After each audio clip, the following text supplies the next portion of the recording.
Chapter 1. Stop it, my father hissed at me as I jiggled my leg. I did try not to roll my eyes, but Rabbi Schwartz's sermons were as boring as the news about the presidential campaign, although that Kennedy fellow was pretty dreamy. I didn't mind hearing about him. But this sermon about duty and honor. My father was lucky my leg was all I was shaking. Still, I thought as I looked around the sanctuary, Daniel, the rabbi's son, provided a distraction at least. I hadn't looked twice at him when we were in school. Not that we went to the same school. Daddy would lose his mind if I was in a co-ed program, even for college. But now that the mouthful of braces was gone, and his hair wasn't in that ridiculous Caesar cut that looked like his mother did it over the kitchen sink, well, now he was worth looking at. Normally, I would stay far away from anyone related to the old man droning away about some goat in the wilderness. But he had winked at me last Saturday as my father spoke to his after the service, and I did like a challenge.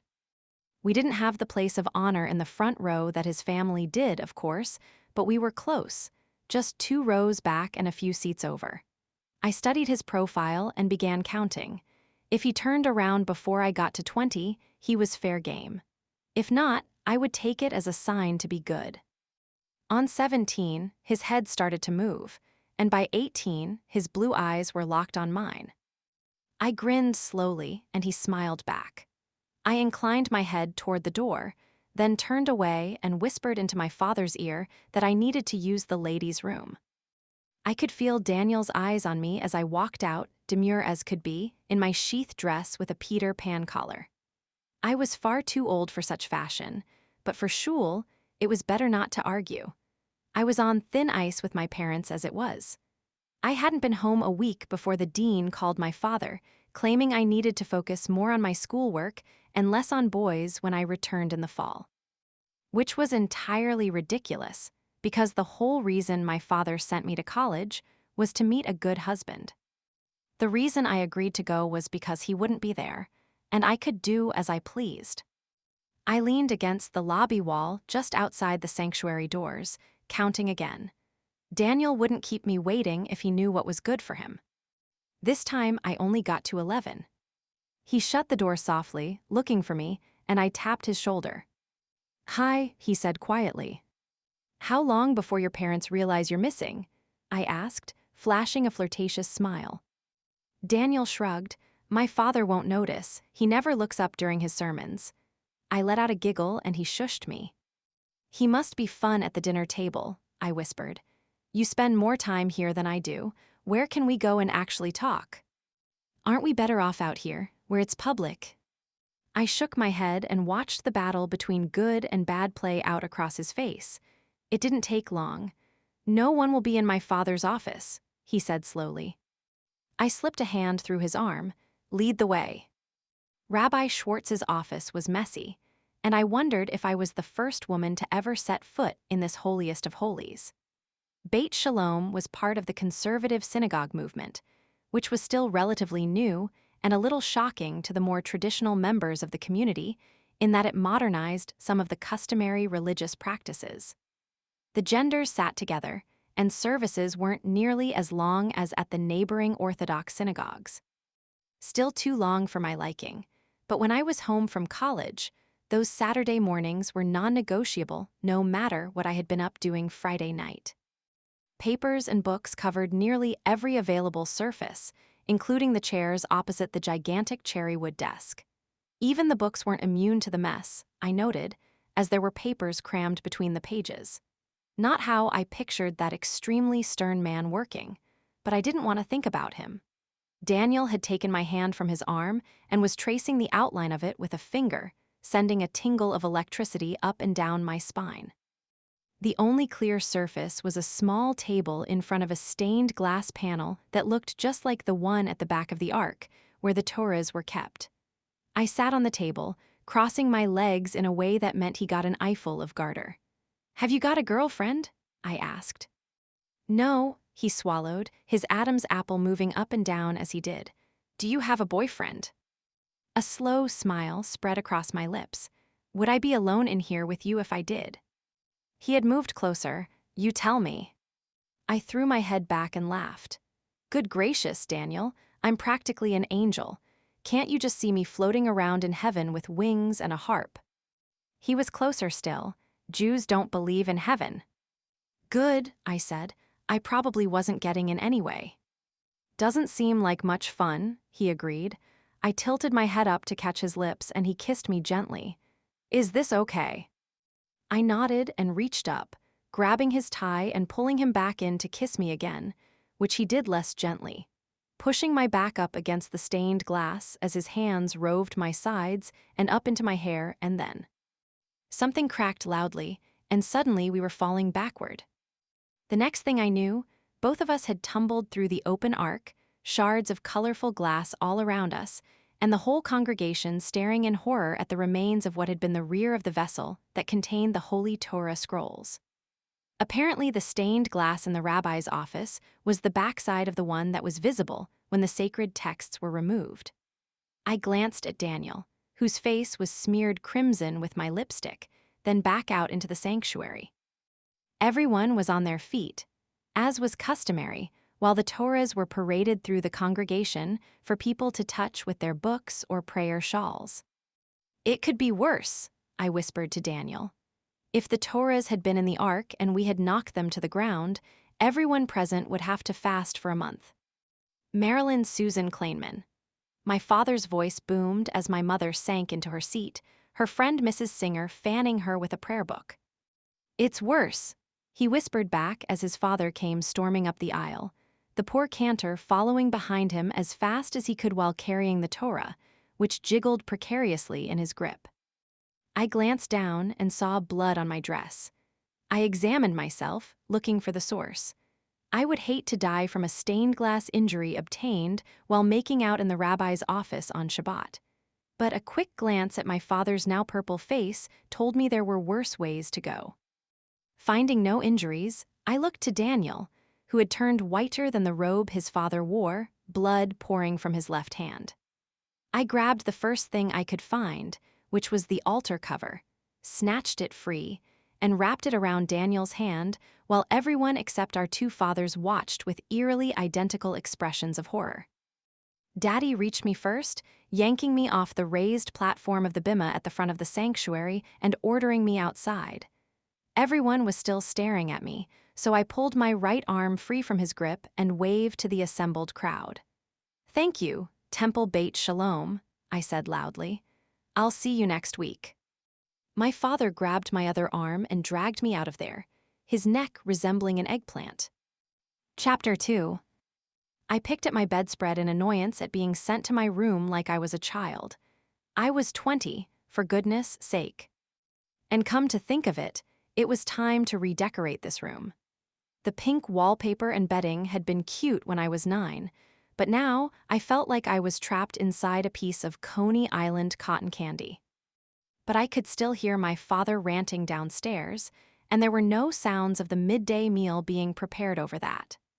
I crossed the room to the window seat, complete with pink cushions, and gazed out the window onto the city street below our brownstone. When I was little, I used to daydream that I was a princess trapped in a tower, waiting for a prince to come rescue me. Like every little girl did, I supposed. But now, princes were overrated. Look at that 11-year-old kid with the Dumbo ears who was eventually going to become the King of England. And if you married a prince, sure, you got nice jewelry, but you never got to have your own life again. No thanks, I'd much rather rescue myself. Which was easier said than done in 1960. Sighing, I went to my closet and changed into a pair of cigarette pants and a short-sleeved sweater. Eventually, my father's yelling died down, and I heard the telltale sounds of lunch being prepared. I wondered if I would be summoned or left up here to starve. I could always start a fire, Mrs. Rochester, style, if they didn't feed me. Probably said a lot that I preferred her to Jane Eyre. But it wouldn't come to that. I had been in trouble enough times to know I would soon hear the soft footsteps of my mother placing a plate outside my door. Jewish mothers didn't let you go hungry, no matter what you had done. To be fair, this was one of my bigger offenses. But a few moments later, those familiar sounds appeared in the hall. I waited until she was gone to retrieve the sandwich, brisket from last night, sliced thin on thick slabs of challah bread. Shabbat lunch was always leftovers from the previous dinner. My stomach full, I lay down and fell asleep quickly, unbothered by any of the twinges of conscience that should have accompanied my misdeed. I awoke to the sound of the doorbell and muffled voices downstairs. The alarm clock on my nightstand told me it was nearly 5. I had slept over 3 hours. Then my father bellowed my name. What now? I thought about not going, but that would only make things worse. The best way to handle Daddy was to pretend I was sorry, then go back to doing whatever I wanted to when he wasn't looking. I opened the door a crack. "Coming, Daddy," I called. Then I went to the bathroom down the hall to relieve myself and put on a little lipstick. Whoever was down there would be easier to tame if I had my armor on. I dashed down the stairs and skidded to a stop at the doorway to the living room. Rabbi Schwartz was seated on the white sofa, the one that I still wasn't allowed to sit on at 20 unless my parents were telling me someone had died. Daniel was next to him, a bandage wrapped tightly around his hand, and Mrs. Schwartz was on the other side. I weighed my options. I could run away and become a nomad, but tents really weren't my style. And joining the circus would come with the same tent issue, plus I couldn't walk a tightrope or grow a beard to save my life. "Sit," my father commanded in a tone that implied the death I was about to learn of on that sofa was my own. I did as he said, on the love seat opposite the Schwartzes. "Look, he kissed me," I began. I might have said it was okay, but it takes 2 to tango and all that jazz. My father's eyebrows came dangerously close to meeting in the middle. Apparently accusing the rabbi's son of misdeeds didn't make the situation better. I closed my mouth and folded my hands demurely in my lap. "This is obviously a scandal for both of our families," Rabbi Schwartz said gravely, "as well as the whole congregation." Great, I ruined the entire synagogue now. I debated going for broke and telling him that if his sermon hadn't been as exciting as watching paint dry, then we wouldn't be in this situation. But then I wasn't sure a crowbar would be strong enough to separate my father's eyebrows, so I said nothing. "Luckily, we have a solution that Daniel has agreed to." Rabbi Schwartz prodded his son, who looked first to his mother, then his father. When neither budged, he slid off the sofa and knelt in front of me. "So, he said and swallowed, looking decidedly less attractive than when he was nervous in his father's office. I think," he cleared his throat, "maybe we should get married." I stared at him for a long moment. "You're joking?" He looked at the floor. "Tell me you're joking." It'd fix the situation. He finally looked up at me. "And you're a nice girl, I like you." "You like me? You don't know me. Haven't you ever made out with anyone before?" "Marilyn," my mother sounded horrified. "Mama, honestly, it wasn't even that good of a kiss." Marlyn. "Look, I appreciate that you all want to save face, but it's 1960, not 1860. I'm not marrying you just because we got caught kissing." "You absolutely will marry him," my father thundered. I stood up, hands on my hips. "I will not, I barely know him, and I want love not like if I ever do get married. Besides, it's not like we did anything that would get me pregnant." There was a soft thud behind me. I turned around to see my mother unconscious on the ground. Apparently that was a step too far in front of the rabbi. Grace, our maid, came running in and began fanning my mother, confirming my suspicion that she listened outside doors. She tapped her wrist urgently. "Mrs. Kleinman, Mrs. Kleinman." I turned to Daniel, who was now standing awkwardly, unsure what to do about his unconscious intended mother-in-law. "I'm sure you mean well and all, but ask a girl on a date if you like her." Chapter 3. I paced my bedroom for a solid hour after I was sent back upstairs. The Schwartzes left in an insulted huff, my now conscious mother moaning that we could never show our faces at the synagogue again. And apparently my suggestion that Daddy just donate a new ark, preferably one with a sturdier back, went over as poorly as Daniel's proposal. They couldn't make me marry him, but they could disown me. The only family I knew who had sat Shiva for a daughter had done so when she eloped with a Protestant boy. But they were Orthodox, and even my father said that was too steep a consequence. Granted, he said that with a warning that I'd better not get any ideas. He didn't seem to understand that I had no ideas about getting married anytime soon. Not that either of my parents could grasp that the world was different now. When they got married, it was still the Great Depression, and they were worried about war breaking out.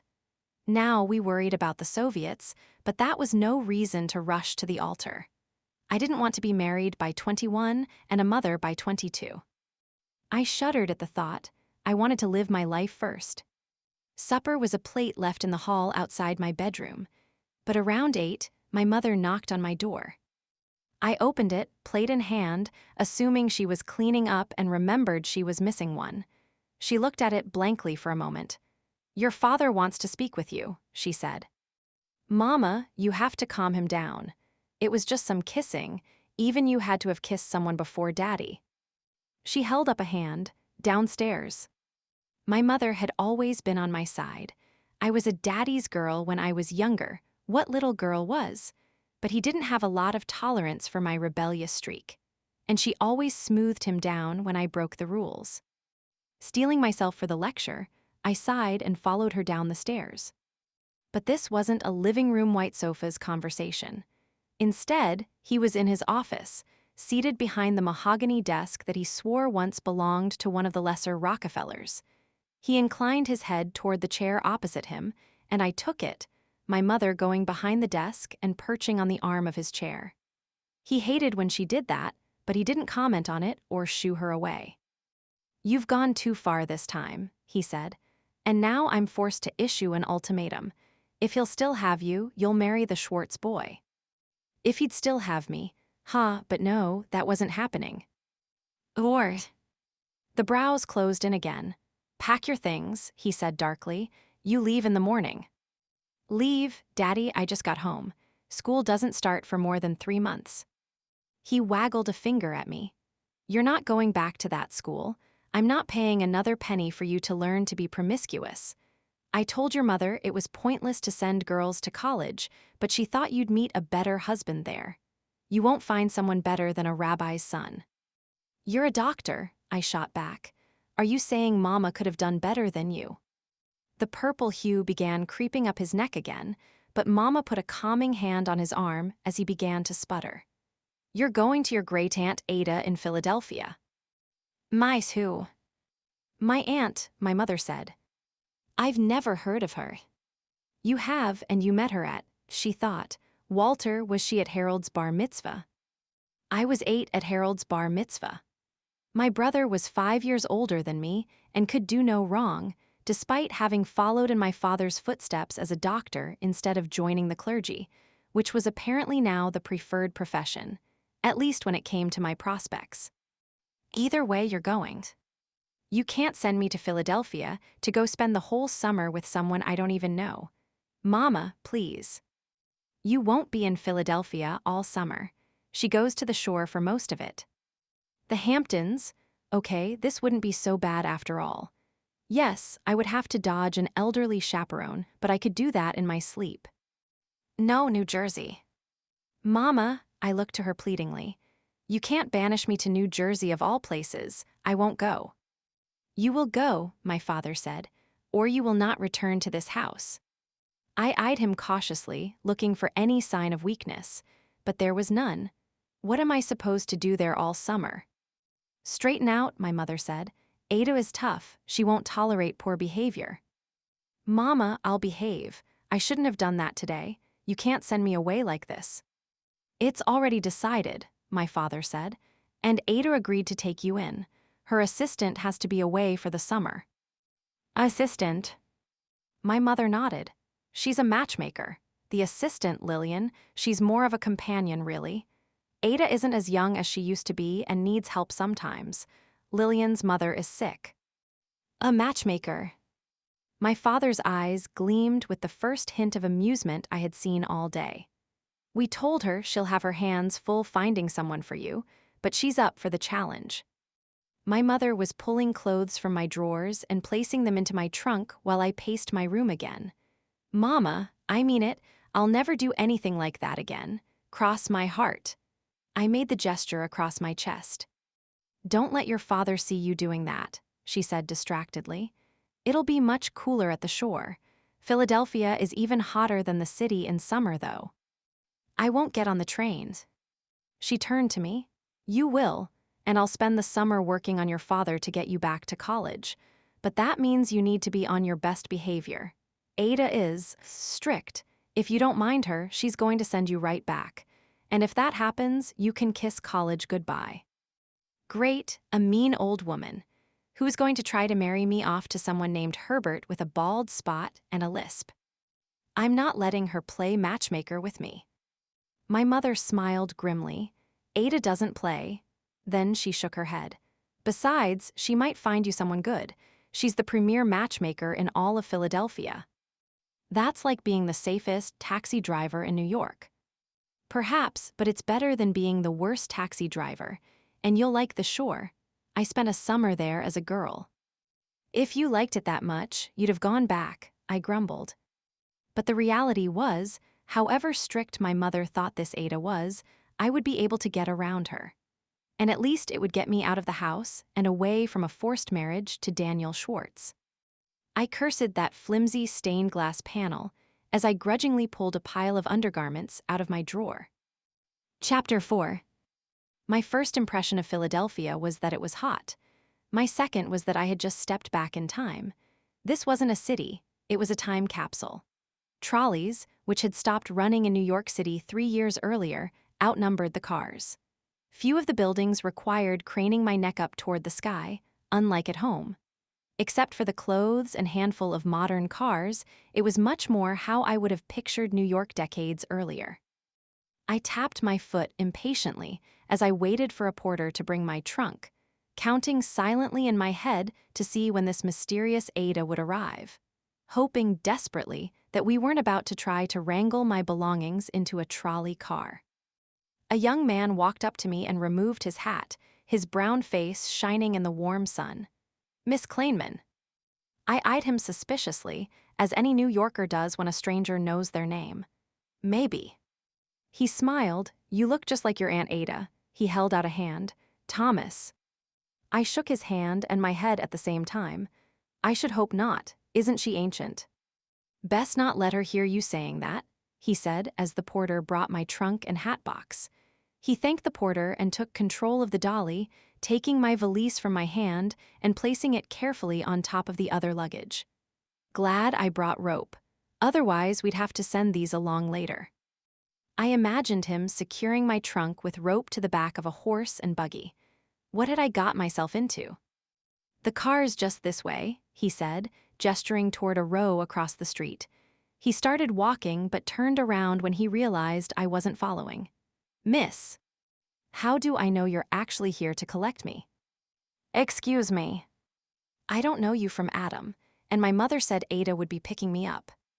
Miss Ada is in the car, he said slowly, as if explaining to a child. You can't expect her to carry your trunk up all the stairs. So you're her driver.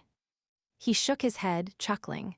No, ma'am, Miss Ada doesn't allow anyone else to drive that car, and I'm in medical school at UPenn. I just help out when she needs it. Served me right for making assumptions. I'm terribly sorry. He smiled broadly.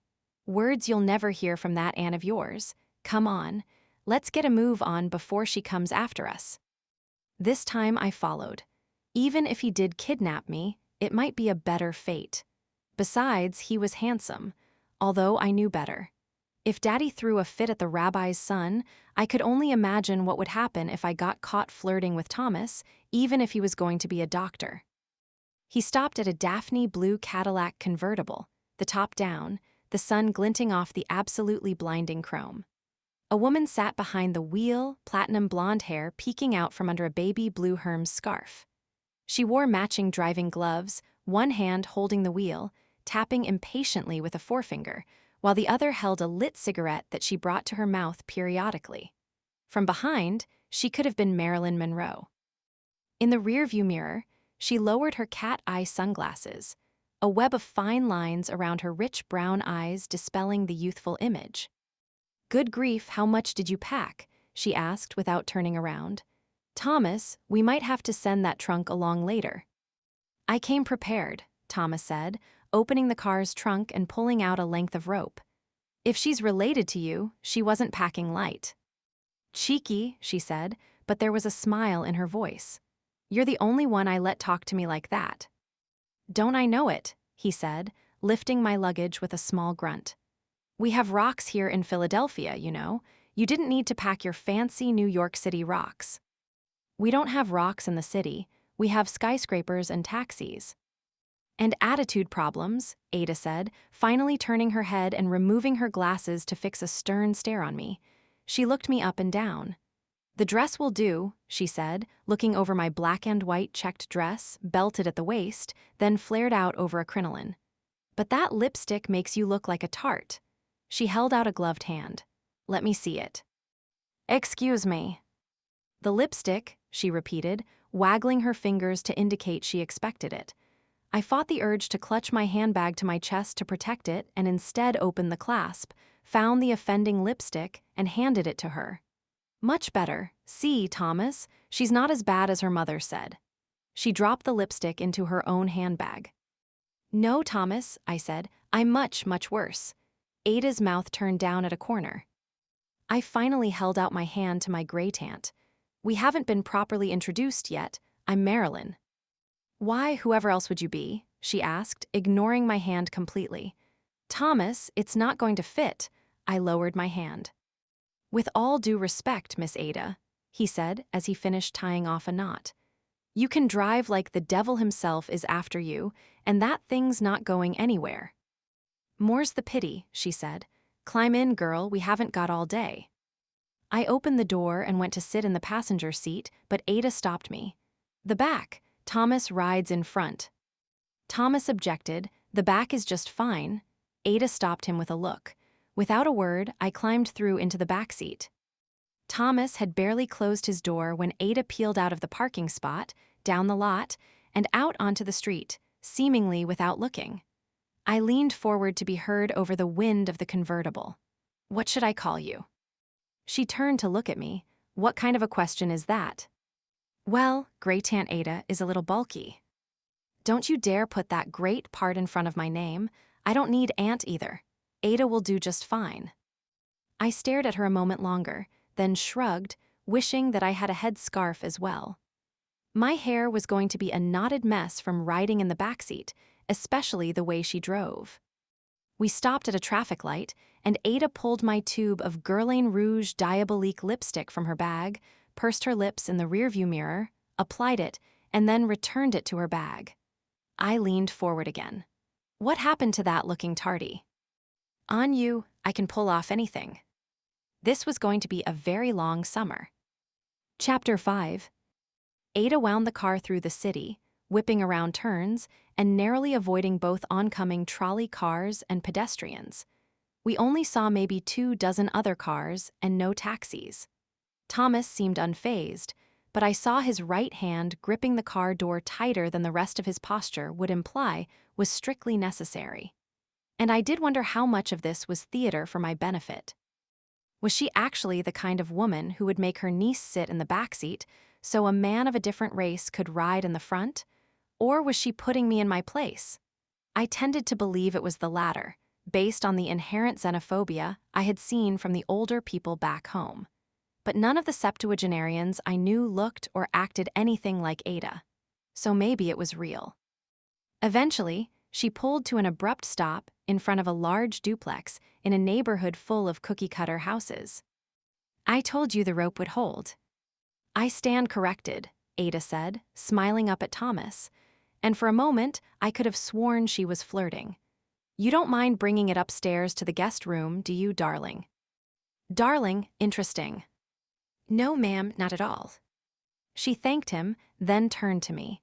"We're going to have to establish some rules before you get too settled." Here it was. My mother warned me she was going to be strict. "Number 1, you'll do as you're told. I don't have time to be disciplining errant children." "I'm not a kid." She held up a finger, shushing me.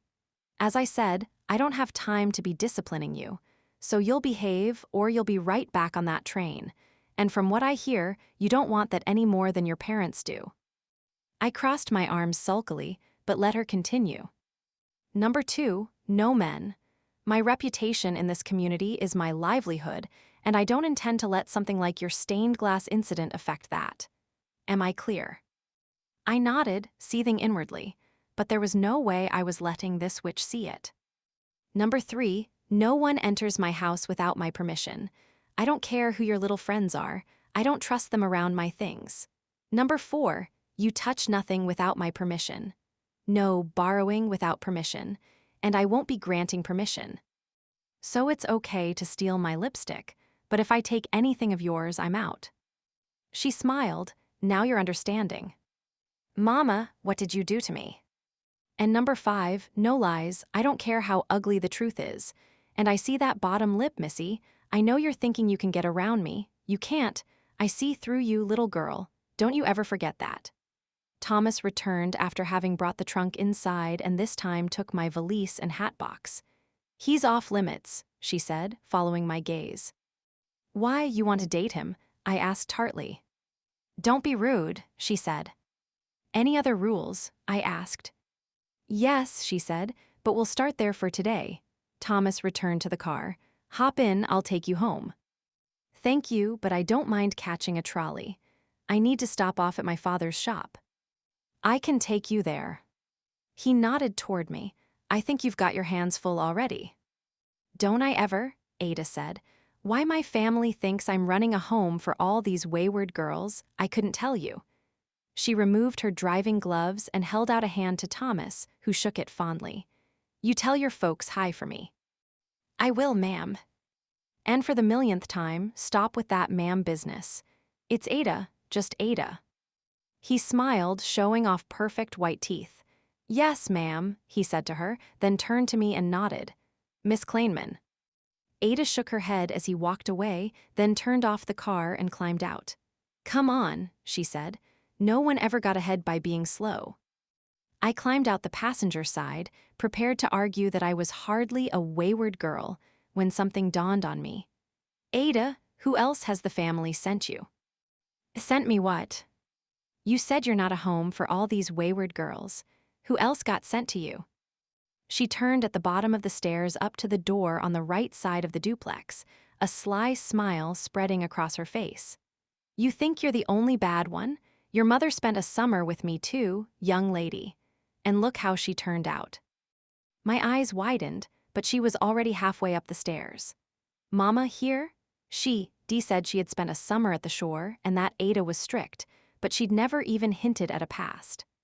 I wasn't naive enough to believe she had sprung out of the ground prim and proper and had done nothing until she married my stodgy father.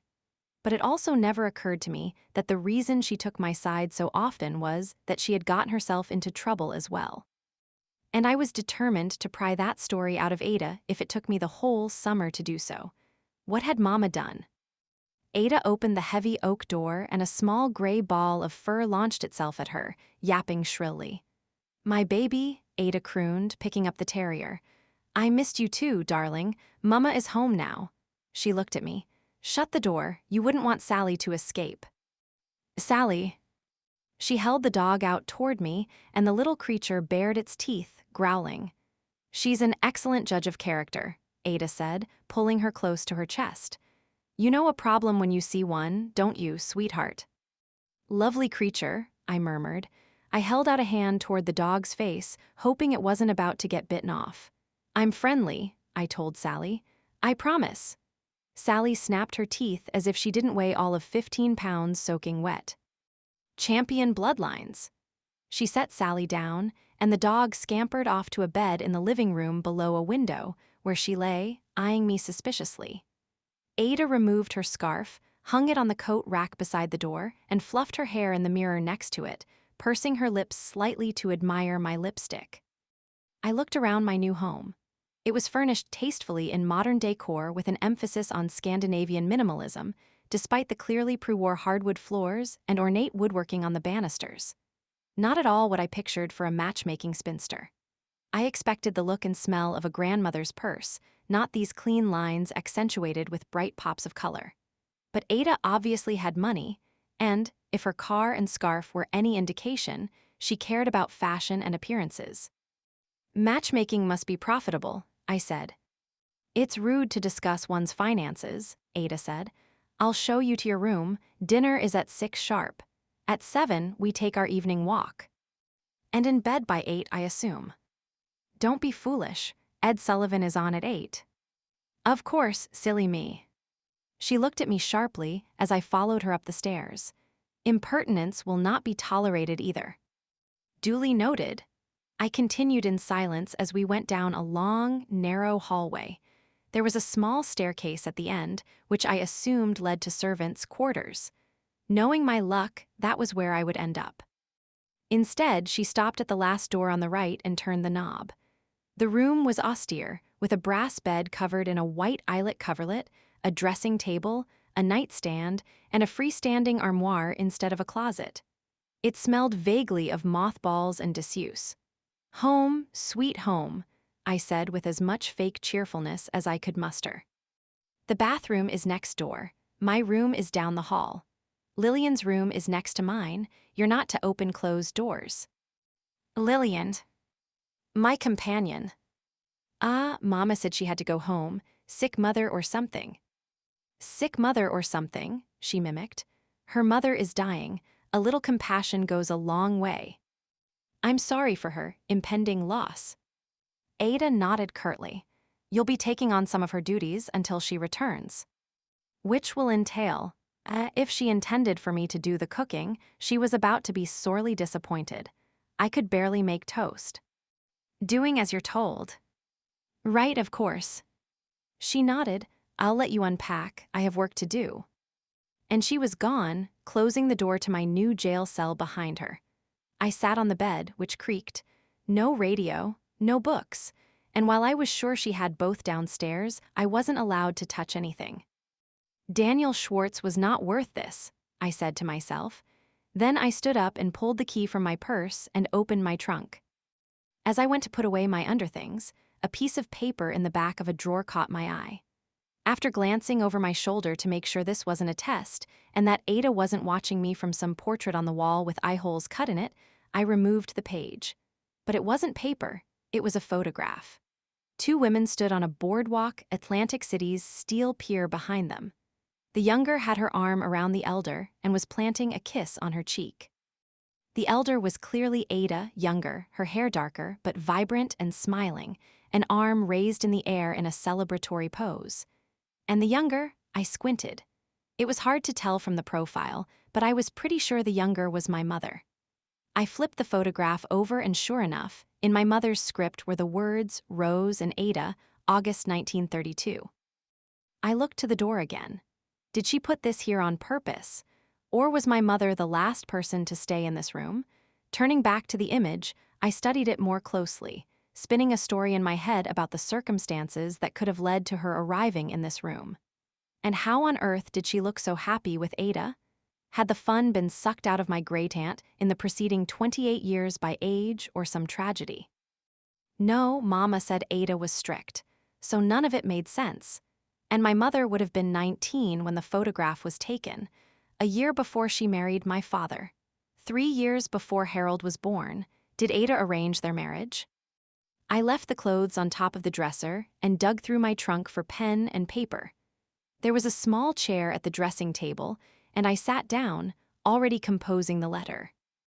Mama, why didn't you tell me why you spent a summer here? What did you do? Was it scandalous? I stared at the page. She would never answer that question, especially not in writing, but that didn't mean I wouldn't ask it. Ada is strict, as you said, and she said I'm not to borrow any of her things. Can you send my radio and some books? I'm afraid I'll die of boredom otherwise. And while Daddy might be okay with that, I know you'll take pity on your only daughter. Love. Marilyn. P.S. She stole my lipstick. Would you please run into Saks and get me another? I'm not sure they actually have real stores here. I folded the monogrammed paper and slipped it into the matching envelope, licked and sealed it, scribbled the address, and placed a stamp in the corner. But then I realized I didn't know the address here. So, being flippant, I wrote my name in the return address corner, and under it, Ada's House of Horrors. Then I returned to unpacking. Chapter 6. Dinner was less the quiet affair than I imagined, Ada peppering me with so many questions that I was hardly able to take a bite before I needed to answer the next one. Though the food was excellent because she employed a cook. But she wanted to know absolutely everything from my dress size to my favorite books to what happened with Daniel. And much to my surprise, when I told her what I'd said as my father dragged me out of the sanctuary, she laughed. No, I don't suppose Walter would have handled that well at all, though how your mother managed to keep a straight face, I will never know. Why did my mother come stay here? She waved a hand at me. That's her story to tell, not mine. I don't meddle. You're a matchmaker. Isn't that professional meddling? That elicited a small smile. I didn't matchmake her. She found that fuddy-duddy all on her own. She leveled a gaze at me, but apparently you can't breed out exuberance. I tried to imagine the word exuberance being used to describe my mother. Sure, she was more fun than my father, but exuberant. Then again, she certainly looked so in the picture in my room. But Ada wasn't done, and you refused to marry the boy. It's not the dark ages, and it wasn't like I was going to. I stopped myself. If my mother had fainted at me saying I wasn't pregnant, I didn't want to kill Ada. Find yourself in a fix, she finished. No, I agree. You do, she nodded. Mama fainted when I said that in front of the rabbi. Ada threw her head back in a deep belly laugh. Oh my goodness. Yes, we have our hands full, don't we? She pushed her plate away and blotted at her mouth delicately with her napkin. Go get ready for our walk. I think you'll be good at this part of the business. Business? She winked at me. I didn't think I needed to get ready specifically, but Ada rejected my first 3 outfits. Aren't we just going for a walk? A working walk? I don't know what that means. She pulled a dress from the armoire and held it out at me, closing one eye. This one. Can I have my lipstick back? No, and with that, she left the room so I could change. Once I was dressed suitably enough for a walk down 5th Avenue back home, Ada adjusted my hair and neckline. You're not trying to fix me up with someone, are you? I asked warily. You, she laughed. Goodness no, you'd be the end of my business. Then what? Come on, let's see how good you are. Good at what exactly? She smiled, and I put my hands on my hips. I'm not leaving this house until you tell me where we're going. To the park, darling. Honestly, do you think your parents would send you down here to do something sinister? I didn't tell her that I had tried the doors upstairs. They were all locked other than mine and the bathroom, and mine didn't lock. We started down the block, Ada's heels clacking loudly along the sidewalk, her pace betraying her New York roots as she zigzagged around slower walkers and narrowly avoided the careening trolley cars. Do you get used to the trolleys? I asked. I never got unused to them. After 4 blocks, we came to a park, large by New York standards if you didn't count Central Park. Tiny compared to that. There were several paths, and Ada chose one to the right. Rounding a grove of trees, we came upon a tennis court where a group of young men played, a half-dozen others watching. This is where I leave you, Ada said, handing me a small pad of paper and a pen. What am I supposed to do with this? Get names, phone numbers, and ages. Get their heights too. Some girls are picky about that. Of who? She gestured toward the court. As many of them as you can. Ada, I'm confused. She turned to me, hands on hips. Good grief, girl. You go, you bat your eyelashes a little, and you get their information so I have young men to set girls up with. It's not complicated. But how do you know they'll make good matches? That's where we see how good you are. Rate them, 1 through 10. 10 means marriage material. She looked me over again. 1 means someone you'd sneak out of synagogue with. And you won't do this yourself because I already have, but when they see you, they'll see the kind of girl I'm offering. She gave me a little push. Now go, I want at least 6 men. Well, if I wanted to go home, a single letter to my father detailing this part of my stay would do it. He would have me packed and back in my childhood bedroom in no time flat. But this definitely sounded better than going home. So I sauntered toward the court, swaying my hips and waiting for them to notice me. Which would have been a lot smoother if I hadn't tripped over an errant rock in the path and tumbled into a bush with a yelp. As I tried to disentangle my hair from the branch it had gotten stuck in, a pair of hands reached in and helped. "Allow me," a male voice said. I became distinctly aware that my dress had ridden up significantly. "Heck of a way to meet someone," I said, letting him pull me to my feet. He smiled, and I dusted off my dress, then held out my hand. "Marilyn." "Freddie." "Freddie, I'm afraid I have a favor to ask you." His eyes twinkled merrily. "Ask away." "I need you to introduce me to your friends over there." I was hoping it was more along the lines of dinner. Under normal circumstances, I would have said yes. He had rescued me from that bush after all.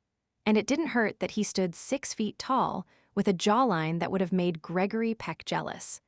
But Ada said no men, and I didn't plan on staying here long enough to form an attachment, even if it was just for a little fun.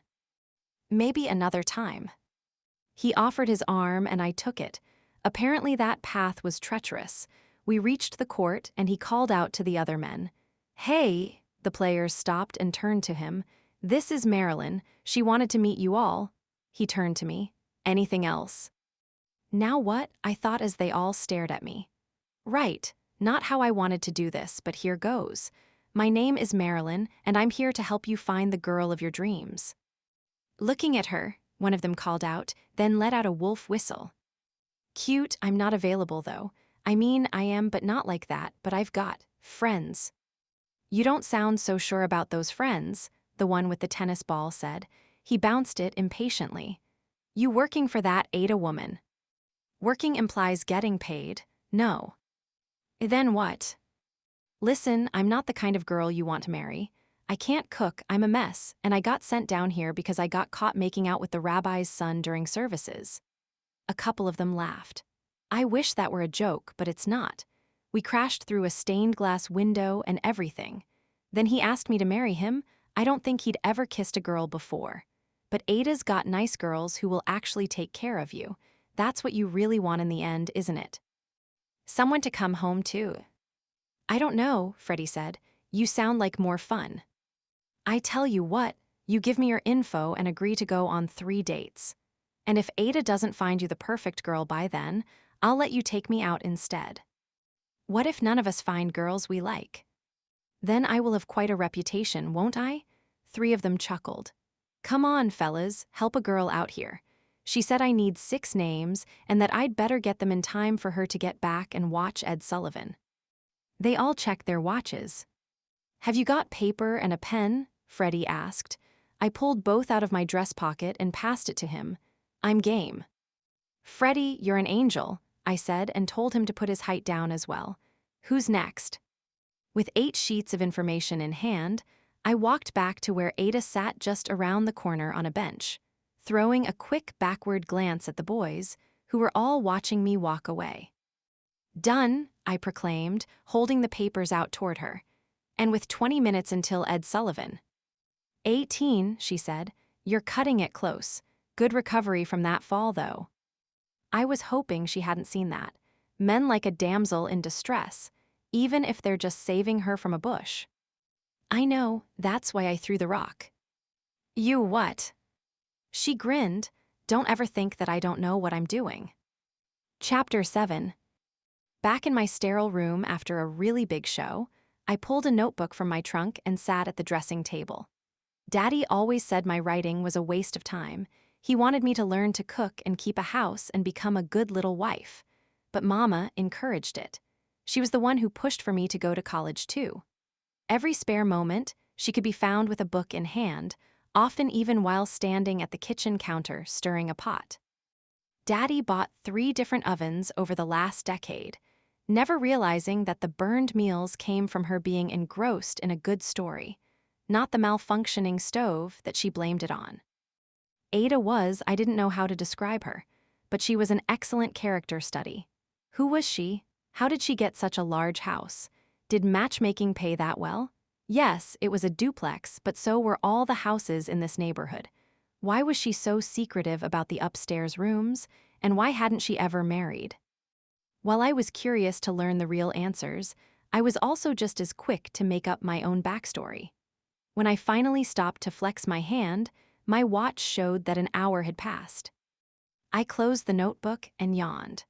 I had woken up in New York, but would be going to sleep in an entirely different world.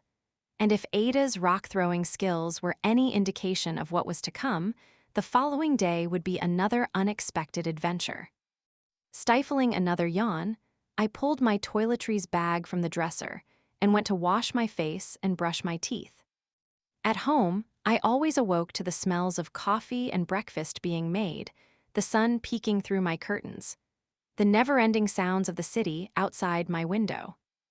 In Philadelphia, I awoke to a fully dressed and girdled Ada throwing my bedroom door open and telling me I couldn't sleep all day. "Clients start arriving at 9 sharp," she said. "Get dressed, breakfast is on the table." "What time is it now?" I asked. The bed was too soft, but that didn't mean I was ready to leave it. 7:30. "I don't need breakfast," I murmured, rolling over to clasp the pillow. But she pulled the covers off me. "I don't tolerate tardiness, get up now." Glaring at her, I sat up and swung my feet off the bed onto the floor. "I'm going." She tapped her foot impatiently until I stood. An hour and a half later, I was seated in a hard-backed chair in the corner of Ada's office, which was really another sitting room, minus the television of her actual sitting room, while Ada sat across from a mother and daughter, who perched on the edge of their seats with such ramrod-straight posture that I worried they would break in too if they tried to sit farther back. A notepad was on my lap. Ada had told me my job would be to take notes on the girls' qualities and concerns. Apparently, it was also my job to fetch coffee and the platter of pastries that Ada's cook had prepared, all of which sat untouched on the coffee table, despite her chastising me in front of the guests for not knowing to bring them. "So, Stella," Ada began, "tell me about yourself." Stella opened her mouth to speak, but her mother cut her off. "She's a good girl, she just needs a husband already." "And we will take care of that," Ada said smoothly.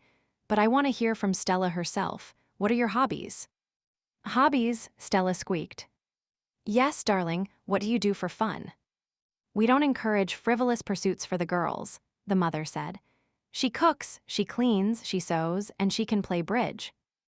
Ada pulled out a gold cigarette case and offered one to the mother, who shook her head. Ada selected one for herself and lit it from a matching lighter, taking a long pull before responding.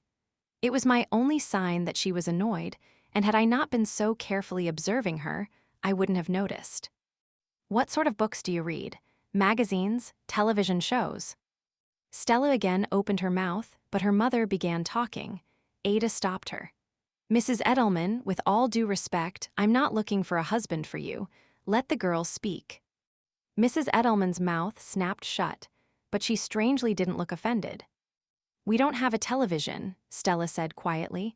"I like the movie Pillow Talk." Ada grinned. "Rock Hudson, now we're getting somewhere." Stella smiled back shyly. After they left, Ada turned to me. "Let's see those notes." I handed her my notepad. "You don't know shorthand, I see." "Why would I?" She ignored me as she read through what I had written. "You're right that Mrs. Edelman will be a nightmare of a mother-in-law. We're better off finding either someone with an equally awful mother or someone without a mother at all." She continued reading. "Now that's not fair. Stella will make a lovely wife for the right partner. Did you see that smile when she talked about movies? She just needs to get out from under her mother. No domineering men for her. Someone quiet who will let her blossom is who she needs." "You got that from talking about Doris Day and Rock Hudson." She turned her head to look at me from the corner of her eye. "Yes. You, for example, need someone who will stand up to you. You'll never respect anyone who caves too easily, and you'll bulldoze over anyone who gets in your way." "Explains why you never got married then," I said, unable to stop myself. Ada smiled. We know our own kind. The next client will be here in 5 minutes. Don't make me ask for the coffee this time. 4 more mother-daughter pairings came in, and 2 mothers dragging sons, with a break for lunch before the final 2 customers. The heavy female-to-male ratio explained why she had me soliciting young men. Then, after the final set, Ada turned to me. "You can take the afternoon off." I wanted to ask, to do what? But the reality was that I didn't care what as long as I wasn't sitting in that chair listening to people who couldn't wait to get married. I was, however, curious how her method worked. "What do you do now?" "Find the matches." "But how do you do that?" She wagged a finger at me. "I don't share my techniques and I don't need competition. Go, you're dismissed." After climbing the stairs to freshen up before going out to explore my new city, I paused at the end of the hall. She had said the other bedrooms were off limits, but she never said I couldn't look around the rest of the house. With a backward glance over my shoulder to make sure I wasn't being observed, I ascended the second set of stairs. I was right about the third floor having been intended as servants' quarters, but the rooms seemed to be primarily storage. I peeked in a box and found an extremely old collodion photograph of a man and a woman in wedding regalia. I knew that one. It was my mother's grandparents. She kept a framed copy on her dresser. But a peek below that one showed a whole stack of family photos from the late 1800s. There was a noise below me and I quickly replaced the lid. But I would be back up here. I knew that much. There were more boxes labeled photographs, along with discarded furniture, luggage, and several armoires. I peeked inside the armoire closest to the stairs, hoping for flapper dresses. But if Ada was 75, that would mean she was born in 1885 and in her 30s when Zelda Fitzgerald was hopping into fountains. Too old for the costume where I wanted. Then again, with that bleached hair. But no, that particular armoire held an impressive collection of fur coats, capes, and stoles. I wondered again how much she charged for her services. She hadn't made that clear in the meetings. The mothers handed her a check of a predetermined amount. I had never seen a woman manage her own business before. Sure, there were domestic workers, and I knew plenty of girls who went into the business world as typists and secretaries, but mostly to meet husbands. No one ran a company or managed their own money. And her age, along with the fact that she had been in this profession for nearly 50 years, made that even more impressive. And despite myself, I was envious. Yes, I wanted love and passion and excitement, but the idea of being my own person, of doing what I wanted when I wanted and bossing everyone else around, was intoxicating. More than that, though, when Ada spoke, everyone listened. And I vowed, throwing my notebook into my handbag, to learn from that while I had to be here. It was the exact opposite experience that my father would have wanted. But my mother, I began to wonder if she secretly wanted me to learn this very lesson all along. Chapter 8. The door to Ada's study, her real office, was closed, so I didn't disturb her as I left the house to explore. I walked down the street. Much like many New York neighborhoods, once you left Ada's street, it became a mixture of residential and commercial properties seemingly without zoning. The difference was no buildings blocked out the sky this far uptown, and trolleys replaced the unending traffic I was used to. I found a mailbox easily and dropped my mother's letter inside. I hadn't wanted to risk my defiant return address with the cook. The shops were all locally owned, and from the names, we were in a heavily Jewish neighborhood, delicatessens dotting corners like street signs. Which also answered another question I hadn't wanted to ask. How did Ada know the tennis men were Jewish and therefore acceptable matches? On this side of town, apparently everyone was. Yet crossing a single street brought me out of Eastern Europe and into Italy. Immigrants hawking their wares and working in their fully mustachioed glory, surrounded by churches instead of the 2 synagogues of my aunt's neighborhood. The smells from the restaurants here began to feel more like home, and I inhaled deeply, wondering if there were any areas where cultures mixed as in the city of my birth. I wandered for close to 2 hours, observing my new surroundings. My parents had taken me to Washington, D.C., and to Florida as a child, but this was my first time as a solo tourist anywhere. After returning to Ada's neighborhood, I stopped a young woman about my age and asked how close I was to the Liberty Bell, my sole Philadelphia landmark, but she laughed. Apparently, it would be a 2-trolley ride to get there, and therefore not plausible today. Doesn't anyone take taxis? Why, the trolley cars are cheaper. She looked me up and down. You're not from around here clearly. What gave me away? Everything, she said, laughing again. Wait, are you Ada Heller's niece? Great niece, how do you know that? This isn't New York, we all know everyone's business. I'll keep that in mind. She held out her hand. I'm Shirley. Maryland. We leave for the shore next week, but my parents' house isn't far from Ada's if you want to get together. I remembered Ada's comment about my friends and wondered if Shirley would be an acceptable playmate in her eyes, but it didn't really matter. A friend would be nice while I was in exile. Ada hasn't mentioned the shore, but if we go, I'll look you up. Oh, she'll go. She goes every year. The city empties out and she follows her business. She dug into her handbag and pulled out a piece of paper that she wrote a phone number on. I've got to go, but give me a call. She walked away, her skirt swishing behind her. Encounters like that wouldn't happen in New York. We assumed everyone was a murderer. And, quite honestly, she was too cheerful. She might have been one.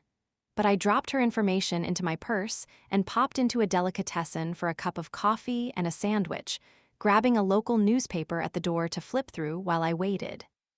On the block before Ada's house, I wandered into a drugstore and bought myself a new lipstick. It was a knockoff of mine, but it was better than nothing. And, being a drugstore brand, probably beneath Ada's dignity to confiscate. When I arrived back at the house, I heard Sally barking before I even made it up the stairs. She had sat peacefully through every single client who entered the house that morning, but apparently I was an invader and not to be trusted. She growled and backed away from me as I walked through the door. Marilyn, Ada called from down the hall. It's me, I said back. Don't yell from room to room, she yelled, oblivious to the irony. Come to my study. I walked in and she gestured for me to sit. I did, and she proceeded to rip up 2 sheets of paper. 2 of the men you got information from last night are already engaged. Didn't you ask any questions? You mean after you almost killed me with a rock? No, I only asked what you told me to. If you die falling into a bush, you deserve what you get. What did you tell them anyway? You were a little too far out of range to hear. I hid a smile. She didn't know everything after all. That I'd hop into bed with anyone who gave me their number. Bed, I thought defiling holy places was more your preference. She cocked a finger at me. Just don't make promises you don't intend to keep. She waved a hand dismissively and bent her head over the large ledger in front of her. You can go now. I turned to leave, but she called my name again. The lipstick. My shoulders sank as she held out a hand. This one cost 50 cents, I said. From a drugstore on the corner, it'd be below you to wear it. She wiggled her fingers again, and with a sigh, I handed it over. She examined the tube, then dropped it into the trash can next to her desk. If you must wear lipstick, the Guerlain is preferable. But you should be wearing something lighter. You don't have enough life experience to wear the red, and you look like you broke into your mother's makeup while she was out. Can you even get Guerlain in this little hamlet you call a city? Careful, she warned, holding up a finger again. This little hamlet was the nation's capital for 10 years. She wrote something down on a piece of paper, then handed it to me. Tomorrow, when we're finished for the day, you can take the trolley into Center City and go to a department store. I'll even let you put a lipstick, that's one lipstick only on my tab, as long as it's a more demure color. I took the paper, examining the multiple trolleys she had written down, wondering if it was worth it for lipstick. It wasn't like I was going to see anyone interesting here, but an adventure was an adventure. And I wasn't going to turn down a chance to see something that resembled an actual urban center. She was looking at me, an eyebrow raised. Thank you, I said finally. She nodded, then returned to her ledger, and I slipped out into the hall. When I reached my room, an alarm clock was now resting on the nightstand, a piece of paper sticking out from under it. I pulled out the paper, and written in the same spidery hand as the directions to the store were the words, "Don't oversleep." I sank onto the bed. "Please don't leave me here all summer," I said quietly, willing my mother to hear me.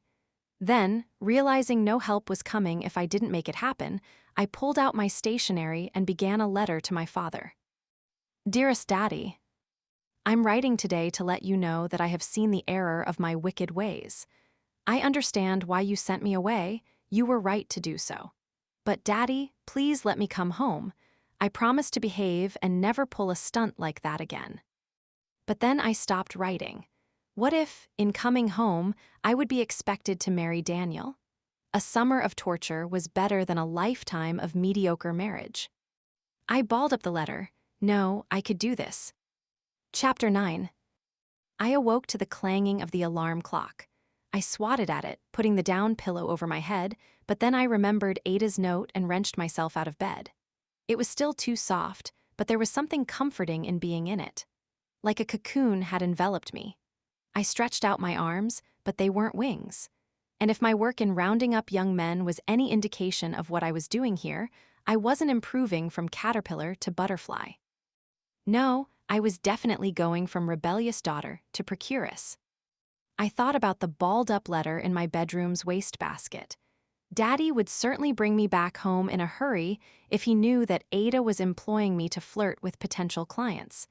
But he might ship me off to a convent then. Better Catholic than soliciting young men.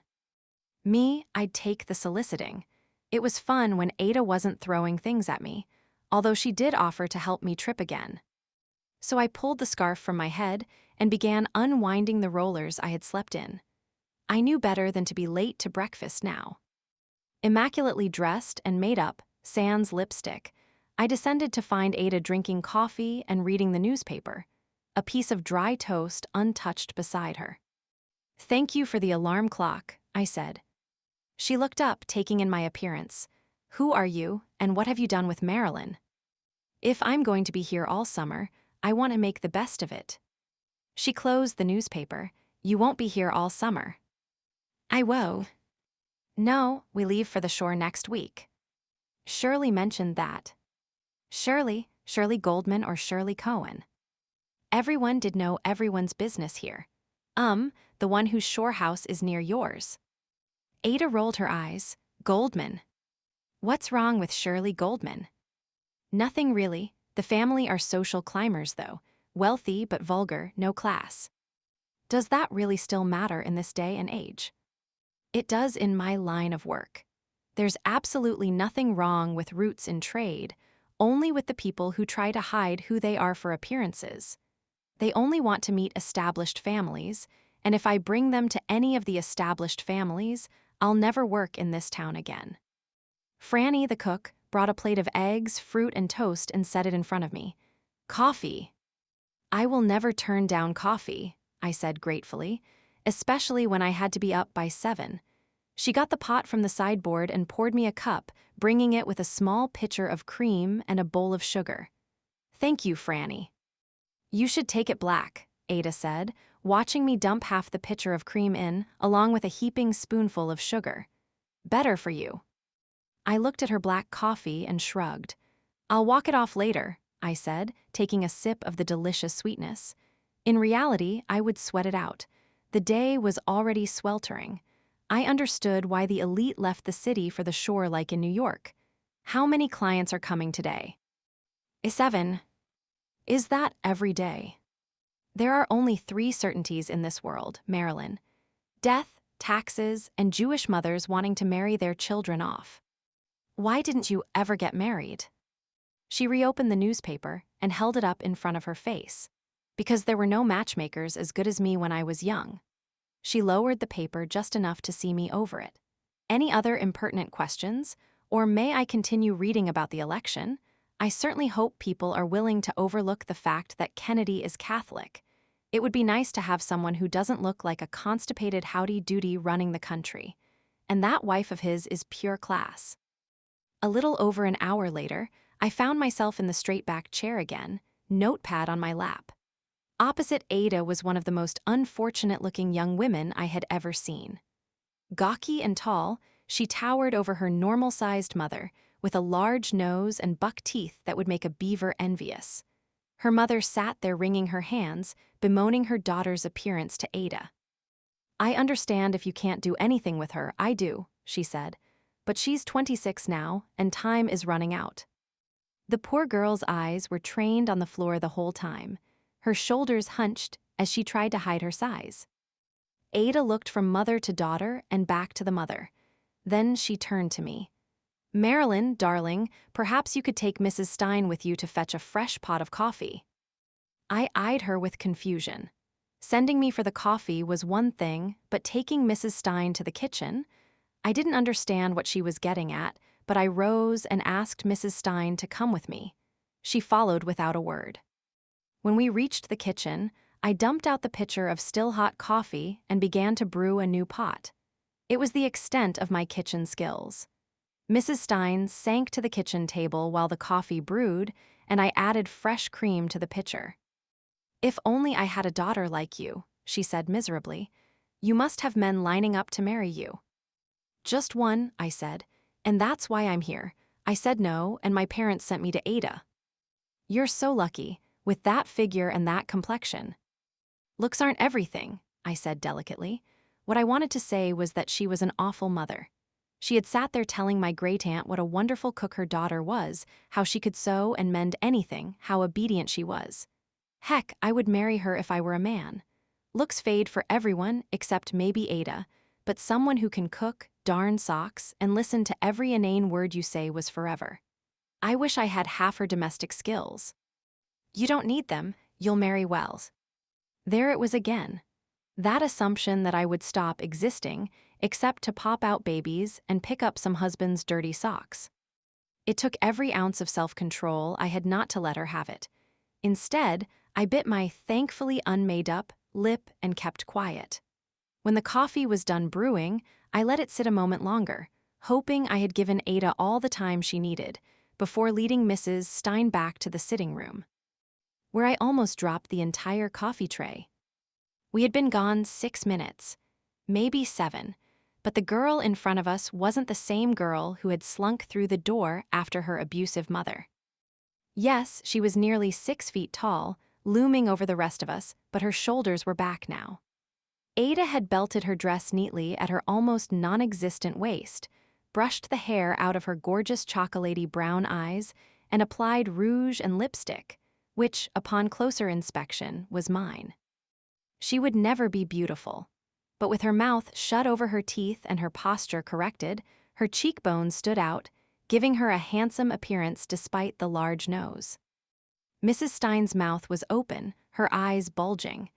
Ada instructed Hannah to twirl around, which she did. "How did you?" "She's got wonderful bone structure," Ada said.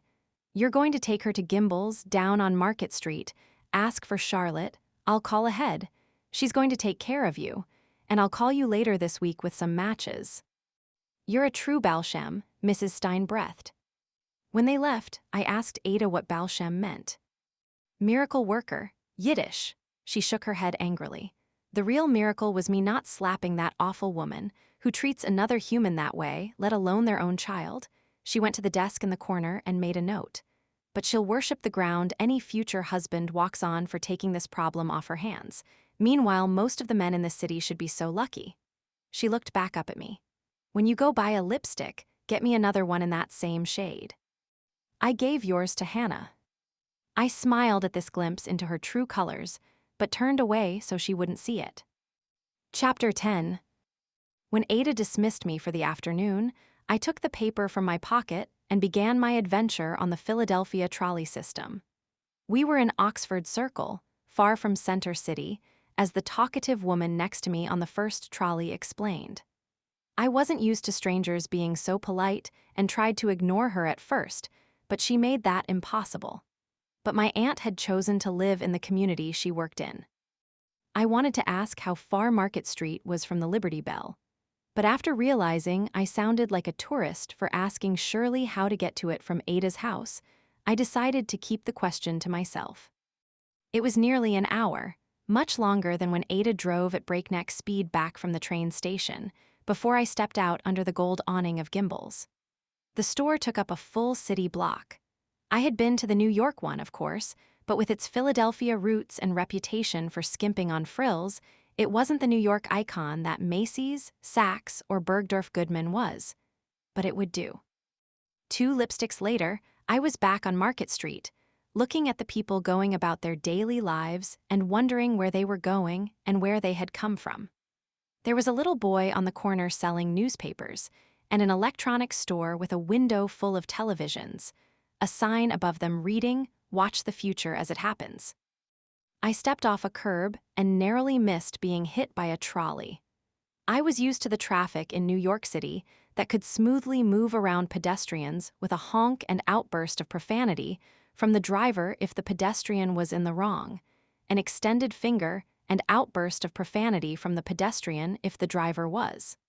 This would take some getting used to. But there, across the street, was a sign with the shape of a bell on it. I smiled in my new lipstick. That smile faded, however, as I reached Independence Hall, after walking along the tree-lined street outside the building where the Constitution was signed. There was no line, and a sign on the door read, "Closed for renovations." Who renovates the Liberty Bell this close to the 4th of July? I asked out loud in frustration. I tried the door, but it was locked, the windows papered over to hide the view of what was happening inside. I stomped my foot, cursing this town, and then turned and made my way back toward the trolley stop for the long ride back to Ada's house. When I arrived back, tired, hot, and dirty from nearly 2 hours of travel time just to get a lipstick, Ada was in the living room, laughing into the phone. I held out her lipstick wordlessly, and she gestured for me to put it on the table. "Darling, Marilyn is here. I'll call you back from the bedroom." She replaced the receiver and rose. Who was that? If it was my mother, I would have liked to have said hello. "No one you know," Ada said, "and that's another impertinent question. Do you have a boyfriend?" She turned to look at me. 2 impertinent questions. We're feeling brave today, aren't we? Well, you called them darling. Darling, I call everyone darling. Now if you'll excuse me. She swept up the stairs grandly, and I heard the door to her bedroom closing. I looked at the telephone on the table. If I picked it up very quietly, I could listen in. I waited long enough for her to have dialed, and then carefully removed the receiver. But the sound of a dial tone greeted me. I waited and tried again 2 more times before Sally started barking, at which point I gave up because I couldn't listen in without that evil little monster giving me away. With a sigh, I went upstairs to rest until dinner time. But as I passed Ada's room, curiosity got the better of me, and I crept back to the door and leaned my ear against it. I couldn't make out the words, but I heard the low murmur of her talking, as well as another laugh. I had been outsmarted. There was another phone line in her room. There was no way to prove it, but I felt my guess had been correct. That wasn't the laugh of someone talking to a friend. It had a flirtatious lilt to it. Then again, Ada had seemed to be flirting with Thomas, who was more than 50 years her junior, so what did I know? On my tiptoes, I made my way to my room, shutting the door quietly behind me. Chapter 11. 2 days later, instead of dismissing me after the morning's matchmaking work, Ada looked me over again. "Have you got a bathing suit?" "Of course." "With you, or in New York?" "Here, Mama said I would need it for the shore." "Show me," she said, rising and leading the way up the stairs. Uncertainly, I followed her to my bedroom, where she sat at the dressing table chair. I went to the drawer where I had put it and pulled the stretchy fabric out. Ada pursed her lips. "No, that won't do at all." "Why ever not?" She rose and gestured for me to follow her. "We're going to Gimbel's." I sighed. The absolute last thing I wanted was to be stuffed into some bathing contraption from the Victorian era that covered me from shoulders to knees. The tan lines would be atrocious. "Ada, I like my suit." "I don't recall asking." "Or listening," I grumbled. "What was that, darling? I wasn't listening." "Nothing," I said through clenched teeth. She turned and patted my cheek. Keep it that way. But at least with Thomas not around, I was allowed into the front seat of the Cadillac, though it was a more terrifying ride with the full, unobstructed view of what we were narrowly missing. I wondered if there were so few cars on the road to avoid the terror that was Ada. She parked on the street near the store, leaving the top down. Aren't you worried someone will steal the car? She looked at me as if I had just asked if she was worried aliens would land and shave her head. You're not in New York anymore. That much was for sure. Entering the store with Ada was an entirely new experience. I had been ignored until reaching the makeup counter on my solo journey. But a doorman held the door for her, greeting her by name, and a young woman came rushing over to her. Miss Heller, I'm so sorry. We didn't know you were coming. I do like to keep you on your toes. She smiled politely, clearly flustered. I'll go fetch Charlotte. One moment, please. We'll meet her upstairs. Of course, she said, rushing away. I followed Ada toward an elevator, where a uniformed man stood, ready to push the buttons. I hadn't seen an elevator operator in years. Hello, Miss Heller, he said, tipping his hat. George, Ada said with a nod, and that was all he needed. He knew where she was going. We arrived at the top floor, where a young woman was waiting. Ada, she said, leaning forward to kiss my great aunt on the cheek. Ada embraced her, then held her away to see me. Charlotte, darling, this is my niece, Marilyn, and she's going to need a shore wardrobe. Of course, right this way. She looked me over carefully. A perfect size 10. I nodded, and she led us to a private viewing area with a three-way mirror, changing room, and settee. Would you prefer coffee or champagne this afternoon? She asked Ada. Coffee? Ada waggled a finger at her. You always talk me into things when I choose the champagne.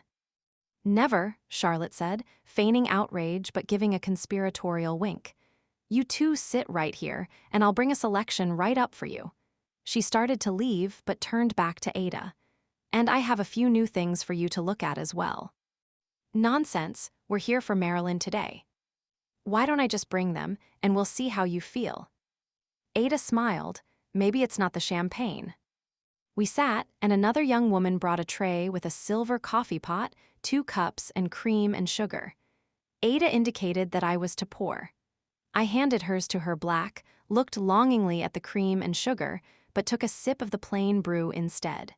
She said nothing but watched approvingly. When Charlotte returned, we began with dresses, pedal pushers, and several lightweight blouses.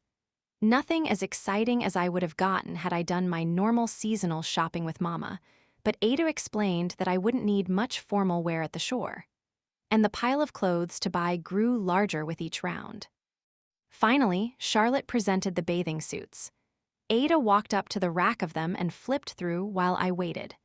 Her style had been impeccable for the clothes, but if she disapproved of my admittedly modest suit, I was in trouble. This one, she said, handing something to Charlotte, who put it into the changing room and gestured for me to join her.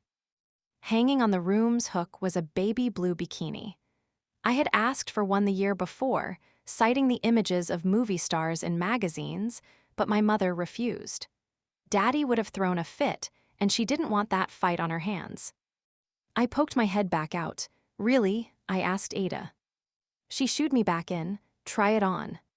Stripping off the sheath dress I had tried on last, I stepped out of my underthings and pulled on the midriff-bearing suit. I had never been this publicly unclad before, but I had to admit, it flattered my shape, and the color would look lovely with a tan. I stepped out, climbing onto the pedestal at the three-way mirror. Ada smiled, lifting her eyebrows twice. And you thought you weren't going to have any fun this summer. She turned back to Charlotte. We'll take it. She thought for a moment. Add a second one in green while we're at it. Back on the street, we waited as the concierge brought the bags to the car. Not as barbaric as you assumed when you arrived, is it? Philadelphia, I asked. She nodded. It's not New York. Nothing is New York, Ada said, just like how nothing is Paris. I had never been, but I suppose it has its charm. I gestured down the street. I tried to see the Liberty Bell the other day, but it was closed for renovations. I didn't take you for the history type. I shrugged, when in Rome, or in this case, Philadelphia. She eyed me carefully. I also didn't take you as the type to give up so easily. She gave $1 to the concierge, then slipped a hand through my arm. Come on, let's go see your cracked bell. But Ada, it's closed. The door was locked and the windows were covered. Pish-posh, nothing is that closed. She walked, taking me along with her. Keep up, please. We walked the 3 blocks arm in arm, then down the tree-lined avenue to the entrance. See, I said, showing her the sign. Closed for renovations. Oh, ye of little faith. She shook her head. Come along. And she half pulled me to the corner, rounding the building to the rear entrance, where workers were cutting wood on a sawhorse. Hello, boys, Ada called merrily. One of the workers tipped his hat, but another looked less pleased. You can't be back here, ma'am. It's restricted. Could I speak to your supervisor, please? She asked sweetly. I won't be but a moment. I was sure he would say he was the supervisor, or that he wasn't going to get whoever was. But when Ada flashed a smile, 75 or not, he softened. An older, heftier man, who clearly did none of the manual labor himself, came outside a moment later. He looked up at the sun and wiped his brow with a stained handkerchief before directing himself to us. How can I help you today, ma'am? Ada Heller, she said, sticking her hand out. He studied it for a moment before shaking it. I wasn't sure I would have offered mine. He didn't look overly clean and was sweating profusely. My niece here is from New York and hasn't seen a single thing that makes her think this city of ours is worth even a penny. The supervisor shot a dirty look at me. Thanks, Ada. I took her to Betsy Ross's house. Lie.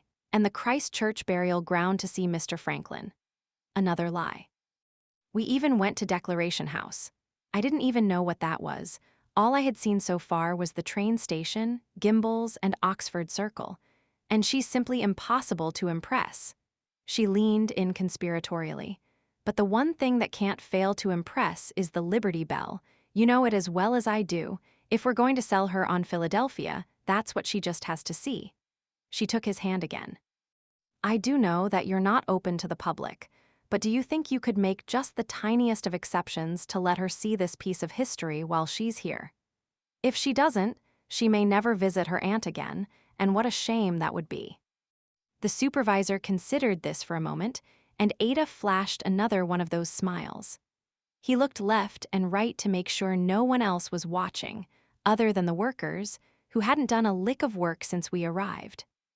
You can't tell anyone, he said quietly, and you have to walk exactly where I tell you, and don't touch anything. Ada mimed crossing her heart. You're an absolute gem, she told him. We'll be as good as church mice. Come on then, he said, gesturing for us to follow him into the building. Isn't it as poor as church mice? I whispered to Ada. How should I know? Ada whispered back. I don't spend time in churches, or places with mice for that matter. Scaffolding lined much of the walls, but the supervisor brought us into a darkened room, then flicked the switch on the wall. The construction so far seemed to be confined to the outer rooms, as this one appeared untouched. The bell sat on a large wooden pedestal, a staircase with white-painted wooden balustrades next to it, separated by a crisp American flag, with all 50 stars for the newly added Alaska and Hawaii. The iconic crack spread from just below the name of Pass to the bottom. What do you think? Ada asked. It's bigger than I expected. May you say that on your wedding night, she said quietly. What? Ada laughed. Can I touch it? I asked the supervisor. Absolutely not. Ada touched his arm. What if you just turned around for a moment? I promise she won't harm it. He looked down at the hand on his arm, then back up to her face, lingering a little too long on her bosom on the way there. I suppose I need to check that scaffolding over there, he said gruffly. Ada nodded to me, and I walked up, laying a hand on the split in the metal. This piece of Americana had been here much longer than my family had been in this country. Let's go before our sweaty friend gets into trouble, Ada said, taking my arm again. Sir, she called, we've taken up enough of your precious time, and I think we've hooked the young lady." "Impressed yet?" he asked me. I nodded my head. "Consider me converted." He nodded. "I'll walk you out, and I'd best not hear about this or find out your reporters." "Of course not, darling. But you've given this girl a precious memory, and we both thank you for that." He tipped his hard hat to us at the door, then retreated to the cooler air of some unseen office when we walked out. "How did you do that?" I asked once we were safely back around the front of the building. She smiled. "You catch more flies with honey than with vinegar, and don't ever let anyone tell you we're the weaker sex." Chapter 12. There was a letter bearing my mother's flowing script waiting for me when we returned to the house. I grabbed it and made a beeline for my room, where I flopped onto the bed and tore open the envelope, inhaling the scent of her perfume that rose from the page. "Dearest Marilyn, I hope you are enjoying Philadelphia more than when you first wrote. I know it's a change, but you will adapt beautifully. Your father is still angry, of course, and vowing he can never return to Beit Shalom. Personally, I think he just likes being able to sleep in on Saturdays and read the newspaper, but I'm working on him. I have sent several books that I believe you will enjoy along to the Shore House, as well as your radio. It didn't make sense to send them to the Philadelphia house just for you to pack and move them in a few days' time. Try to enjoy yourself. I know this wasn't how you wanted to spend the summer, but I think you'll find this is actually a welcome respite once you settle in.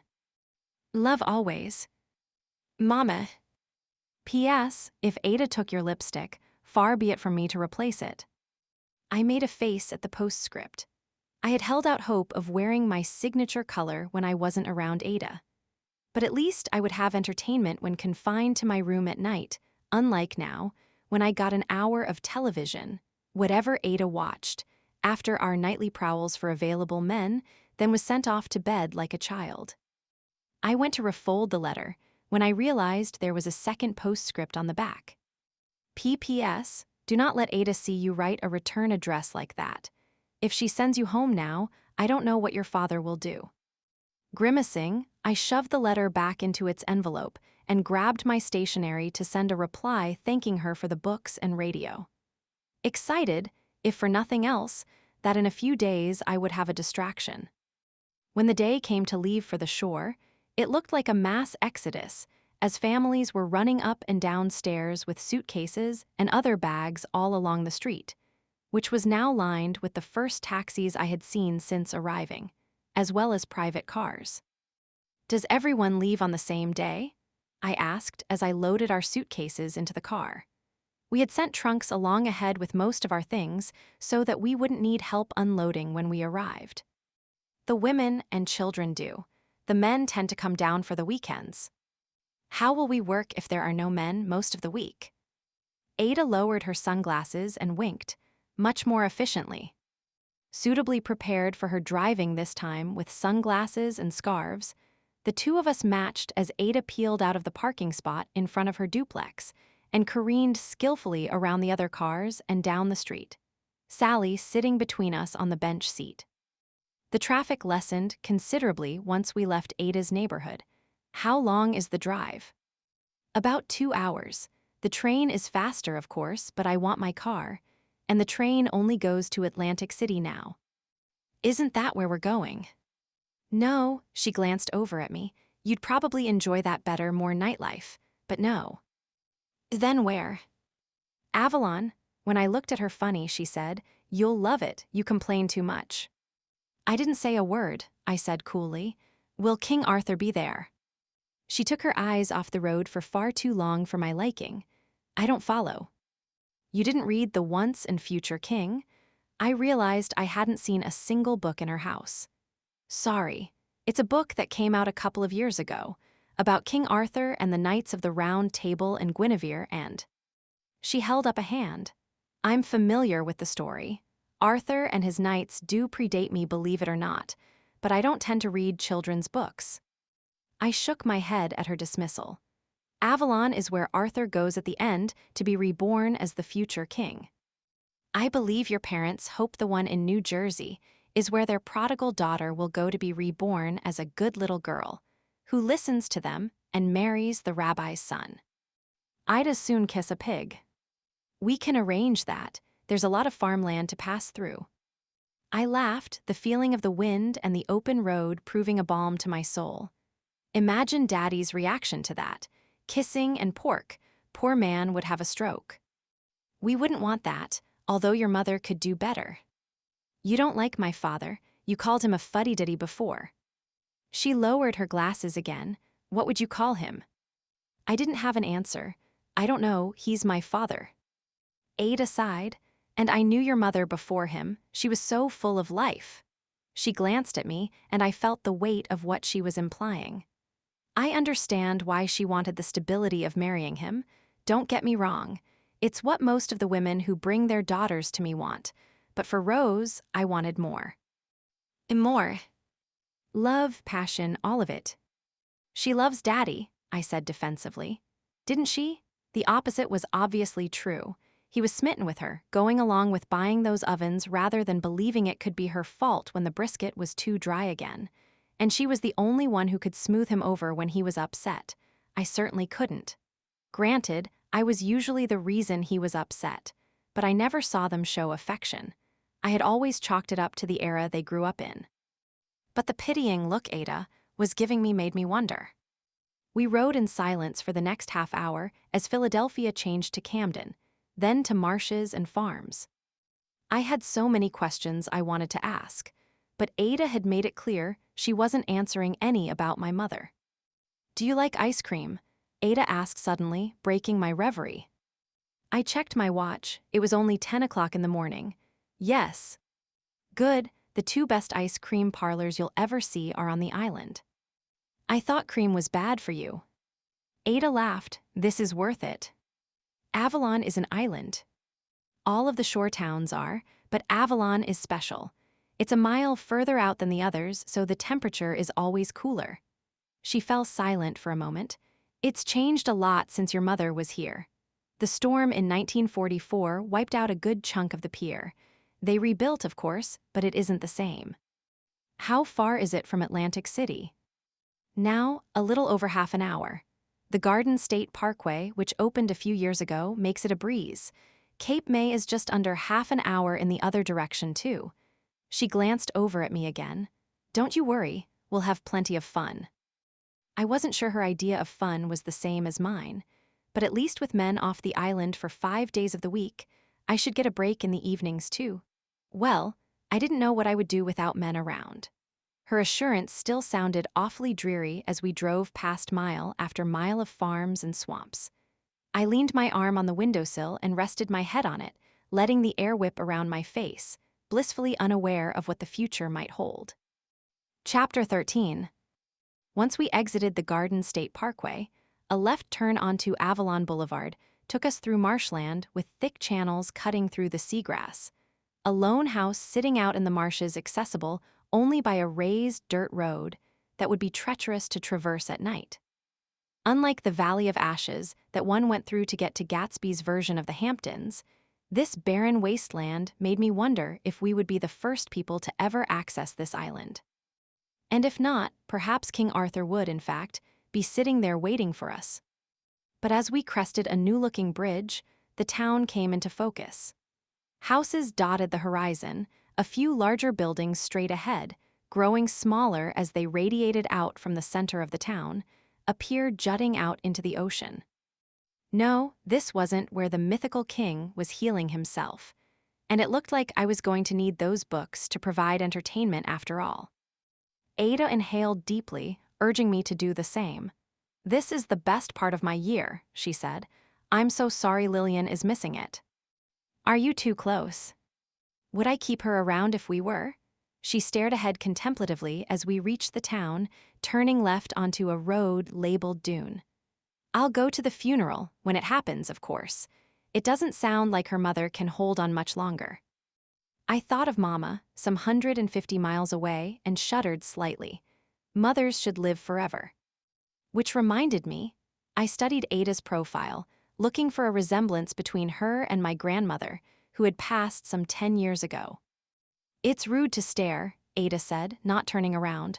What's the matter with you? I pursed my lips in annoyance. I was just thinking how you look much younger than Booby did when she died. Ada fluffed the ends of her scarf-covered hair and ticked a finger at me. That's because she had children, and grandchildren. Nothing ages you like children. So it's my fault she looked old. And your mother, S. Why do you think I wouldn't keep either of you around for more than a summer? I value my youthful appearance. She pulled into a driveway on 18th Street. Here we are.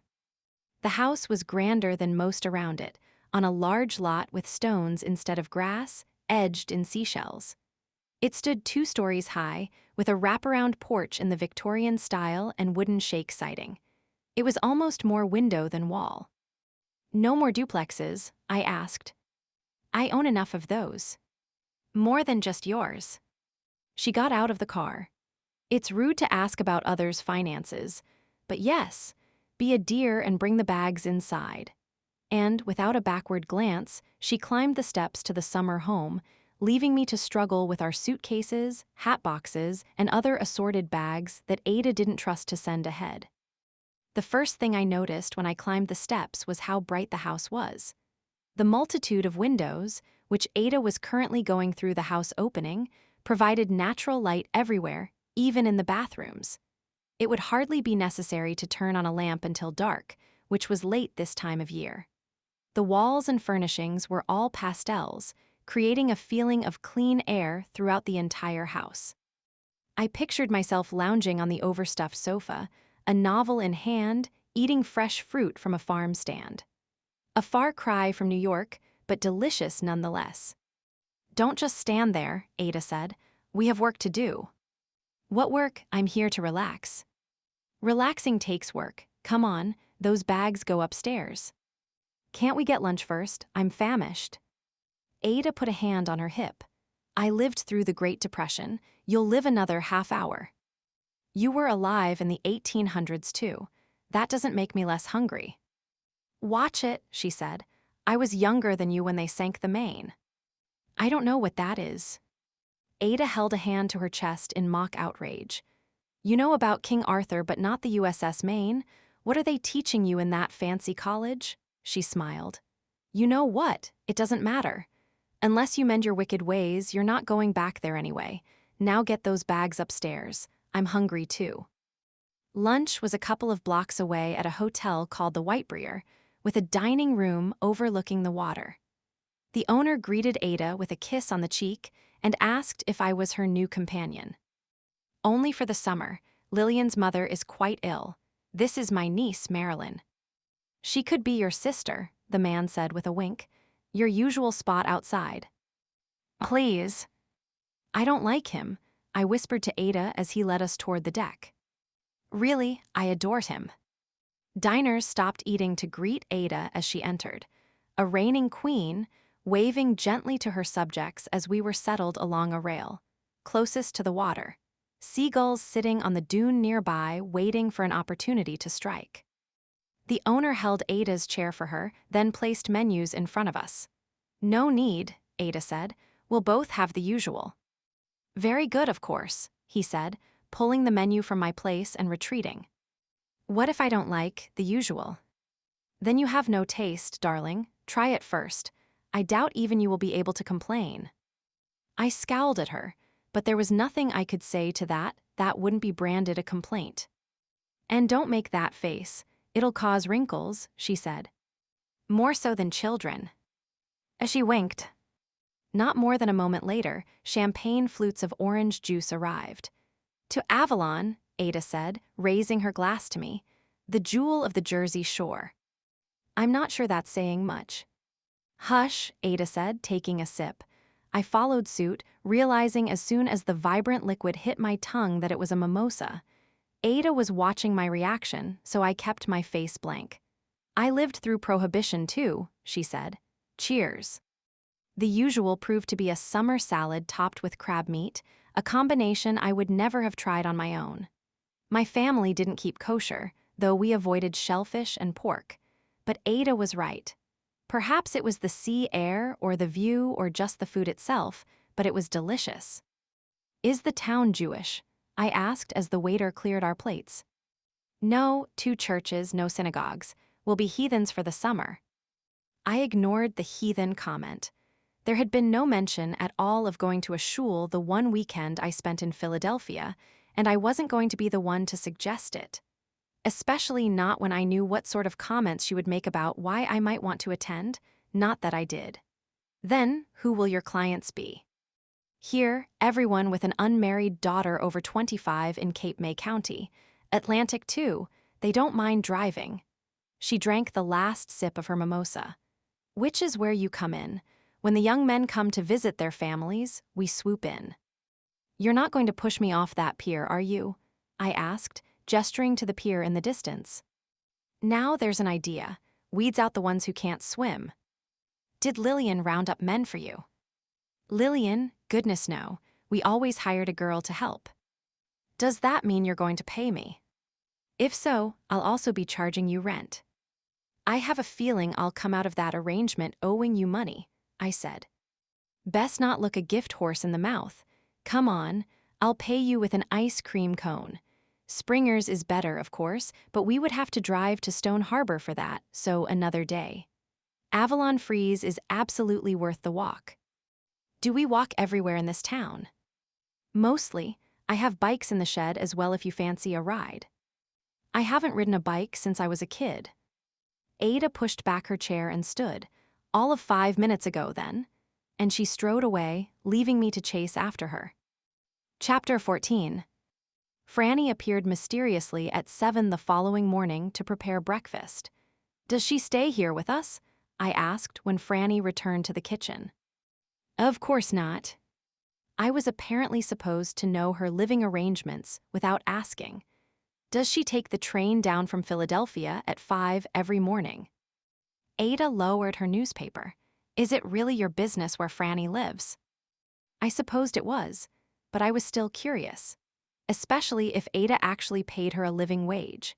She had been beyond generous with Hannah, the homely girl looking for a match, and ridiculously so when it came to buying me a summer wardrobe, though I suspected that was more about me being a reflection of her than anything else. But I was still curious, especially given the fact that her paid companion lived with her year-round with time off for an ailing mother. But I said nothing, until Franny came back in with my coffee, that is. Franny, I asked, ignoring a warning look from Ada, where do you stay when you're in Avalon? Franny looked in confusion to Ada, who shrugged. Why, Miss Ada gives us a house for the summer, on 9th Street. Who's us? My family, my husband, the children, and my sister comes to stay with us. How lovely, I said as Ada returned to her newspaper. It really is. We could never afford a place here. That'll be enough, Franny, Ada said from behind her newspaper. And you can have the night off tonight. We'll be having dinner with the Katzes. Of course, Miss Ada, thank you. Ada nodded, and she retreated to the kitchen. Just how many houses do you own? I asked. Real estate is never a bad investment. She lowered the newspaper again. What exactly is it that you want to do anyway? Do. Well, you don't seem to have any interest in getting married. And while there is money to be made in the type of exploits that got you sent here, I don't imagine that's a career Daddy would approve of. I sat in silence for a moment, catching a satisfied smile on Ada's face. Oh my, did I actually stump you? I thought you had a comeback for everything. That's you, I said. And I told you not to make that face if you don't want wrinkles. I think you're destined for children. You'll look older than me within 5 years. I felt my face scowling and tried to smooth it out. I'm not against marriage, I said finally. I just don't want to be forced into it. If I do, it'll be for love. Love fades, Ada said, putting her newspaper back up and flipping the page. You're better off marrying for compatibility at that point. Have you been in love? She kept her face behind the newspaper. We're discussing you, and you're dodging the question. I don't know exactly. I suppose I'll need a job if I don't marry. Did that just occur to you? I threw my hands up. Maybe it's you who causes wrinkles. She lowered the paper enough to catch my eye. Just call me Dorian Gray. We were both silent as she returned to reading. I enjoy writing, I said quietly. She didn't respond. But there's no real money in that if you're not a literary genius. And I'm no F. Scott Fitzgerald. A better thing than you realize, Scott was a mess. You're not about to tell me you knew Scott Fitzgerald. I wouldn't say knew, but I met him. I stared at her in wonder. Close your mouth, you'll catch flies. I mulled this over, trying to picture any circumstances where Ada could have crossed his path. I imagine your father thinks writing is a waste of time. Completely, I said. Mama doesn't though. Your mother always had her nose in a book. I suppose it's an escape from the tedium now. Her life isn't tedious. Ada folded her newspaper and set it down, rising from the table. Then, why don't you want a similar one? And without another word, she left the room. The client meetings began promptly at 9 the following morning. I wondered when she arranged them, but then I realized that was probably what she did when she dismissed me in the afternoons. Or it had been Lillian's job. I was a fast learner and had gotten much better at taking notes, to the point where I earned a nod from Ada when she reviewed them. She raised an eyebrow when I suggested that our second client would be a good fit for a young man we had met the previous week. And why is that? Well, they both enjoy music and art. She's shorter than him.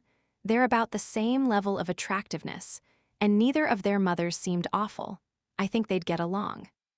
Excellent appraisal. We'll try it and see how you did. I was suddenly apprehensive. What if they hate each other? You'll blame me. It's a risk you must be willing to take if you're going to make suggestions. So I should keep my mouth shut. Are you capable of that? Besides, if you're right, you're guaranteeing 2 lifetimes of happiness. Happiness or tedium? Ada shrugged. Once they reach the altar, that part is up to them. We can only teach them to fish. We can't also teach them to cook, chew, and swallow. Chapter 15. We broke for lunch, and then Ada informed me we were done for the afternoon. I raised my eyebrows, wondering if this was a result of fewer families being in town, or if it was because she actually treated her time in town as somewhat of a vacation. But following her dictum of gift horses and mouths, I didn't question my good fortune. Instead, I raced up the stairs and changed into my new blue bikini, admiring myself in the bathroom mirror before throwing on a caftan and packing a bag with a towel and one of the books my mother had sent. Then, I called to Ada that I was going to the beach. Don't burn, she said. No one wants to give their number to a lobster. I've got my copper toned. There's also something to be said for umbrellas. I rolled my eyes. I'll take that into consideration. Ada's house wasn't directly on the beach, but it was just 2 lots from the dunes. She claimed it was safer from storms, and she had no intention of losing her house to the ocean.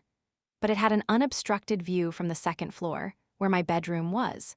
And the walk to the dunes only took a couple of minutes.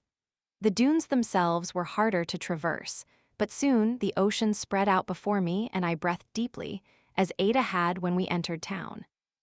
My parents may have preferred the Catskills, but I would always choose the ocean, even if it was New Jersey.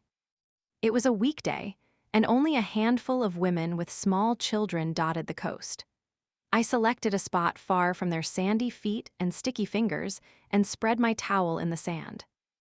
After applying the tanning lotion, I sat watching the ocean. Daddy certainly wouldn't approve of this punishment. I looked down at my pale stomach, exposed to sunlight for the first time, or of what I was wearing. But despite Mama's conservative dress, I somehow thought she would. Whatever part of her that spent the summer with Ada all those years ago, that part would approve of me here now.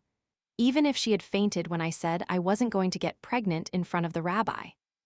I opened the book. It was an advance copy.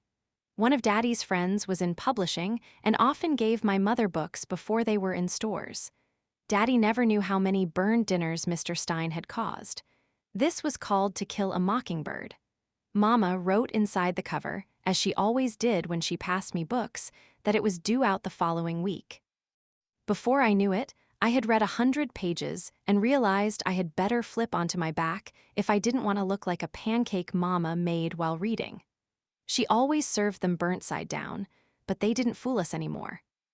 I lay on my back and pushed my sunglasses up onto my forehead, closing my eyes against the brilliant sunlight, and slowly I began to drift off into a doze. "Well, if it isn't the siren of the shore," a male voice said, waking me. I squinted against the sun, but I could only see the silhouette of a man in a pair of Avalon Beach Patrol trunks. Sitting up and holding my hand above my eyes, I could just make out the young man who had pulled me from the bush my first night in Philadelphia. "Freddie, isn't it? I hardly recognize you when I'm not sprawled in shrubbery." He grinned. "I'd know you anywhere." Looking around, he asked, "Are you on the clock? I don't see that Anne of yours lurking around corners." "She's back at the house. Apparently we get to relax in the summer." I lowered my sunglasses so I wouldn't be squinting, and he sat on my towel next to me. I was very aware of the heat of his leg almost touching mine, and even more aware of how unclothed I was. "Wait, I didn't tell you she was my aunt." "Maybe I asked around about you." "Who would you ask? I just arrived." "There are no secrets in Oxford Circle, or Avalon for that matter." I gestured to his trunks. "Are you here for the summer then?" "I am. My last summer of freedom before I graduate and have to decide between law school and the family business." "Which is?" He looked sideways at me, sizing me up as a match or asking for yourself. "If there are no secrets in Oxford Circle, Ada already knows all your business." Freddie swept some sand off the towel, brushing against my leg in the process. "She does. You know, she called me after you got my number and I asked about you. She said you weren't available." "Did she now?" He nodded. "Is it the rabbi's son, or was that whole story a red herring?" I scrunched up my nose, making a face that would surely upset Ada and her concern for future wrinkles. "True, unfortunately, but I did refuse him."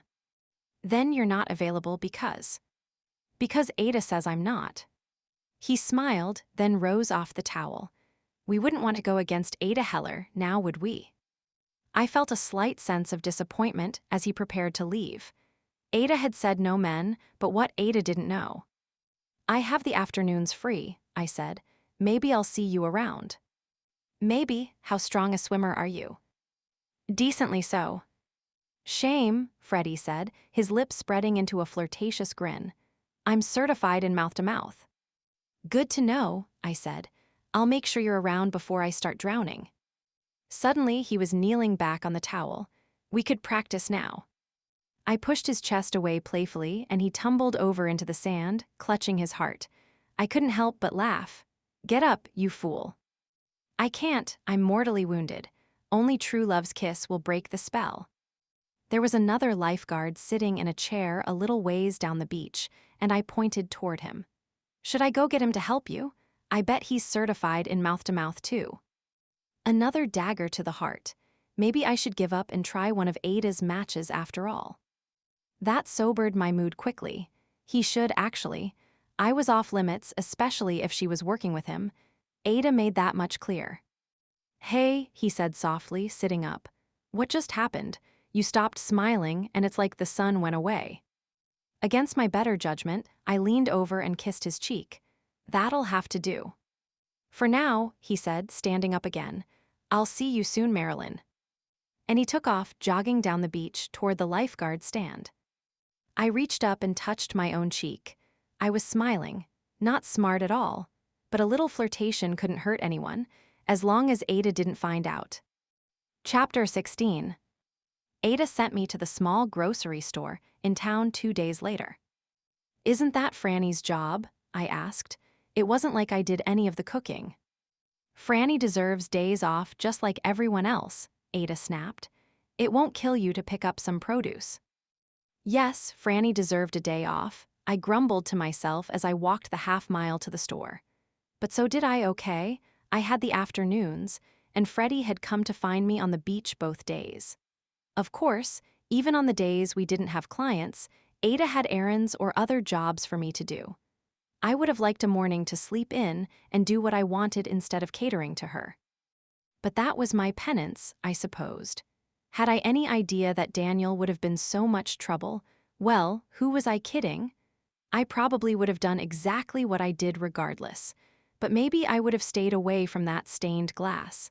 I had no regrets about anything except getting caught. I soon found myself in the produce aisle, utterly confounded by the melons.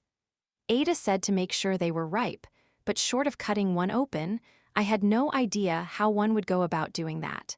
And I feared they would frown upon me cutting them all open and sampling them. Maryland. I turned around to see Shirley. My goodness, you're here to save me, aren't you? I threw my arms around her neck. Shirley laughed. What do you need saving from? These blasted melons. Ada said to make sure I got a ripe one, and there's no way to tell with the rind on. You create a distraction, and I'm going to try to crack one open like a coconut. She looked at me like I had grown a second head. Or I could show you the trick, might be easier than smashing them. I suppose that do. Here, she said, pressing a thumb to the indentation on the top. You press the belly button and then smell it. If it smells like you want to eat it, it's a good one. She held it out to me to smell, and the aroma was heavenly. Thank you, there's no greater joy than thwarting that woman, and she clearly expected me to fail. What do you know about peaches? Shirley shook her head. Haven't you ever bought fruit before? I remembered Ada's disparaging comment about Shirley's family. Grace did most of our shopping even though Mama insisted on cooking. I had accompanied my mother a few times as a child when she went, but after I destroyed an entire tower of canned goods by plucking some from the bottom, she began leaving me home, a tradition that continued to this day.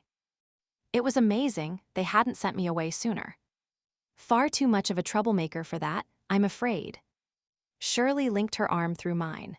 Come on, we'll have Ada thinking there's nothing you can't do in no time. After we had fulfilled both of our shopping lists, Shirley asked if I wanted to grab a cup of coffee at the diner across the street. I did, but Ada expected me back. Dinner then, my family would be happy to have you, Ada too, of course. I didn't think Ada would say yes, but I told her I would ask. Shirley rattled off her phone number, telling me to just let her know. We walked back together as far as 21st Street when Shirley turned to go to her family's shore house. Ada sighed when I asked her. She took a bite of a peach. You picked well, she said. Shirley helped me. She waved a hand at me. You go, send my regards but say I already had plans. Do you have plans? She leveled a gaze at me. Believe me, when my plans become your business, you'll be the first to know. I wondered again about the mysterious caller.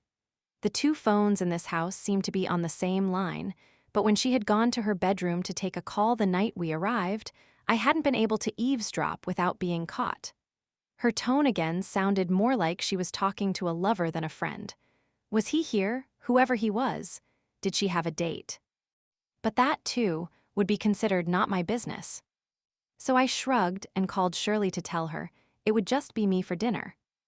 Wearing a new eyelet sundress that we had purchased at Gimbel's, I twirled to show Ada before I left. It suits you, she said, but you really should be sitting under an umbrella. All that sun you're getting. Yes, will cause wrinkles, so will everything else I do. She threw up her hands. Far be it from me to stop you if you want to look like a raisin when you're 30. What a lovely image, I said, refusing to let her get my goat tonight. Instead, I leaned down and kissed her on the cheek, surprising her. Enjoy your plans, whatever they may be. And you yours, she said with a knowing smirk. Just remember the rules, please. I didn't know what that meant because I wasn't bringing Shirley here. But I shrugged and headed out the door to walk the 3 blocks to Shirley's house. Traversing those blocks in heels, however, was slightly more complicated than I expected. The houses all had the same white stones for a lawn that Ada's did, but not everyone had a gardener as fastidious, so there were many opportunities to turn an ankle on errant stones. I chuckled, mentally thanking Ada for all the practice she had given me at dodging rocks in my path, and arrived at the house unscathed. The house rose before me, and I saw what Ada meant about the family trying too hard. Ada's house was designed to look like a classic beach cottage, if a large one. Shirley's family's summer home was a stone behemoth designed to show off wealth. It lacked the airy windows that provided such welcome breezes and constant sunlight and was built for effect more than comfort. It would have looked at home across from the White House, not here among the clapboard and shake-sided cottages with its columns and porticos. I hoped they had fans. I didn't want to sweat my makeup off before dinner was served. I climbed the steps and rapped smartly on the oversized oak door, expecting Shirley to throw it open, or a butler, if they were really trying to impress. But when the door opened, Freddie stood there, dressed in a dinner jacket. Well, hello there. I leaned back to look at the house number. I must have the wrong house, but hello to you as well. Right house, Shirley said breathlessly, elbowing Freddie out of the way. Don't mind him, he'd flirt with a corpse if it had lipstick on. My sister exaggerates, Freddie said, leaning against the doorpost. Your sister? This just got more interesting. Shirley looked from me to him. Oh no. She turned to Freddie, hands on her hips. Can't I have one friend whose heart you don't break? First of all, you have Julia. Only because you said Julia looked like a potato with hair. Freddie turned to me. She does. Very unfortunate girl. I don't think even your aunt could save her. He looked back at his sister. And second, the only heart being broken here is mine. She's refused to go out with me multiple times now. Shirley threw an arm around my shoulders. I knew I liked you. Come on, Mama and Papa want to meet you. We have cocktails in the living room before dinner. Mr. and Mrs. Goldman rose to greet me warmly as we entered the living room. I needn't have worried about fans. Instead, I worried my hair would look worse than after a ride along the coast with Ada driving and no scarf. Shirley has told us so much about you. Mrs. Goldman spoke loudly to be heard over the noise of the fans. I shot a glance at Freddie, wondering both if he had mentioned me and if he had made the connection that I was his sister's new friend before I arrived. All lies, I said. She looked confused. I'm kidding. Of course, she said and laughed loudly to punctuate it, and I immediately understood that Ada would never set foot in this house. They didn't know my family in New York. They were trying to impress me because Ada was Oxford Circle royalty. And Mrs. Goldman's desperate laugh to prove she got a joke that went over her head was entirely so I would form a good impression. Freddie and Shirley or no, this was going to be a long evening. Mr. Goldman insisted I sit in his chair, the place of honor in the living room, which was mildly uncomfortable as the whole family sat on two sofas, staring at me. Tell us everything about yourself, dear, Mrs. Goldman said. I want to know everything there is to know. Goodness, that would be terribly boring. Not at all, Freddie said with a laugh. His mother shot him a death stare, and he hid his smile behind his glass. You're from New York, of course. What does your father do? He's a doctor. And your mother is a Heller. If you went back to my great-grandparents, that was true, but it didn't make sense to correct her on the branches of my family tree, especially when she was telling me, not asking. So I nodded, taking a sip of an extremely weak, slow gin fizz. Do you have any siblings? A brother, Harold. A brother, she said, looking at Shirley. How wonderful. You'll have to invite him down to meet our Shirley. We could have a double wed. Mama, Shirley interjected. You're right, of course, Mrs. Goldman said, smoothing her dress. He could be 12. How old is he? 25 and married? Sorry, Shirl. It was my turn to hide behind a drink. There was a good chance I was going to start laughing if I didn't. Shirley shook her head. Mama, really, enough. Marriages don't always last. Do they seem happy? Mama. What? I'm just trying to look out for you, dear. She leaned in toward me conspiratorially, as if I weren't there at her daughter's request. You're not offended, are you? No, of course not. Mrs. Goldman leaned back in her seat, flashing Shirley a closed-mouth smile of victory before turning back to me. And you? Are you engaged? Quite the opposite. Mrs. Goldman nodded sagely, which is why you're here, of course. Then she looked to Freddie, who was glaring at her, and her husband, who was making a stop gesture across his throat. I don't mean here, she said, gesturing wildly around the room. I meant with your aunt, to find you a match. She wrung her hands fretfully until her husband reached over and put a calming hand on her leg. "Let the poor girl breathe, Arlene," he said. "She didn't come here to be interrogated." To be honest, I was wondering what I was doing there at all now. Neither Shirley nor Freddie reeked of the desperation of their parents, so it was no wonder I had accepted the invitation, but it would take a lot more gin and a lot less fizz to get me back here again. "It's fine," I reassured Mrs. Goldman. "But no, I'm not here to find a husband. I have 2 more years of college left and then, well, we'll just see what happens. I don't go in for all that matchmaking business." Freddie hid another smile. "No. Not for me." He winked, and I raised my drink again. At this rate, it was probably a good thing that whoever made the drinks had barely waved a bottle of gin over my glass.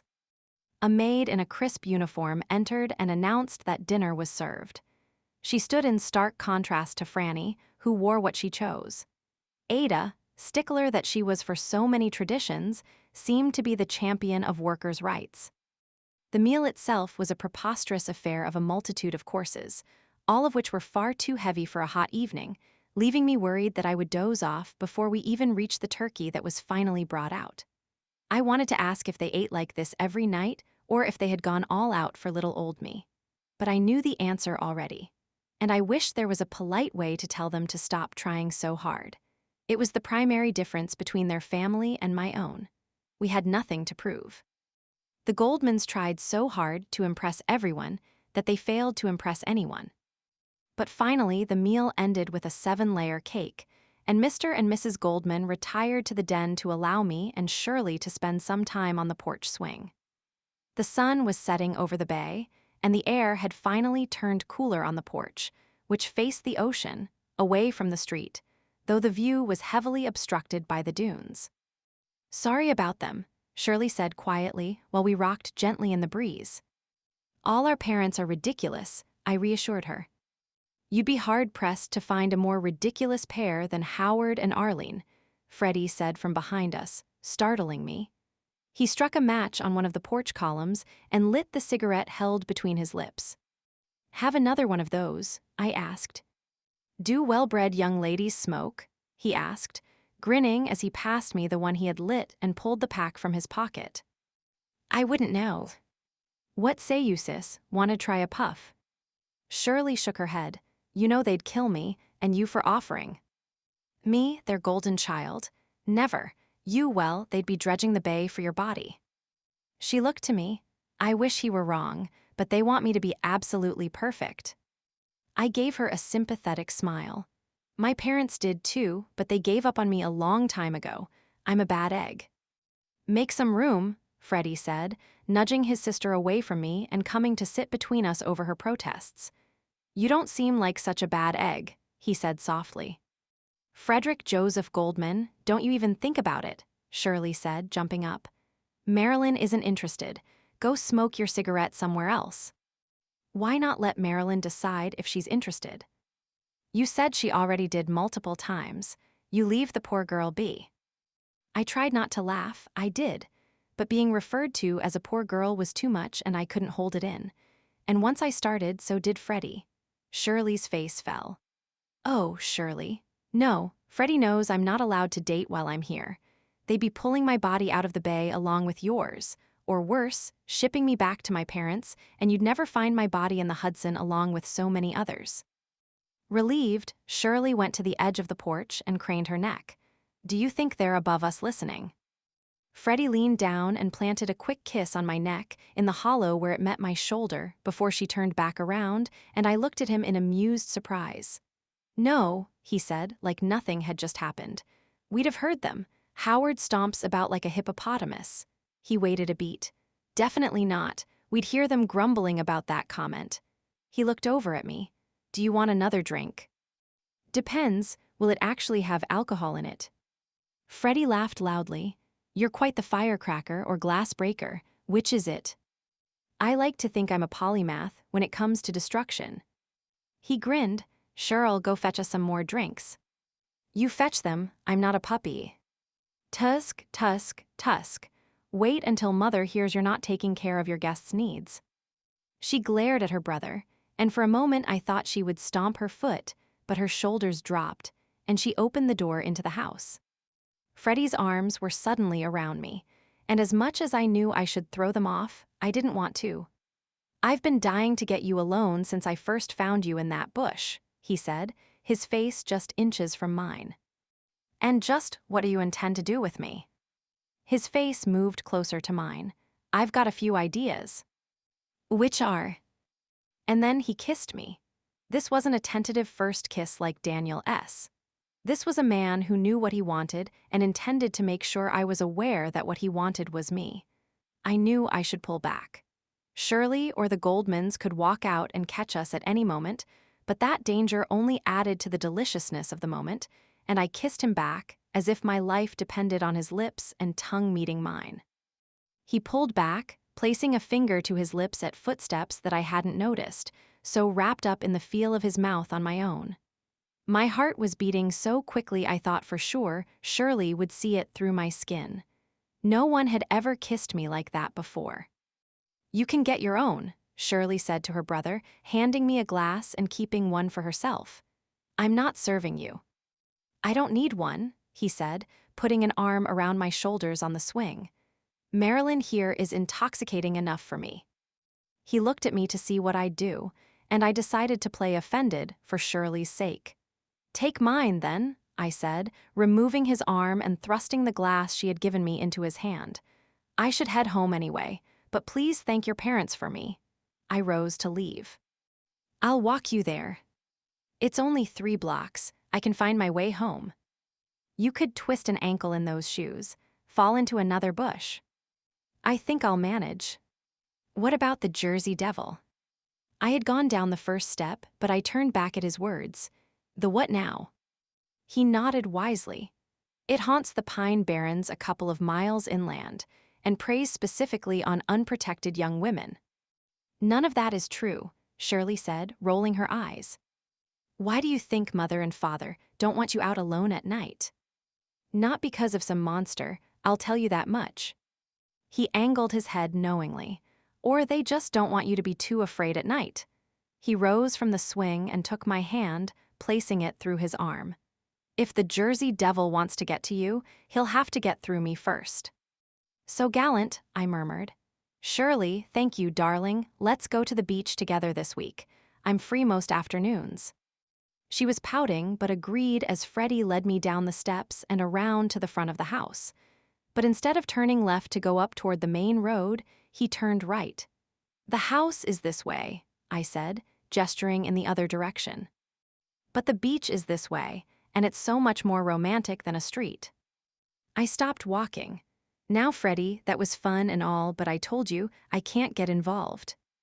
"That's too bad," he said, turning to face me, "because I'm already absolutely smitten." He grinned impishly. "Besides, you said if we didn't like Ada's matches, you'd go on a date with any of us." "You haven't met any of Ada's matches." "I already know I don't like them. They're not you." He tugged my arm to get me walking toward the path over the dunes. "I definitely can't walk on the sand in these," I said as we reached the sand pathway, my heels already sinking in. "Then take them off," he said, kneeling to remove first my right and then my left shoe, holding them both in one hand by the heels as he rose to take my hand with his other. "Or I can carry you, if you'd rather." "I can walk just fine," I said. But as we crested the dune, the ocean sparkling below us in the reflected moonlight, I pictured us recreating Burt Lancaster and Deborah Kerr's Seen in From Here to Eternity in the surf. I was in dangerous territory, and I knew it. "We probably should have taken the road," I said quietly. "I was just kidding about the Jersey Devil, you know. Besides, he hates water." I laughed, despite myself. "You're perfectly safe with me." "Are you safe with me, though?" He stopped walking, pulling my arm until I was facing him, and wrapped one arm around my waist, his other hand tangling itself in my hair. "You tell me," he said quietly as he leaned down to kiss me again. When we finally broke apart, both panting for air, Freddie said he should get me home. As much as I knew he was right, I felt a tingle of disappointment radiating through my body. "I want to win that aunt of yours over, and that means returning you without making it obvious what we've been up to." His mention of Ada sobered me quickly. Even if he were from a different family, Ada made it quite clear that she would not approve of any romantic liaisons that summer. And the fact that she had his number as a potential match made the situation that much worse. "I'm not sure you'll be able to do that." "Just watch," he said. "I've been told I'm too charming for my own good." "You're not that charming." "Oh no," he asked, pulling me in for another kiss. "Your lips beg to differ." I told myself it was the setting, but I couldn't help it. I kissed him back, and again when we reached Ada's street. "Not too close to the house," I whispered. "She sees everything." "Then we'll say goodbye here," he whispered back. "When can I see you again?" "Like this, I don't know that you can." What a terrible answer. Shall I ask Ada for her permission, like she's your father? My father would grant it easier than she would. He looked down at me in the darkness. "You strike me as the type who knows how to sneak out of a house if the mood suits you." I laughed quietly. He had me pegged. "Maybe." "Will you be on the beach tomorrow?" I nodded. "We'll make a plan then." He kissed me one more time, then turned to walk away, and I went up the path to the house, climbing the steps to the front door that Ada told me didn't need to be locked. I didn't call out. I had no idea what time it was or if she would be awake, but she was in the den on the phone. "Marilyn?" she asked. "It's me, Ada." "Come in here, please." I did as she asked, arranging my face placidly as if I had just come from a family dinner with no siblings in the house. Her mouth turned down in a frown as she looked me over. "I believe you had lipstick on when you left this evening." My mind was racing, but I kept my face bland. "Came off on my napkin," I said, thinking fast, "and I left the tube in the bathroom here so I couldn't reapply." She pursed her lips, and for a moment I was sure I was sunk. Then she waved a hand at me to go and returned to her phone call. "Yes, I know. It's hard for me too." I started up the stairs, wondering again who she was always talking to. And what was hard, but I didn't really care. I wanted to wash my face, change into my nightgown, and dream of Freddie on the beach. Chapter 17. "I think I'll join you on the beach today," Ada said the next morning. Franny was back, and I was beginning to question why she brought her in to make breakfast. She didn't eat much of it, not that I minded. I was famished. I froze, mid-bite, wondering if I was somehow caught. But there was no way she could know Freddie said he would see me there today, was there? No, she would have had to have been outside with us, and she was clearly on the phone. She lowered her newspaper because I hadn't responded, and I composed my face. "Of course," I said, smiling innocently. Her eyes narrowed, and she made a small HMMPH sound. When she raised the newspaper back to reading level, I felt my shoulders drop, and I pushed my plate away, appetite gone. I had to tell Freddie we couldn't see each other. For real, I would never be able to get away with anything. Ada was too wily, and she somehow could read my every move before I made it. I didn't understand how, but she did. I just hoped he was smart enough to stay away when he saw me with her. Getting Ada to the beach was much more of an ordeal than tossing a towel and a bottle of Coppertone into my bag. While she dressed, Franny prepared a light lunch of sandwiches, bottles of soda, and fruit to take with us, which she packed into an ice-filled styrofoam cooler. Then Franny helped me lug a wagon out of the shed. In it we packed the cooler, my beach bag, a chair for Ada, and a beach umbrella. "Do you know how to put this up?" Franny asked me. I did not, but how hard could it be? I could open a regular umbrella, and you just stuck it in the sand. Franny eyed me warily. "I'll be just fine," I assured her. Franny wrung her hands. "I can send my husband to help. Let me just call him." I put a hand on her arm. "Franny, I can handle a walk to the beach and setting up Ada's things. It's fine." "I wish Lillian were here," she said. "Well, she's not, I am, and I'm not an imbecile, truly, I'm in college. I can figure out an umbrella and a chair." She looked unconvinced, especially as I began trying to drag the wagon over the white rocks of the yard. That part took her pushing while I pulled, but once we reached the sidewalk, it was smooth sailing. See? Right as rain. You just come back to the house if you need me to call my husband, she said. Shoo, I said, waving her away. And don't you sit at the house waiting for us. Go enjoy the day. I've got everything under control until dinner. Ada descended the stairs in a caftan covering everything except her head, hands, and feet, and a sun hat so gigantic that I wasn't sure how she fit through the front door. It took a lot of effort not to laugh. What are we waiting for? She asked. It's a beautiful day. Miss Ada, let me send my husband to bring your things. I can call him in a moment. Traitor, I said quietly, I can handle it. Take the afternoon off, Franny, Ada said gently. I'm sure Marilyn is quite capable of getting me situated. But... No buts, I want to hear all about the lovely time you had with your family later. Go. She turned to me. Don't prove me wrong. It's an umbrella, Ada. 10 minutes later, I was heavily regretting my words as it fell over for the third time. I stabbed again at the sand. Why won't it go in? Ada stood, arms crossed in irritation, as I had also been unable to unfold her chair. And dragging the wagon up the path over the dunes had almost been the death of me. There, I exclaimed finally as the pole seemed stable. I bent to open the top, and the whole thing toppled into the sand and blew away, leaving me to run after it, expelling a stream of profanities that made a mother near us cover her child's ears and glare at me. But someone else reached the umbrella before I could.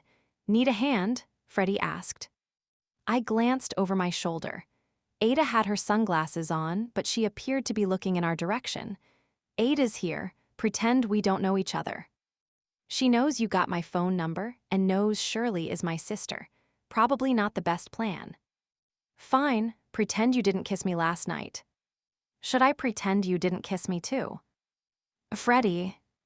He smiled and picked up the errant umbrella, jogging it over to where Ada stood. Miss Heller, he said, nodding his head. As a member of the Avalon Beach Patrol, it would be an honor to help you set up today. She lowered her glasses. Freddie Goldman. Yes, ma'am. She looked to me, suspicious timing. Ma'am. You two having dinner last night, and then you showing up here.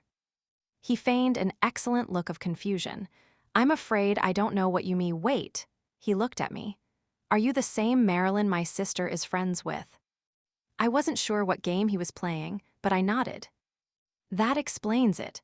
I ate at the pizzeria on the boardwalk last night with a friend from school, and I work the 18th Street lifeguard chair.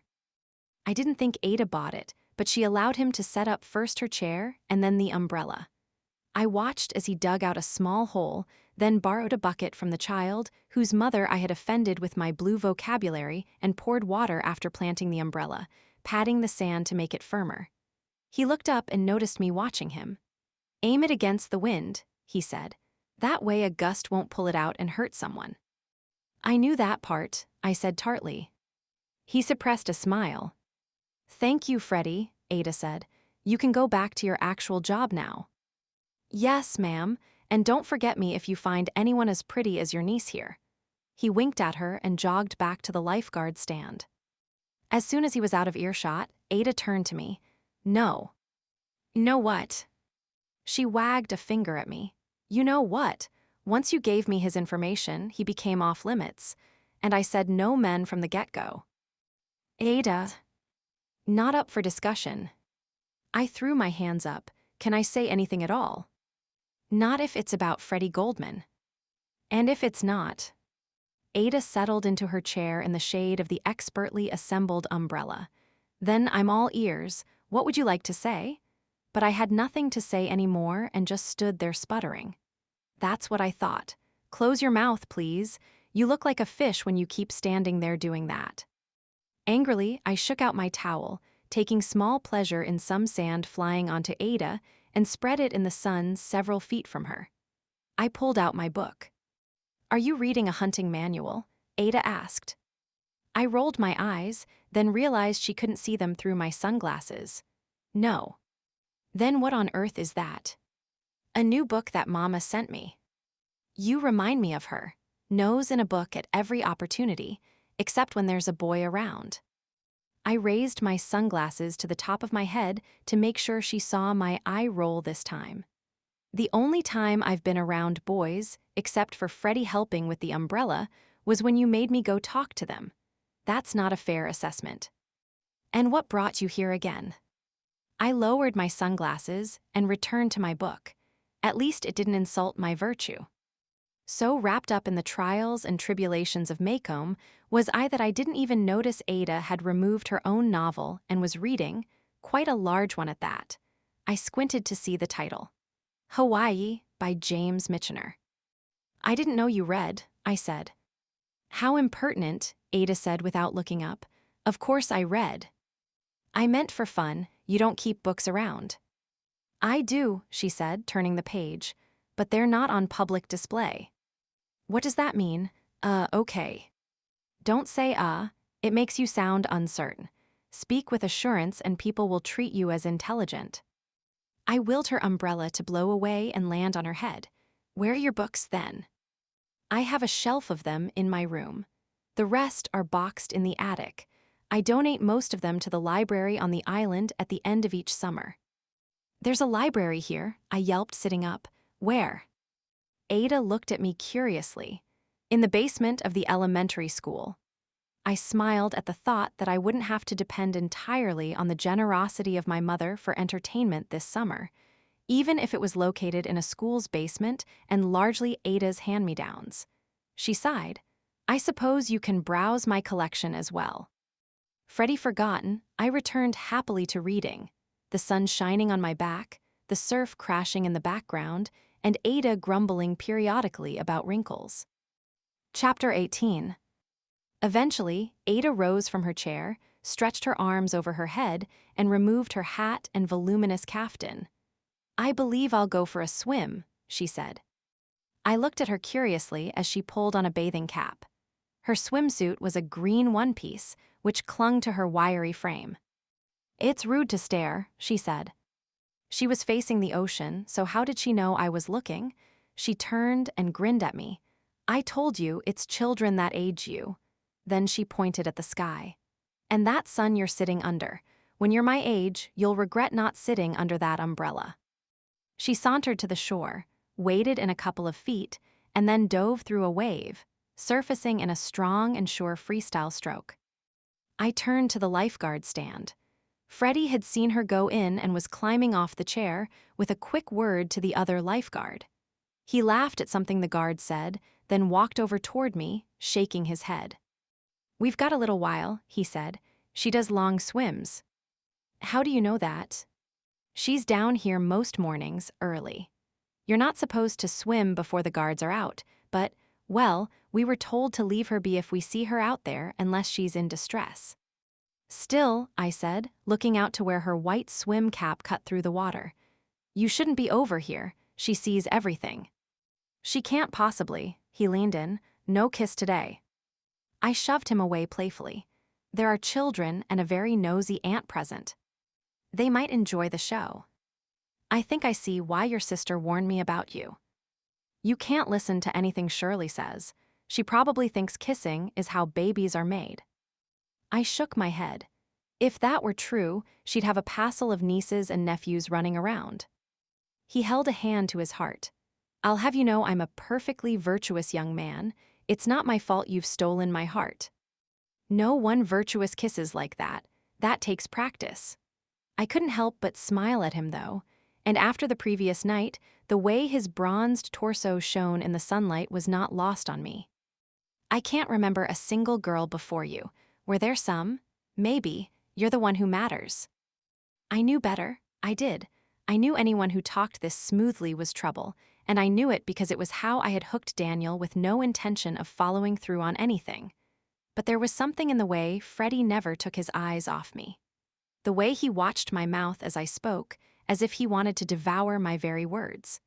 The way he made me feel like the most irresistible girl in the world, the only girl in the world.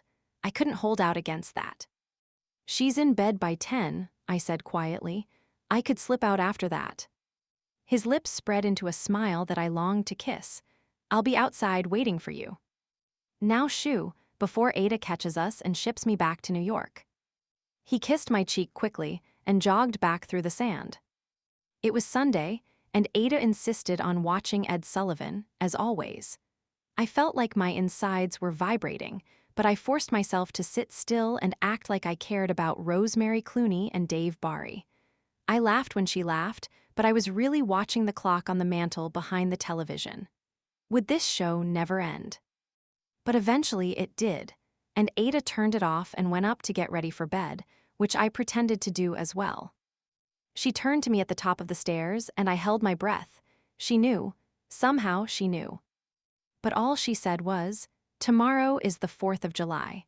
I've given Franny the day off, so you can sleep in as late as you like. We'll watch the fireworks on the beach in the evening." "That," I squeaked, then cleared my throat. "That sounds lovely." "Are you coming down with something?" She put the back of her hand to my forehead. "Or just too much sun?" I felt my cheeks flushing. "Maybe. I'm sure a good night's sleep will fix whatever it is."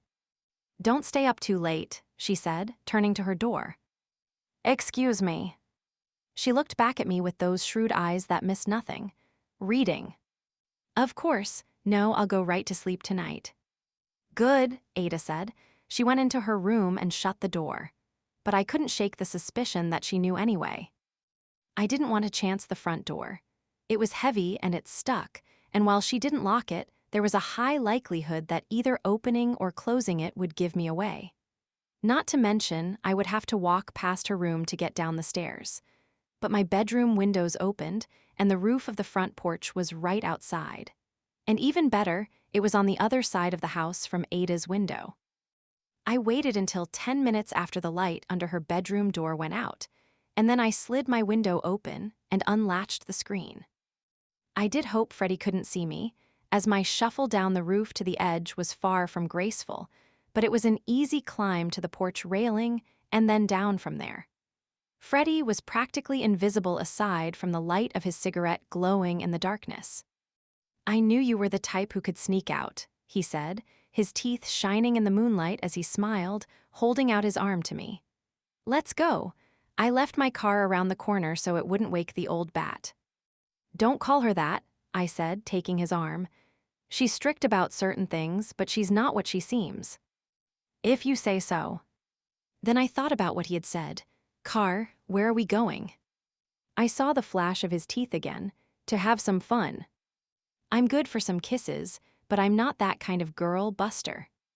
He threw his cigarette into the rock lawn of a nearby house and grabbed my waist, pulling me to him and kissing me deeply. "Who says I'm that kind of boy?" He breathed into my ear when he broke the kiss. "Come on." He pulled me along again. "I promise, all clean fun tonight." His car was a red and white Bel Air convertible, a few years old, but immaculately kept. "Let's go," he said, opening the door for me. He climbed into the driver's seat and held out a scarf. "Stole this from Shirley. She won't ride with me unless her hair is tied up." How thoughtful. He looked over as I secured the scarf around my hair. "What?" "You look beautiful," he said, "like you belong in this car." I shook my head as he lifted my hand to his lips and kissed it. Then he started the car and drove off toward 30th Street, the road out of town, the moonlight shining over the bay and the channels as we passed through the marshlands, which held a beauty in the darkness that I had failed to see on the drive-in. He turned right onto the Garden State Parkway, and the wind whipped around us, making conversation impossible. But Freddie reached over and took my hand around the exit for Ocean City, and I felt a shiver up and down my spine as he traced a thumb along my palm.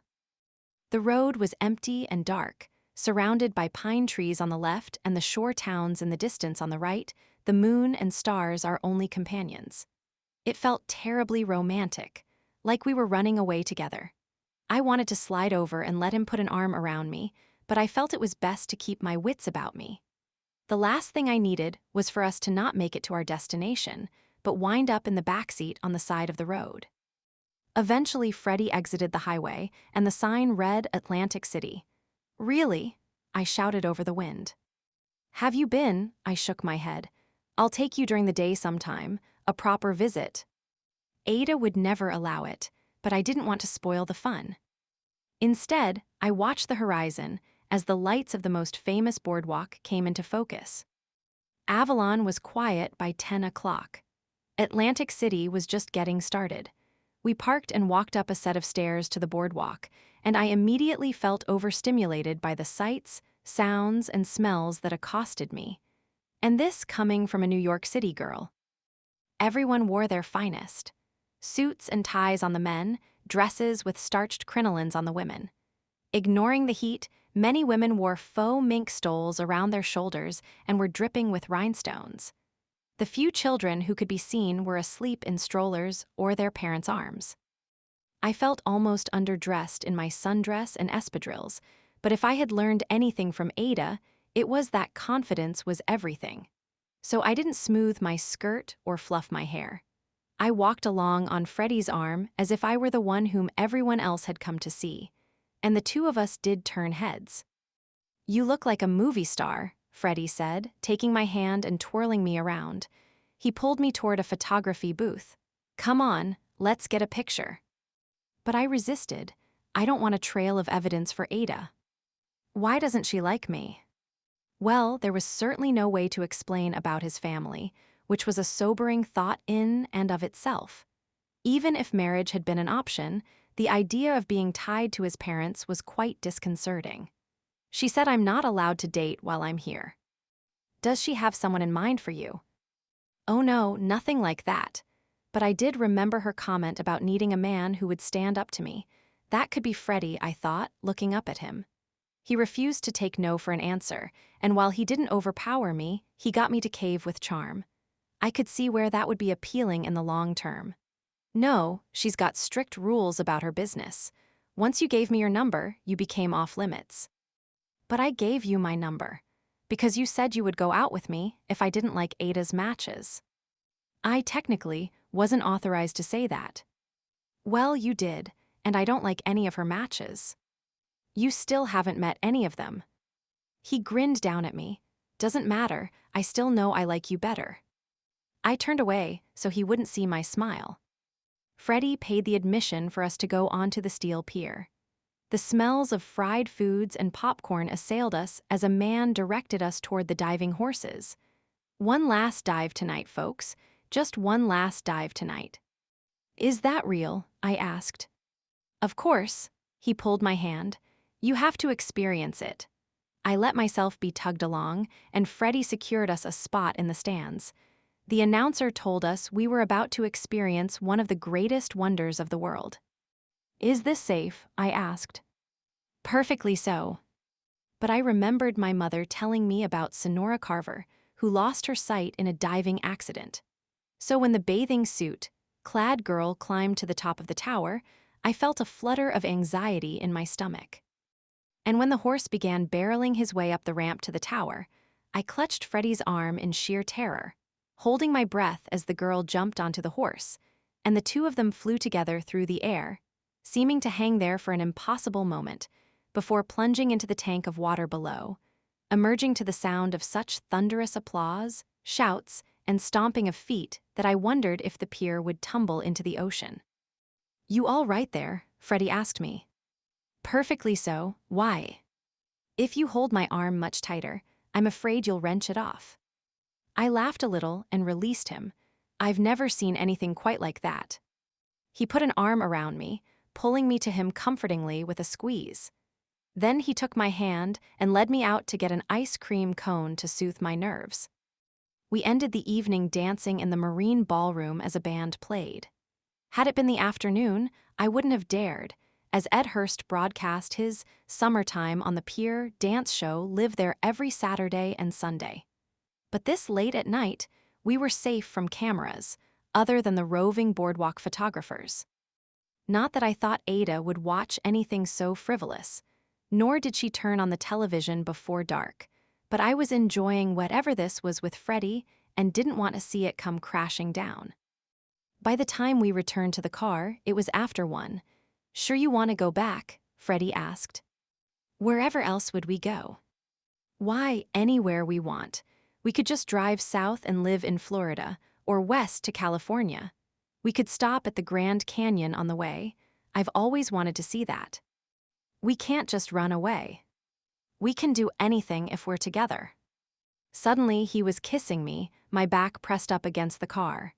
And for a moment, I believed him that anything was possible. What if we did just keep driving? Start fresh someplace where parents and aunts didn't dictate our futures. As we drove back through the moonlight, I leaned against Freddie, my shoes off and legs up, feet hanging out the open window. My posture was drowsy, but I was awake with the possibilities of what life could be like if we just escaped. But we eventually reached Avalon, and Freddie parked his car on the main road again to avoid detection. "I'll help you get back upstairs," he said quietly. "I can do it." What kind of a gentleman would I be if I weren't there to catch you if you fell? I shot him a flirtatious look. "Or try to catch a glimpse of what's under my dress, you mean?" "If so, I'd have brought a flashlight," he said, winking. He held a finger to his lips. "Let's get you to bed safe and sound." He kissed me one more time on the path up to Ada's house. "I had a wonderful time tonight," I said. "We'll have to do it again."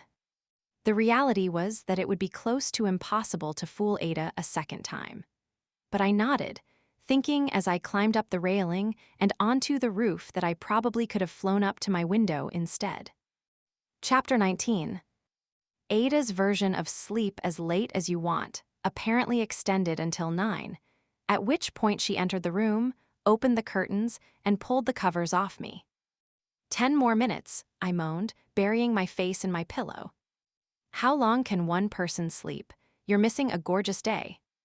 Every day is a gorgeous day here.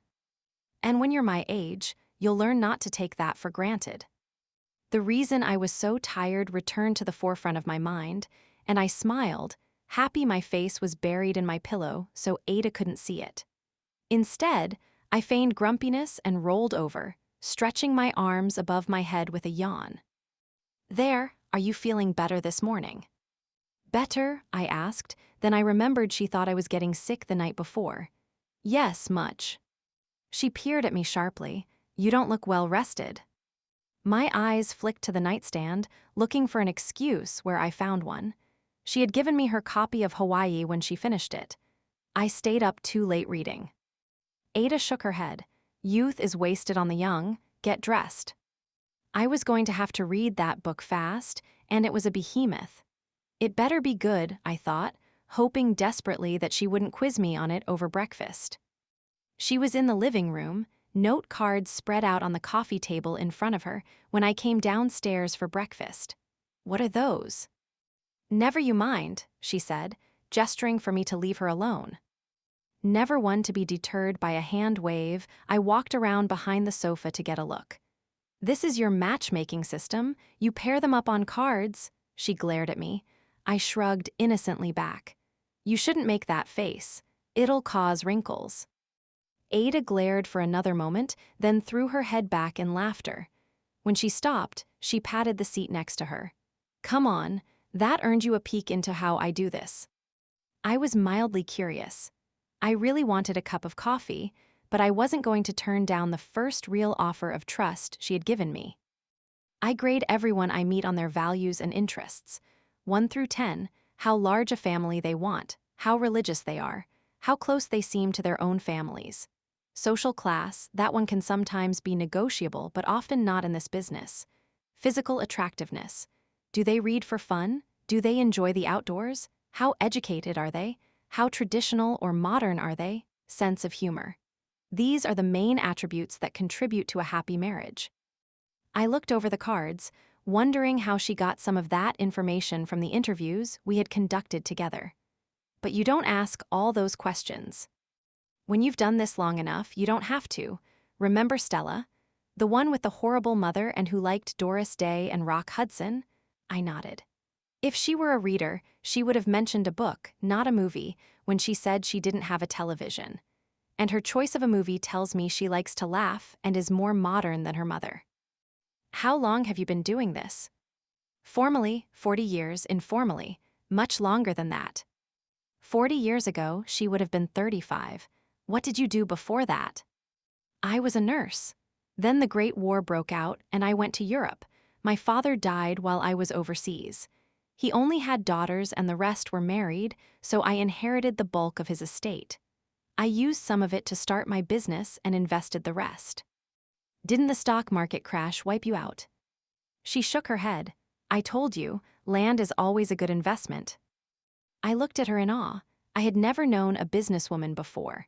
I had known secretaries and nurses and teachers, but not someone who fully managed her own finances for a lifetime without the help of a man. Without a father or husband, credit would be largely out of her reach. But she had built an empire that survived the worst economic crisis of our country through her own shrewdness, something that most of the men had lacked. Was it hard? Ada sighed. It still is. But the only things in life that are worth it are hard. It was worth it to maintain my independence, and now I can help others. She drove me nuts, but I also admired her more than anyone I had ever met. When I retreated to the kitchen to make myself coffee and some toast, I mulled over her system, thinking about how I would grade Freddie. He certainly didn't seem to be particularly attached to his family. I hated the idea of not living in New York or near Mama, but he could probably be convinced. Neither of us showed much interest in religion. I didn't know if he enjoyed reading. I wanted someone who did. Daddy had no interest in the books Mama wanted to talk about. Attractiveness was no issue. Neither was sense of humor. The social class thing, well, Ada had said that could be negotiable, and I certainly didn't care. Besides, he was going to go into either business or law school. This was America. Anyone could be anything. Then I realized how foolish I was being. We had gone on one secret date. I shook my head. A little fun was one thing, but I wasn't planning to fall in love. Are you done in there yet? Ada called. We should go to the beach. They do a boat parade. Let me just eat my toast and throw on my bathing suit, I yelled back. Don't yell from room to room. It's rude. I laughed, shaking my head. Chapter 20. The fireworks show over the ocean was no match for that over the Hudson, but it was on par with the ones I had seen in the Catskills as a child, so it wasn't hard to feign interest for Ada. Though I did keep peeking around the dark beach as children darted around waving sparklers, drunk on ice cream and the late hour. Freddie would likely be with his family, 3 blocks away, and I didn't dare interact with him while I was with Ada, but it didn't stop me from looking. Tuesday morning was back to business as usual, Ada reminding me before bed to set that alarm clock, which went off promptly at 7. Ada was already at the table, as always, her newspaper in front of her face, her coffee half drunk, her toast untouched. Ada, I said, when you went for a swim the other day, Freddie said you swim every morning. She didn't lower the paper. You seem awfully chummy with that Goldman boy. I could have kicked myself. I told him to leave me alone and go do his job, which was watching you swim. I don't need to be watched. I'm an excellent swimmer, and if a shark gets me, I've lived my life. Yes, that's about what he said. I'm just curious. Do you actually swim every day? The newspaper didn't budge, weather permitting. Franny placed a plate of food in front of me, and I thanked her. She had made muffins with fresh Jersey blueberries, which looked and smelled heavenly. I took a bite, savoring the explosion of flavor as a berry opened. Apparently, the talkativeness of the previous morning had not extended to today. I didn't see Ada's face until she rose to prepare for the day's clients. A single errant curl at the nape of her neck was the only clue that perhaps she had been near water that morning. The curl had been subdued by the time the first girl and her mother arrived. I observed both Ada and the girl. This one plump and cheerful, confident Ada would have no trouble finding her someone, through new eyes having gotten a glimpse at Ada's methods. Do you enjoy dinner parties? Ada asked. I adore them, she said. Especially hosting. I love cooking and seeing others enjoy what I've made. Need someone social, I wrote. Do you have a favorite book? A quick, panicked look entered her eyes. Ada's face didn't change, but I knew she saw it too. Let me think, she said. Honestly, it was probably something from school. That's fine, Ada said smoothly. Movies, television shows. Oh my goodness, that's much easier. Let me see. She began rattling off a list of generic comedies. No education beyond high school, I wrote. Doesn't read. Wants a sense of humor, but nothing dry or sarcastic. When we finished for the morning, Ada flipped through my notes as she always did, but this time she nodded approvingly. You're a fast study. I do try. I'll have to watch my back. You'll be my competition before long. I had no interest whatsoever in matchmaking, nor did I believe for a moment that I could do what she did. If a girl came in with a domineering mother, I'd probably tell the girl to run away and start her own life. And I could never knowingly send someone into a meeting with someone I found repugnant. But Ada's praise was seldom given and never undeservedly, and there was no higher compliment than seeing me as potential competition. If I ducked my head in modesty, the corner of her mouth would turn down, which was just fine, as modesty wasn't exactly my forte. Instead, I laughed. Apples and oranges. No one can do what you do. She turned me loose after lunch, citing my becoming too good at her line of work to be allowed to be involved, but she said it with a wink. Take an umbrella to the beach, she warned. I will, I lied merrily. Ada shook her head. It'll be 2015 when you're my age, and I'll be long dead, but you'll look in the mirror one day and think I should have listened to Ada. Oh, Ada, I said. You're far too cantankerous to die. You'll make it to 130 for sure, and then you can tell me yourself. She swatted at me and told me to get out, but she was laughing. You should be so lucky. I was smiling as I walked to the beach sans umbrella. I was lucky my parents had banished me here. And not just because Freddie came jogging over soon after I set up my towel in the sand and picked me up, swirling me around in a kiss. Why, Mr. Goldman, I said, feigning shock. In broad daylight, what will the neighbors think? That Freddie Goldman has finally settled down, he said, flopping onto my towel. I have an hour break. Thanks for setting up such a great nap spot. I pouted, kicking sand over his foot. He opened his right eye to look at me. You could always sleep with me, all puns intended. Freddie Goldman. He leaned up on his elbows. Was worth a shot. Come on, let's walk down to the jetty. Sometimes you can find crabs at low tide. He stood up and took my hand, and we strolled leisurely down the beach together. When I arrived back at the house, I yelled a hello to Ada, who yelled back that I wasn't to yell room to room, and went upstairs to shower. But when I entered my bedroom to grab my bathrobe, I stopped short. On the dressing table was a baby blue portable Underwood typewriter, an unopened ream of paper next to it. As if in a trance, I approached it, running my fingers over the feel of the new keys. Do you like it? Ada asked from the doorway. I suppose we'll need to get you a proper desk, too, though I chose this model so you could write anywhere. I swallowed. I don't know what to say. This is for me. Who else would it be for? I'm not planning to write my life story anytime soon. You said you wanted to write. This is, I stopped, afraid the lump in my throat would betray me. Thank you. Well, don't get all mushy on me about it, Ada said gruffly. But she didn't fool me. I threw my arms around her neck, suddenly understanding the picture of her and my mother. She wasn't warm and she suffered no fools, but no one had a better heart than this indomitable battle axe before me. She squeezed me back once, then peeled my arms from her neck. Go shower. You smell like you've been working on the docks. Then she was gone. But I sat at the dressing table chair before I went to shower, opened the ream of paper, and slid a crisp, white sheet onto the roller, feeling like a proper writer, envisioning a day when I would be walking along the beach and seeing people reading my novel, even if I had no idea where to begin. Chapter 21. That blank paper was still sitting there 2 days later when Ada walked by my room. She sighed. You do know it works, right? I didn't get you a typewriter-shaped paperweight. I looked up from where I was sprawled on the bed, my nose in Hawaii. It was engrossing.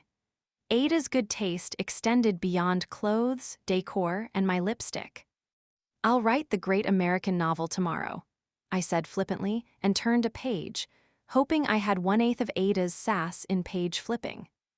I had you pegged as serious, she said coolly, but I can take it away. She moved toward the typewriter, and I sat up suddenly. No, please do. She stopped and turned. Your parents didn't send you here to lounge on the beach all summer. No, they sent me here so either my mother could smooth my father down, or you could marry me off and make me someone else's problem. One hand went to her hip, the other pointed a finger at the typewriter. And that is your way out of both problems. You said you wanted to write. The only one who is going to make that happen is you. If you lie on a beach flirting with boys all day, the best you can hope for is marriage. I was ready to throw that stupid typewriter at her head, or the copy of Hawaii. At almost 1,000 pages, it probably weighed about as much as the typewriter. I'm not you, I said bitterly. Maybe I just want to fall in love before I get married. That's well and good, she said, but love doesn't always work out. What would you know about that? She let out a short, barking laugh. More than you do, I know that much, but fine. You want me to be the villain? I don't mind, as long as you write something. She left, and I flopped back onto the bed. Then, after a few minutes, I went and sat at the typewriter. But all I had was the idea of being locked in a tower again, and that was such a baby story. I wanted to write something sweeping like Hawaii or universal about the human condition like my favorite, The Great Gatsby. And all I knew was my own spoiled existence. The phone rang, and I heard Ada's bedroom door shut. So I stomped down the hallway, not bothering to be quiet, and went downstairs, then slipped on my shoes and left the house. I avoided the beach. I didn't want to see Freddie in this mood, and headed toward town instead. I walked up the 2 blocks to Dune Drive and then turned, almost colliding with Shirley. Hello, Marilyn, she said coolly. Hi, I said, surprised by her lack of effusiveness compared to when I had seen her previously. Shirley moved to keep walking. Wait, I said, grabbing her arm. Are you mad at me? She glared. I thought you wanted to be my friend, not use me to get to Freddie. Excuse me. That's the only reason you came to dinner. It is not. I had no idea he was your brother. She made a disbelieving face, and I mimed crossing my heart. Swear, I had no idea, and I wasn't even a little interested. Past tense, Shirley said. I don't understand why he goes after all my friends. Can't he find his own girls? A slight alarm went off in my head, but I needed to know. All your friends. Most of them. Not the one who looks like a potato, though. She tried not to laugh, but couldn't quite contain it. Honestly, Marilyn, he's such bad news. I don't know why you'd want to go out with him. I linked an arm through hers. Darling, I'm having a rough day today. Can we put this behind us? I'll buy you an ice cream cone. She hesitated a moment, then let me lead her into town. Why is your day so rough? I sighed. Where to begin? Ada got me a typewriter. I told her I wanted to be a writer. You're only the second person I've said that out loud to, and she's mad I haven't written something to rival Shakespeare yet. What have you written? Don't you start now too, Shirl. Well, they say people write what they know. You've got this big, glamorous New York life. Write about that. It's not so glamorous. You know about rakes like my brother. I chuckled. So the glamour girl and the rake?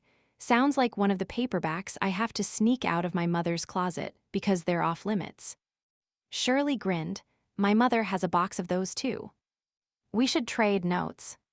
She laughed. What about Ada? If she has a box of racy novels, I wouldn't know. Her bedroom is strictly off limits. She probably has suits of human skin hanging in the closet. That's horrifying, but no, she's interesting. Write about her. I studied Shirley's profile and idea forming. Her family actually made the much better story. Imagine marrying blindly into that mess. What if a Freddie-like character met a Marilyn-like character, but away from his family? They have a whirlwind romance and elope, only to meet his parents, and no, that read like a horror novel. I was no Shirley Jackson. I'll think about it, I said eventually. And you don't need to worry about me and Freddie, it's just a little bit of fun. He likes you. I smiled, but I played it off, framing my chin with my hands. Who does? The idea that had formed with Shirley continued to intrigue me, though. What if it was more of a comedy of manners? the two sets of in-laws clashing while the young couple tries to begin a life together. Ada's bedroom door was still closed when I got back to the house, a murmur through the wall telling me she was on the phone, so I went to my room, closed the door, and sat at the typewriter, where I began to write. Chapter 22.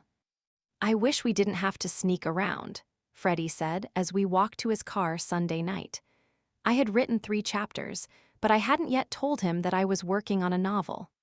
Then again, he never asked what I wanted to do with my life other than the assumed marriage and children either. I know, I said. Why can't we just talk to your aunt? I didn't respond as Freddie opened the car door for me. When he had shut my door, climbed in his side, and started the engine, I finally said, "It's complicated with her." "What about your parents? Surely they'd approve. I'm going to be a lawyer after all." I looked over at him. "Have you decided then?" "I believe I have." He took my hand and brought it to his lips. "New York has a lot of law schools, some of the best in fact. You wouldn't stay in Philadelphia." He looked at me. "Would you want me to?" My heart was racing. "You sure you want to go to the boardwalk tonight? We could take the Garden State all the way up to the city." I looked at the clock on the dash. "And scare my parents half to death. It'd be 2 in the morning by the time we got there, not the impression you'd want to make." "No," he said, "but I'm serious. Tell me which dragon to slay and I will." I rested my head on his shoulder. "No dragons, let's just keep getting to know each other and the rest. Well, it'll work itself out when it needs to." He wrapped his arm around me, and the night enveloped us as we crossed the marshes, going south this time on the parkway to the much closer and more casual Wildwood Boardwalk. This wasn't a place to see and be seen like Atlantic City. Kids ran amok, chased by tired parents who looked as if they regretted all their choices under the amusement park that loomed over the boards. "Good clean fun," Freddie said as we walked past a motel, "unless you wanted to rent a room." "Freddie," I said warningly. He threw up his hands. "I'm kidding. I mean, I wouldn't say no if you wanted to, but no, our first time should be more special than that." He pulled me in and kissed the top of my head, "and I would never pressure you." I looked up at him warily. "Shirley says you've been with practically all her friends." "Shirley's mouth is too big." "Is that all this is, though?" Freddie stopped walking. "I'm insulted that you would ask that." "That's not an answer." "Maryland." I didn't reply. He took a deep breath. I hadn't seen him mad yet, but I could sense he was getting there. "No, that isn't what this is. If it were, yes, I'd be pressuring you. Is that what you want to hear?" "No, it was." "We all have a past," he continued. "You do too. The first thing you told me about yourself was about that rabbi's son. I'm not grilling you about whether you're with me because you're bored." He took my hand. "I'm here with you because I like you. You're not like the Philadelphia girls. I wasn't kidding when I called you a siren. I don't understand it. I don't want to get married. I don't want to settle down yet. And I definitely don't want an Ada match, but I look at you and..." He trailed off. "And..." He looked at me imploringly.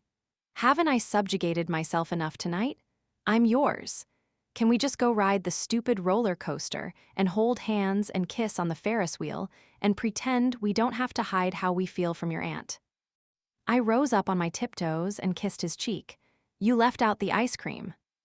"I'll give you the moon if you ask for it." "Rocky Road will suffice." "Marilyn, I shook my head, pressing a finger to his lips. "Let's go ride the stupid roller coaster and hold hands. We'll figure out the rest later." He looked like he wanted to say something else, but then the cloud over his face passed. "Okay, let's see if it's better than Coney Island." "Nothing is better than Coney Island." "Will you show me someday?" I nodded, and he pulled me along with him toward the amusement park, where we kissed on the Ferris wheel and spun around and around on the tilt-a-whirl until we couldn't have worried about the future if we'd tried. Chapter 23. The phone rang unexpectedly during the next morning's session with prospective clients. Ada jumped. I didn't know how people knew that they were supposed to call her between 2 and 4 in the afternoon to set up a meeting, but it was an unspoken rule that all adhered to. "Excuse me," Ada said, rising. "I can get the phones."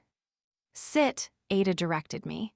I did as I was told, and Ada left the room and went and picked up the receiver in the den. I desperately wanted to know what was going on, but Mrs. Jeller and her daughter, Janice, both turned their heads in the direction Ada had gone and also seemed interested in whatever the phone call was about. And Ada wouldn't like that. "Janice," I said, coming to sit in Ada's spot, "tell me about your favorite books." She looked to her mother uncertainly. "I'm training as Ada's apprentice," I lied smoothly. "That's why I'm taking notes, but I can go down her list of questions easily."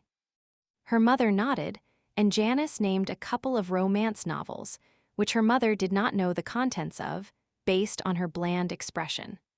I wondered if Mrs. Jeller didn't have a box of off-limits books, so Janice had resorted to swiping them from a friend's house. "And movies." Ada returned quickly and shooed me back to my seat, but she seemed distracted as she finished the interview. When the Jellers left, she went to the desk in the corner and wrote down 4 names and phone numbers from her planner. She brought the paper to me. "I need you to call the rest of the day's clients and reschedule for next week." She hesitated. "The rest of the week's clients. I'll write out that list next, but take care of today's first."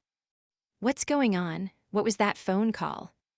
She looked tired, as if someone had simply pulled the plug on all her energy and sass, and it just ran out onto the floor, leaving an empty Ada bottle.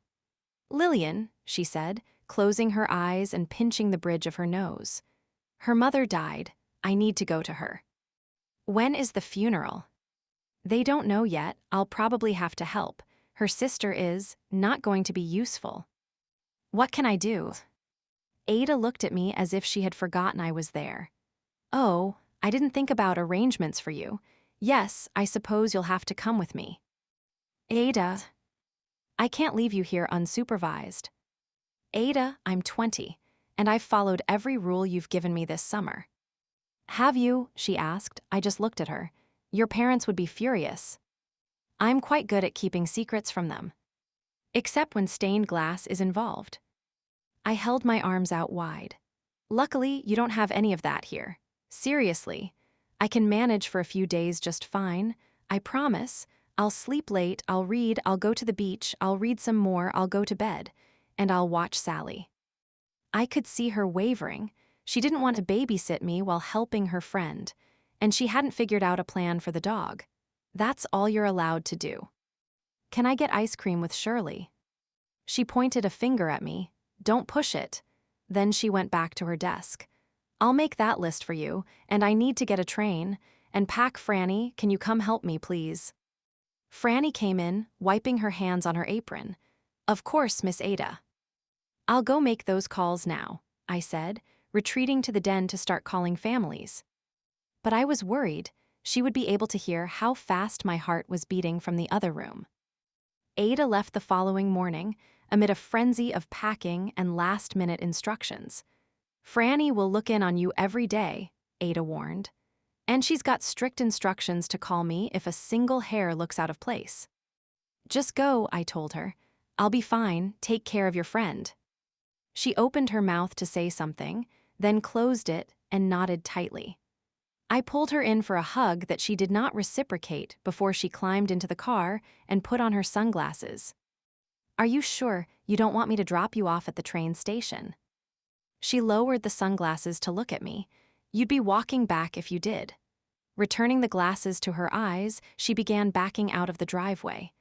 "No one drives this car but me. And remember, no guests, no dates, and no Freddie Goldman." I felt her eyes piercing me through my sunglasses.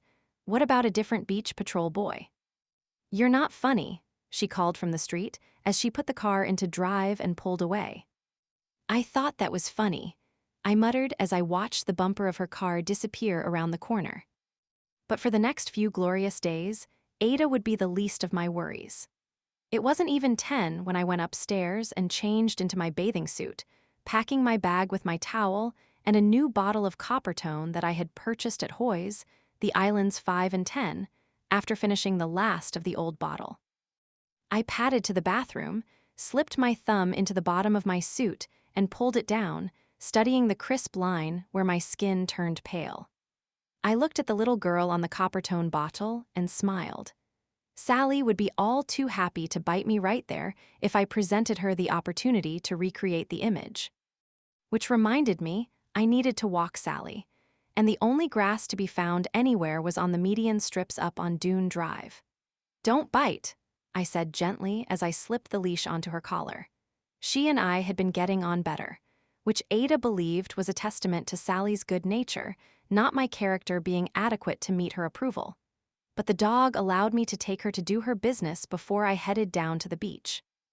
I grabbed the copy of Goodbye, Columbus that my mother had mailed me and put it in my bag as well. Somewhat scandalous. You probably shouldn't read this one. But C'est la guerre, my mother had written on the title page.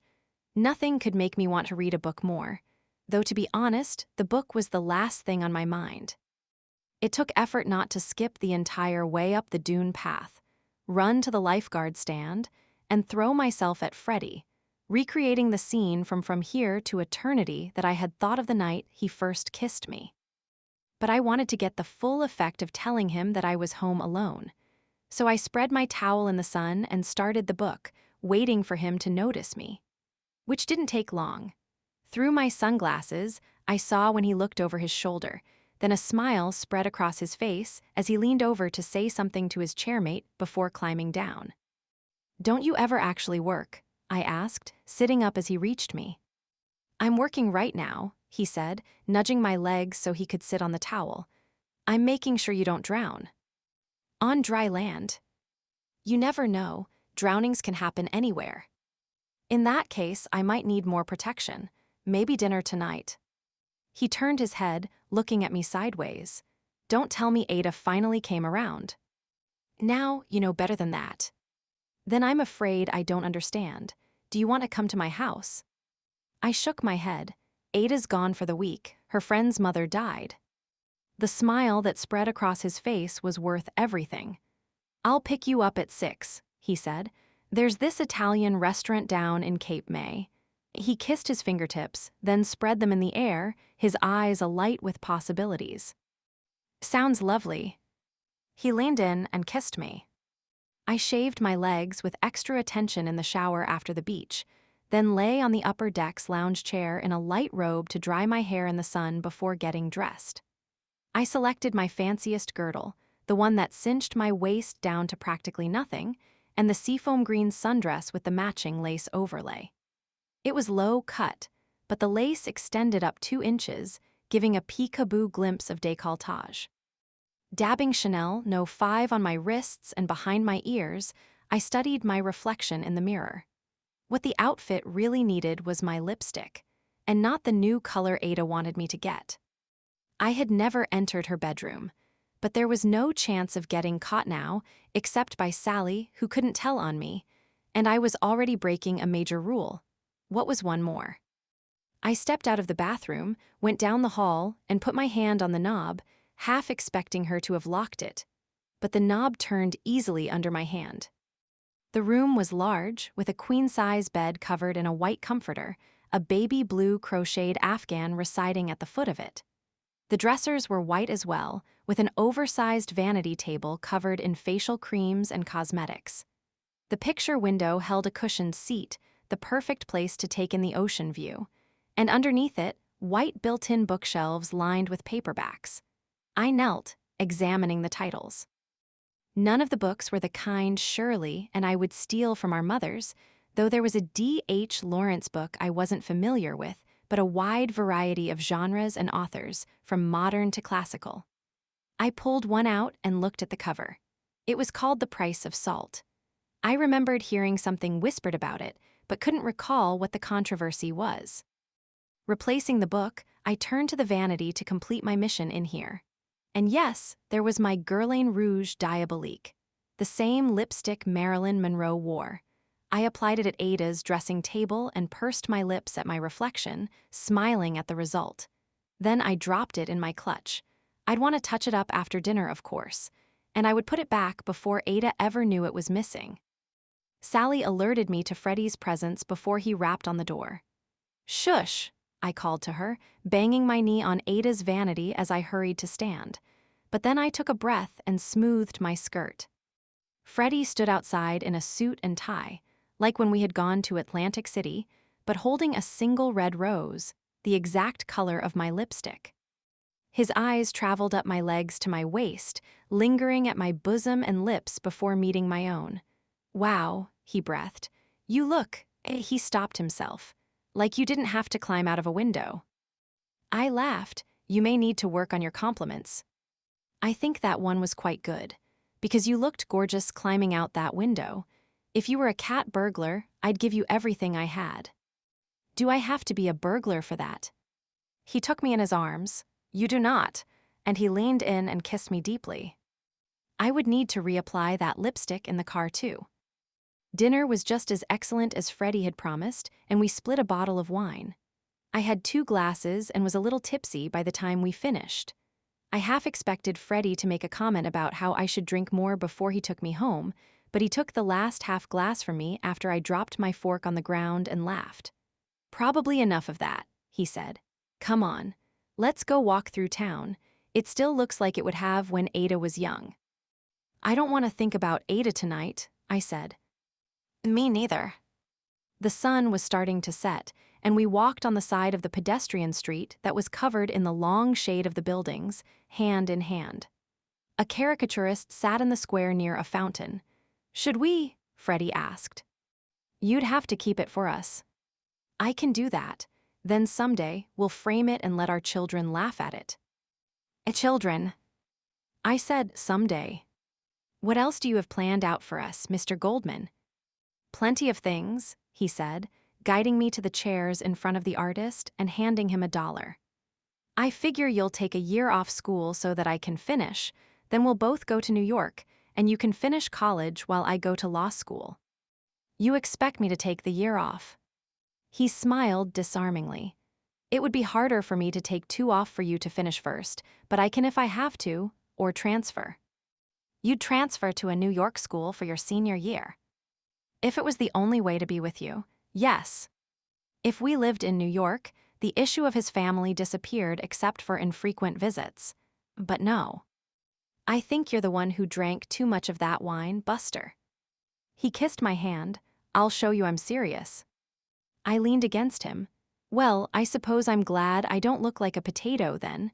Freddie threw his head back in laughter, causing a crease to form between the caricaturist's eyebrows. "I'm sorry, sir," I told him. "I'll behave, I promise." "Don't make promises you can't keep," Freddie said. It was my turn to laugh. Cape May wasn't a boardwalk town the way Wildwood and Atlantic City were, and at around 10 things began closing down. "We should head back," Freddie said. "Do you want to go to boardwalk?" "Do you?" I shook my head as Freddie opened the car door for me. He drove back to Avalon with his arm around my shoulders, my hand holding his as it rested just above my breast. Freddie parked around the corner where he always did. I hadn't interacted with any neighbors yet, but I didn't need anyone telling Ada that Freddie's car was in the driveway. We walked hand in hand down the sidewalk, my stomach aflutter as we neared the house. He kissed me at the top of the porch steps, his right arm tight around my waist, his left hand wrapped in my hair. Then he stopped. "Well," he said, his lips so close to mine that I could feel his breath, "this is where I leave you." I knew I shouldn't say it. I had promised Ada. I had already broken my promise by seeing him at all, but I didn't have to break it further. But every fiber of my being strained against what I knew was right, and in the end, I couldn't stop myself. Or, Freddie asked, his eyes twinkling merrily. For a long moment, neither of us spoke, our breathing ragged with the fire of what we felt. "You could, maybe, come in for a couple minutes." He pulled back and searched my face in the dim porch light. "Are you sure?" I bit my bottom lip, his eyes trained on my mouth, then nodded ever so slightly. Freddie smiled, but it was sad this time. "Be more sure than that first," he said, kissing me lightly. "I called off work tomorrow. We can spend all day together." Then he turned to leave. But before he got to the first step, I grabbed his arm and pulled him back to me. "Come in," I said, much stronger this time. You're sure? Stop asking me that, or you're not invited anymore. Freddie laughed and made a bowing gesture. After you. I opened the door and Sally came barreling in from the living room, yapping her head off at the intruder.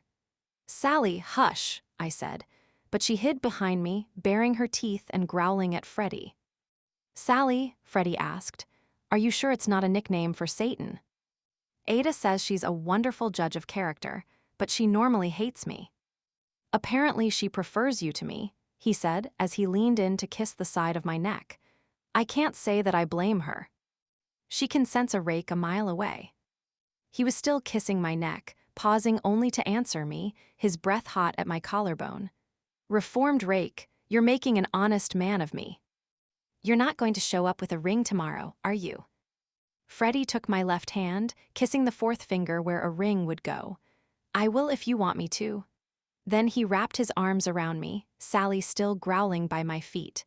I meant what I said, Marilyn. I'm yours. I'm not leaving unless you tell me to. And if I tell you to, you'll break my heart. He leaned down, kissing along my neck, from my earlobe to the hollow where it met my shoulder, then down to my breastbone, just above where the lace of my dress started.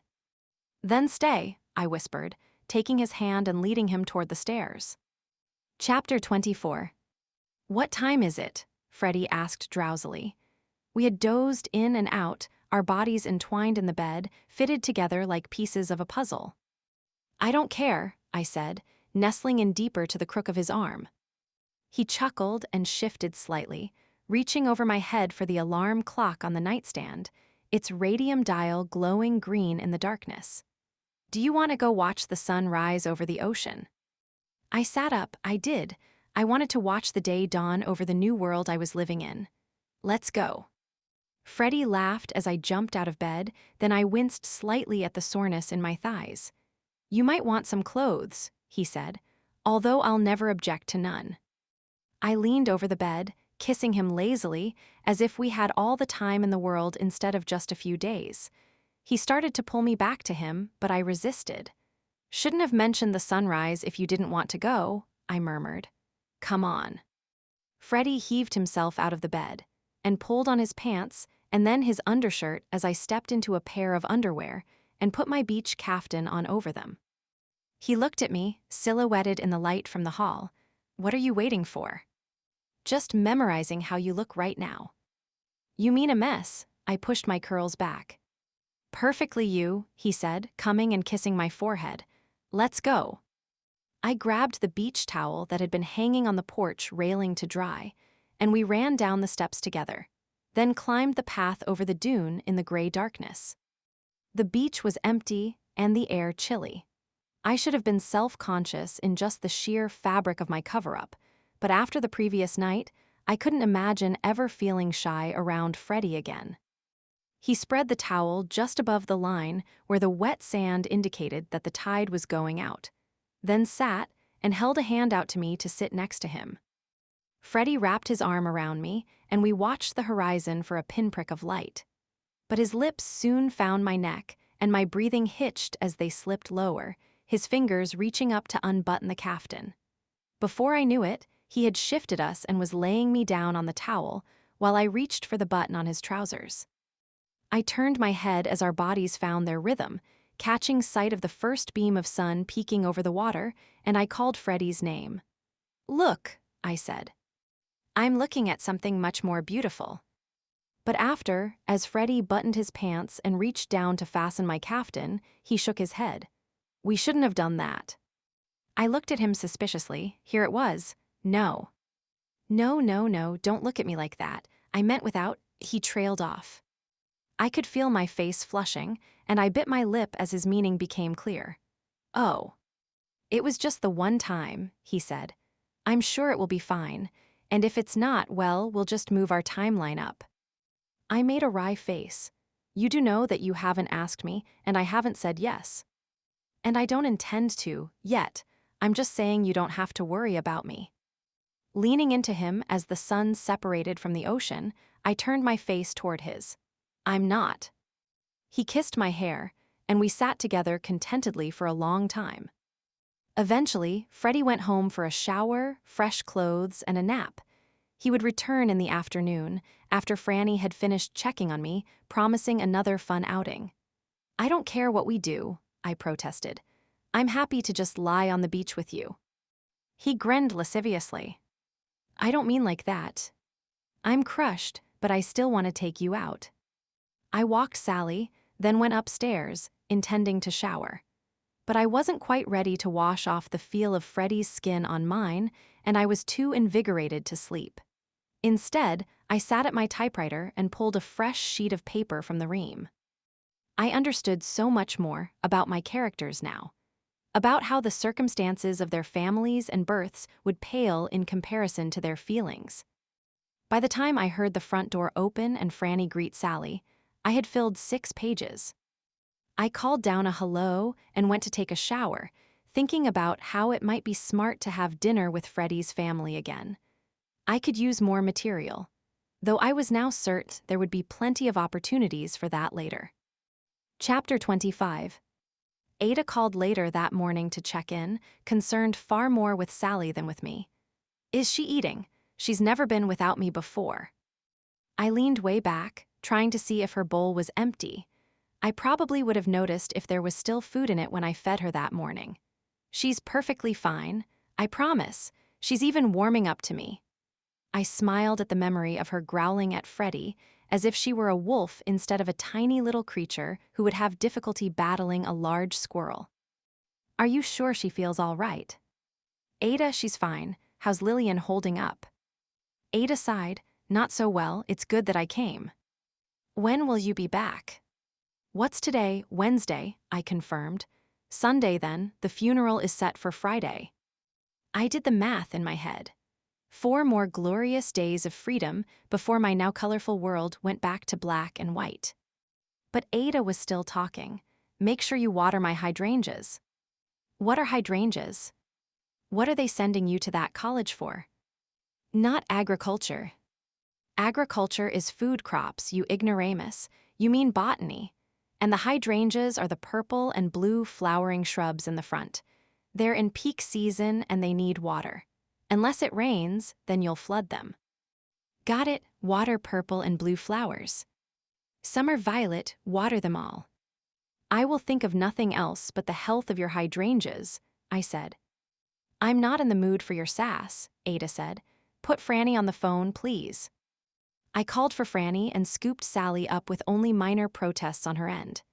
"Your mommy is a nut," I crooned to her, hoping it was loud enough for Ada to hear. Then, quieter in her ear, "But I'm very glad you can't talk." "Don't your parents wonder where you are?" I asked on our 3rd night as we lounged in bed.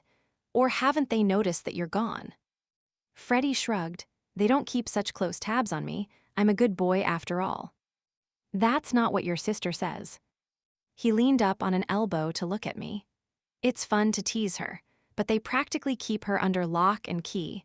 It's different for boys. As long as I don't bring home someone they wouldn't approve of, they don't really mind if I go out. And they approve of me. You, my dear, are the gold standard." I flinched, knowing what that meant. "And does all that matter to you? Is that why you're here?" "If it did, I wouldn't be here. I'd be doing the proper courtship that they think I am. I don't care who your family is. Actually, that's not true. I wish you weren't part of your family because then Ada wouldn't disapprove and we could be together in the open." I looked away, but he put a hand under my chin and turned my face back to his.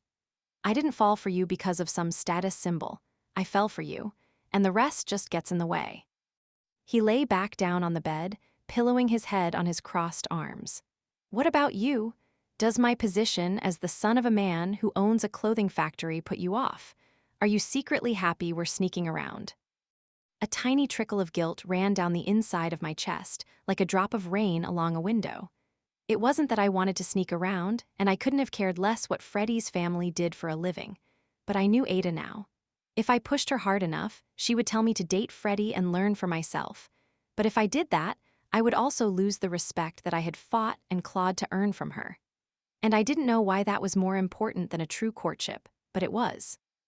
There was no way to explain that to Freddie. And if someone tried to say the same thing to me, I would have shown them the door. Quite possibly by kicking them through it. But I reassured him, the fingers on my left hand crossed under my leg, where he couldn't see them, that no, I didn't care about his family at all. "We'll still live nearer to yours," Freddie said quickly. I laughed and he rolled on top of me, kissing me, while he laughed as well. Chapter 26.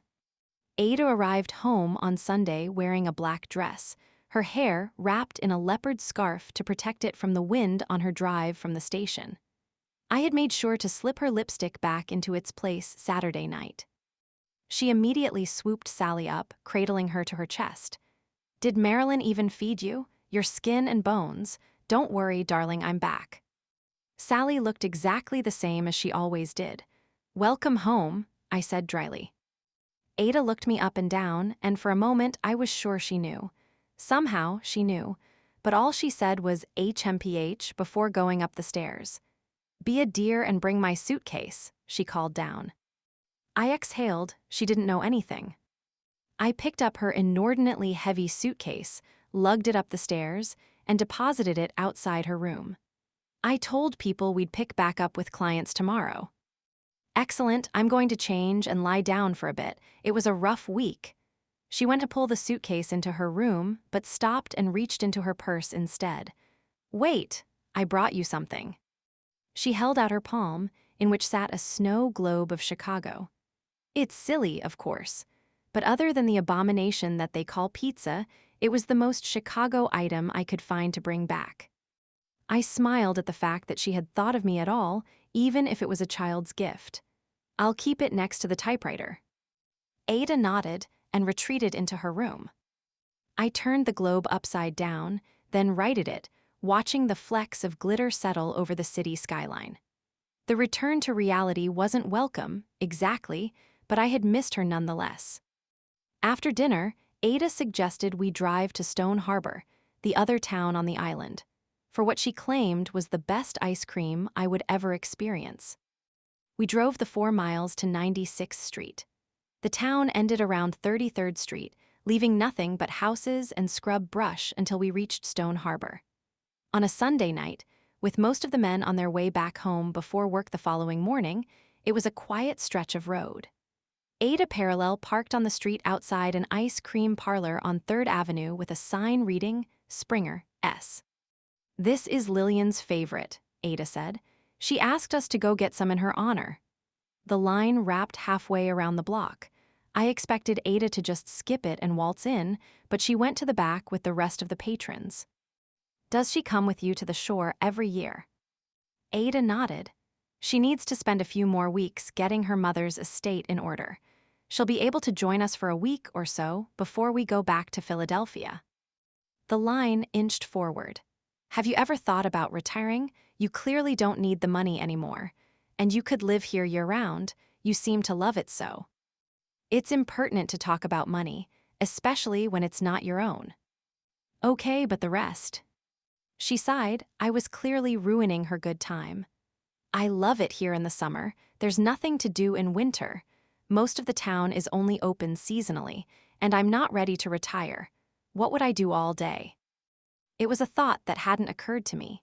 She had no children or grandchildren to spend her twilight years with.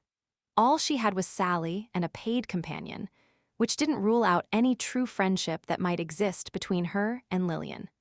But I envisioned her coming to stay with me someday when I was much older and married with children running around, a vaguely Freddy-shaped husband in the blurry background. Then I had to hold in my laughter at the idea of a child rubbing its sticky fingers on Ada's handbag. No, I wasn't sure she was cut out for that type of retirement anyway. But was that how she had always been? Or was it her age and the fact that she had spent so long doing only as she pleased? "Were you ever in love?" I asked. My, how your mind jumps about from impolite question to impolite question. She peered at me carefully as we moved closer to the steps leading up to the store's entrance.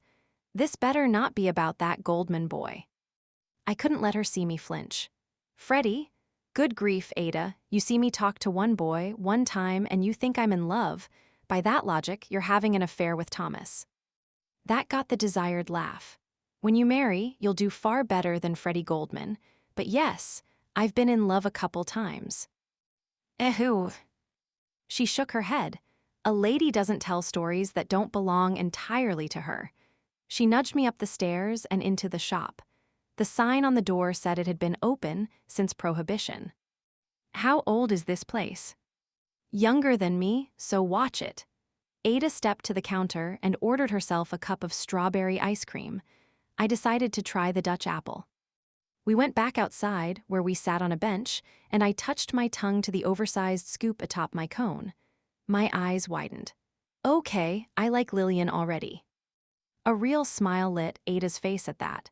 She has immaculate taste. I think you'll enjoy her company. I hope I've been a decent substitute. Decent, Ada said, musing.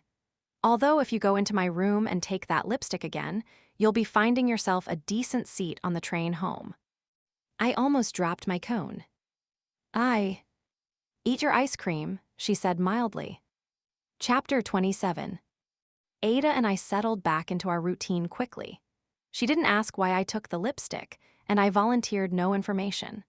I secretly suspected she knew and was just biding her time. Toying with me seemed to be one of her primary sources of joy. But she said nothing and returned to the task of meeting with the clients we had rescheduled, though she did keep me off the beach for 3 days, ostensibly to catch up, but I wondered if it was really her way of making sure I didn't see Freddie. We hadn't planned for when we would see each other next. But each of those 3 nights, I sat with my window open, listening for cars. Tuesday, I went so far as to climb out onto the deck, peering down into the darkness, hoping to see Freddie waiting on me, missing me enough to take the chance that I would be outside. Okay, what I really hoped for was a pebble thrown up to my window. Our whole lawn was rocks. All he had to do was show up, select one, and gently toss it at my lit window. It wasn't like I was asking him to slay a dragon or climb up my hair. But there was no sign of him. When I finally went to bed Wednesday night, more than a little heartsick, I vowed to find a way to get to the beach Thursday afternoon. Ada sometimes stopped work early on Fridays and often went with me on weekends, and if I missed this last opportunity, I wouldn't see him alone before Monday. And that was if Ada didn't decide I was finally ready to do some of the actual matching and start making me work afternoons every day as well. We have a lighter load today, Ada said as the first clients climbed the porch. I think you'll be able to go to the beach this afternoon. I tried not to smile too widely. The corners of Ada's mouth turned down. It's a working trip, she warned. We're running low on men. Ask that little friend of yours for any Jewish members of the beach patrol or other friends he may have. Can I borrow your lipstick to ask him? No. The morning crept by, but it didn't matter.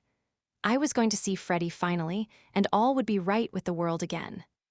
I crossed the dune path, a notebook and pen in my beach bag this time. If I failed, Ada would know and the jig would be up. Instead of setting up my towel, I went straight to Freddie's chair.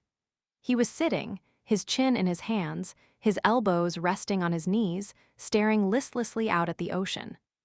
Hey, I said, coming around the side. Marilyn, he jumped down, then picked me up and swung me around. Where have you been? I thought you threw me off. No, Ada kept pushing work at me, and I couldn't exactly say I had to go to the beach. Don't say it, Marilyn, do not say it, but the words slipped out anyway. I waited for you on the deck the other night. I hoped you'd come even though we didn't have plans. When you didn't come to the beach, I thought I'm sorry. I should have come. Pick me up tonight, I asked. Of course, where do you want to go? I smiled. Anywhere, as long as we're together. I started to walk away to set up my towel, but remembered my official reason for being there. Wait, Freddie. He had started to climb back up. Ada sent me today because she's running out of men. Do you have any friends who might be willing to go on a few dates? He shook his head. She's something. She won't give you up, but I'm supposed to give you all my friends. She's not my father, remember that. I'm only living with her for the summer. Yes, but I don't want her poisoning your parents against me. He sighed and turned to Louis, the other lifeguard on the chair. Give the girl your number. I don't want to get married anytime soon, he said, holding up his hands. No one's saying you have to get married, I explained. But Ada is really good at this. I've seen her system. It works. Worst case scenario, you go on a couple dates. Best case scenario, the sky's the limit. He hesitated for a minute, then wrote down his name and phone number in my notebook. I'm almost a little jealous, Freddie said. Don't be. Once their numbers go in this book, they're off limits forever according to Ada. Yes, but mine was the first one you got. That just makes you all the more special. Get a room, you two, Louis grumbled. Freddie and I both laughed. When I got back to the house, Ada wasn't downstairs. I went up, planning to shower, and saw the door to her bedroom was open. That's new, I thought. Ada, you okay? Perfectly so, she said. I looked through the open door. She was seated in the window nook, and for a panicked moment, I wondered if she could have seen me and Freddie from there. He had taken a break and come to sit on my towel with me, and there had been some kissing. I craned my neck, but it was impossible to tell what her view was from there. You can come in. An alarm bell went off in my head. I had been with her 5 weeks now, and I had never been invited into her bedroom. I stepped in cautiously. She was holding a stack of papers, a pair of reading glasses on the bridge of her nose. As I approached her, I breathed a sigh of relief. The dunes blocked everything but the water. These are good, she said, gesturing toward the pages. What are? Your chapters. My eyebrows approached my hairline. My what? Unless someone else wrote them. I felt stripped bare, naked. I wasn't ready for anyone else to see what I had written and the audacity of just taking it. How did you get that? She shrugged. It was next to the typewriter. I was curious. If you wanted to read it, you should have asked. And if I didn't want to read it, I wouldn't have given you a typewriter. I could feel my chest heaving with righteous anger. How dare she? But Ada swung her legs around to the ground and patted the seat next to her. Smooth your ruffled feathers. If it wasn't good, I wouldn't have wanted to keep reading. And I did, enough to bring it in here and finish. That was enough to make me sit, invasion of privacy or no. You really liked it. I did, and I don't typically read romances. It's not a romance, it's going to be a comedy. Ada tilted her head. I suppose I can see that. They're going to get married quickly, without meeting his family first. And they're going to be simply awful, so they'll have to navigate that. Not writing from experience, I hope. Yes, I'm secretly married. Ada smiled wryly. You know what I mean. I do, and Freddie gave us a couple of numbers and is going to work on more. And how does he like my lipstick? She was watching me carefully to see if I had any tells. I wouldn't know, I said, but my secret husband loves it. Ada swatted me playfully with the pages. Get out of here. I took the papers, but she called my name at the door. You know what it needs. What's that? A sassy aunt. I shook my head with a small laugh, exhaling a huge sigh of relief as I reached my room. Chapter 28. I hate sneaking around like this, Freddie said. We were parked down by the jetty at the north end of town, and were in the process of readjusting our clothes in the backseat of the car. We'd be sneaking around no matter what. No one is letting us do this anywhere. You know what I mean. I sighed. As desperately as I wanted to spend time with Freddie, I didn't want him talking to my father. I didn't want to get married and move to Philadelphia and keep house for a year while he finished school. If he wanted to transfer to New York and we could keep seeing each other, that was one thing, but that didn't necessitate a conversation with Daddy. I wanted to live first, and Freddie wanted a wife who was going to have dinner on the table for him. But the only thing I could see in my future, if I went that route, was me sitting at a formica-topped kitchen table, trying to focus on the typewriter in front of me while a brisket dried out in the oven, a baby crying in the background. It was the same future I didn't want with Daniel. And I didn't understand how these men could claim to be attracted to the fact that I was free, then try to cage me. Let's just see what happens. Marilyn, we're going to be a 2-hour train ride apart in another month and a half, if we don't make some decisions. I looked up at him in the moonlight. Is a 2-hour train ride the end of the world? I don't want a 2-minute walk separating us. The lights of another car startled us. It parked behind us, high beams on. What? Cop, Freddie said, my eyes widened. Let me do the talking. The police officer came around to the car. Evening, he said. What are we doing out here in the backseat like this? Trying to figure out which boardwalk we want to go to tonight. Shouldn't you be doing that from the front seat? I kept my face down, not wanting to be recognized. Everything all right, miss? I nodded and he peered down to get a look at me. Freddie laughed. I promise she's fine. I'm trying to convince her to let me talk to her father and she's putting me off. The officer laughed as well. Might as well let him make an honest woman of you. I felt my cheeks coloring, but I said nothing. If I opened my mouth, I was going to tell that police officer exactly what he could do with his opinion of my virtue. And that didn't end well for anyone. Let's move along. The Wildwood Boardwalk is nice and close, and then I don't have to cite you for necking in the car. An excellent idea, Freddie said, climbing out and coming around to open the door for me. I ignored him and climbed through into the front seat. He got into the driver's seat and began to pull away. Wildwood, then. Take me home, I said, arms crossed. Freddie looked over at me. What's wrong? Why did you tell him that? About talking to my father? He moved his mouth in confusion before he answered. Because it's true. You haven't asked me, Freddie, and I'm not ready to say yes. You can ask my father until you're blue in the face, but even if he says yes, I matter. What I want matters. And you don't want to marry me. I don't want to marry anyone yet. That's why they sent me here. For a moment, Freddie said nothing. So it's not a no, it's a not yet. Yes. He put an arm around me and pulled me in close on the seat. That's all you need to say, then. I won't keep pushing it. I finally nestled into him. Thank you. Now how about that boardwalk?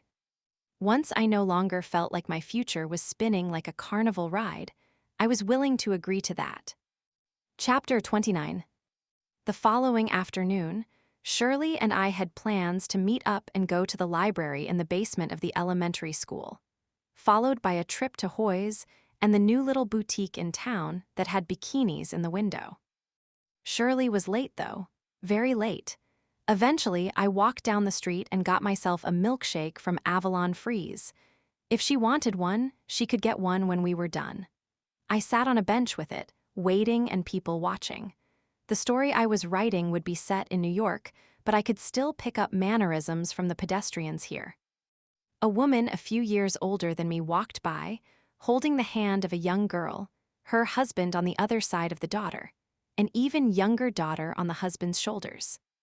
You have to admit it's lovely here, the man said to his wife. It is, darling, she said. Of course, it's no Hereford. The man rolled his eyes with a small laugh. You don't think anything is as good as Hereford, Evelyn. That's because nothing is. But if it means we get an extra 2 weeks of beach time with you, I can make an exception once in a while. The husband smiled at her. Who wants ice cream? She asked the girls. Joni, I know you do. The little girl on her father's shoulders squealed and clapped her hands. It does make everything better, doesn't it? The husband said. I thought that was you. He chuckled and leaned in to kiss her cheek. I watched them as they walked away. They seemed so very much in love, which, with 2 young children, felt like an accomplishment. I tried to remember the last time I saw my parents show each other affection, and I couldn't think of anything. Eventually, I gave up, assuming Shirley forgot about me. I debated going to the library myself, but I had a new box of books from my mother and decided to wait. We could always go another day. It was too nice out to be in a moldy basement anyway. I could sit out on the porch and read with a glass of lemonade quite contentedly, or maybe take my typewriter out there and work at the table. I wanted to use the easy way that husband looked at his wife so adoringly somehow. But as I reached 23rd Street, I saw Shirley practically running toward me. I looked to see who could possibly be chasing her, but there was no one. You don't need to run. It's okay that you forgot, I called to her. She reached me, panting heavily for breath. Marilyn, you won't believe what just happened. Catch your breath, I told her. She took a moment to collect herself. Freddie is getting married, she said, still huffing slightly. I felt my shoulders tense.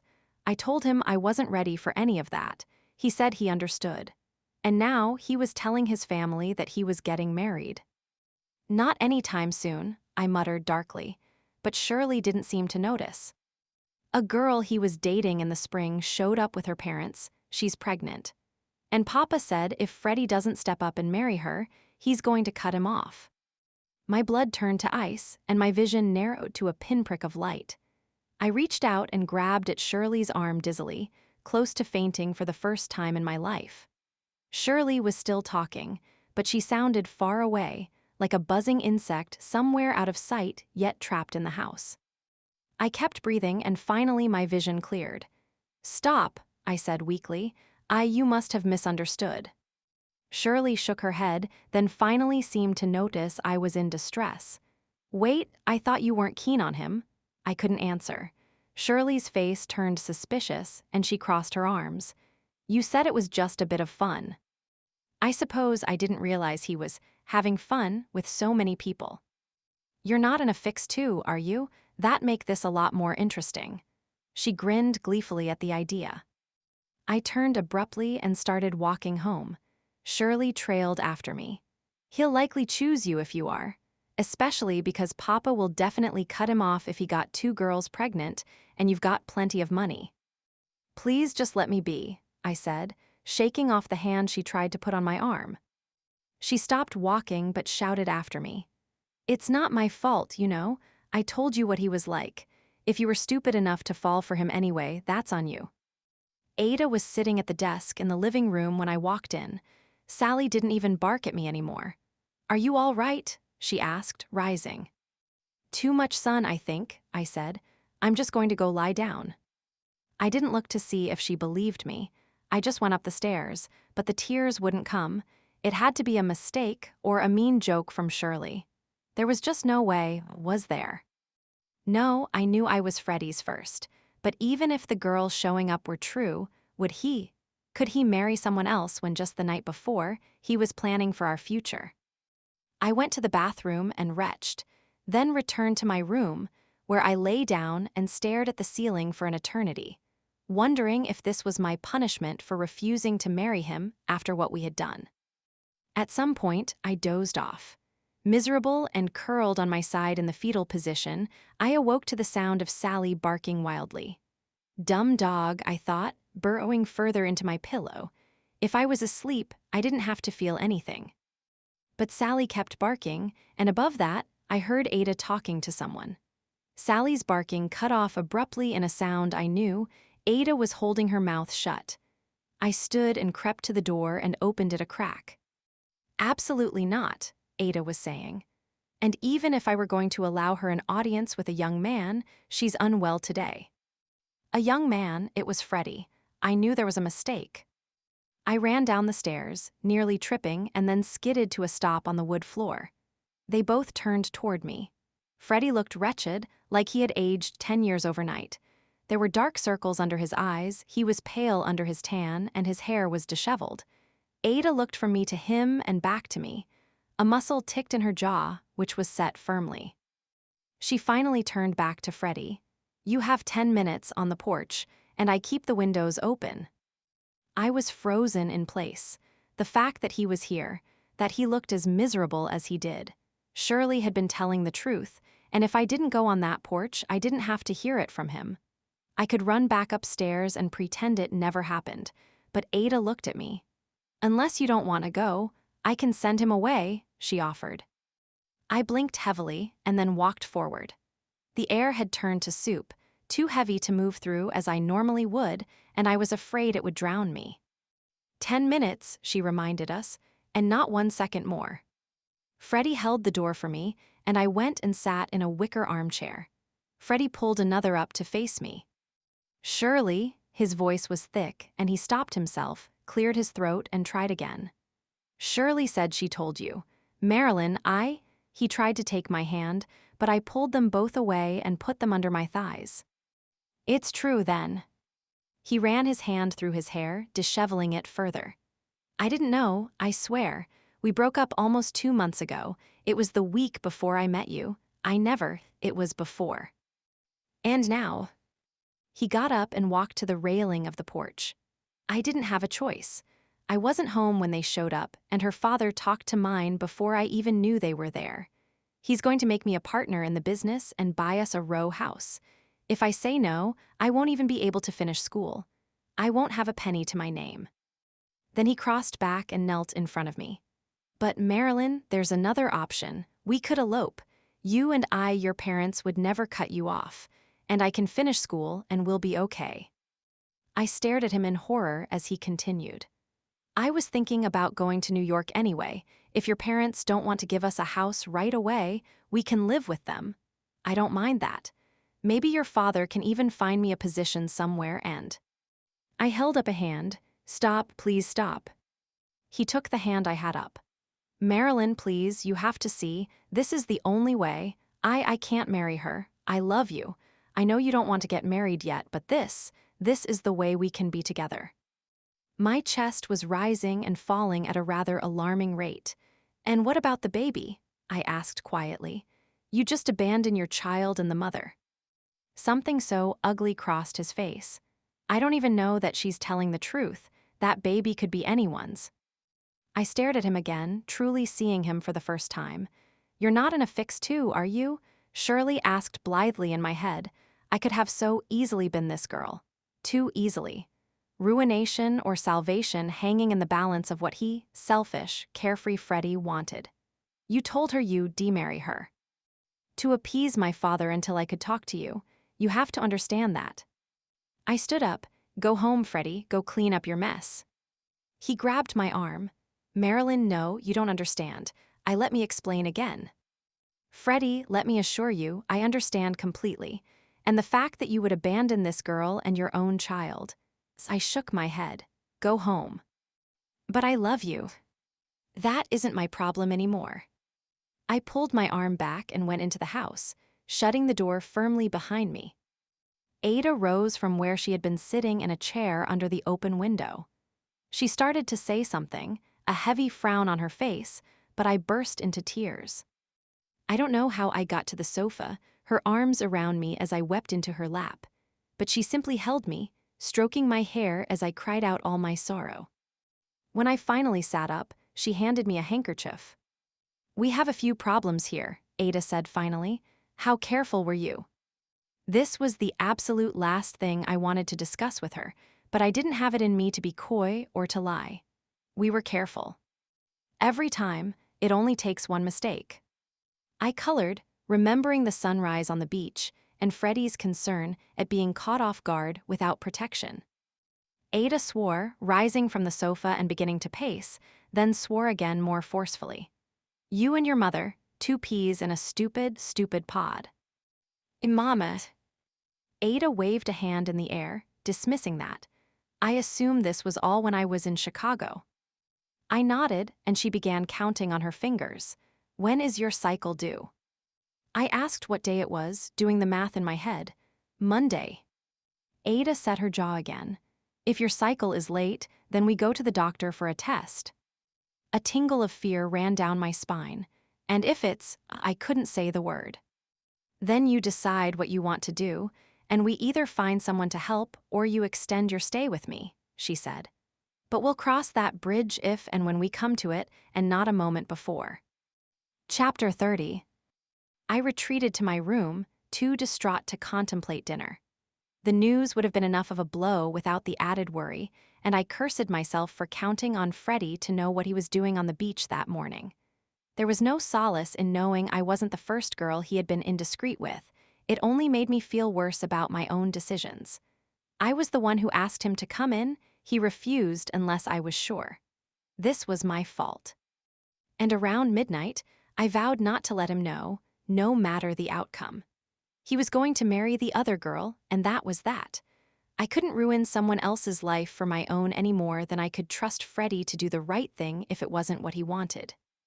In the morning, I slept in. Around 9, Ada entered with a tray of breakfast.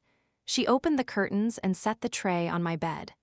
I know heartbreak feels like the end of the world, but you need to eat and keep going. Heartbreak, that word jarred me. Was my heart broken? And I surprised myself by realizing the answer. My heart's not broken, I said, sitting up.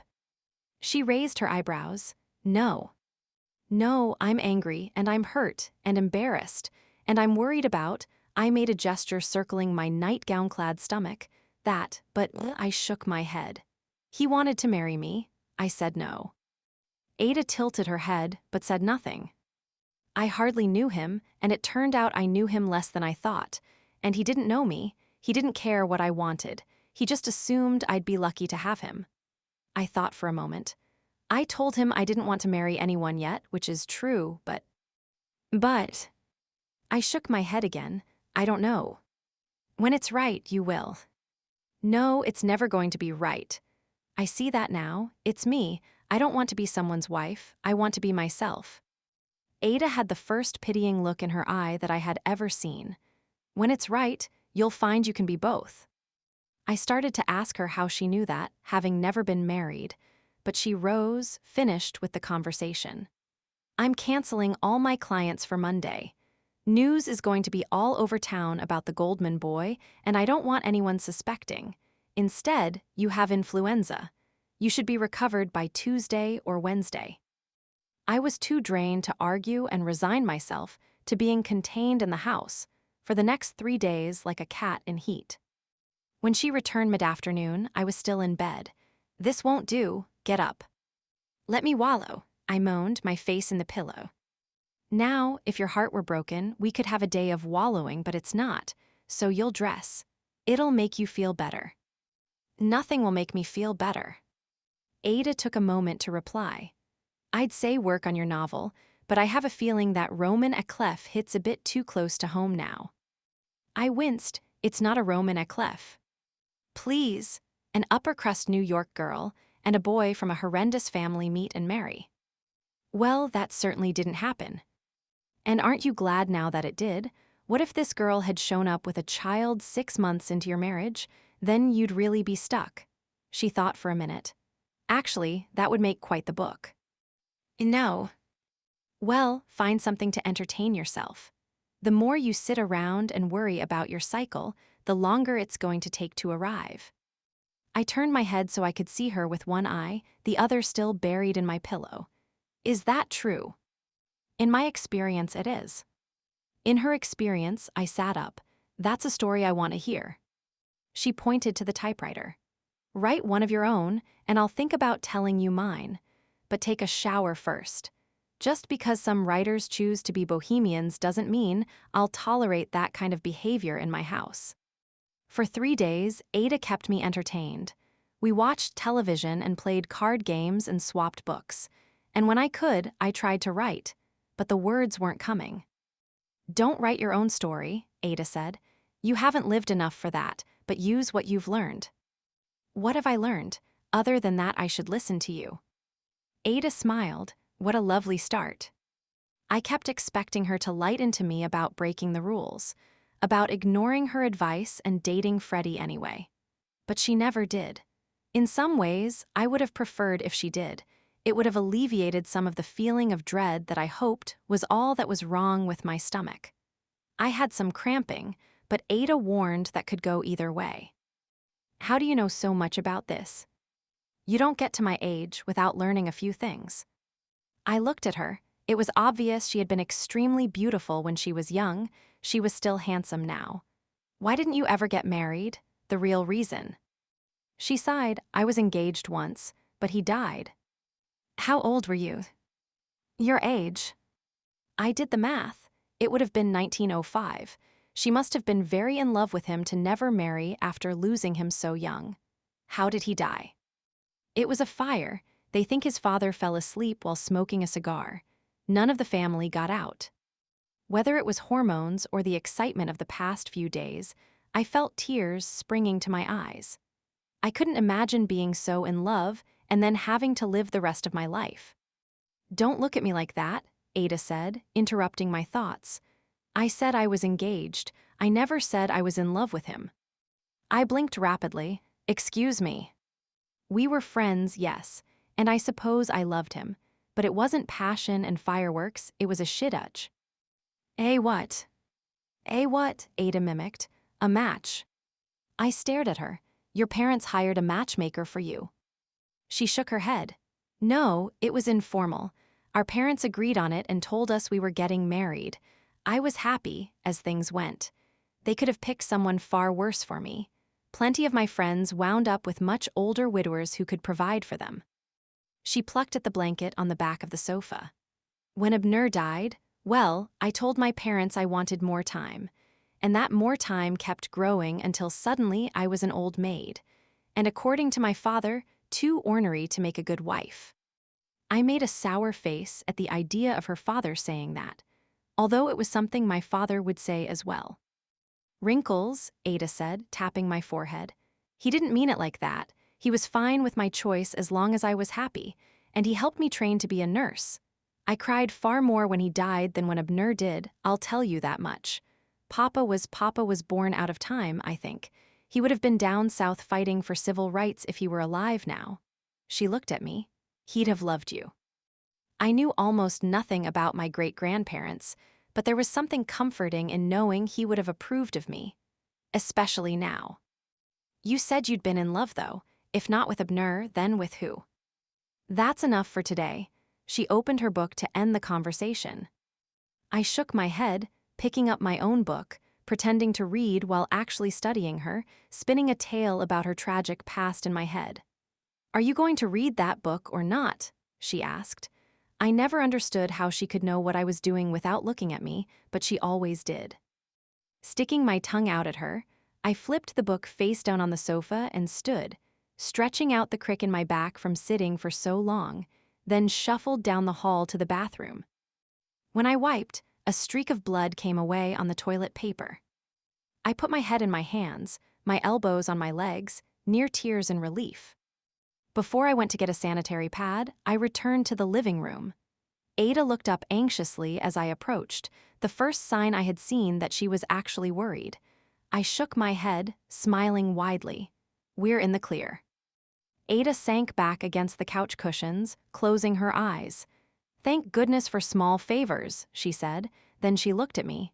Do you feel better? Much. Good, she said, rising. But you're out of the business now. What? You broke the rules, and I don't tolerate that. Don't worry. There are plenty of other ways I'll put you to work, but you're out. She strode past me to the kitchen, humming softly, and I stared after her. Chapter 31. When Ada's clients returned on Tuesday, I was banished from the living room. I can at least show them in, I argued. You can stay out of sight is what you can do, Ada replied. I don't care if that means upstairs or out of the house entirely, but I meant what I said. You're out.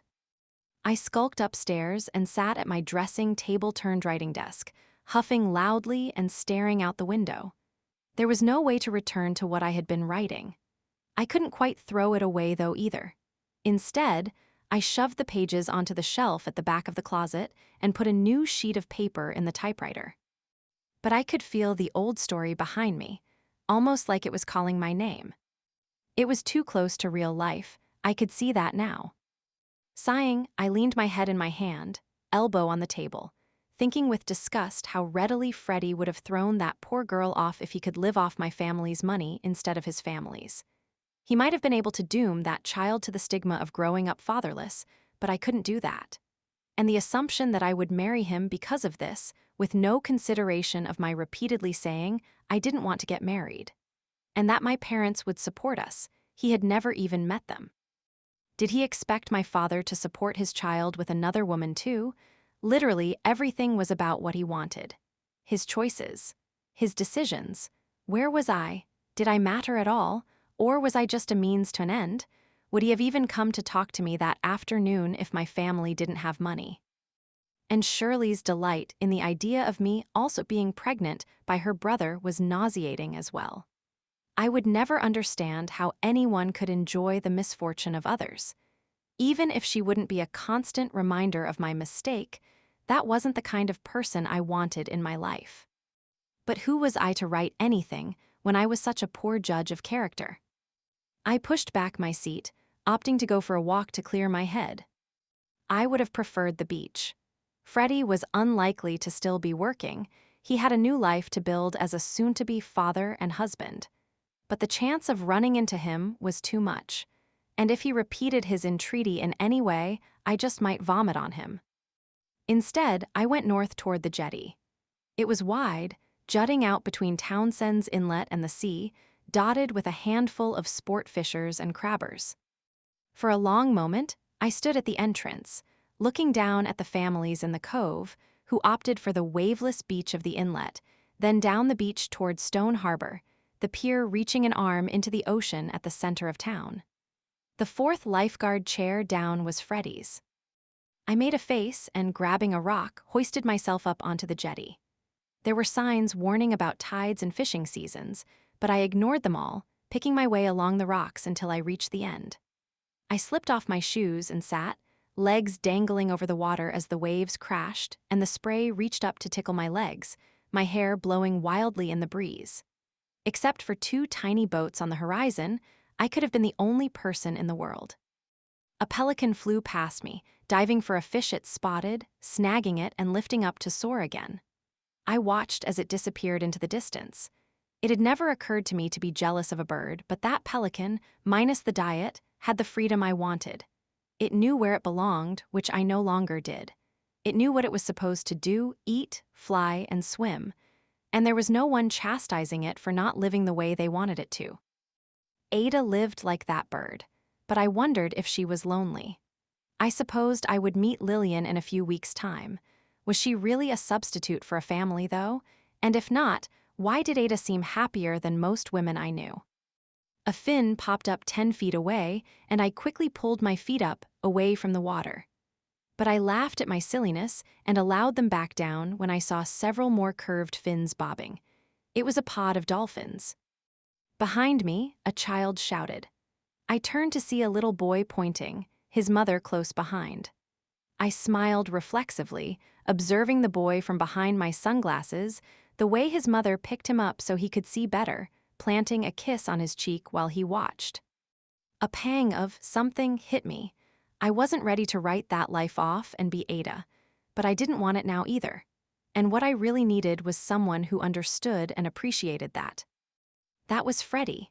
He never asked what I wanted to be or do because in his world, wife and mother was the be-all, end-all answer to that question for women. It never occurred to him that I might have a different answer. Ada had said that social class was sometimes negotiable in making matches, but often not.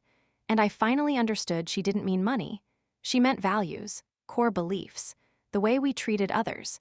You could be rich as Croesus and still not have class. And while Freddie and I fell into the same category financially, the divide between how we viewed the world was as wide as the ocean in front of me. Shirley as well. Neither of them grew in a vacuum. And she couldn't care less whom Freddie married or how many children he fathered, as long as she got a front row seat to any resulting dramatics. I had dodged a bullet, I realized, turning my face toward the sun. And that was something to be happy about. But it got me no closer to knowing what to write about.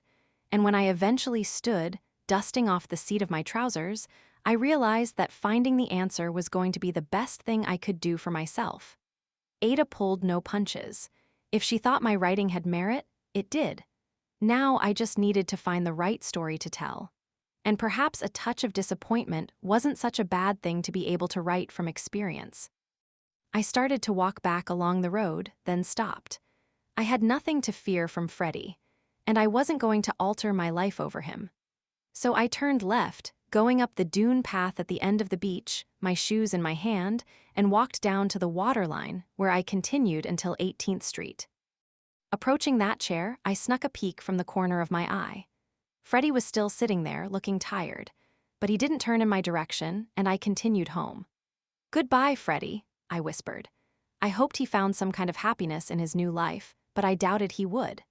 When I pictured him in a duplex with a wife and a screaming baby, I imagined him sneaking away to spend his time at some gin joint, sitting next to a girl who looked like a poor imitation of me. But he had made his bed. and I had my own to make, unmake, and make again without him in it. Chapter 32. There was a dark sedan that I didn't recognize parked in the driveway, but the person who belonged to it brought a smile to my face. Thomas was lugging a stack of cardboard boxes into the house. "Hello there," I called to him. "Miss Kleinman," he said, nodding. "Please call me Marilyn. I'm younger than you are." He smiled, wiping sweat off his forehead with the back of his hand. "That may be, Miss Kleinman, but I know my manners, and ladies are miss." I shook my head. "What are those?" "Miss Ada asked me to bring them down from her attic at home." Ada came out onto the porch. "You let Thomas be," she said, scolding me. "He doesn't have time for the likes of you." She turned to direct him to the den, and I stuck my tongue out. "What are all these?" I asked Ada. "Your new job." I groaned. "If you're not going to let me do the matchmaking, at least let me lie on the beach and ruin my skin." "I'll do no such thing," she said, taking my face between her hands and smushing it around with her thumbs to look for wrinkles. "Though it may be too late for me to save you." I shook her off, but I was smiling. "Fine, what's in here? Heirlooms, jewelry, the bodies of the people you killed to steal their youth." "Don't be silly. I keep those in the basement of the Oxford Circle house, and I'd better be good and dead before you even think about my jewelry." "Oh, Ada, you're too mean to ever die." She cocked a finger at me, and don't you forget that. She gestured for me to follow her into the house and open the top of a box. "No, these are photographs." I counted up the boxes. There were 8 of them, and they were good size too. "And you want me to organize them into scrapbooks. They're mostly labeled on the back. I want you to label them in the books in chronological order." I looked at her like she had suggested I eat the fish that I saw the pelican go for whole. "I know you're mad, but come on. This will take me until I'm your age." "I don't get mad. You shouldn't either. It causes wrinkles, yes, I know. Actually, it causes stress, which makes your hair turn gray." I blinked heavily. "Can we please just move on? I promise I've learned my lesson." She shook her head. "It's scrapbooks or back to New York you go." Yes, I missed my mother. But no. Her last letter had said my father was starting to waver on college, but warned that I had better keep behaving down here. It had arrived right on time, the day after I learned about Freddie's impending marriage. "What year do they start?" "How should I know?" Ada asked as she walked away and offered Thomas a glass of lemonade. "She's never once offered me a glass of lemonade," I grumbled, but I was mildly curious. And the sooner I started, the sooner I would be done. So I pulled the top box down, put it on the floor, and sat cross-legged next to it. The box I opened must have been the one I saw in her attic in Philadelphia, because the same wedding photo was on top. Below it, 2 little girls in matching dresses sat with my great-grandmother, my great-grandfather standing stoically behind them. Only my great-grandmother had a hint of a smile.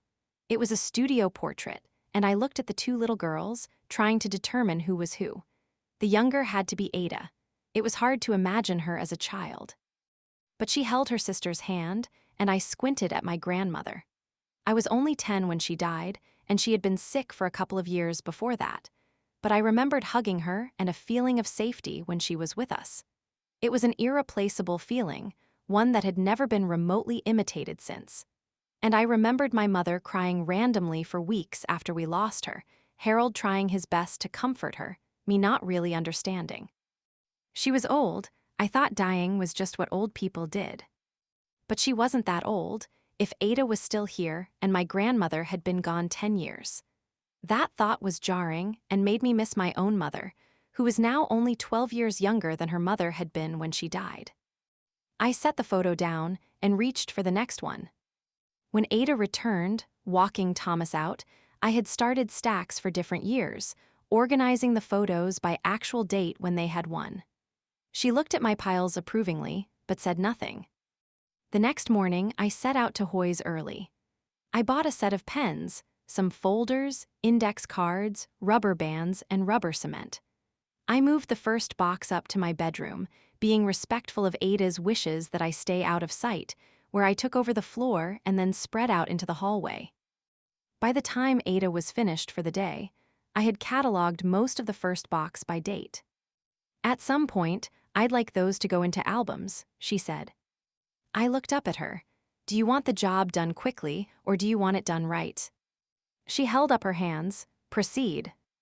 I watched Ada's childhood blossom in front of me, piecing together what I could from what I saw and what I didn't. Her mother's stomach swelled, there was a baby, and then there was. Her stomach swelled once more, but no baby followed. What happened to the baby? I asked over breakfast. What baby? Your mother's. There were pictures of a little boy, and then there were. Ada shook her head. The Asiatic flu pandemic of 1890, I barely remember him. He was only a couple of months old. I don't know who got it first, but we all did. The rest of us recovered. She stared into the distance. Well, physically, my mother, she struggled. She got pregnant again, though. Ada looked confused. No, I don't think she did. I pushed back my chair and ran up the stairs to get the photo. I handed it to Ada, who studied it closely. I suppose you're right. I don't know what happened. When did she die? A year after my father. I looked at her, surreptitiously, from the corner of my eye so she wouldn't make a comment about my impertinent staring. She was still studying the photo of her mother. So much death, I thought. I wasn't sure I would marry either if I were in her position. She lost her fiancé, her brother, her parents. It had to feel like everyone was temporary. It's how things were, Ada said finally. You can stop looking at me like that. Everyone my age has similar stories, Marilyn. You had large families because things happened. But as I went through the photographs that morning, I realized something. Her mother never smiled in a picture after the baby died. Not once. Chapter 33. In the mornings, I sorted pictures and began placing them in the first scrapbook, carefully labeling each picture with the information from the back. There was something soothing about returning to these now familiar faces, watching them grow and change. After lunch, I took a break, walking 2 blocks north to the beach. It was a necessary change. The first day that I chose to return, I went to my normal spot, and Freddie came over. Can we talk? He asked. I opened a single eye. I had been enjoying a little siesta, as Ada called her afternoon naps, typically taken on the wicker love seat on the porch. I'd rather not. He sat in the sand next to me, knowing better than to try to sit on my towel now. Marilyn, please, I'm miserable without you. I pushed my sunglasses to the top of my head and leaned up on my elbows. What do you want me to say to that? He looked perplexed, which wasn't attractive. When confident, no one was more handsome. When confused, he resembled a chimpanzee. That you miss me too, he said finally. My eyebrows approached my hairline. Darling, I said, I do not intend to lie to you. I pulled my sunglasses down and lay back on my towel. Marilyn, you have to understand. I sat up, annoyed now. Freddie, my dear, I don't give a damn. The chimp face again. Look, we all make mistakes, and we have to live with the consequences.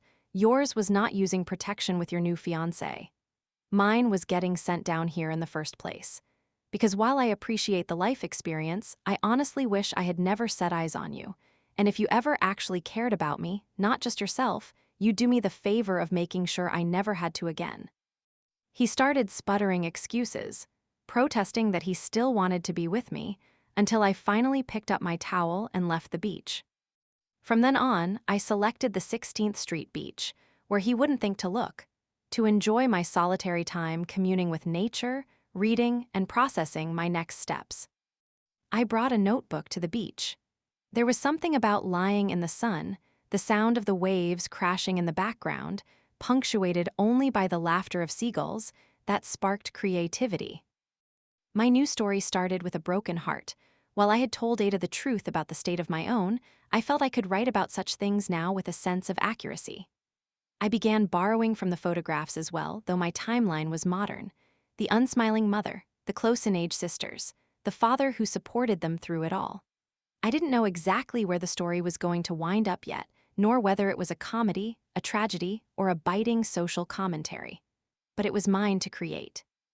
where I had felt trapped my whole life by society and the expectations of everyone around me. I was free in this world that I had begun to spin around my characters. And I realized that, while I told Freddie I didn't want to lie to him, I had. My mistake wasn't being sent to Ada, it was not listening to her in the first place. I didn't regret being here at all. And truth be told, I didn't regret Freddie.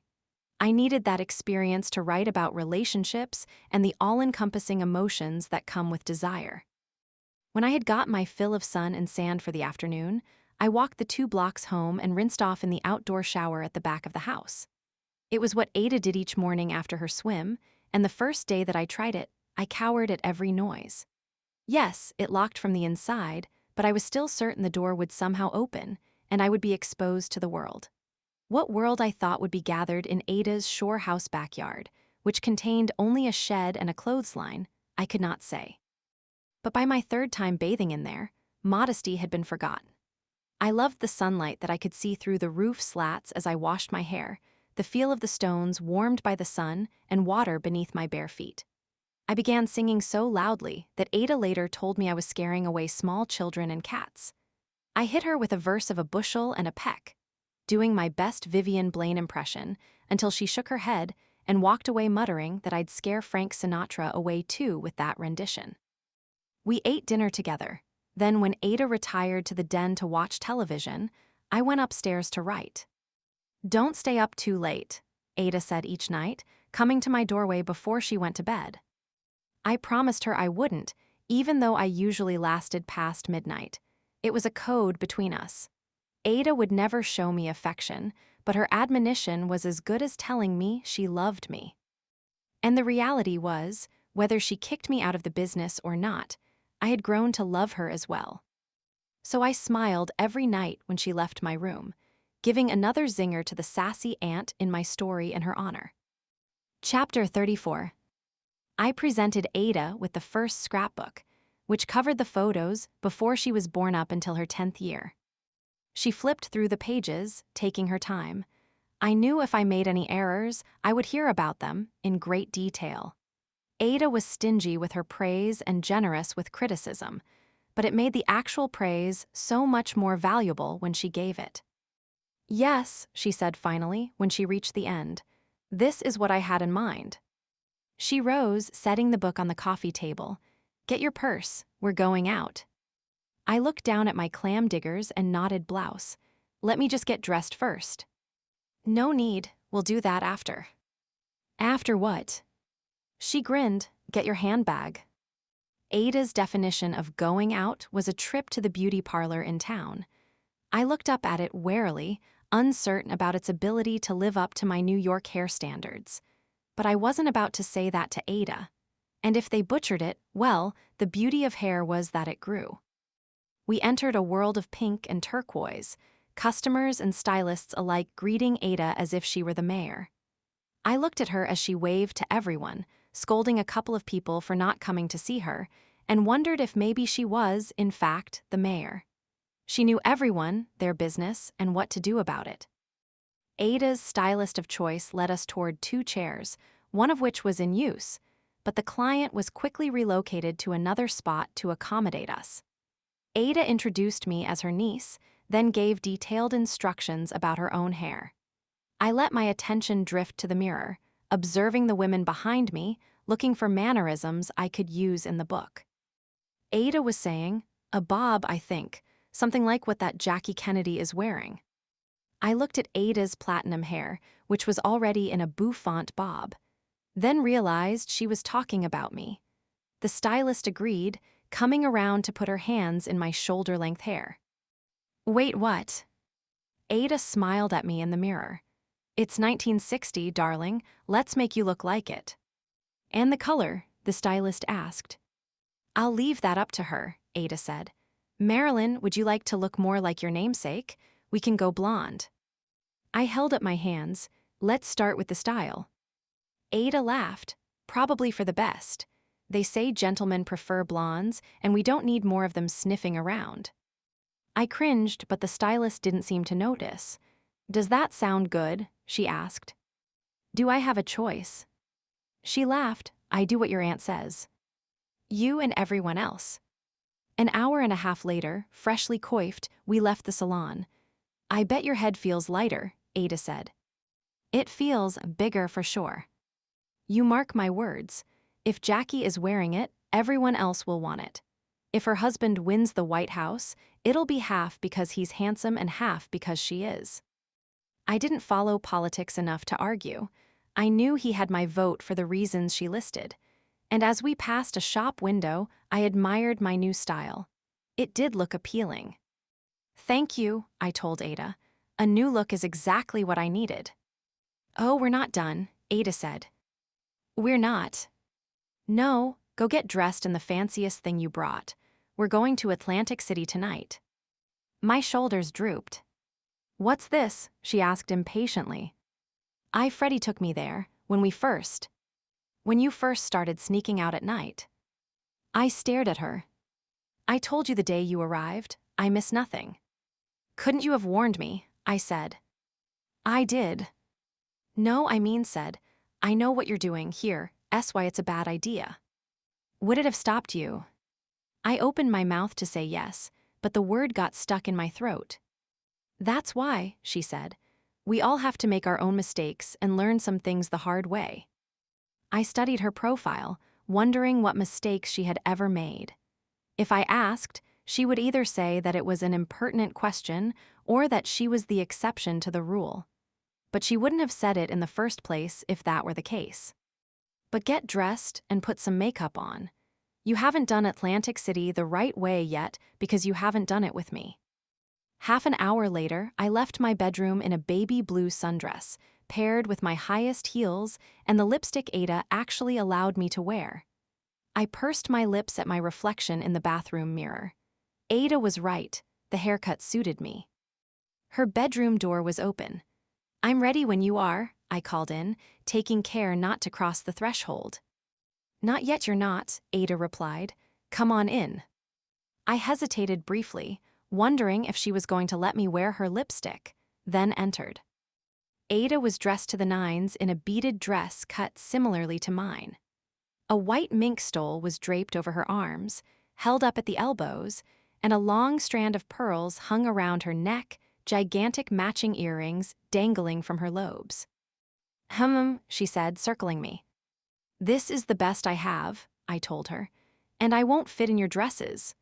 I was curvier than Ada, and anything that fit her was likely not going over my hips or bust. No, she agreed. You won't, but accessories are more forgiving. My eyes darted toward her vanity. Don't you even think about that lipstick, she warned. Instead, she looked me over, then went to her closet, emerging with another white stole. This one is older, she said. I don't know why I kept it, but it's yours now.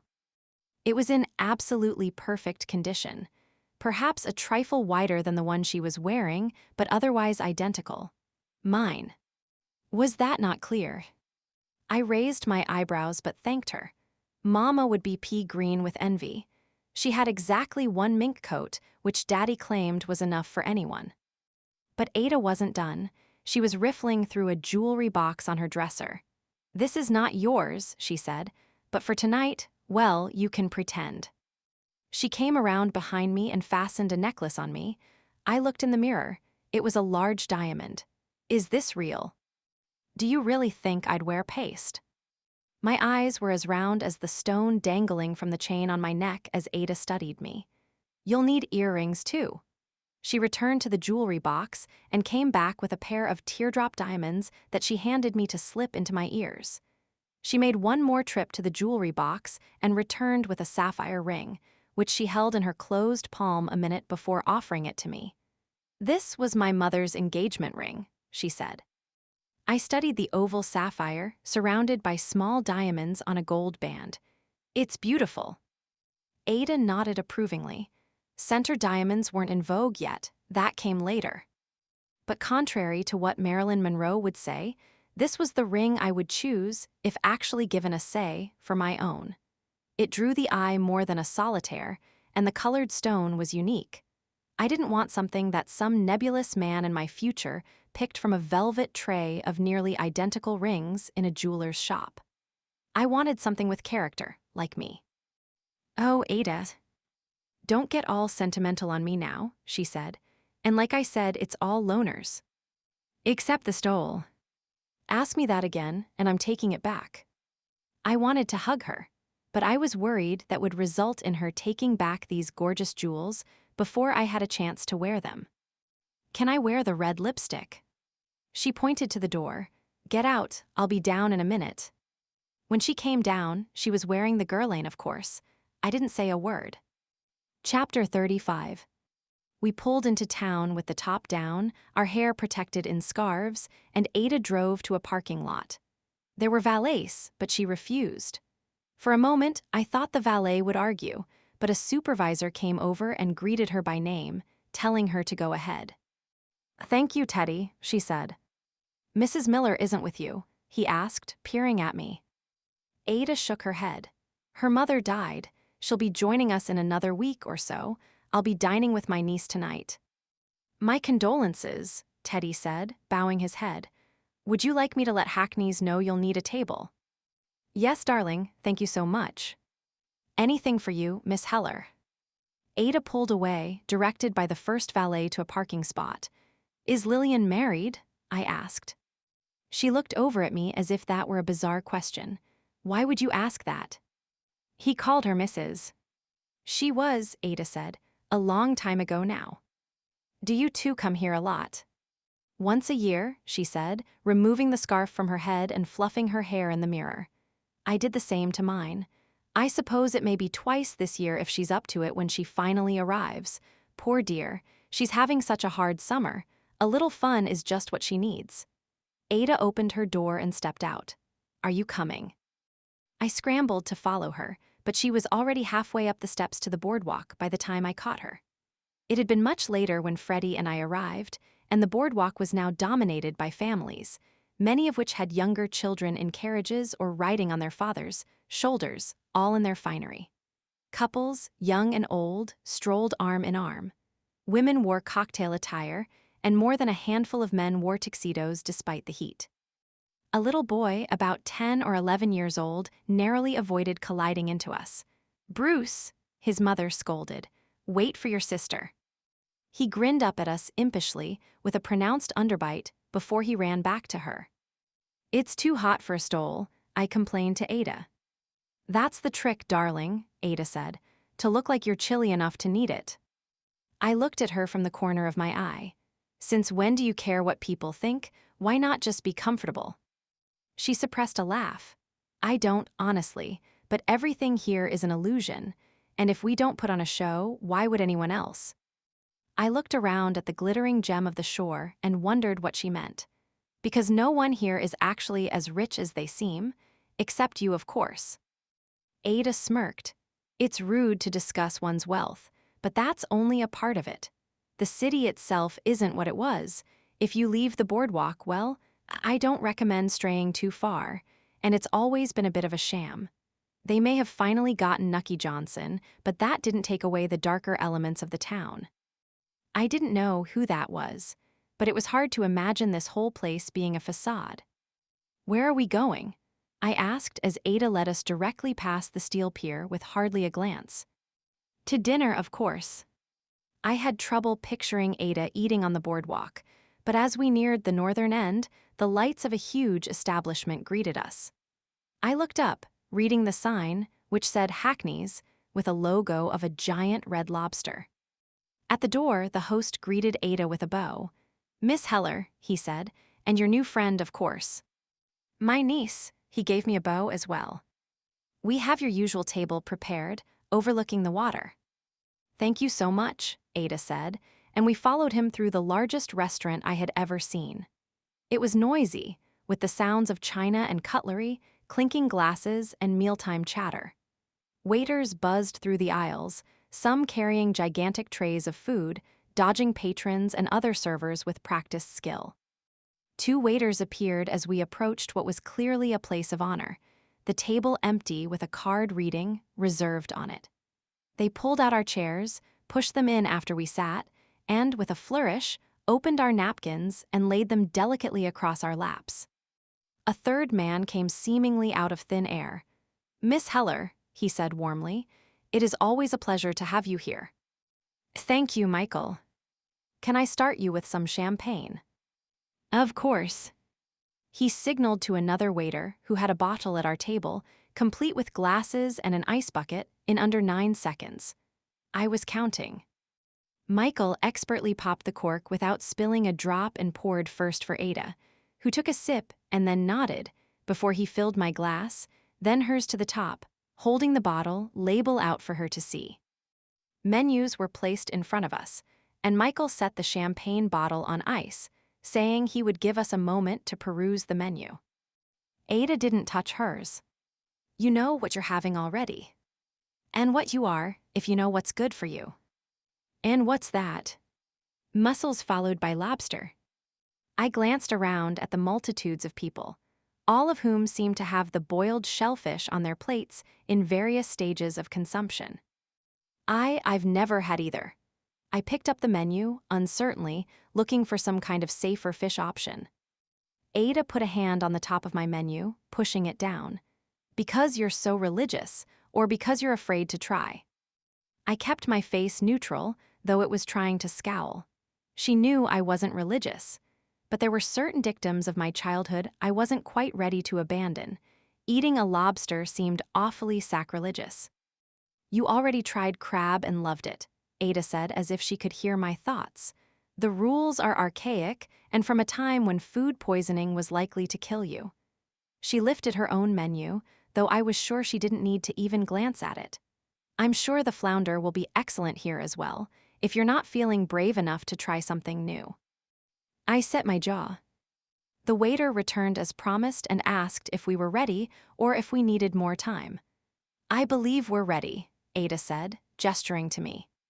She was infuriating. "Can I start with the mussels, please?" I said, "and may I have the lobster after that?" Ada's brows came together, but she smoothed them before the waiter turned to her. "I'll have the same," she said, handing him her menu, but as soon as he was out of earshot, she turned on me. "That's not how you order." "Excuse me. Did your mother raise you in a barn?" My hackles rose. My mother. "Knows better," Ada said, "and I would know because I brought her here before you were born." I tried to picture Mama eating shellfish and sitting in the seat I now occupied, perhaps in this very mink stole. But in my mind's eye, it was Mama as she was now, not the younger version I had seen in the boardwalk photo. "What did I do wrong?" I asked. "You don't ask for food, it's their job. They're not your mother. Say either I would like or I will have, not may I have. The answer is yes, you may." "What's the difference?" Ada closed her eyes for about 3 seconds. "The difference is etiquette. You can get away with a lot of things when you reach my age and stature, and you can get away with a lot when you're young, but neither means you should." I winced and sipped my champagne. I would correct my restaurant ordering style, beginning now and lasting for the rest of my life. Waiters placed plates heaped with black-shelled mussels in front of us, giving us each a small bowl as well, then were gone. I looked to Ada. I had no idea what to do with these things. "Why are you looking at me like that? Eat." Then her expression softened. "Watch me," she said. I watched as she took a small fork, pried the meat out of a shell, and popped it into her mouth. She chewed, then held the shell up like a tiny castanet. "You use this to pluck them out of the rest," she said, demonstrating on another set of shells. After I failed at 3 attempts with the fork, Ada handed me her shells. "Try now," she said, "or we'll be here all night, and we do have plans after this." "What are we doing after?" "You'll find out soon enough." I pried the first mussel from its shell with ease and looked at it, clamped between the 2 black shells I had used as tweezers. It's better as food than art. Certain I was about to chew something with the consistency of shoe rubber, I placed it on my tongue, pleasantly surprised by the taste. It was salty and sweet, chewy but not tough. "They're delicious," I said after swallowing. "You sound surprised. It's not like I told you to order cod liver oil." I opened the next. I hadn't realized how hungry I was until the first mussel hit my tongue. When we finished, the bowls and plates were cleared, and 2 lobsters appeared in front of us. "I suppose you'll need help with this too," Ada said. "This takes considerably more skill than the mussels, I'm afraid, but you seem to be a fast learner." Ada described the anatomy in far greater detail than I expected or needed, then showed me how to eat it, piece by piece. "So," she asked, "I understand why it's a delicacy now." "Always say yes to new things," Ada said. "It's the only way you'll be able to write about life, if you actually go out and live it." She laid her fork delicately across her plate. "You asked why I didn't warn you off, Freddie. That was part of why. You can't expect to write about things you've never felt in a real way." I copied Ada's fork placement, and Michael returned, offering us a dessert menu, but Ada waved him away. "No, we have a show to get to tonight." "Of course," Michael said smoothly. "You two always arrive in town on the same nights." "By no great coincidence, I can assure you," Ada said, smiling almost flirtatiously. She handed him a stack of bills. "Buy your wife a present." "Thank you, Miss Heller." Ada patted his arm as busboys cleared our plates. "Let's go," Ada said, rising. "We have a rather long walk, but it's a pleasant night." "What show are we going to?" "It's a surprise." I assumed it would be some old-time band to remind Ada of her youth, but we walked back past the steel pier. Many of the families had retired, but some were still going, children starting to look sleepy if they hadn't just eaten their body weight in sugar, the children who were running circles around their tired parents. At Missouri Avenue, we exited the boardwalk, and I glanced around, looking for signs of the decay that Ada had said was occurring in the city. But we walked only 2 blocks before we hit a large crowd of people, a neon sign advertising the 500 Club in front of us. A nightclub, I thought. I had never been allowed to go to one, though the braver of my college friends and I had snuck into a few in New York. I wondered if this would be some sort of vaudeville act. Ada sidestepped the line, however, bringing us right to the front. "Miss Heller," the man at the door said, unhooking the velvet rope for us. "Your table is ready, right in front." "Thank you so much," she said. "Does he know I'm here tonight?" "He does," the doorman said with a wink. "Wonderful." Ada walked in through the door he held for us, people in line craning to see what celebrities we were to be allowed in ahead of them. We walked through the main bar, fitted in the Art Deco style of the 1920s, zebra-patterned wallpaper lining the walls. There was a waterfall in this first room, lined in imitation foliage. But Ada kept walking, moving us through to the vermilion room. The walls were dark red velvet, and the floor was filled with tables covered in white cloths. It was mostly full, with a small table in front holding a reserved sign for us. Ada led us purposefully through the room to the table by the stage, and a waiter appeared, pouring champagne without asking what we wanted. "On the house," he said. "Mr. D'Amato sends his regards." "Tell Skinny I said thank you," Ada said, "but he's still too young for me." The waiter chuckled. This was apparently a running gag. I looked around the room, spotting Jane Mansfield on the opposite side of the stage from us. My eyes widened.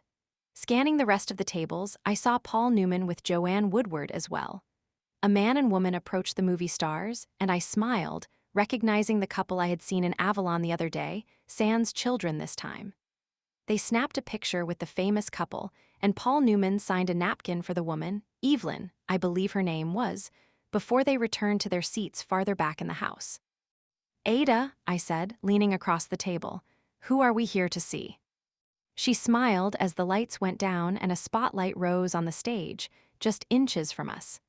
"Ladies and gentlemen," a voice boomed, "the 500 Club is proud to present to you tonight the chairman of the board, Old Blue Eyes himself, Mr. Frank Sinatra."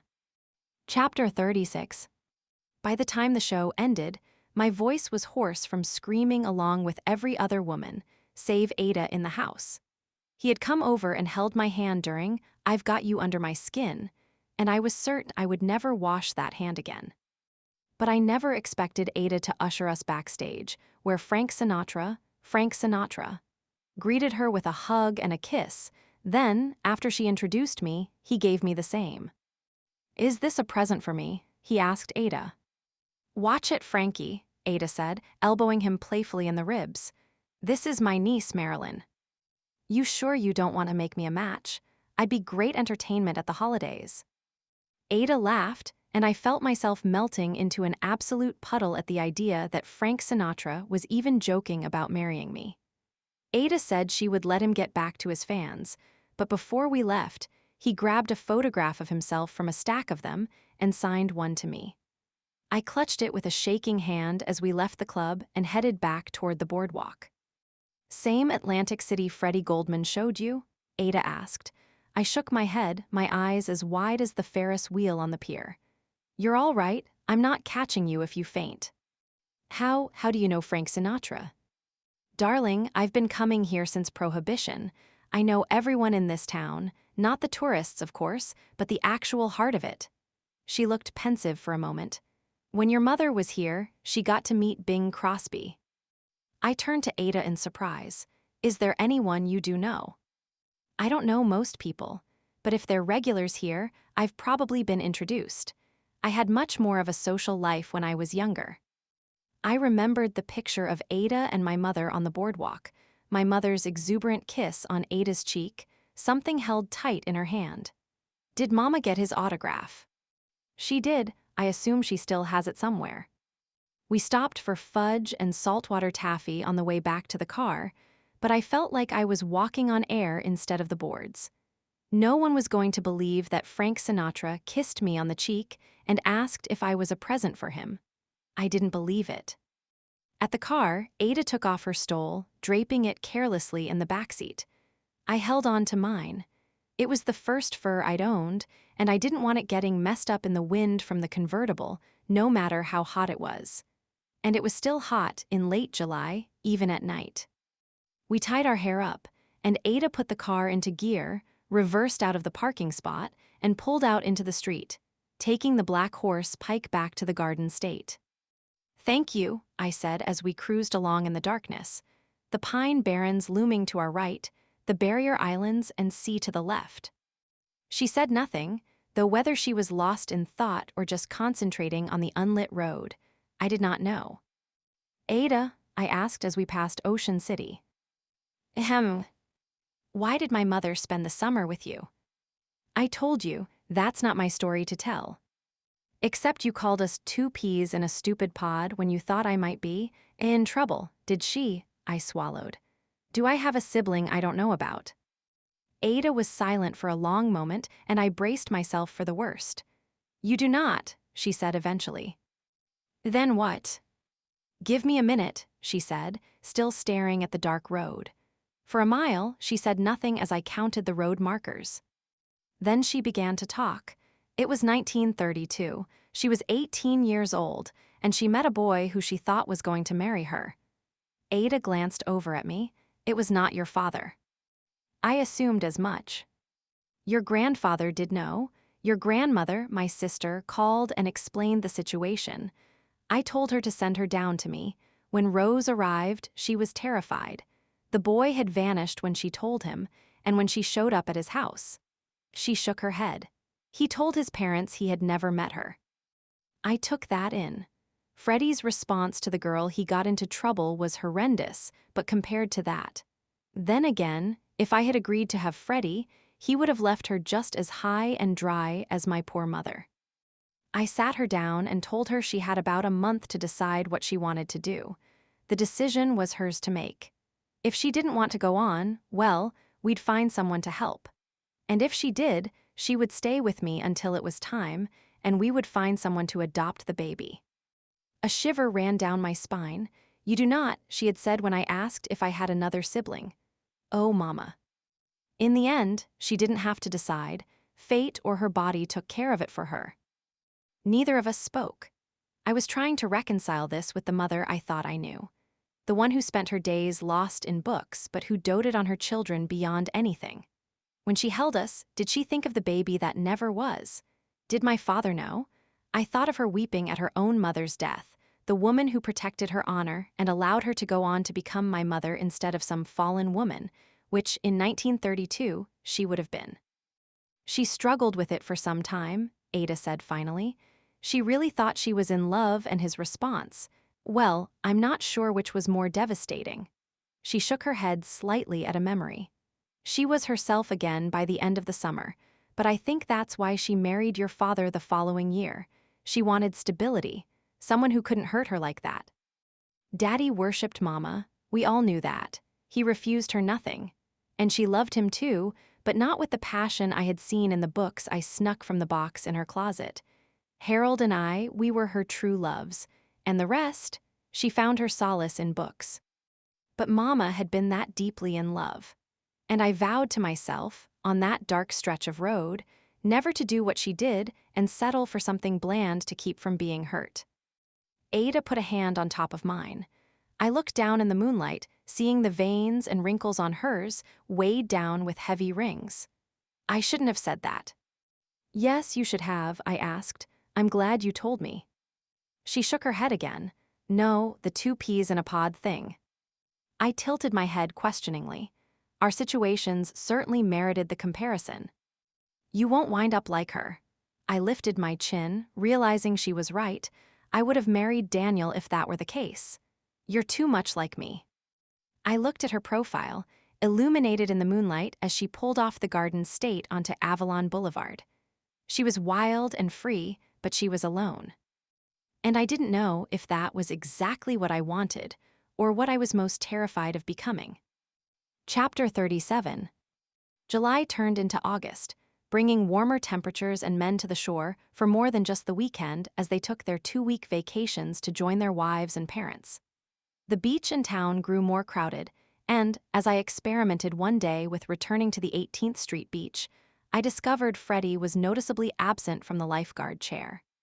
I returned the next 3 days, looking cautiously at the stand before deciding where to set up camp, but when he didn't appear, I stopped looking for him.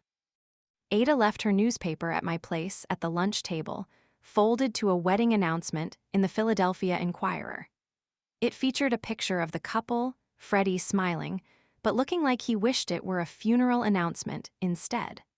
I wondered if they would also publish a baby announcement in a few months, or if they would skip that to make it less obvious to anyone who paid attention to dates. Probably the latter.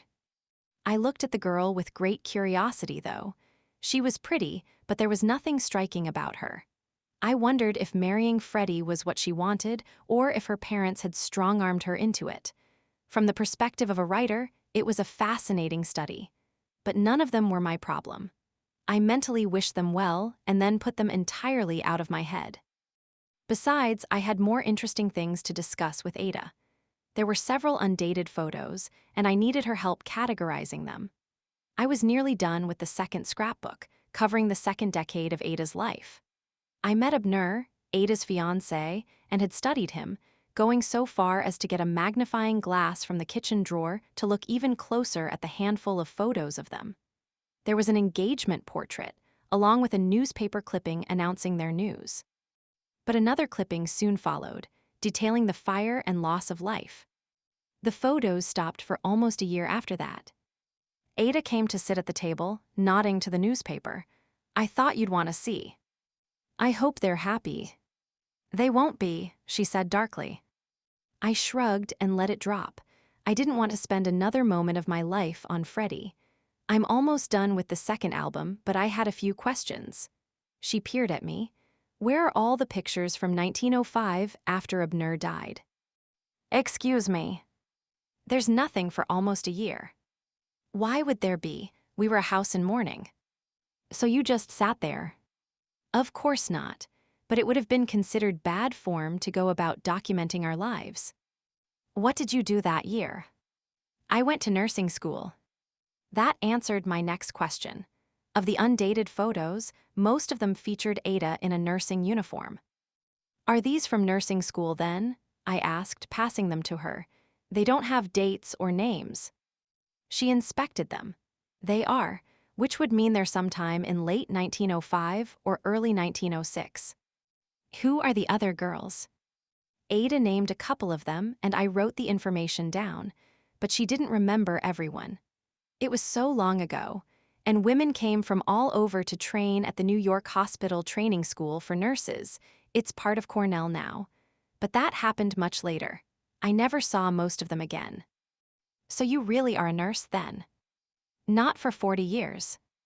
But if I sliced my finger open, you could fix it up. Ada pursed her lips. Yes, I believe my experiences in the Great War qualify me for your finger.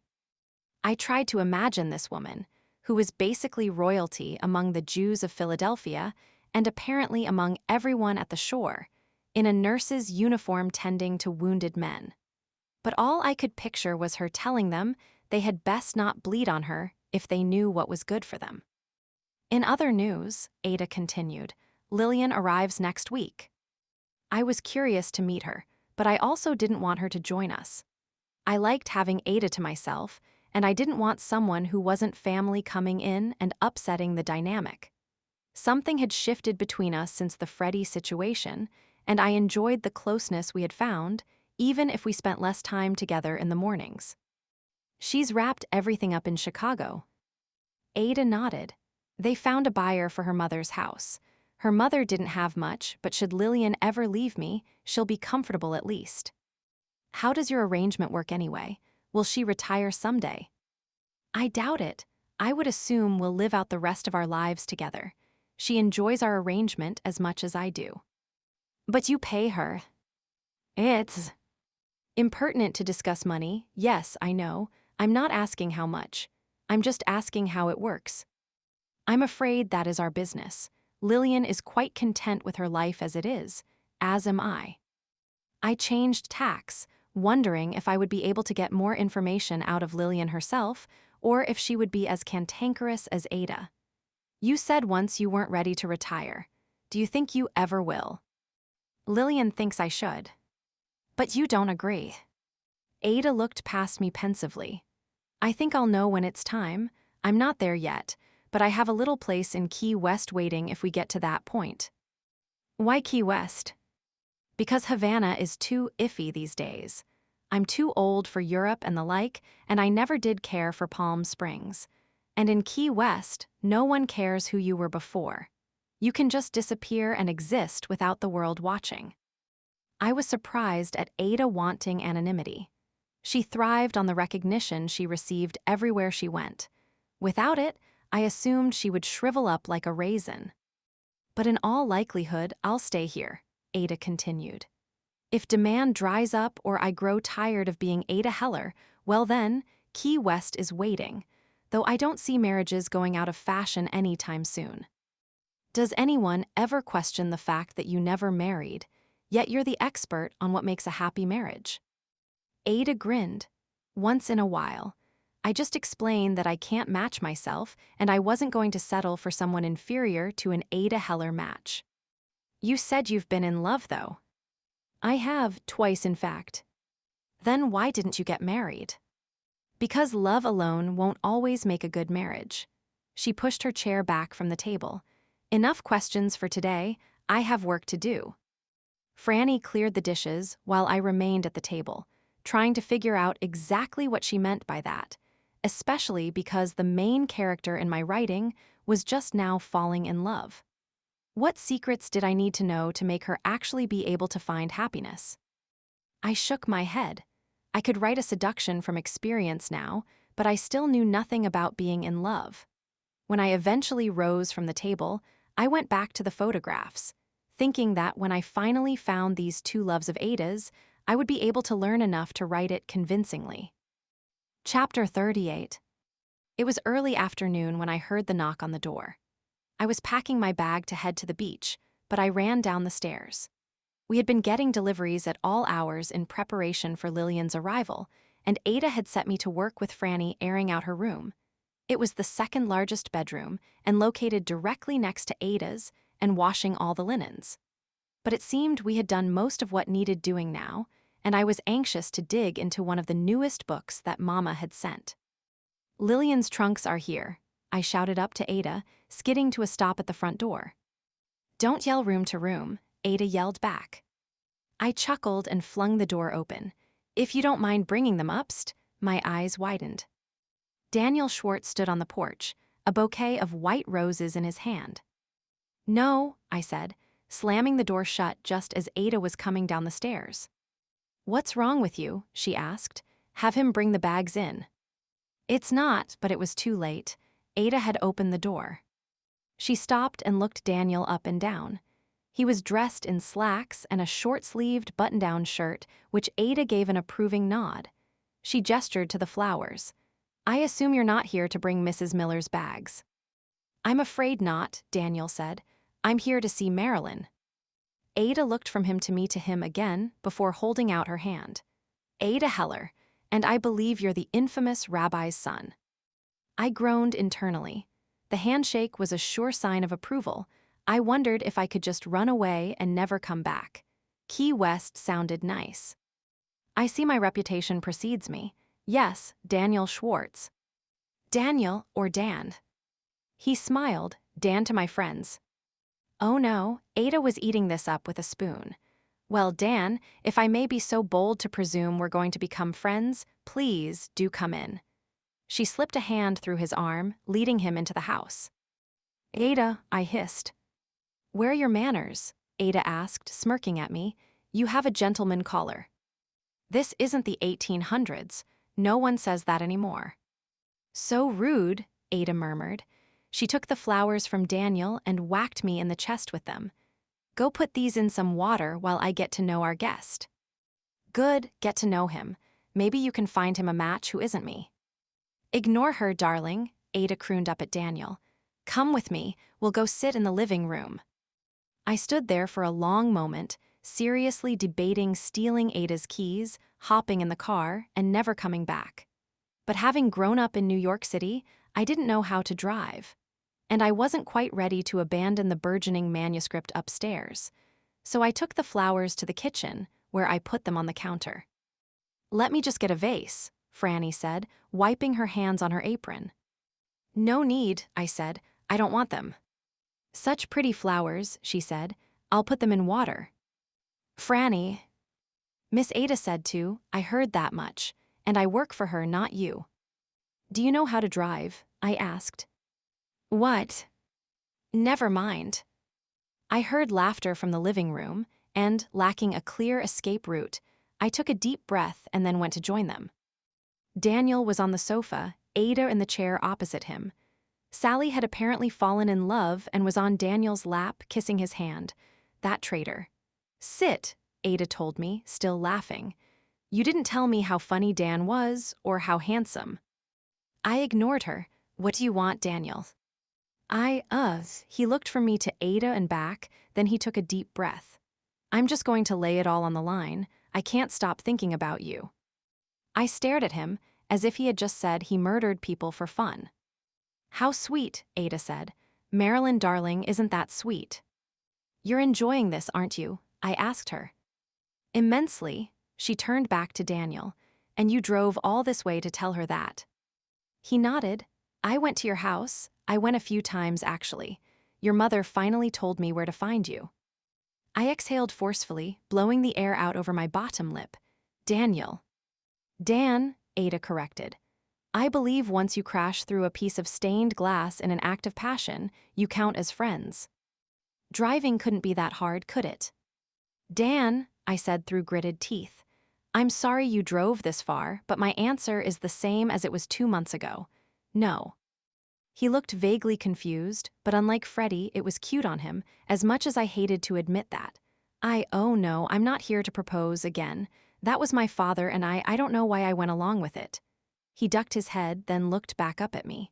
"Actually, I like you, and I thought," he stopped for a moment to collect his thoughts. "My parents were a match, and I always liked you, even when we were kids. And I just figured it'd help our families, and we already knew each other better than most match-made couples." He turned to Ada. "No offense, ma'am." "None taken at all." I glared at her. Why was she suddenly being so nice? "It was stupid, I know that, but I thought if you were game, why not?" Dan asked. "I was." Dan smiled ruefully and ran a hand through his hair. "I know that now." He turned so he was actually facing me, and I inched slightly away. "I came here to ask if I could take you on a date, a proper one." "Of course you can," Ada said. "Marilyn, go get dressed." "Ada." She held up her hands in a gesture of innocence. What? I can't speak for you certainly, but I give my wholehearted permission. Look, Dan, I'm not interested in dating anyone right now. I want to focus on myself and my writing, and I don't. You're writing? He asked. What are you writing? I'd love to read it. I could have kicked myself. He'd love to read your writing, Marilyn, Ada said. How very modern and interesting compared to so many other young men. If looks could kill, even her meanness wouldn't save her. She would have been 6 feet under and cold already. The actual last thing I needed was her bringing Freddie up and Daniel taking that information home to my parents. I could kiss college goodbye forever if that happened. That's not the point, I said through gritted teeth. I'm just not dating right now. Nonsense, Ada said. Dan, if Marilyn won't go out with you, you'll stay for dinner tonight. I made eye contact with her, trying to communicate how entirely unwelcome this was through telekinesis or some other psychic ability. But like my non-existent driving skills, I seemed to lack the power to save myself that way. And when Ada just smiled at me in response, I realized that if I didn't go have dinner with Dan, she was going to invite him to stay with us. If I agree to have dinner with you tonight, and I'm still not interested, will you leave me be? For a moment, I felt sympathy for him. He drove all this way, thinking he would get a warmer welcome than I was willing to give. But they also had these amazing things called telephones, and he could have saved himself the effort if he had just picked one of those up and dialed. If you really don't want to, I'll leave now, Dan said. I just thought, you seemed like the type who would appreciate a grand gesture. She is, Ada assured him, and she wants to go out with you, she just doesn't know it yet. Ada smiled broadly. Go upstairs and start getting ready, Marilyn. Dan, darling, I'll call the Princeton and get you a room. I'd offer to let you stay here, but I'm afraid that wouldn't be fitting with 2 unmarried women and I'd hate. She winked at him. To do anything that would force you two to get married to save your reputations, as much as you may still be able to salvage them, that is. She rose and Dan followed suit. I'll make you a reservation for dinner as well. Did you bring a tie? If not, there's a haberdashery in town. I did.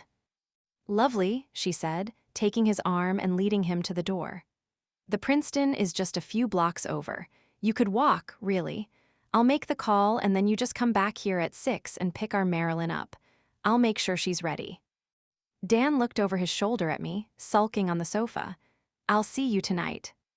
Can't wait, I said with as much sarcasm as I could muster. Ada shut the door behind him and then came back to me. What are you waiting for?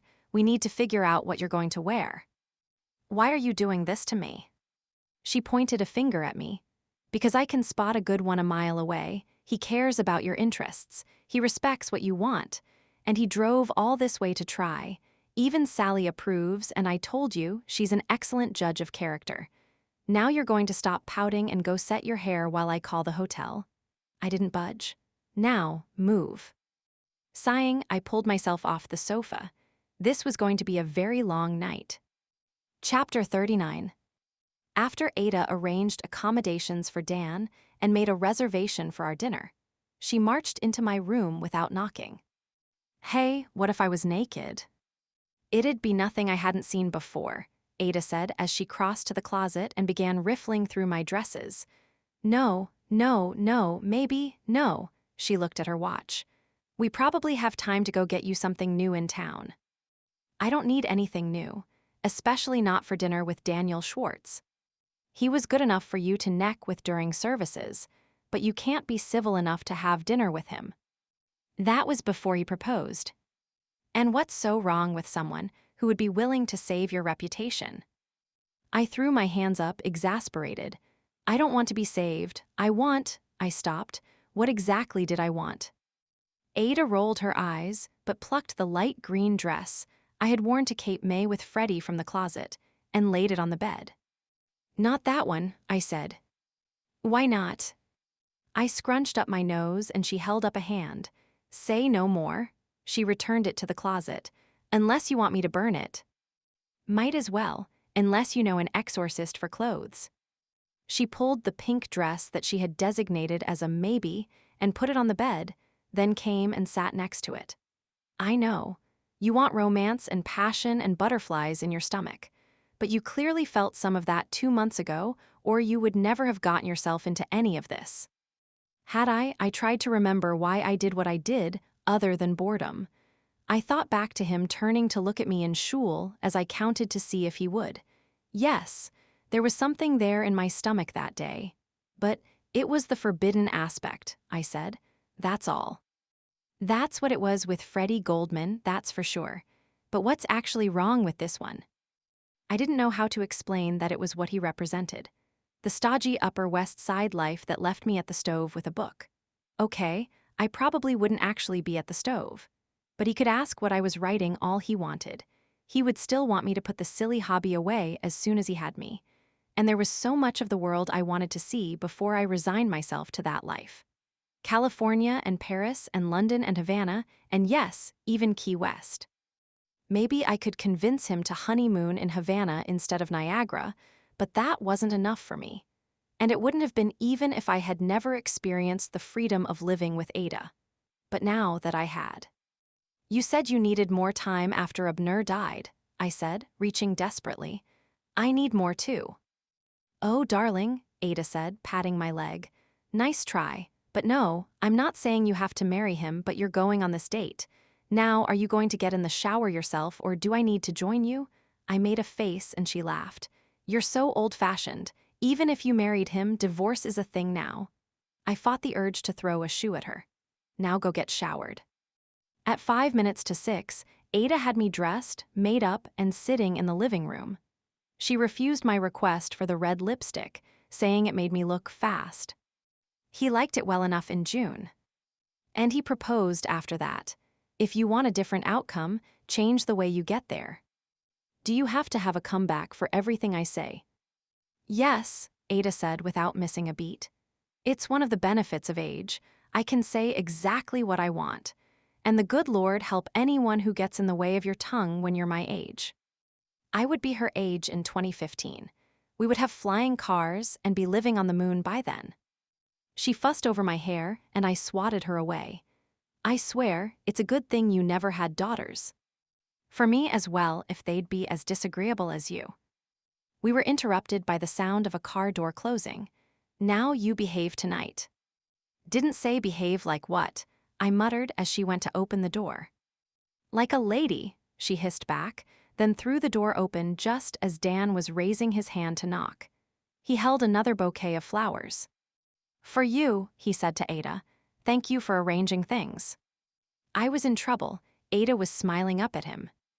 You look beautiful, Dan said as I rose from the sofa. Yeah, let's get this mess over with. Stay out at as late as you like, Ada called after us. I'd say don't do anything I wouldn't do, but really it's better if you do everything I would. Good night, Ada. I clomped down the front steps as indelicately as possible, pausing when I saw his car.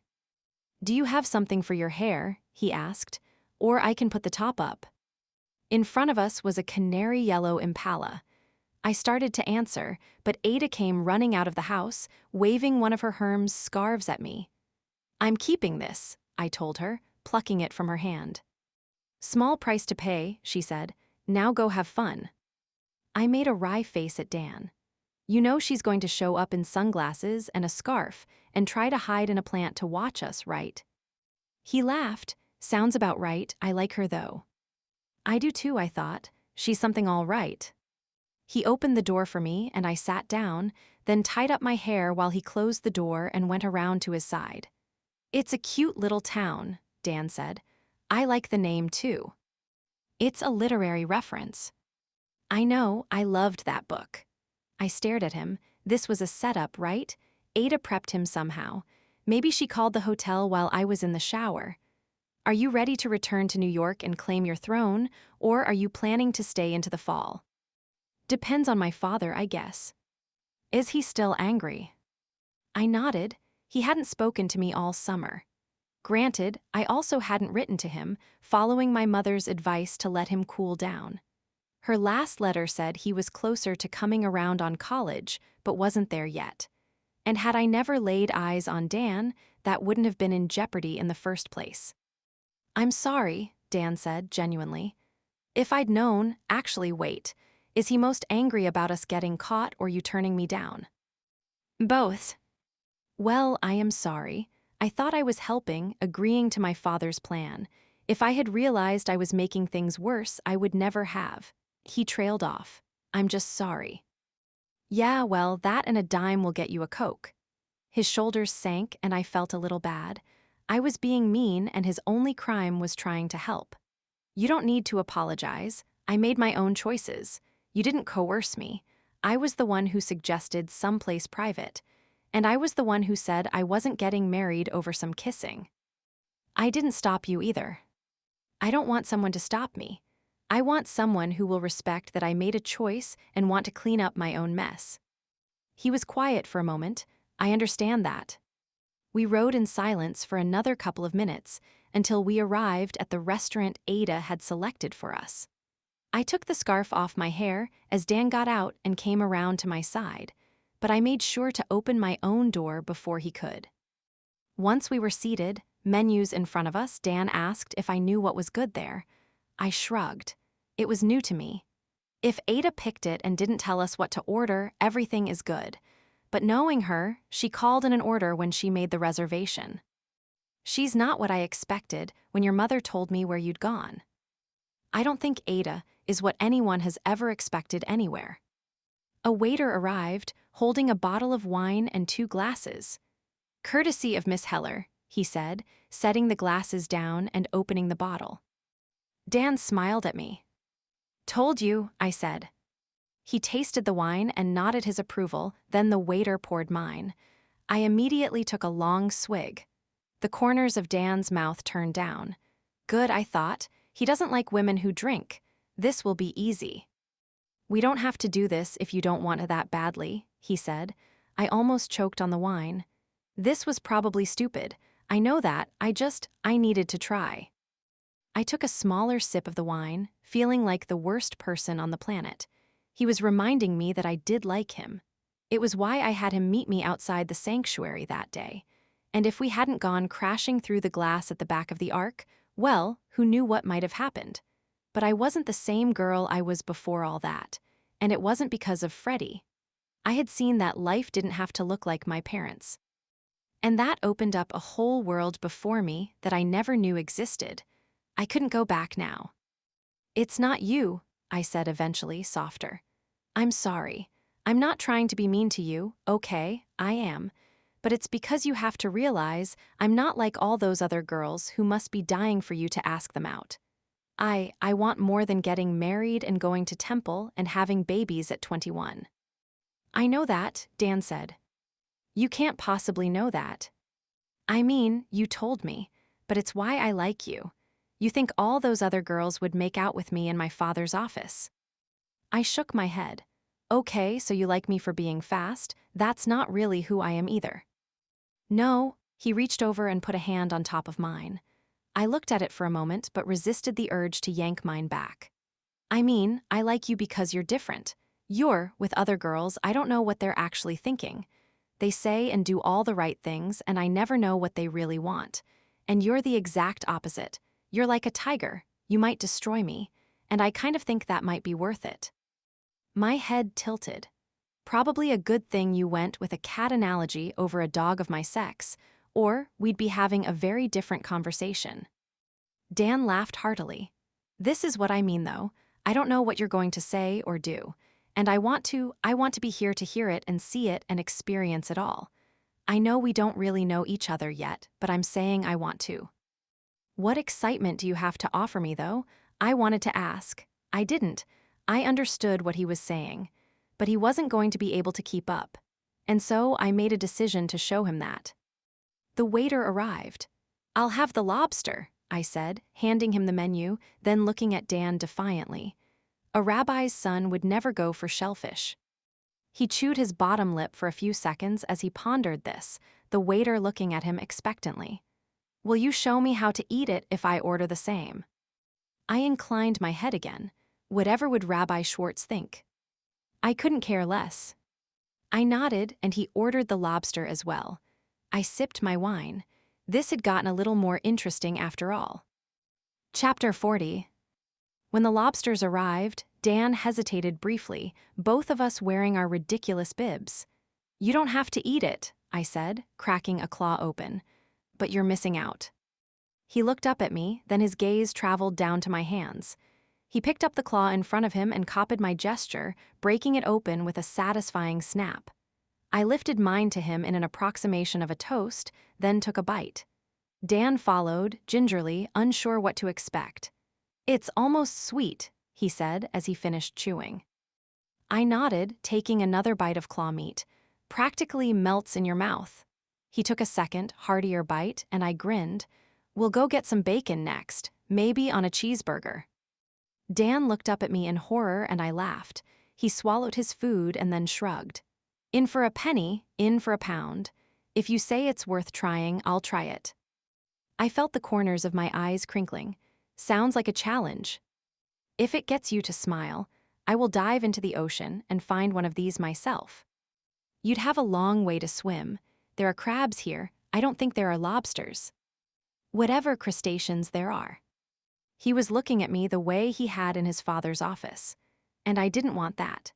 He might have said he liked me because I was wild, but the reality was he still wanted to put me in a cage. And if I fell for sincere eyes and a smile, I was going to be walking into that cage myself while he locked it behind me. "What happens if I don't go back to New York?" I asked, leaning back in my seat and crossing my arms. "Are you thinking about that?" I was. The plan was always the summer. Ada was supposed to straighten me out or marry me off. And despite her machinations to get me on this date, she had done neither. It sounded like college was still on the table, and Ada hadn't offered to extend my visit. But it was a way to make him realize this wouldn't work. "Maybe. Would you transfer to Bryn Mawr?" I studied him carefully to see how much he had gotten out of my mother. I didn't have the grades for Bryn Mawr, not by a long shot, but it seemed to be a genuine question. "I have no idea." "Just staying with Ada then?" "Maybe." He shrugged.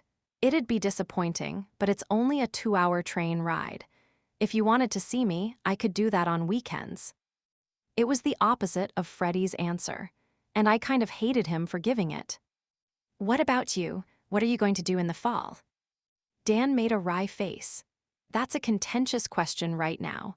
I'm working on convincing my parents that no, I'm not going to rabbinical school." "Why not?" He looked suddenly uncomfortable. "Promise you won't laugh." "Absolutely not." He thought for a moment, pushing his plate away. Then he looked up, his blue eyes earnest and kind and some other emotion I couldn't recognize. "I want to be a photojournalist." What? "Someone who takes pictures for newspapers." He looked down again, and I couldn't tell if he was embarrassed at the admission or just unsure how I would react. "I know, there's not a lot of money in that line of work. I understand if it puts you off."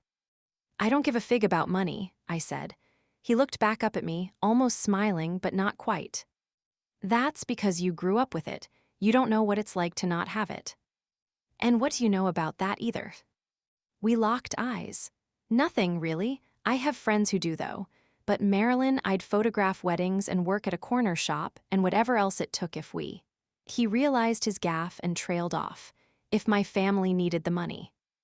"That right there," I said, pointing at him. "That's the problem. I don't want someone who solves problems for me. I want someone who lets me be an equal partner. And I know that may not exist, but if it doesn't, I'm fine being like Ada and not being tied down." "Okay," he said. "Say you never get married. What are you going to do? Take over the matchmaking game?" "It's not a game. She's got it down to a science. And no." "Then what? You mentioned writing." I shut my mouth firmly. "I wouldn't want you to give that up if it's what you love," he said softly. "Besides, I bet you're great at it. You'll make more than I will." "And you'd be okay with that?" He shrugged, but he was smiling. "Why not?" A busboy came and took our plates, and our waiter returned, asking if he could show us a dessert menu. No, I don't think so, I said. Just the check, please. Miss Heller has already paid the bill. Of course she has, I said, rolling my eyes. We should have ordered extra lobsters to go, had a picnic on the beach. Sounds awfully romantic. You sure you'd be up for that? He was teasing, but I pointed at him again. Don't you start. I rose from the table, and Dan followed suit. Let's go. Dan threw some bills on the table as a tip, and I stalked out of the restaurant, him in pursuit. He looked at me standing by the car. I didn't do well enough for a second date, did I? He had said all the right things, but there was a big difference between saying he liked me as I was and actually living it. He needed to understand that I didn't follow the same rules that he did. I eyed him carefully, then looked down at my watch. It's early. You driving back tonight? I don't have to. What did you have in mind? I grinned and started walking up toward Dune. He followed, confused. Where are we going? Can you sing? I asked. Sing, not well. Shame, I said, but probably a good thing you decided against being a rabbi then. The bay stretched beyond us at the end of the street, the sun just descending over it now. I looked at it briefly, thinking how this was the actual opposite of the sunrise with Freddie. Then we headed south toward 36th Street. The sign for the Black Eagle glowed neon in front of us. Avalon didn't have much of a nightlife other than the small boardwalk, but I had heard about this place even if I hadn't been. The bar. They have live music on weekends, I said. Come on. He looked unsure but opened the door for me, the smell of alcohol and cigarettes smacking us in the face. You 21, a bartender called to us as we walked in. 22 actually, I lied. The restaurants in town had had no issue with me drinking wine, but the bar was stricter. You got ID to prove that. At home, Dan, show him yours. Dan pulled out his wallet. Isn't the drinking age 18? In New York, the bartender grumbled, inspecting Dan's driver's license. 21 here since Prohibition, and I get fined if you're not 21. I'll vouch for her, Dan said. I don't need to drink if you don't believe me, I said. You can give me a Shirley Temple and I'll be perfectly content. He shot me a grumpy look, then asked what Dan wanted. I'll take a Coke. We got our drinks, Dan sliding the man $1, and then I took his arm and pulled him toward the tiny stage, where a band was playing a decent rendition of that new yellow polka dot bikini song that was all over the radio. The band finished and I jumped out of my seat. What are you doing? Dan asked. I flashed him a flirty look over my shoulder. The band was discussing what to play next when I sauntered up. Hey, boys, I said. The lead singer glanced up and smiled at me. He looked familiar. Marilyn Wright. I studied him. It was the lifeguard who often shared a chair with Freddie. In the flesh, what's your name again? Louie. Well, Louie, think I can get a favor. Sure, what song do you want? I shook my head, smiled, and told him what I wanted. He conferred with the band, and they said they thought they could figure it out. Probably helped that the song was a couple years old. Louis offered me his hand, and I took it, climbing up on the stage. I took his place behind the mic as the band launched into Stupid Cupid by Connie Francis. I had danced around my bedroom to that song too many times to count, so I knew all the words. And Louis did the claps behind me as I sang the lyrics, asking Cupid to leave me alone, swaying my hips and making sure I looked directly at Dan at that part. But he wasn't taking the hint. Instead, he was smiling, nodding along. I rolled my eyes as the joint applauded, then took a quick bow and waved to the room. Wanna do another? Louis asked. A duet maybe. Nope, I pointed to Dan, leaning into the microphone. But my friend over there wants to sing one. The color drained from Dan's face. I hopped off the stage and went over to the bar top table where he sat. I told you, I can't sing. I shrugged, sitting down and taking a sip of my Shirley Temple. A waiter arrived, bringing 2 old fashions on a tray. On the house, he said. I picked mine up and took a long drink. It's not about how good you are, it's about if you can keep up with me. Dan looked at me for a long moment, then down most of the drink in front of him, choking slightly on it. If I do this, I get a second date. Sell me on it up there, I said, gesturing toward the stage. He rose, looking at me one last time, then went to the band. Too quietly for me to hear, he said something to Louis, who then turned around to ask the band, who all nodded, one after another. I leaned back in my chair, eyeing Dan suspiciously. He was going to chicken out. But he didn't. He loosened his tie, then removed it and unbuttoned the top 2 buttons of his shirt. A woman at the bar wolf whistled. Then the band launched into Elvis's It's Now or Never, another song that was dominating the radio waves that summer. To his credit, Dan was telling the truth when he said he couldn't sing. But he could do an Elvis impression, leaning the mic down and crooning off-key toward me as he sang the lyrics, asking me to be his tonight. And despite myself, I found a smile on my face. He bumbled his way through the second verse, but he didn't quit, and he didn't take his eyes off me the whole time. When he finished, the patrons rose and cheered. Louis clapped him on the back, and he jumped down, coming back toward me. How was that? I bit my bottom lip in mock concentration. Well, vocal quality was a C if I'm being generous, but you do get an A for the effort there. So a B average. If I'm being generous. Do I get another date? I smiled again. You get a continuation of this one. Let's go get ice cream. He offered me his arm, and I took it. Chapter 41. We got soft serve cones at Avalon Freeze and then walked down to the boardwalk. A quiet one in Avalon, more for strolls than carnivals, where we sat on a bench, watching the moon reflecting in the rippling waves. I see why you don't want to go home, Dan said. It's peaceful here, you can hear yourself think. Not like the Catskills or the Hamptons, where it's all about impressing everyone. Our families had spent several summers at the same Catskills resort when we were kids. No, nothing like that. I laughed softly. Were you there the summer that someone put a bunch of fish in the fountain in the lobby? He grinned broadly. What? Who do you think put the fish in there? I smacked him lightly with the back of my hand. You did not. He took my hand, and for a moment we both looked at each other. And I realized I wouldn't be averse to him kissing me. We'd already done that much anyway. But he kissed my hand instead, then kept it in his. I did. The rabbi was not pleased. Is he ever? Not with me lately, no. Sorry about that. Dan's eyes reflected the moonlight. Nothing to be sorry about, takes 2 to tango, or destroy the ark at a synagogue. I looked back out over the water. Why didn't you just ask me out? I did. No, I mean instead of proposing. He was quiet for a moment. If we hadn't gotten caught, I would have. We both contemplated the alternate life that could have been. The me of 2 months ago would have gone on a date with him, maybe more, but I wouldn't have come to Ada then. Did they ever replace the stained glass? Dan's mouth twitched into a smile. It's a piece of plywood with some embroidery that my mother made over it.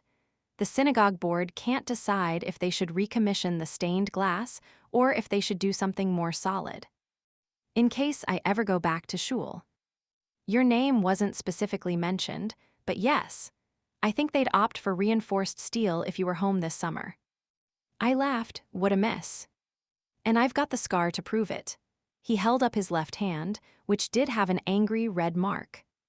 I took his hand, examining it in the dimness of the boardwalk light and running my thumb over it. At least you'll always remember me. He reached for my cheek with his right hand, his left still in mine.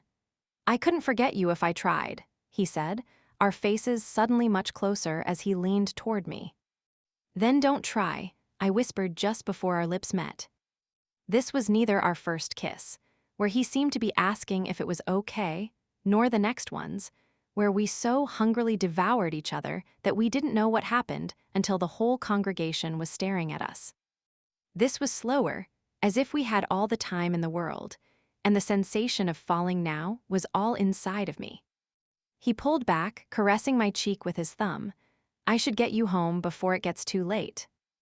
Ada doesn't care. I'm surprised she didn't shove a prophylactic in my purse. Dan threw his head back in laughter. Did you really just say that? I shrugged. I thought that was what you liked about me. He wrapped an arm around me. It absolutely is, but I'm not rushing things this time. He looked down at the beach. How far of a walk would it be to get back from here? I did the math in my head. Only about 5 blocks. How does a moonlight walk on the beach sound? I stood up, still holding his hand.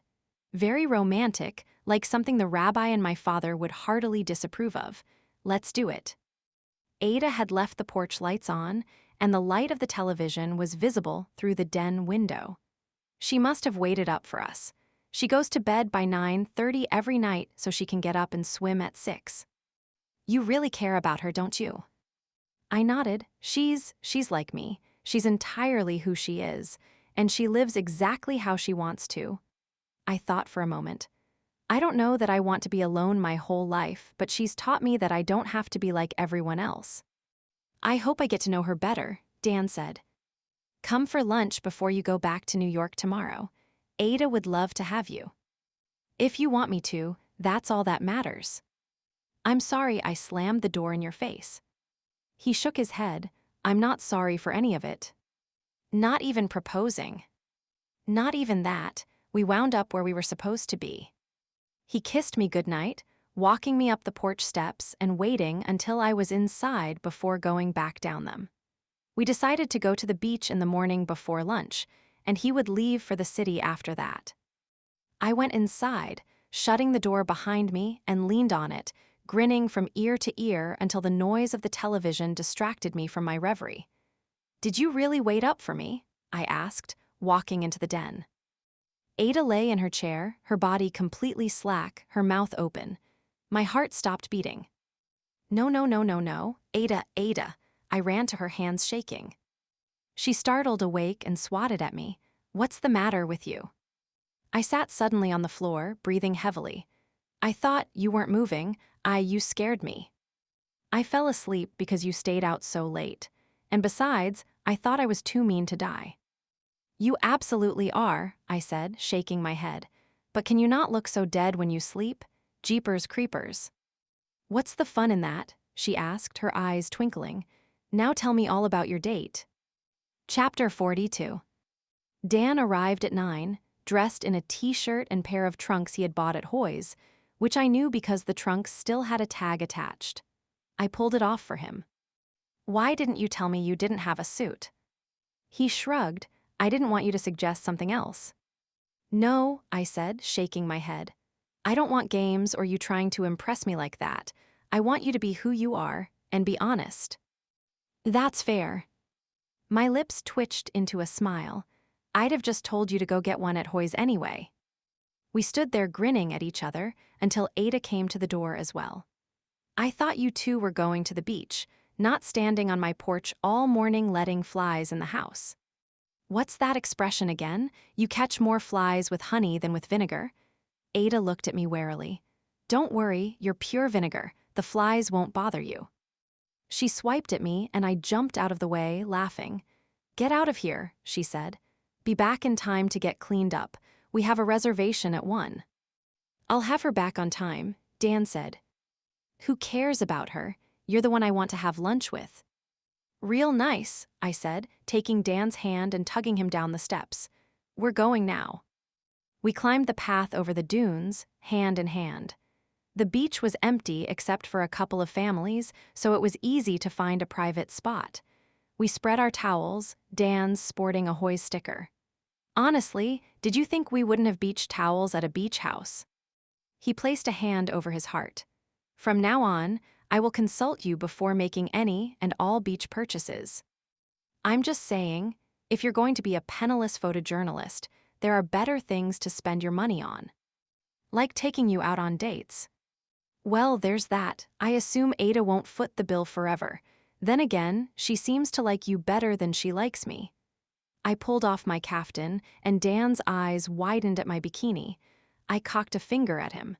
You behave now, I said as I sat on my towel. He removed his shirt as well, then sat on his towel. You asked why I didn't tell you I hadn't brought a bathing suit.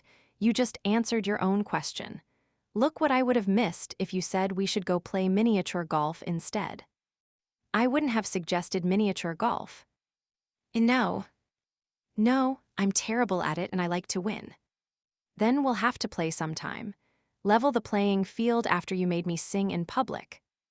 I laughed. I'm definitely better at golf than you are at singing. You, on the other hand, can sing.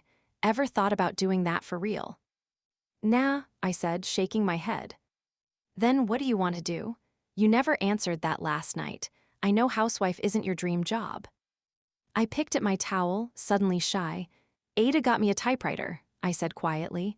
I'm working on a book. That's right, he said. Can I ask what it's about? I stared off at the ocean. I don't know how to describe it exactly. It's not about me, but it's about a girl who feels kind of trapped in the New York social scene and her family's narrow views. So your situation, just not you. I glanced at him to see if he was being sardonic, but he was watching me with genuine interest, so I nodded. I have a feeling, as unique as you are, that you're not the only one who secretly feels that way, considering I'm bucking family expectations too and all. That's true. Maybe I'll make her become a photojournalist. He grinned. Do you know anything about photography? I shook my head. I'll bring my camera next time I come down here. I can teach you the basics. Next time, huh? He leaned in and kissed my cheek. Yes. I couldn't help but smile. Ada took us back to the Whitebriar for lunch. I ordered the same salad with crab, Dan saying it sounded good and that he would have the same. Ada raised an eyebrow. I thought you were a rabbi's son. Son, yes, but that doesn't make me a rabbi. Tache, Ada said. She looked at me and suppressed a smile. What? I asked her. Don't say what, say, pardon me, Ada said. I rolled my eyes. And don't do that either. I don't imagine Dan here would stick around if your eyes stayed like that. He leaned over to me. I would, he whispered. She pursed her lips in amusement. And in answer to your question, I was just thinking that this might be the best match I didn't make. I patted her hand. You forced me to go out with him, so I think you can take credit. Thanks for the crumbs from your table, she said, peeling my hand off hers. Is it still a match if we don't get married? Dan asked. Marilyn made it quite clear that's not on the menu. I suppose living in sin counts, she said. I choked on my water while Dan hid his smile behind his napkin. Ada. What? She asked and took a sip of her own water. Don't say what, say pardon me, I parroted sarcastically. Ada leaned inconspiratorially toward Dan. Are you sure you want to get involved with this mess? Ada. Dan leaned in toward her as well. Yes, ma'am. I've never been more sure of anything in my life. Well then, Marilyn, Ada said. I suppose I can send you back to New York now.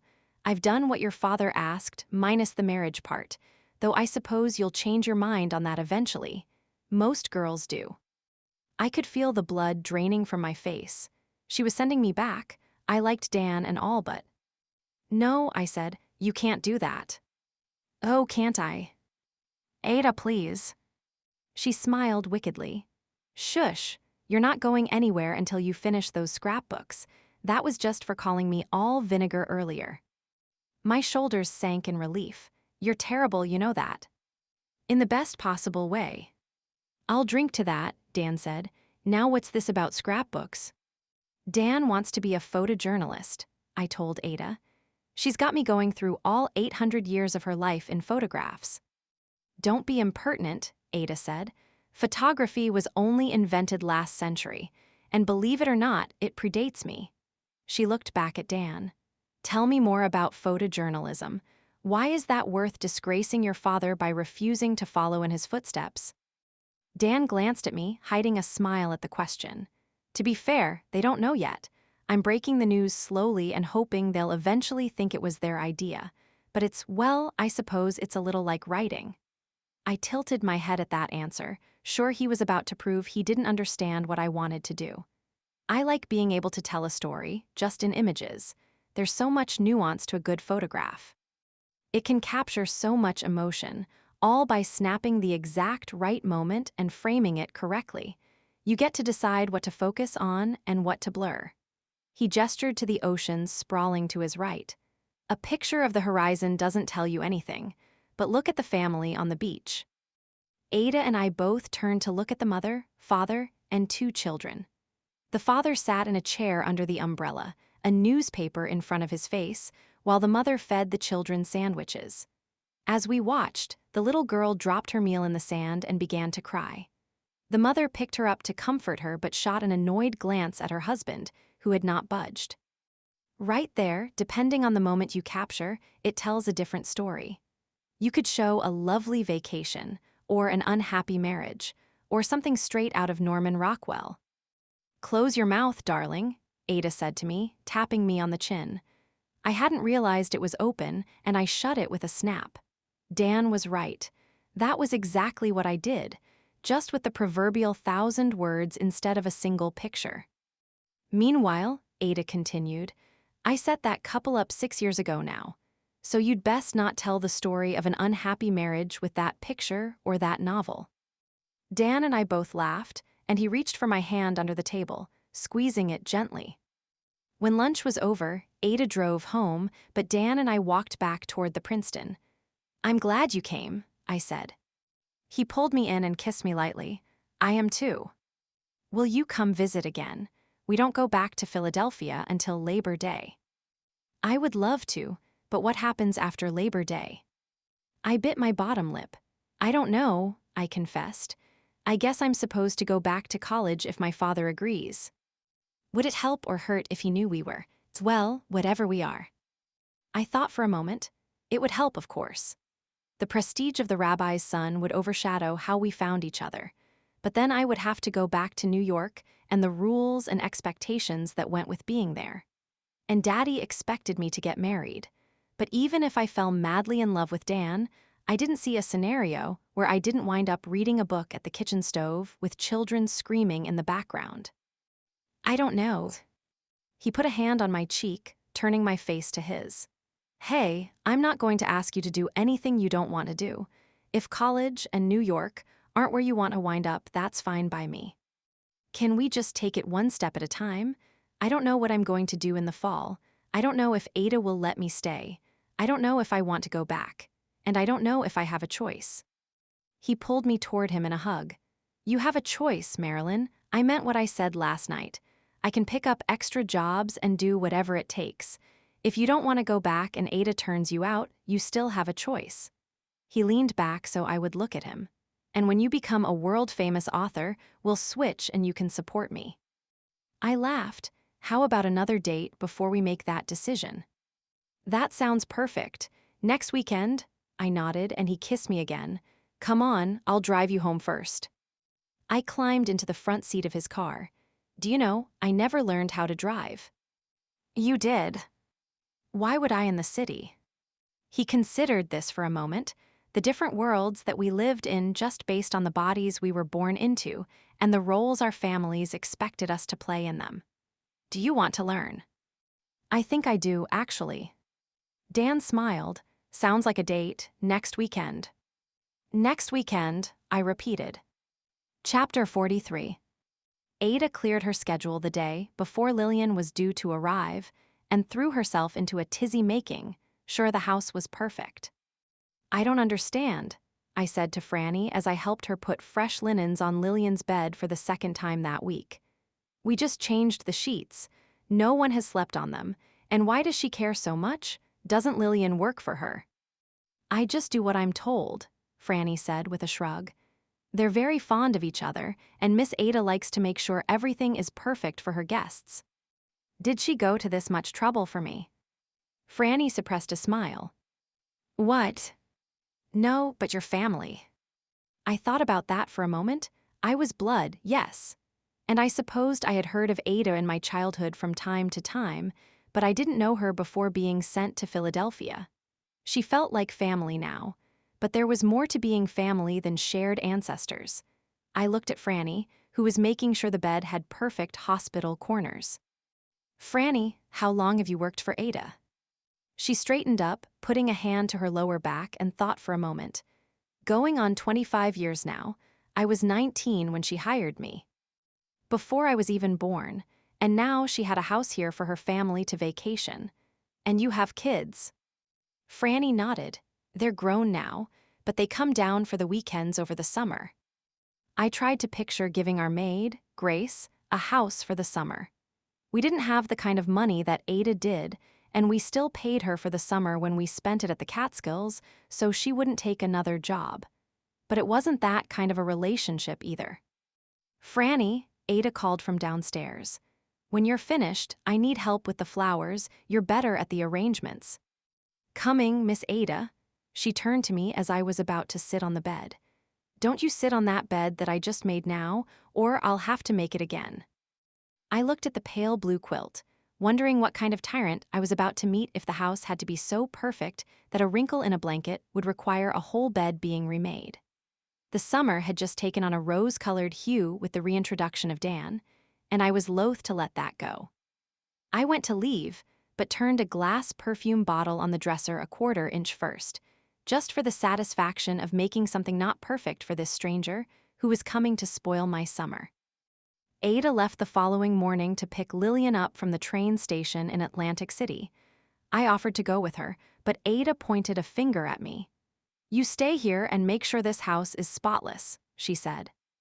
I pouted a little. I didn't like Lillian. She was already intruding on my time with Ada. She didn't need a paid companion anymore. She had me. And especially with Dan's confidence that we would figure something out even if I didn't go back to New York, I was leaning more and more toward staying. Perhaps I would feel differently once we were back in Philadelphia, but absence had made the heart grow fonder there. It didn't have to be New York. It had its own charms. I went up to my room and tried to do some writing, but I was too moody and the words weren't coming. I felt like I was being replaced, which was ridiculous because I had come in and supplanted Lillian, not the other way around. I wandered into Lillian's room. The perfume bottle had been returned to its proper position. I moved it again with the listlessness of a cat that knocks everything to the ground. Finally, I heard a car outside, ran down the steps, and peeked through the screened living room window to catch a glimpse of her. But before I even saw Lillian, I realized that Ada was smiling. Actually smiling. I thought back to the day she picked me up at the train. I hadn't gotten a welcome like that, and I vowed to be on my very best behavior, to Ada at least, to make it clear that she didn't need an outsider when I was there. Lillian's hair was wrapped in a scarf, large sunglasses hiding her face as she opened her car door and stepped out. She was slender, but tightly girdled into a yellow shirtwaist dress. She pulled the scarf from her mousy brown hair and stood for a moment, removing her sunglasses to look up at the house. Then she leaned in to say something to Ada, who smiled and nodded, gesturing for her to go inside. I dashed to the front door to avoid being caught at the window, and threw it open just as they reached the porch. Ah, the prodigal daughter herself, Ada said. Lillian, this is my niece, Marilyn. Marilyn, this is Lillian. I stuck out my hand, but Lillian pulled me in for a hug. I've heard so much about you from Ada that I feel like I know you already. She leaned back to look at me, brushing my hair from my face. Why, she looks like you, she said to Ada. Look at those cheekbones. I looked at Ada, 55 years my senior, trying to see any resemblance. I suppose there was some from the pictures of her youth, but I looked more like my mother than her. Lillian was younger than Ada, but her face was lined around her eyes and mouth, the reason being apparent when she smiled warmly. And as much as I still didn't want her intruding, I felt the slightest twinge of guilt at moving her perfume bottle. Why don't you go rest for a little while? Ada suggested. I have a table reserved for lunch, but we can always have something here if you're not up to going out just yet. I just need a little nap and a shower and I'll be right as rain, Lillian said. Besides, I've been missing that crab salad all summer. I'm sorry about your mother, I said. Both women looked to me as if they had forgotten I was there. Lillian took my hand and squeezed it. Thank you, dear. Go get situated, Ada said. You two can get acquainted later. Lillian needs to rest. I'm fine, Lillian insisted, but allowed Ada to prod her up the stairs. I'm going to change while you nap, Ada said. Then she turned to me. Why don't you run on down to the market and get some more flowers for the living room? I glanced at the living room, where no fewer than 4 bouquets sat on available surfaces. Shouldn't we leave some for anyone else on the island? Ada fixed me with a look that told me I would go if I knew what was good for me. Okay, then, I said, grabbing my handbag. I guess I'll be back with flowers. On my way into town, I passed Shirley, who was returning with a bag from Hoy's. She glared at me. Good morning, Shirley, I said. I hope you're well.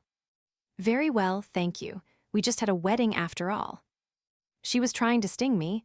I wasn't completely sure if it was for throwing off her brother or for not seeking out her friendship after everything happened. And she would never understand that she couldn't upset me, at least not about Freddie. That's right. I hope they're very happy. They are, she said with venom. Good, I hope you will be too. She opened her mouth, but nothing came out, and I continued walking. When I returned, having taken my time and gotten a cup of coffee at the bakery, Ada was in the living room reading. Lillian was nowhere to be seen.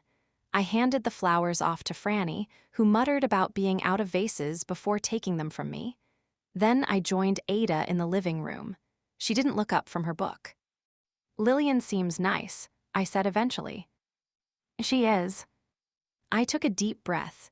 I was thinking, what if I didn't go back to New York in the fall? Ada was still in her book, and what would you do instead? Not the response I was hoping for. I was thinking I'd stay on with you, if you'd have me, that is. An interesting idea. What about young Mr. Schwartz? I rolled my eyes. We had 1 date. 2. You came along for lunch. That doesn't count. But you went to the beach before that, which does. She flipped the page. Okay, we've had 2 dates, and he said we'll figure it out if I don't go back. She hid a small smirk. I'm not sure your parents would approve that idea, although dating the rabbi's son would probably help. Well, they're not sending me back to school yet anyway. Actually, I received a letter from your mother this morning. It seems your father has finally agreed that you can return to college. That startled me. Mama was writing to Ada. Her letters to me arrived like clockwork each Thursday, but I had never seen one from her addressed to Ada. And why would she tell Ada about college before me? I don't know that I want to go back. You could take writing classes. She was still at least pretending to read her book. I hadn't thought of that, but I could take those in Philadelphia too. I came and knelt in front of her, taking her book and putting it aside, leaving her no choice but to look at me. And I mean, you wouldn't have to pay Lillian. I can be your companion. I've done a good job of it this summer, haven't I? Ada examined me. Aside from Mr. Goldman, I assume you mean. I've already apologized for that. Nothing like that will happen again. And you'd have me just cast Lillian out? She lived with me for 15 years. Where would she go? I don't have to replace her, I said. I just thought. I'm not your mother, Marilyn. I suggest you speak with your parents before you make plans. She reached around me for her book. Ada, please. We have nearly 4 more weeks until Labor Day, Ada said crisply. A lot can happen in 4 weeks. I don't make plans that far in advance regardless. I got up, shaking my head angrily, my strategy to be on my best behavior and make myself indispensable to her forgotten. You know, I'm trying to help here. It's not just me being selfish. Ada flipped another page. There was no way she was actually reading. Not just, no. Thank you so much for your act of selflessness in offering to put one woman out on the street to stay with another and avoid your family. We truly appreciate your sacrifice. I glared at her. Fine, you two can sit around like the witches that you are, and who cares what happens to me? It sounds like I've missed plenty of excitement this summer, Lillian said from behind me, making me jump. Ada calmly folded down the page of her novel and placed it on the coffee table.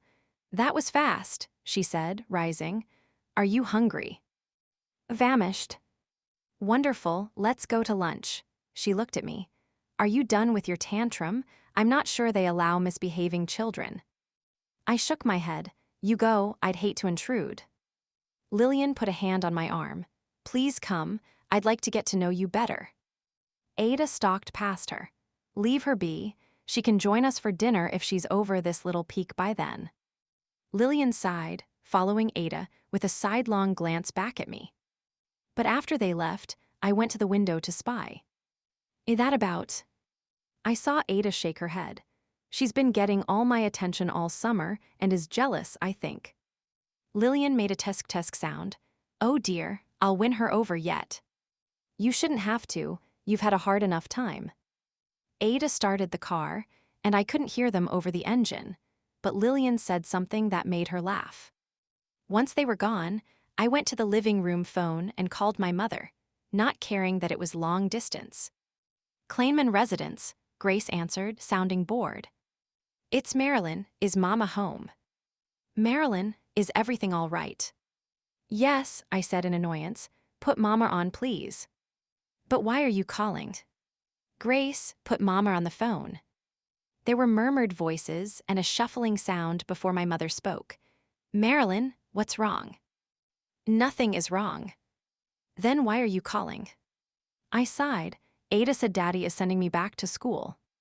My mother exhaled, then spoke more quietly. I believe so, yes, he hasn't sent the check yet. Mama, what would you think if I stayed here instead?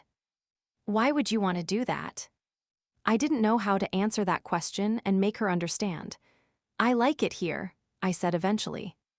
Marilyn, I don't understand. Is it a boy? I spent all summer trying to get your father to come around after what you did, and now you're saying you don't want that. The last ray of hope I had been holding on to began to sink into the pit of my stomach. It's not a boy. I just haven't decided what I want to do yet.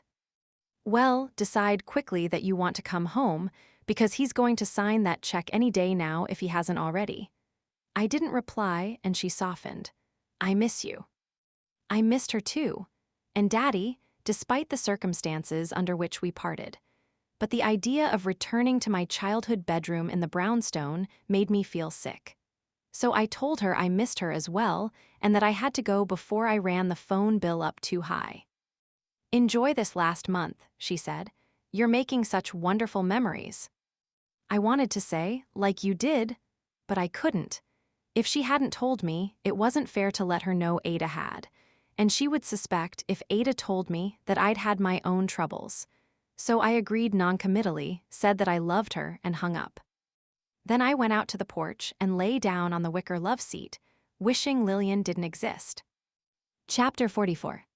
I wandered down to the beach while they were gone, but I couldn't focus on my book. Instead, I wound up sitting on my towel, watching the waves break on the shore. Daddy was going to send the payment for college. I would be closer to Dan. But what if I didn't want to be closer to Dan? Dating him here felt safe and exciting at the same time. Dating him in New York, was there any scenario where I didn't wind up living the exact life I wanted to avoid? My shoulders sagged.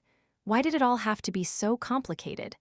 I didn't want both a fiancé and my parents to die in order to live my own life the way Ada had. But what other options did I really have? Clouds blocked the sun, and I shivered as a cold wind came in from town. The handful of people still on the beach were packing up, and when I turned to look behind me, I saw why. Dark clouds menaced with an approaching storm. I quickly gathered my things, but I wasn't quite fast enough and wound up sprinting along the dune path in pelting rain that stung like needles when it hit my skin. I couldn't see more than a few inches in front of my face, and I nearly fell as the gusts flung random debris into my path. By the time I reached the house, I was soaking wet and shivering as the wind whipped my towel and hair furiously. Lillian threw the front door open just as I reached for it. Oh, you poor thing, come in, let's get you warm and dry. She took my arm and pulled me inside, shutting it behind me. Ada, I need towels. I looked at her curiously, wondering if Ada would yell for her not to yell room to room, but she came flying down the stairs with 2 bath towels, stopping short when she saw me. Good gracious, you look like a drowned rat. I feel like one, I sniffed miserably. Lillian took a towel from her and wrapped it around me, rubbing my shoulders with it the way my mother did when I was little and had just stepped out of the tub. She's ice cold, Lillian said. Let's run you a bath. I'm okay, really. It just came out of nowhere. A loud crack of thunder sounded, startling me. Nonsense, Lillian said. Let's get you warmed up. It'll blow over quickly, and then we'll all go have dinner tonight. Ada was looking out the windows that faced west toward the bay. I think this one will last. The worst is still coming. I'm going to start the bath, Lillian said. You come on up whenever you're ready. She climbed the stairs. Still want to replace her? Ada asked. I made a sour face, daring her to tell me it would cause wrinkles. At least someone cares if I live or die. Darling, I care if you die. I would have to figure out how to get your body out so the house wouldn't smell like something out of a Faulkner story. I shook my head, muttering as I went up the stairs. Lillian was sitting on the side of the tub, pouring a liberal helping of bubbles into the water. I took these from Ada, she said, winking conspiratorially. Let's let that be our little secret.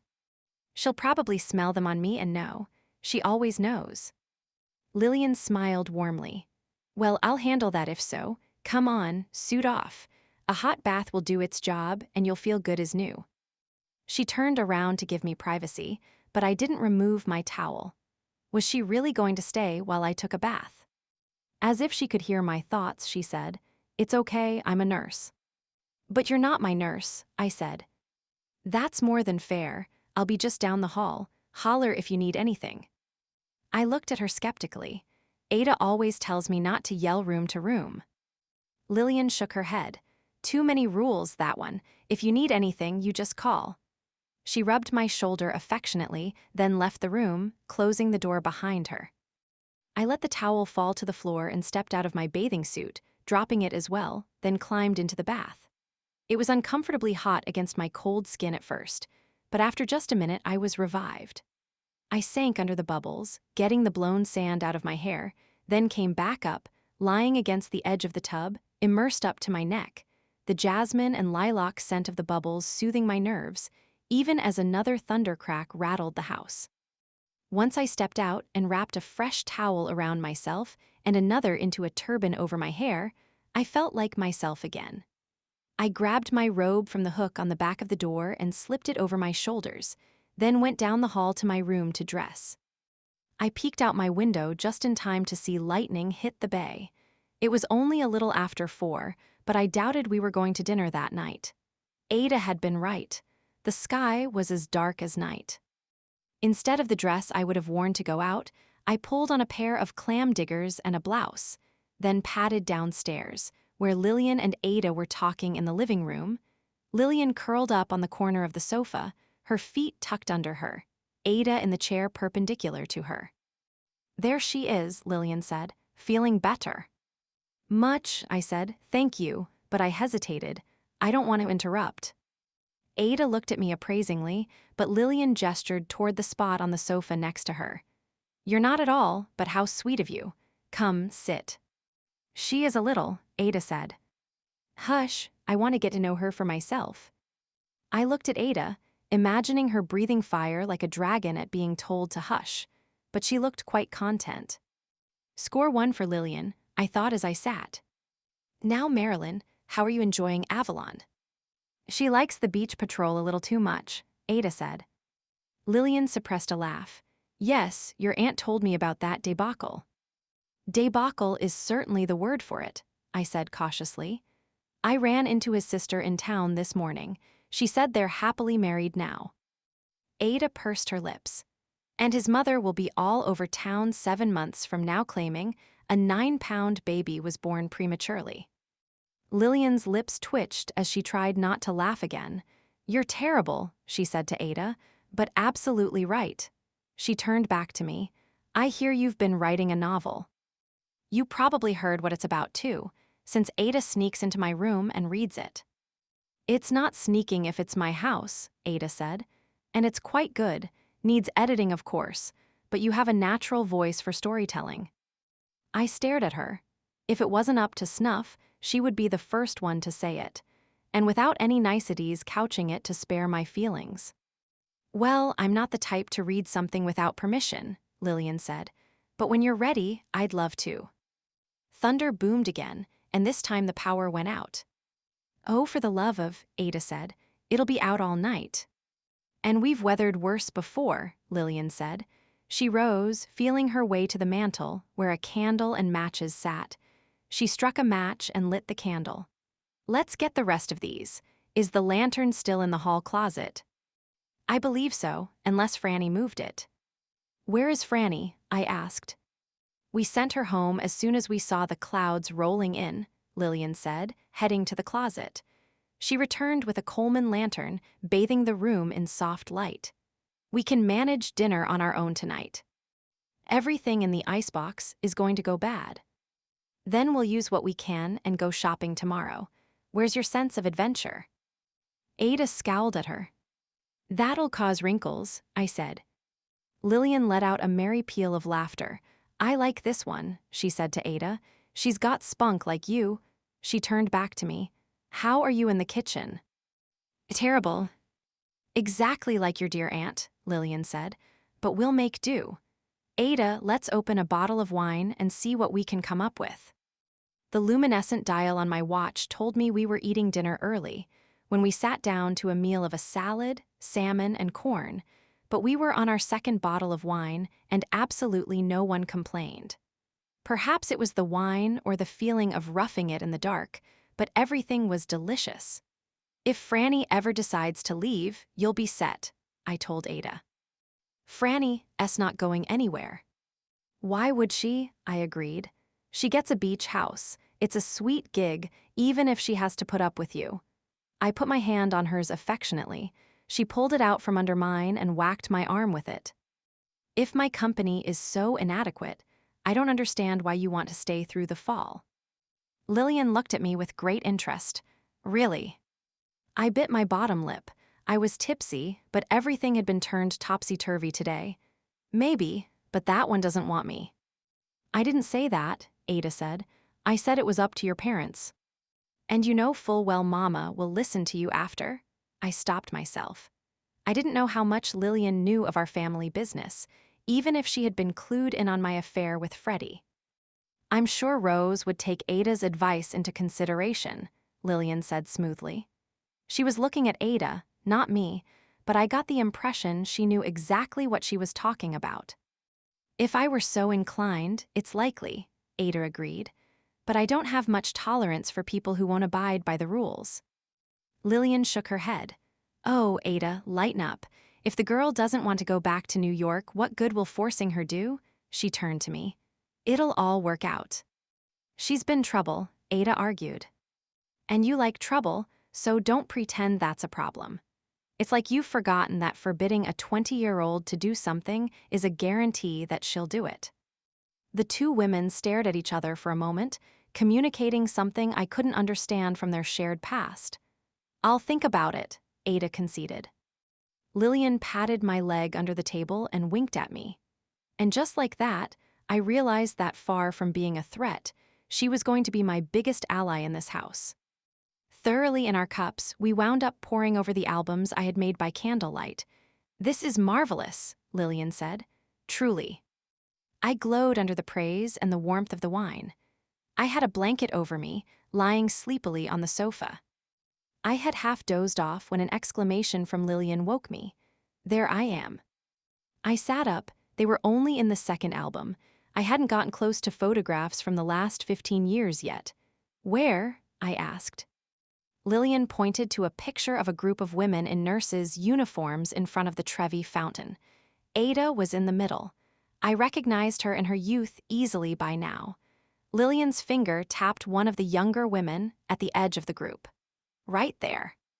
I turned to Ada warily. "You said you didn't remember who the other nurses in Italy were." She grinned and shrugged. "You've been friends that long." "We met in Europe," Lillian said. "I got married and we lost touch for a while. Then Dawn died and Ada wrote to me when she saw the obituary. We corresponded for a few years, and once my kids were out of the house, Ada asked if I wanted to come stay with her for a bit. 15 years later, here we are." "You have kids." "And grandchildren now. They come to visit most summers, but they went to Chicago instead for the funeral this year." I tried to picture children running around this house. There was no way. Ada must have rented them another house. Then again, this was Ada. She probably owned 6 rental properties in town. But the war ended in 1919, which meant they had been friends for over 40 years. No wonder Ada reacted that way when I suggested she didn't need Lillian anymore. I studied Lillian's young face in the flickering light. I would look more carefully now to see if she popped up again.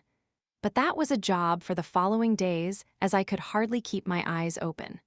So I excused myself and stumbled up to bed, the blanket from the sofa still wrapped around me as Lillian and Ada continued drinking and flipping through the photo album. Chapter 45. I woke up convinced I was dying. Someone was drumming on my head, and my mouth felt gritty, like I had eaten sand. I had drunk too much before, but never wine, and I was pretty sure that a wine hangover was a level of Dante's Inferno. By the time I made it downstairs in search of aspirin and water, it was almost 9. "It's alive," Ada said from the living room. I blinked at her. She didn't look like she'd had a drop the night before. That woman probably still woke up at 6 and went swimming. She clearly wasn't human. Lillian looked a little worse for the wear, but was more functional than I was.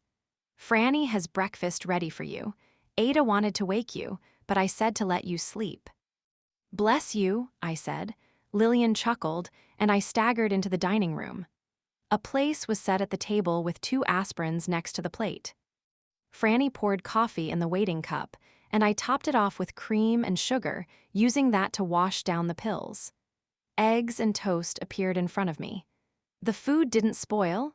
I asked, not sure I would be able to keep anything down even if it was good. "It did. I stopped at the store on my way in this morning." "You really are the best," I said, gingerly nibbling on a piece of toast. Franny ducked her head, and I heard the doorbell ring. "She has clients this morning." "Of course," Franny said. "She doesn't take many days off." "Are there really that many unmarried people?" Franny nodded. "They come from all over in the summer." I shook my head, instantly regretting the motion. I don't know how she does it. "I don't either, but she's good at it." She looked at me pityingly. "Drink a lot of water. It'll help more than that coffee." I didn't think that was true, but I drank as much as I could without risking bringing it back up. How a 75-year-old woman outdrank me, I couldn't say, but here I was. After breakfast, I snuck a peek in the living room, despite being forbidden to do so. Lillian was seated at Ada's side, taking notes. No chair in the corner for her. I shrugged. She could have that job. I preferred daydreaming and concocting stories about the photographs I was cataloging anyway. By the end of the week, it felt like Lillian had always been with us. She was funny and kind and enjoyed getting Ada's goat as much as I did. Ada wasn't softer, exactly, with her there, but she was more likely to acquiesce to Lillian than to me. And Lillian was perfectly happy to take my side in disagreements. I never would have made it out the window to meet Freddie with Lillian there, though.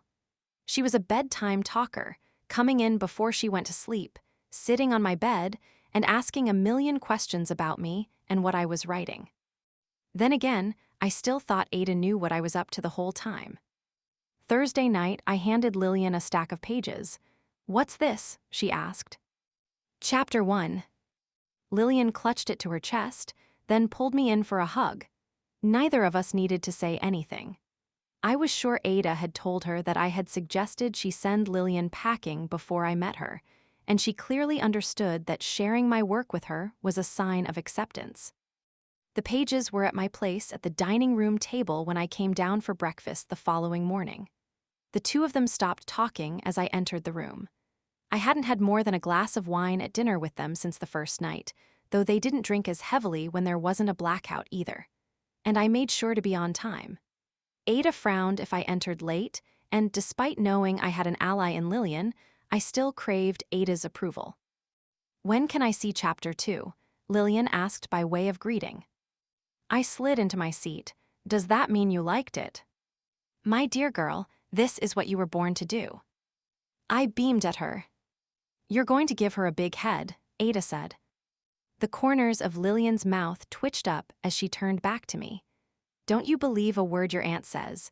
She's the one who told me you were a natural storyteller after all. Ada picked up her newspaper as I grinned down at my plate. What time does this young man of yours arrive? Lillian asked. Tonight, but he's not my young man. We've only been on one date. 2, Ada said from behind her newspaper. Well, I'm excited to meet him. It's so romantic that he came down here to find you after that whole debacle. They're a good fit, Ada said, her face still hidden. Where is he staying? Lillian asked. Ada lowered the newspaper and they both looked at me. I assume at the Princeton again. Lillian shook her head with a tusk-tusk sound. Well, that won't do, will it? He'll stay here. Here? I asked. Of course, Lillian said, a twinkle in her eye. As long as you two can stay in your own rooms at night. Ada let out an actual snort at that. I dropped my fork, staring at her open-mouthed. Close your mouth, Ada said. You look like a fool. She looked at Lillian. Are we sure that's wise? Marilyn is exactly the epitome of virtue. I could feel my cheeks flushing. Lillian smirked. Were you, at that age? Ada was trying not to smile. At that age, yes, you on the other hand. Europe was interesting, Lillian said to me. She turned back to Ada. And I married him after all. Yes, well, we didn't all have that option. Can I hear that story? I asked. Absolutely not, Ada said. I tried to picture her at 30 years old, having an affair with a soldier during a war. Then pieces of a puzzle fell into place. My eyes widened. Ada, did you have an affair with Ernest Hemingway? Both women looked at me as if I had grown a second head. With whom? Lillian laughed. The bell tolls. He was an ambulance driver in the war, you were a nurse. That's basically the plot of A Farewell to Arms. You have a house in Key West, so did he. And you said you met the Fitzgeralds. You had an affair with Hemingway, didn't you? Ada shook her head. You have some imagination, I'll give you that. No, it was Hemingway. Come on, there's no way you didn't cross paths with him with all that in common. She shrugged. If I did during the war, I wouldn't know. He was Hemingway then. He was just a kid driving an ambulance. Yes, I'm not buying it. Ada shook her head. Suit yourself, she said, but she winked at Lillian, who wouldn't quite make eye contact with me. I tried to remember if I had seen any Hemingway books when I had been in her room, but nothing stood out. I decided I was going to sneak in and look again the next time she left the house. His writing would definitely not be her style, so if they were there, it was evidence enough. And even if it wasn't true, the story in my head was too good. I wouldn't use Hemingway himself, but the aunt's wartime affair was absolutely going to find its way into my book somehow. Chapter 46. Lillian and Ada kept up a running commentary while I prepared for dinner with Dan. She's wearing the fuchsia dress, Lillian called down the hall after peeking into my room. Tell her the dark green is better, Ada yelled back. Don't yell room to room, I shouted. Lillian laughed and I heard Ada's footsteps. I don't know why I tolerate that sass. Yes, you do, Lillian said. She's just like you. I ducked my head. It was a compliment I would take even if I'd pretend not to. Only about 1,000,000 years younger. Watch it, Ada said mildly, coming to sit on my bed, and change into the dark green. I like the fuchsia. Ada made a face.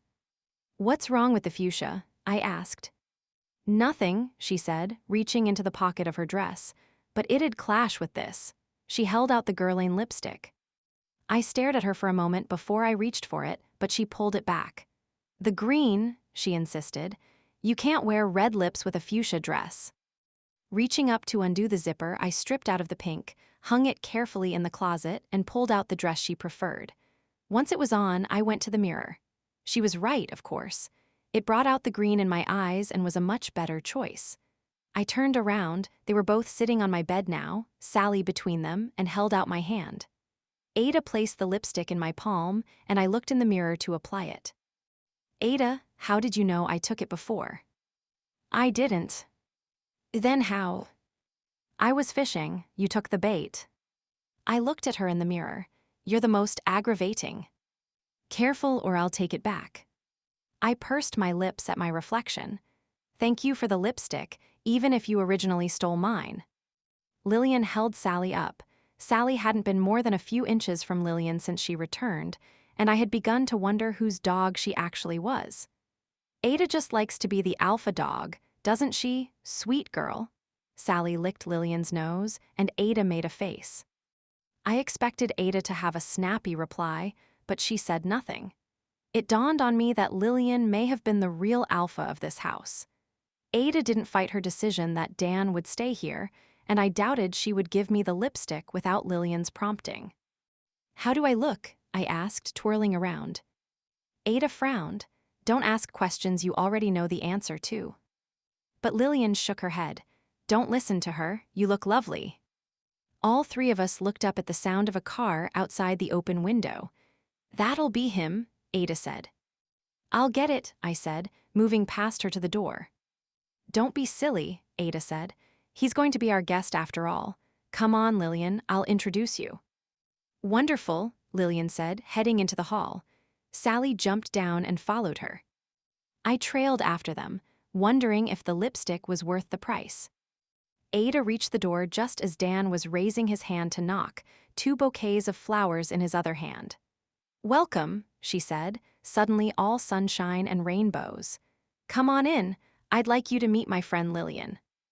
Dan shook her hand warmly, but looked down, biting the inside of his cheek. I would have brought a 3rd bouquet if I'd known. Don't be silly, Lillian said. We can happily share. Ada took both from Dan and handed them to me. Go put these in water, she said, taking Dan's arm and leading him toward the living room. He looked over his shoulder at me helplessly. Hi, you look beautiful. I smiled, then went to the kitchen, where I attempted to hand the flowers off to Franny. What on earth do you want me to do with those? She asked, a hand on her hip. We're out of vases. I don't know, use a milk jug. Were you raised in a barn? She shook her head and stormed into the dining room, returning a moment later, her arms laden with 3 vases full of extravagant blooms. Miss Ada better not mind me consolidating some of these. I doubt she will. Franny shook a finger at me. It's on you if she does. I didn't bring the flowers. No, but you brought the boy who brought the flowers. I shook my head. Love you too, Franny. She grumbled something that might have been too much trouble or go blow a bubble. Either way, I wasn't her favorite person, and she attacked the flowers. Dan was seated on the sofa, Lillian and Ada opposite him in chairs. Shall we go? I asked. Dan started to rise, but Ada stopped him with a look. Go, she asked.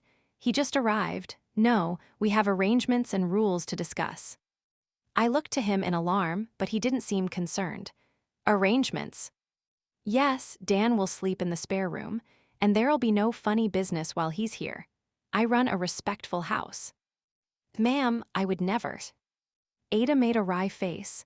Never say never, you might live to regret that. Dan blushed, and I stifled a laugh. He had a lot to get used to with Ada.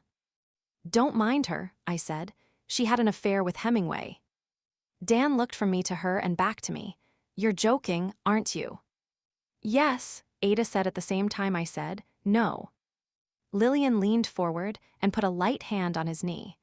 Are you sure you wouldn't prefer the Princeton after all, dear? By the time we left for dinner, Lillian had obtained most of Dan's life story. Sorry about that, I said sheepishly as we walked down the stairs. Nothing to be sorry about. He took my hand and pulled me in, giving me a quick kiss. Hi, though. I smiled, hi, but when we reached the car, he handed me the keys. What do you want me to do with these? Hop in, your first lesson can be taking us to dinner. I can't drive us to dinner. I've literally never driven. No time like the present. Come on, I'll show you. But there are children in town. What if I hit a child? Dan chuckled. Try not to do that. Shouldn't we go to a parking lot or an abandoned road for this? Marilyn, you'll never find a more abandoned road than the streets here. Most people walk everywhere. You're the one who taught me that. I looked at him uncertainly. Have I finally found something you're afraid of? other than marrying me. I set my jaw. I'm not afraid of anything. Good, climb in. I got into the driver's side and slipped the key into the ignition. Now what? Dan smiled. It's an automatic transmission. If it was a manual, I'd have taken you to a parking lot. But this, anyone can do. He slid into the middle of the bench seat, his leg just touching mine with an electricity I didn't expect. Then he took my hand and placed it on the shifter next to the steering wheel. This is reverse, he said, moving my hand with his. Turn and look behind you so you don't hit anything, and very gently press the right pedal. What if I hit something? He shrugged. That's what insurance is for. But you clearly love this car. Look at it. It's a car, he said. I do love it, but you can replace a car. I swallowed, the unspoken part of his sentence holding a lot of weight. Okay, here we go. I turned to look behind me, stepped on the gas, and suddenly we were flying into the street. Other pedal, he said calmly. I did as he said, and we jolted to a stop. Gentle touch with your foot, very gentle, like you're worried there's glass on the pedal. I moved my foot toward the gas again, but he stopped me with a hand on my knee. Wait, let's put it in gear first so we don't wind up on the beach. Could be fun. Let's stick to the road for now. He put my hand on the shifter and showed me how to move it into gear. Gently, he reminded me again as I stepped on the gas, this time moving forward slowly. Look at that, you're driving. I felt a smile spreading across my face. It changed into sheer terror when we turned onto Dune and other cars were coming toward us. But except for a momentary steadying hand on the wheel, Dan let me do the rest, even directing me very crookedly into a parking spot. Are you sure you haven't driven before? He asked. I shook my head. I'll have to swipe Ada's keys to practice during the week. Or you can use mine next weekend. I grinned at him. What if I don't invite you back? He took my hand and kissed the palm. You're not getting rid of me that easily. Chapter 47. The four of us ate breakfast together the next morning, Lillian asking Dan questions about everything she hadn't covered the day before. Ada didn't even have her newspaper at the table for once. What are you two doing today? She finally asked. I figured we'd go to the beach, I said. Then maybe Atlantic City tonight. How fun, Lillian said. You'll take him to Hackney, of course. I nodded, but Ada spoke. I believe we'll join you on the beach today. Lillian pursed her lips and put a hand on Ada's. Let the two lovebirds be. We can go another day. Nonsense, Ada said. Besides, we don't stay as long as they do. You should definitely join us, Dan said. I shot him a look, and he nudged my leg with his under the table. How romantic, I muttered. Did you say something? Ada asked pointedly. I put my elbows on the table and leaned my chin in my hands. It's just the most perfect dream date ever. Elbows off my table. She turned to Dan. You really want all the sass? It's not too late. I could find a nice girl for you instead of my witch of a niece. He hid a smile with his napkin. She'll be so convenient at Halloween, though. I won't even need to decorate for the kids. Ada turned to Lillian. I told you I liked this one. We all went to our separate rooms to get ready, but Dan and I were the first ones back downstairs. What's in the bag? I asked. He pulled it off his shoulder and unzipped it to show a camera, the letter F on the top, the word Nikon just below it. You weren't kidding, huh? That's a fancy camera. Just a single lens reflex, but it shoots beautifully. Why are you bringing it to the beach? Aren't you worried it'll get sand in it? Nah, he said. I'll be careful, and I told you I was bringing it. What would you do with pictures of me, though?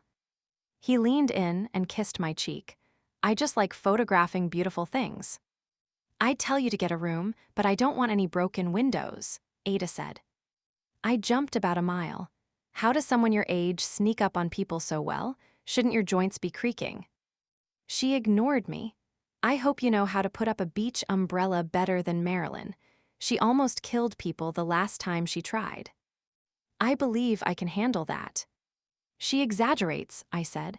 Besides, the only one I'd want to kill is her. And it'll take much more than an umbrella to do that, she said. She turned to the stairs. "Lillian, are you coming?"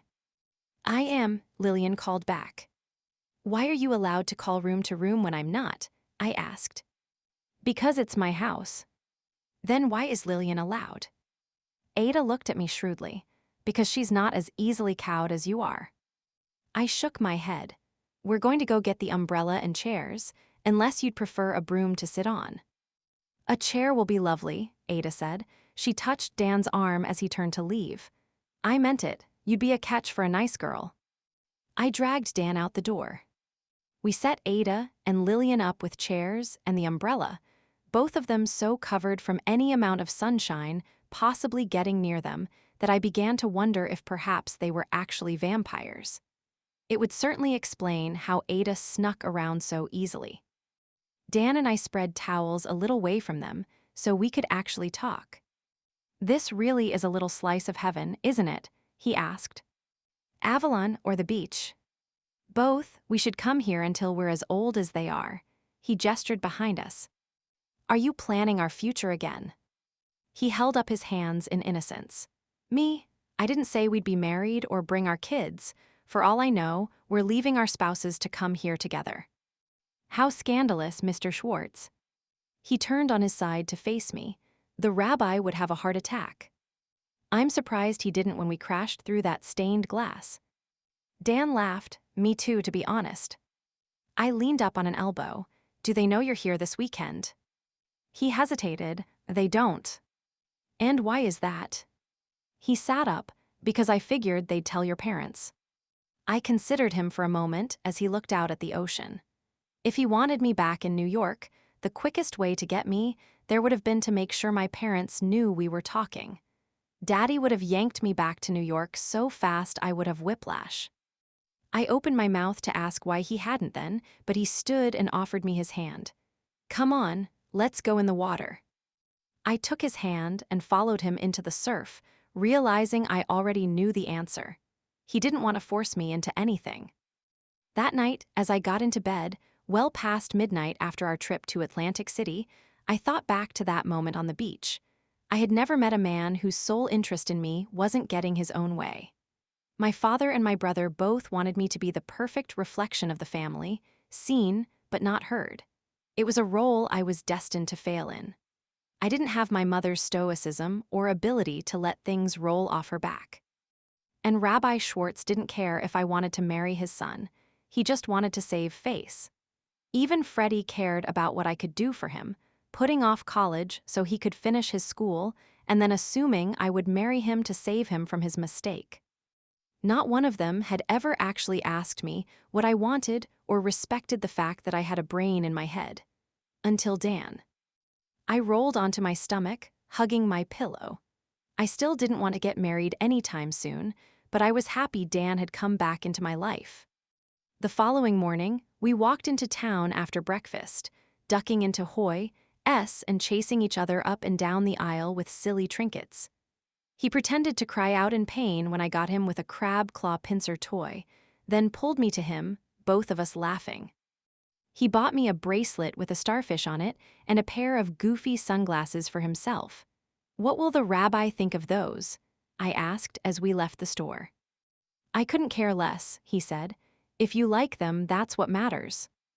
"What's going to happen when you tell him you're not going to rabbinical school?" Dan bit the inside of his cheek. "I'd imagine they'll react much the way yours did to," he gestured to the space between us. "Everything. Except I don't have an Ada." I didn't know Rabbi Schwartz well. He was an imposing figure in my youth, never tolerating childish shenanigans in temple. And Dan had always seemed so well behaved. But his admission that he had put the fish in the fountain at the Catskills. So becoming a rabbi is your version of marrying a rabbi's son and being a dutiful wife and mother. He grinned, not sure how dutiful a mother I'd make. I elbowed him playfully. "You know what I mean." "I do, and yes. As the only son, that is the expectation." "Your mother, too." He hesitated. "I think it's even more her dream. The only thing better than being a rabbi's wife is being a rabbi's mother." I looked at him for a long moment, wondering how I hadn't seen the parallels of our circumstances. He didn't want to wind up leading services any more than I wanted to be reading at a stove. And neither of us had a way to make our families understand.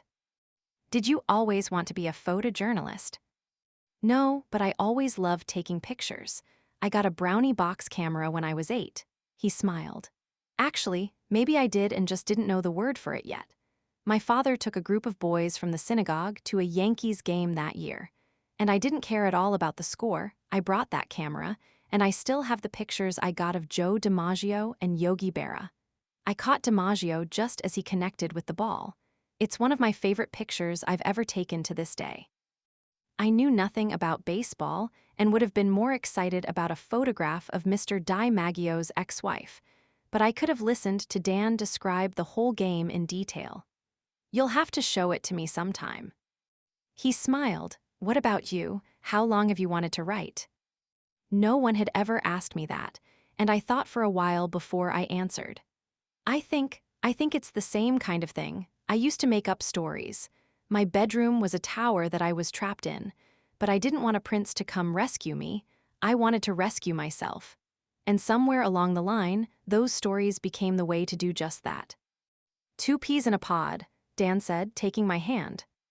I stiffened slightly at the use of Ada's expression to describe me and my mother. But he was right. I didn't know how either of us would manage the dream-shattering disappointments we were about to lob at our families, but there was a sense of comfort in knowing I wasn't the only one.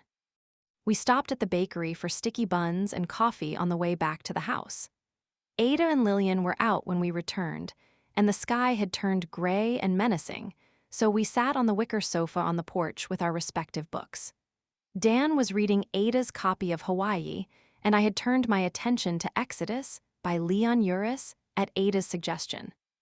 By the time Ada and Lillian returned, just before the rain started to fall in huge drops that pelted the rocks and flowers, I was stretched out, my head pillowed on Dan's legs as he read above me, a hand wandering down from time to wind itself in a lock of my hair. Well, don't you two look cozy, Ada said. Let them be, Lillian warned. Who's not letting them be?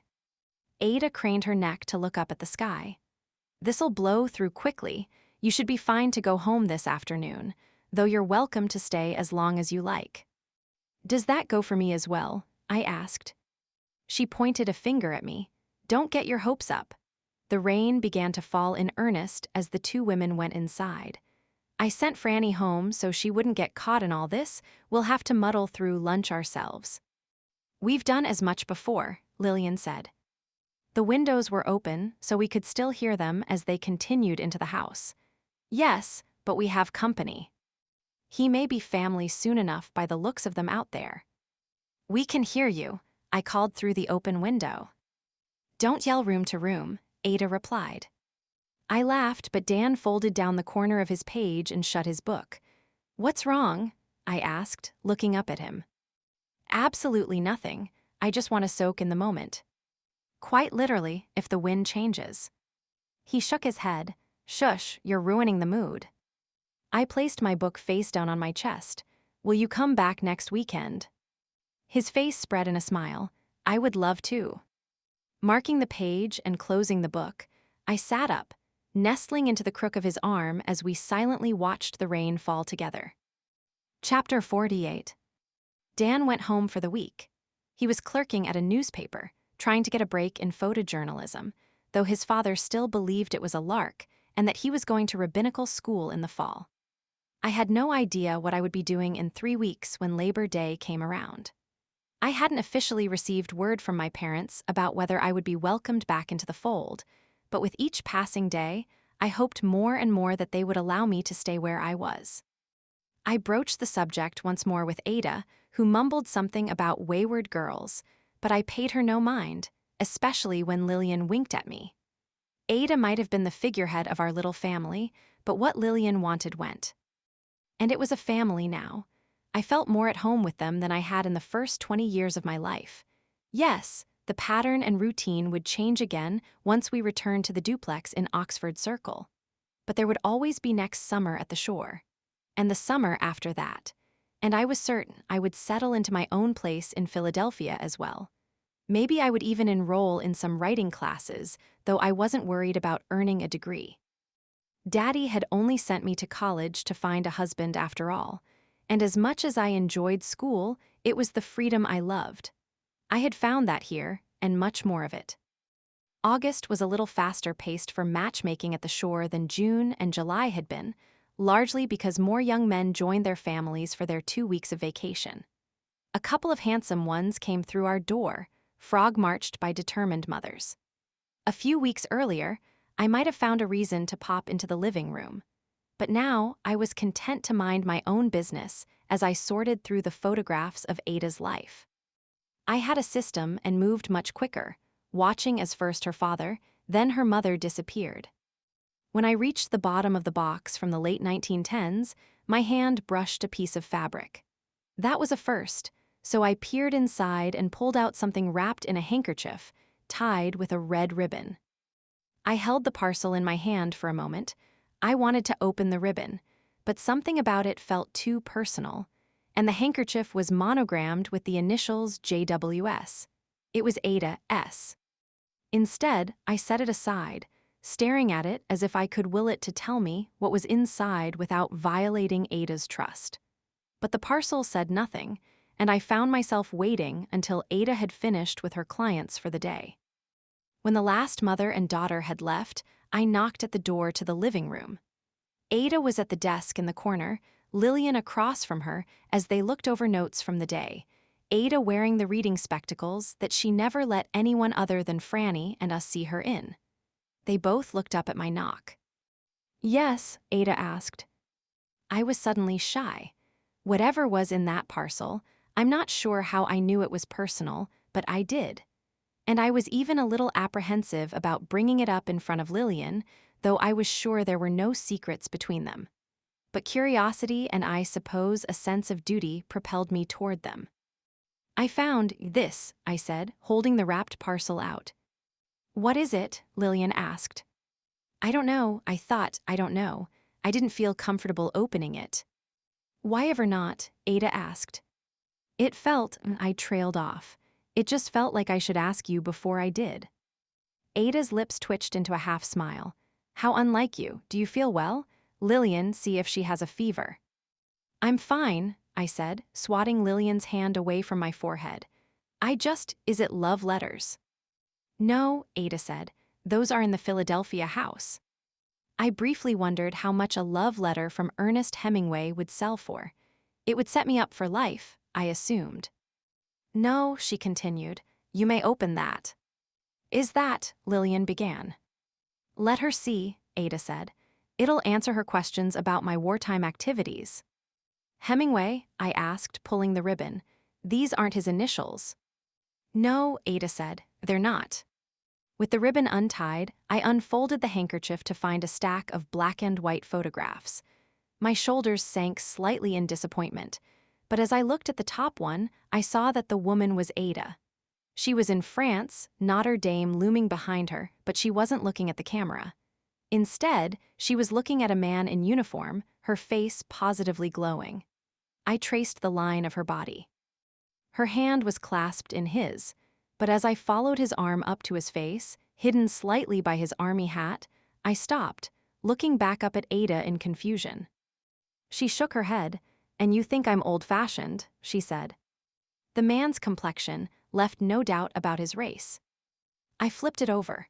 Ada's handwriting on the back read, "John and I, Paris, November 1918. "Who is John? Does he look at all familiar?" I turned the picture back over, holding it closer to my face, but no. I shook my head. "He should. You're acquainted with his grandson after all." I thought for a moment. "Thomas?" I squeaked. Ada nodded. "I don't understand." Ada chuckled as I tried to work it out. "You and Thomas's grandfather." I flipped quickly through the rest of the stack of photographs. The third one down was them kissing under the Eiffel Tower. 1918. I quickly did the math. She would have been 33, and if Thomas was in medical school, are you his grandmother? "Of course not," Ada said, taking the photographs from me and thumbing through them. "We couldn't have married, I thought at the time, especially if we stayed in Europe, but he was right, of course. It wasn't even legal in a lot of states. It was in Pennsylvania, but he had family down south if we'd ever gone to see them. She shook her head. I loved that man to pieces, but he understood what I didn't. I couldn't. I hadn't lived it. She touched his face in the photograph in front of her. No, she said softly. He came back home and married the girl who was waiting for him, had 4 kids, including Thomas's father. She looked up. I told you I'd been in love twice. John was the first great love of my life. I sat there processing this as she spread the photographs in front of me. It explained her fierce devotion to Thomas, but it also didn't. How could she watch the children and grandchildren who could have been hers if the world was different and not feel bitter about what she never got to have? I didn't ask that question out loud, but Ada could read me. It took me a long time, she said. I was willing to give up my family, my life, everything. And I know he loved me too. It was why he wouldn't do the same. Ours wasn't a story with a happy ending, no matter how you looked at it. If we came back here, odds were good we'd find a cross on our lawn, if not our house on fire, even in Philadelphia. I didn't really know how the world worked yet. I thought if we loved each other enough, we could find a place where our differences wouldn't matter. She shook her head again. I was young and stupid and sheltered. John knew better. The world loves to destroy what it doesn't understand. Some things can be hidden to be protected. Some can't. Lillian reached over and took her hand. Had it been me, she would have swatted me away, but she let Lillian's remain, smiling at her tightly. I tried to imagine an Ada so in love that she was willing to flout some of the most ingrained rules of our society. I didn't know any mixed couples even now. Though to be fair, I didn't know many people who weren't Jewish. We tended to huddle together on this side of the Atlantic, even more so since the hazy events in Europe during my early childhood. And marrying outside the faith was so strictly forbidden. Conversion for marriage was relatively new and still viewed as strange. Even I, rebel that my family thought I was, wasn't immune. It certainly hadn't been a pastor's son whom I crashed through a stained glass window with. And Ada, born more than half a century before me, was willing to be someone whom her family sat Shiva for over a man who married someone else soon after. It was too daunting to fathom. When we came back from the war, not long after those pictures were taken, I opened my eyes. I saw how people actually treated others, and I realized that John was smarter than I was. She shook a finger at me. And you know I don't say that lightly. She thought for a moment. No, we both wound up where we were supposed to be. She grinned at me. We're a lot of scandalous women masquerading as house cats in our family. Me, your mother, your Aunt Mildred, you. What did Aunt Mildred do? Ada laughed. That's a story for another day. But one thing still didn't add up. How did you go from a broken heart after the war to matchmaking? She was good at it, Lillian said. She fixed me up with Don. Ada waved her free hand in the air. That was nothing. He never took his eyes off you. He thought you weren't real, an angel who had saved his life. You were just the first face he saw when he woke up in the hospital. Lillian shook her head. She lies, you know, she said to me in a conspiratorial whisper. He saw her first, but she told him I was the one who saved him. He was too nice for me, and I was otherwise occupied. With John, I asked. They both looked at me. No, Ada said slowly, that was before I met John. Hemingway, I thought triumphantly.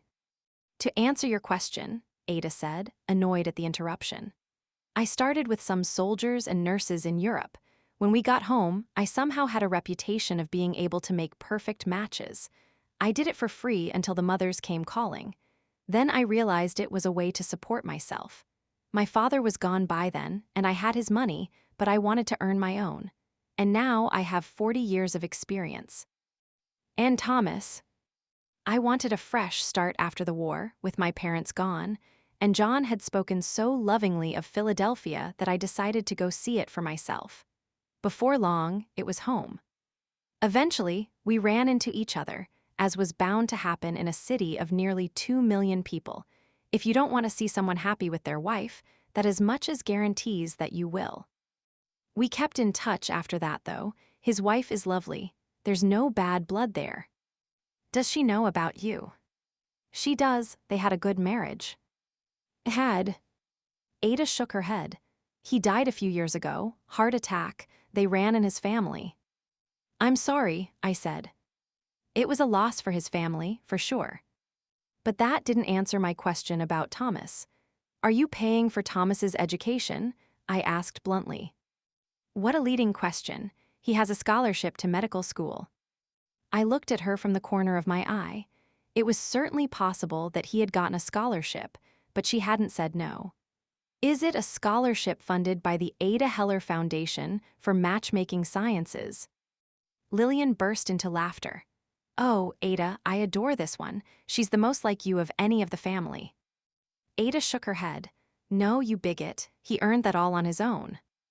I stared at her again, marveling at this woman whom I had begged my parents not to send me to for the summer, thinking she would be a stodgy old bore. But she was wrong. She wasn't masquerading as a house cat. She was a leopard, camouflaged against her surroundings, but still living her life exactly as she saw fit. And I hoped, when I looked back on my life a half-century from now, I would be doing the same. Chapter 49. The mail brought 2 items of interest that week. The first was an envelope marked Photos, Do Not Bend from Dan. I tore into it as soon as Ada offered it to me. Have at least a little self-control, she murmured. Why, he's not here to see it. She shook her head but didn't leave, clearly wanting to see the contents of the envelope as well. I emptied it onto the coffee table, a stack of black and white images tumbling out. The top one was me in the ocean, a wave just breaking at my back, my mouth open in an expression of surprise at the cold water and the joy of the moment. I smiled, wondering how he managed to snap it at the exact perfect moment. The next was me splashing toward the camera, which, as I recalled, caused a hasty retreat on his part.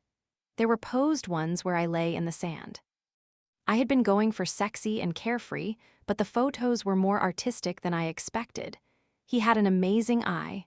There was a close-up of my face. I wasn't looking at the camera. Something else had captured my attention, and I was struck by how beautiful I looked, so much more so than when I looked in the mirror. Another of me sitting at the end of the jetty. I hadn't realized what he was going for when he posed me, but when I saw the picture, I instantly knew. It was the Little Mermaid sculpture in Denmark. Spray coming up behind me again at the exact second needed to capture the essence of the moment. He's quite good, Ada said. I had forgotten she was there, and was suddenly embarrassed.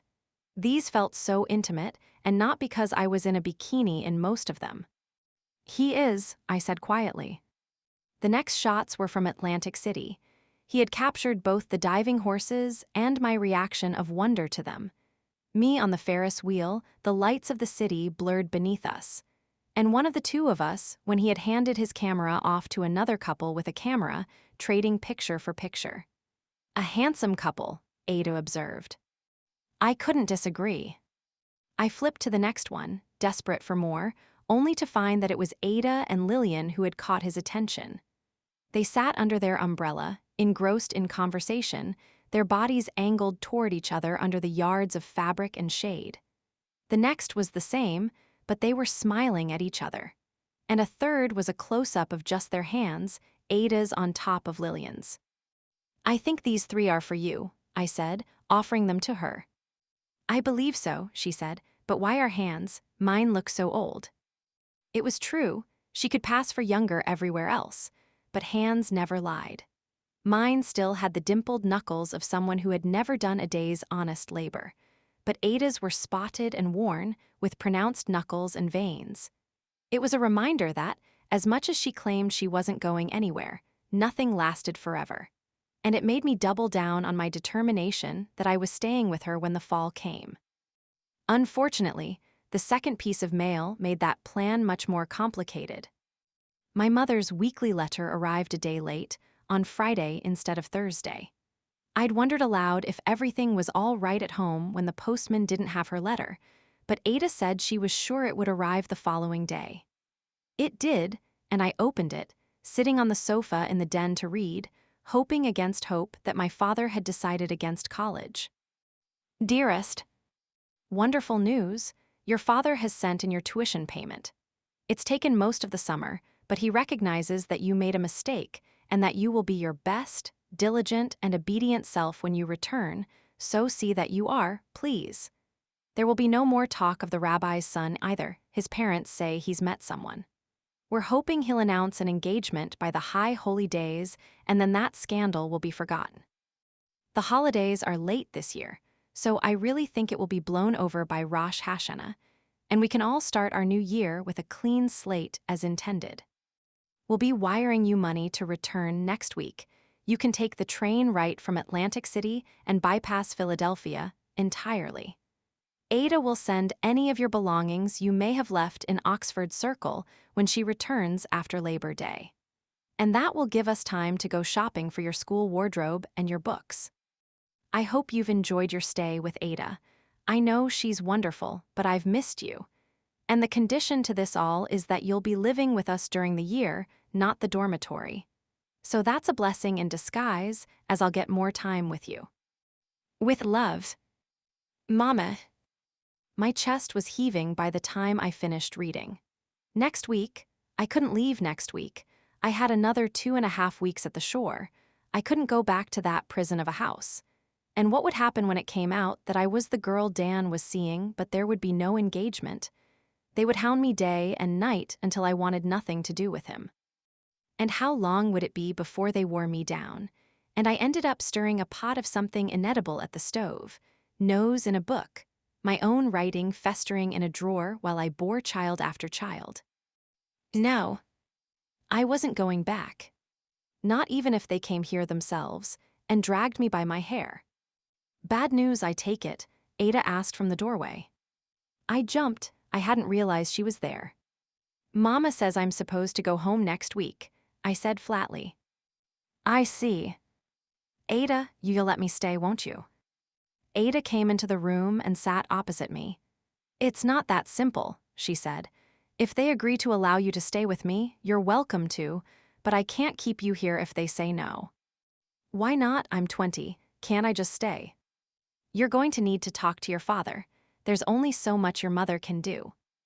I studied her. Her face was too bland. She knew something I didn't. What did Mama say to you? Her lips flattened into a line. It wasn't your mother. Daddy, you talked to Daddy? She nodded, and I felt my stomach drop. The conversation hadn't gone well. That much was obvious. If I can convince him. If you can stay. But he was firm with me that I was not a permanent solution. But why? He doesn't want me there. I'm just trouble and a disgrace. She took my hand. Because that's what he sees me as. He knows why your mother came to me all those years ago. And the fact that I never married, well, he doesn't want my life for you. I leaned away from her aghast. He said that. She closed her eyes for a few seconds. He said I should understand that, in my line of work, I think he thought that was why you were coming for the summer. And the fact that I didn't make a match for you, he's not all too pleased with the way you've spent your summer. How much does he know? Only what you've told your mother, and that you're as far from being engaged as you were when you left New York. It made sense. If he had even an inkling about Freddie, he would have dragged me back by my hair. But he had apparently sent me here to find an appropriate husband, a mission in which I had failed miserably, and instead spent my summer sunning myself and working on a novel, which he would view as more wasteful than my afternoons on the beach. Reading was fine, but a woman's place was in the home as a wife and mother, even if she burned the roast. I swore softly, assuming Ada would admonish me, but she surprised me, saying, "That's just the word for it." What do I do? I asked her. She knew everything. She would know how to fix this. But she shook her head. You know your father better than I do. Appeal to him. She rose and went to leave but stopped at the doorway. I want you to know that I did try. There was a lump in my throat, preventing me from replying, so I nodded. Her head bobbed once in return, and then she left me in solitude to cry. Chapter 50. I was no closer to a solution when Dan arrived that evening, but with one look at my face, he took me into his arms. What happened? Is it Ada? Is she? Ada came down the stairs. Ada is just fine, she said. Marilyn's parents have summoned her home, and she doesn't want to go. He pulled back to look at me, holding my face in his hands. That's all. I turned and ran up the stairs while he called after me.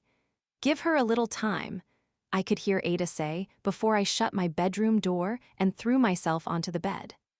It took me an hour to come back downstairs. Dan was in the den with Ada and Lillian, each of them with a drink.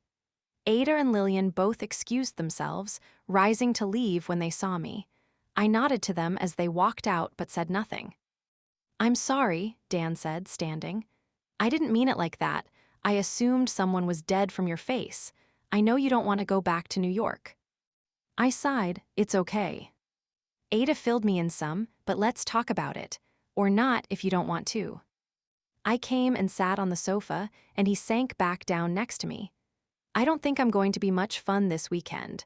Are you sure you don't want to just go home? He shook his head. I'm not here for the beach and the boardwalk rides, Marilyn. I'm here for you. I smiled weakly.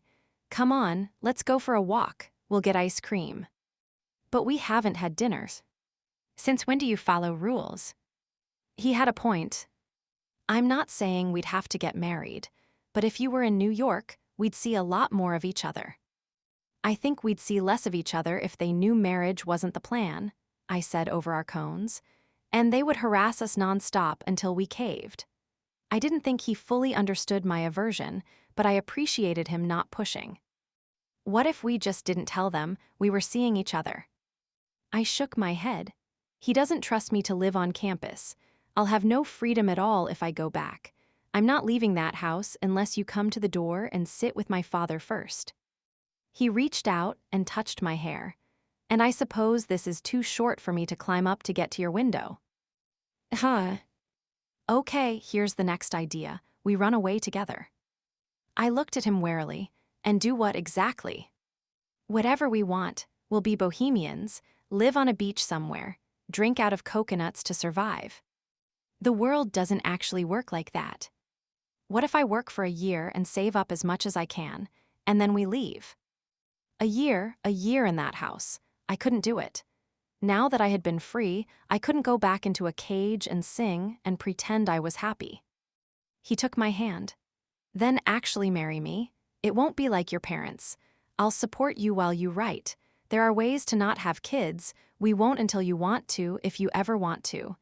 And if I can't make enough money doing photography, well, I'll do whatever I need to. I looked at him curiously. Do you actually want to marry me? His eyes widened. I don't know the right answer here. The truth is the right answer. He took a moment before he responded. The truth is, you're not like anyone I've ever known. I'm alive when I'm with you. And I want to be with you in whatever way you'll have me. If that involves rings and a ketubah, yes. If it's coconuts and sleeping in a shack on the beach, that's great too. But I'm just trying to find a solution that helps you right now. It was the right answer. Let me talk to my father, I said, aware that my heart was racing. And we'll save all that as a very last resort. Okay, Dan said, but the offer stands. We spent much of the next day working out what I was going to say, flip-flopping between the idea of a letter, a telegram, and a phone call. Dan even role-played my father. But when he thundered that I was to come back that instant, I knew it had to be a letter. I was a writer, after all, and a phone call would likely end in a screaming match. I drafted it, then showed it to Dan, Ada, and Lillian, all of whom agreed it was the best I was likely to be able to do. I outlined my desire to write and my plan to enroll in writing classes, and implied that I was seeing someone Jewish and appropriate down here. He can't refuse that, Dan said. Lillian agreed, but Ada looked less certain. Add that my eyesight is failing, Ada said. I looked at her in confusion. Her eyes were sharper than mine. Tell him you read to me and are helping me run the business. Tell him I'll rewrite my will if you stay. I felt a chill, as if the temperature of my blood had dropped suddenly. It was the first time Ada had hinted at death being a real possibility for her. Ada. Do Ada me. I'm not going anywhere. But we need to throw everything we've got at this and see what sticks. I revised the letter. It wouldn't go out until Monday's post, but Dan and I dropped it in the mailbox near the center of town on Sunday before he left. "Call me when you hear," he said and kissed my forehead. And I meant what I said. "I'll do whatever you need." Least romantic proposal ever. He pulled me back by the shoulders.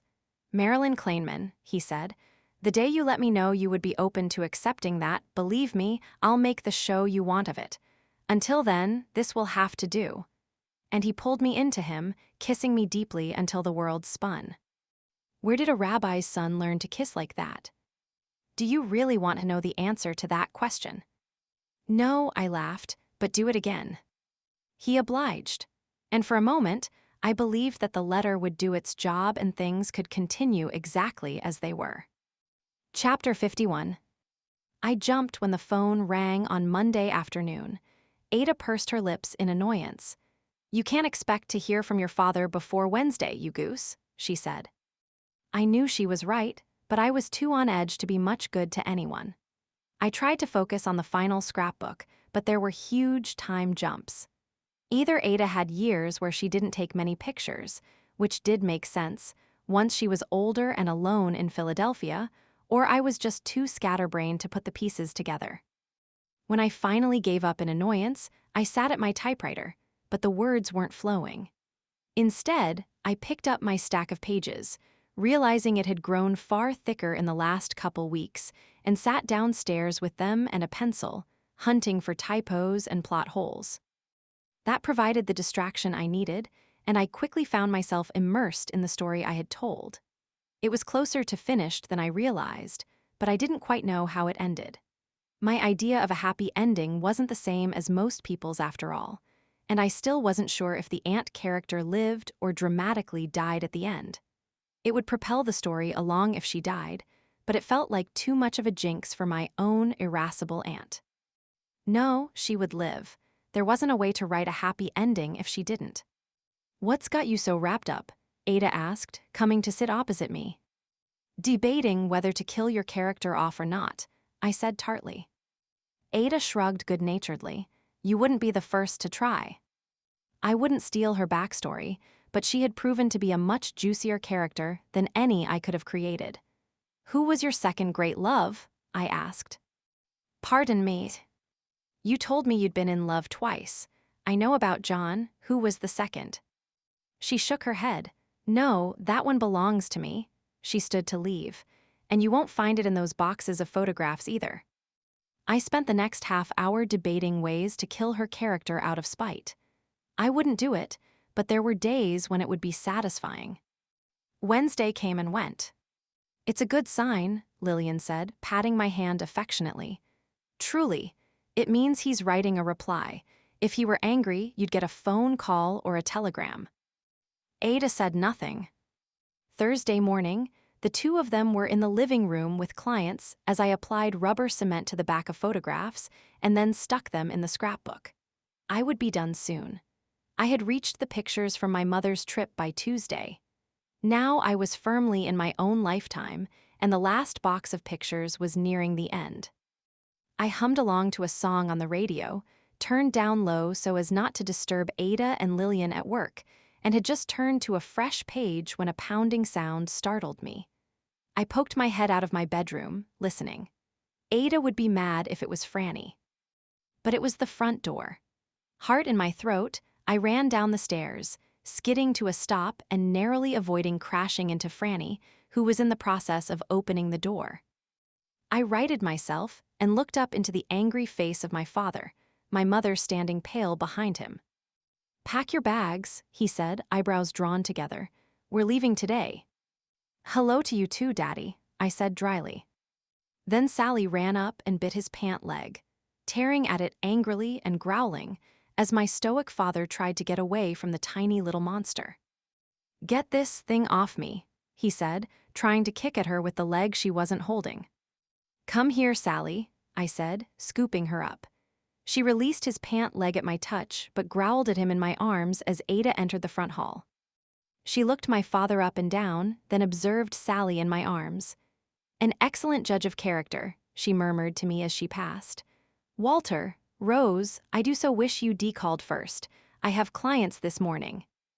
We'll be gone soon. I'm here to collect my daughter. And if she doesn't want to go? I had only seen Daddy's face go purple once before, and that was at the synagogue. He started to sputter something, but Lillian walked out of the living room, took in the scene, and said, "Oh dear. I'll send the Levins home and call to cancel the rest of today's appointments. You all go talk in the den. I'll have Franny bring some coffee and finger sandwiches." She took Sally from my arms and returned to the living room. "After you," Ada said, gesturing to my parents. My father stomped into the room, but my mother stopped to embrace Ada, who patted her back in return. Ada and I exchanged a look, but she shook her head and held a finger to her lips, indicating that I should let her talk first. I nodded and followed her into the room. Mama and Daddy had sat together on the sofa. Ada took one of the chairs opposite, and I took the other. "Don't you bother sitting," Daddy said. "You go pack your things." "With all due respect, Walter, she is a guest in my home. I'd like her to sit and for us all to have a discussion. She's my daughter. And you're married to my niece, if we're really going to analyze the generational hierarchy. If I could have crawled into her skin and become her, I would have. She was fierce and ferocious and feminine all at the same time." Daddy nodded his assent for me to sit, and I did. "Now," Ada continued, "let's discuss young Marilyn's future, shall we?" "There's nothing to discuss. She's coming home." Ada looked at him. "You'd rob an old woman of her companion in her twilight years. Marilyn has been indispensable this summer." "You have a companion," Daddy said. "That one who's making the phone calls now. What kind of house are you running if you need to?" "A business," Ada said. "Marilyn takes notes on meetings as well as evaluates prospective clients. It had been weeks since she let me near the business. I honestly don't think I could keep doing this job without her." "Then retire," my father said. "You certainly have the resources." "I'm afraid I'm not ready to do that." "Then hire someone else. She's coming home. You already filled her head with this writing nonsense. No respectable man wants a woman with a career." I was seething, both at the implication that all I was good for was marrying someone, and also at the insult to Dan, who had been clear that if I wanted to write, that was what he wanted me to do. "Just because you don't want that doesn't mean no one does," I spat. "It's not 1933 anymore. Times have changed." "They haven't changed as much as you think they have," he said ominously. "And people don't change. You want to wind up like her, alone, begging for a niece to come stay with you so someone can find you when you die." "I beg your pardon," Ada started, but I put a hand on her arm, silencing her. "I'd rather be like her than like you, trying to sell your daughter off to the highest bidder. I'm not some prize cow. I'm writing a book. And it's a good one. And I'm not going back to your stodgy old life just to rot away like Mama does." My mother stiffened, and the purple hue crept back up my father's neck. "Your mother is perfectly content. Even you know that's not true. I don't believe for one moment that you actually bought 3 ovens just because Mama told you it wasn't her fault dinner burned. She's got her nose in a book the whole time she's cooking because it's the only escape she has." "That's enough," my mother said as my father turned to stare at her. "Rose." She glared at me, then turned to my father. "Yes, I read while I cook sometimes. Cooking is dull once the food is in the oven, and with the children grown, it's a way to stay occupied. And sometimes I lose track of time, but that doesn't mean I'm unhappy." She looked back at me. "You're making a lot of assumptions." "Fine, even if you're perfectly happy, it wouldn't make me happy. Can't you understand that?" "No," my father said, "unless you're trying to tell me you're some kind of deviant." My mouth dropped open. Some kind of what? "Now see here," Ada said. "No," Daddy said. "You see here, she's my daughter, and she's not spending another night here." "I'm an adult," I said. "I'm not 15. You don't have any legal right to make me do anything." "You won't see another penny from me if you stay here," he warned. "No clothes or makeup or frills." "I'm willing to bankroll her writing career," Ada said. I looked at her in surprise. We hadn't discussed the financial aspect of me staying. And truth be told, it hadn't occurred to me that I was working for my room and board with her. A triumphant look entered his eyes and my heart sank. I knew that look. He had just won and he knew it. I just didn't know how yet. I hope you're prepared to be both her mother and father then. Because if she stays, we will sit Shiva for both of you. It was the ultimate threat from a Jewish parent, a step beyond disowning. Parents could always reinstate a disowned child. Once someone sat Shiva for you, you were dead to them for the rest of their life. I looked to Ada, confident she would diffuse this somehow. If anyone could, it was her. Her expression hadn't changed, but the color drained from her cheeks. She wasn't looking at me, though. Her eyes were fixed on my mother. I followed her gaze to Mama, who looked so small and lost, like a wounded child next to him. And looking back at Ada, I understood what she saw, the girl who had come to her in despair 28 years earlier. I hadn't been broken when I arrived, far from it. I was arrogant and far too sure of my ability to get around the chaperone my parents had selected to mend my wicked ways. But as I watched, Ada set her jaw and lifted her chin, and for a moment, I allowed myself to hope. No one had ever gotten the best of Ada Heller. She would call my father's bluff and fix this. Then she turned to me. "I'll send Franny up to help you pack," she said.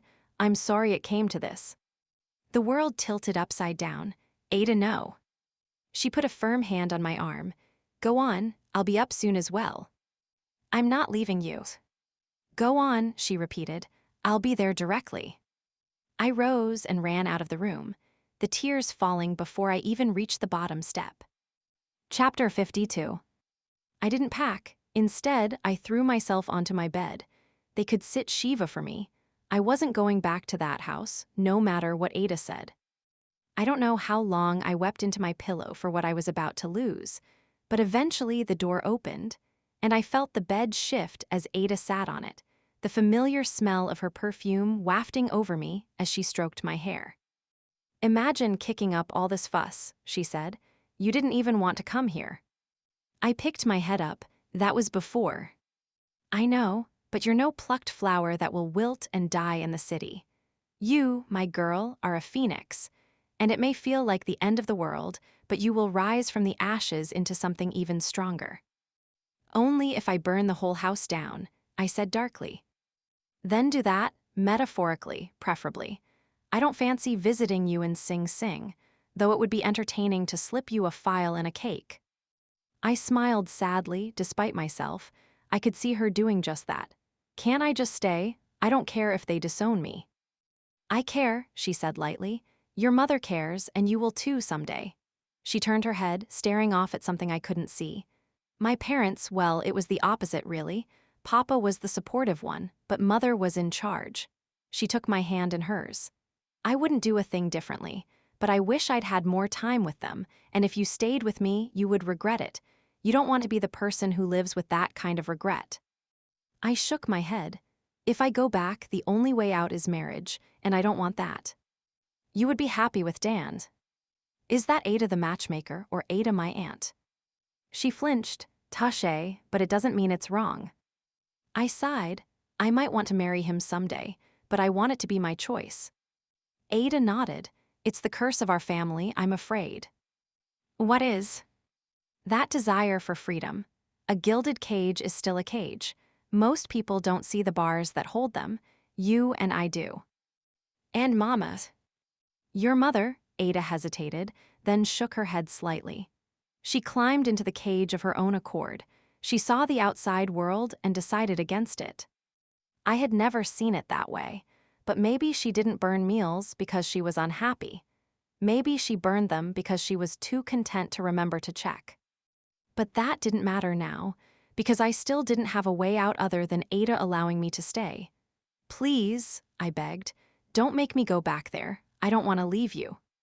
For a moment, she said nothing, and I allowed myself to hope. Then she shook her head. "You have to go home," she said, patting my hand. "But don't you worry. I've got tricks up my sleeve yet. You really think I'm going to let Walter Kleinman get the better of me?" She rose, going to my wardrobe. "Just pack what you need for now. I'll send the rest along later. I doubt all your things will fit in your father's car." "Ada." "No more tears," she said. Don't you know that's the most important thing? You never let them see you cry. She pulled out a couple of dresses and laid them across the bed. No, you go down there with your head held high and you be an obedient daughter, as much as you know how to be, that is. She paused, contemplating the typewriter. And take that, of course. You'll have plenty of time to finish your novel there, and an easier time getting it into the right hands in the city. I don't know how to finish it. This is the worst possible ending. She crossed to me and cupped my chin in her hand, forcing me to look at her. This isn't the end of anything except our summer. You hear me? You're going to be a writer, and you don't let your father or anyone else make you think you can't do that. I swallowed thickly, then nodded. Will I see you again? You will see me again, and in the meantime, we'll write. I wiped my nose with the back of my hand. A handkerchief, darling, that, she pointed at my hand, is disgusting. I let out a hiccuping laugh through my tears. I'm going to miss you. And I you, trouble though you are. You like troubles. That I do, you remind me of me. She paused for a moment. And you do know the ending of your book. I looked at her questioningly. She drives off into the sunset to live exactly how she wants. When I went downstairs, carrying only my valise, a hat box, and my typewriter, my parents stood. Where did you get that? My father asked, pointing to the typewriter in its travel case. From me, Ada said coolly, and it's poor manners to refuse a gift. He started to sputter, but my mother put a hand on his arm, murmuring something that quieted him. Into the car, he said finally. We have a long drive ahead of us. Lillian was next to Ada, Sally in her arms, Franny behind them. I set the bags down and went first to Franny, embracing her. She squeezed me back, tears in her eyes. We nodded at each other before I moved on to Lillian. I'm so sorry I wasn't kinder when you first arrived, I said. I never even noticed, she lied. Dear, sweet girl, please write to us. I will, I promised, hugging her tightly. She pressed a warm kiss to my cheek before releasing me. I took a minute to pet Sally, who nuzzled into my hand. I felt my breath hitch, but remembered Ada's admonition and took a deep breath to steady myself. Then only Ada remained. Thank you, I said, for everything. Don't you make a fuss, she warned. This isn't goodbye. I didn't believe her. If the last time she had been to New York was my brother's bar mitzvah 12 years earlier, I didn't see her making the journey now. And there was no chance my parents would let me visit her in Philadelphia again. But it was a choice. Believe her and be able to leave, or not and stay rooted to the spot, tearing my family apart. So I chose to believe her, if only because it was what she wanted. She pulled me in for a brief but tight hug, and I wondered if she was telling me not to make a fuss so that she didn't cry in front of my parents either. I'll see you again soon, I whispered. You'd better. My father cleared his throat, and Ada released me. I looked back at her one last time over my shoulder before descending the porch steps. My parents loved me because I was their child, but there was a lot they would change in me if they could. Ada was under no such obligation to love me, and no matter how many critiques she had of my behavior and manners, she wouldn't change a thing. Leaving her felt like I was leaving a piece of myself behind, but I was stronger for having known her. And even if I never did see her again, that part of her would always be with me.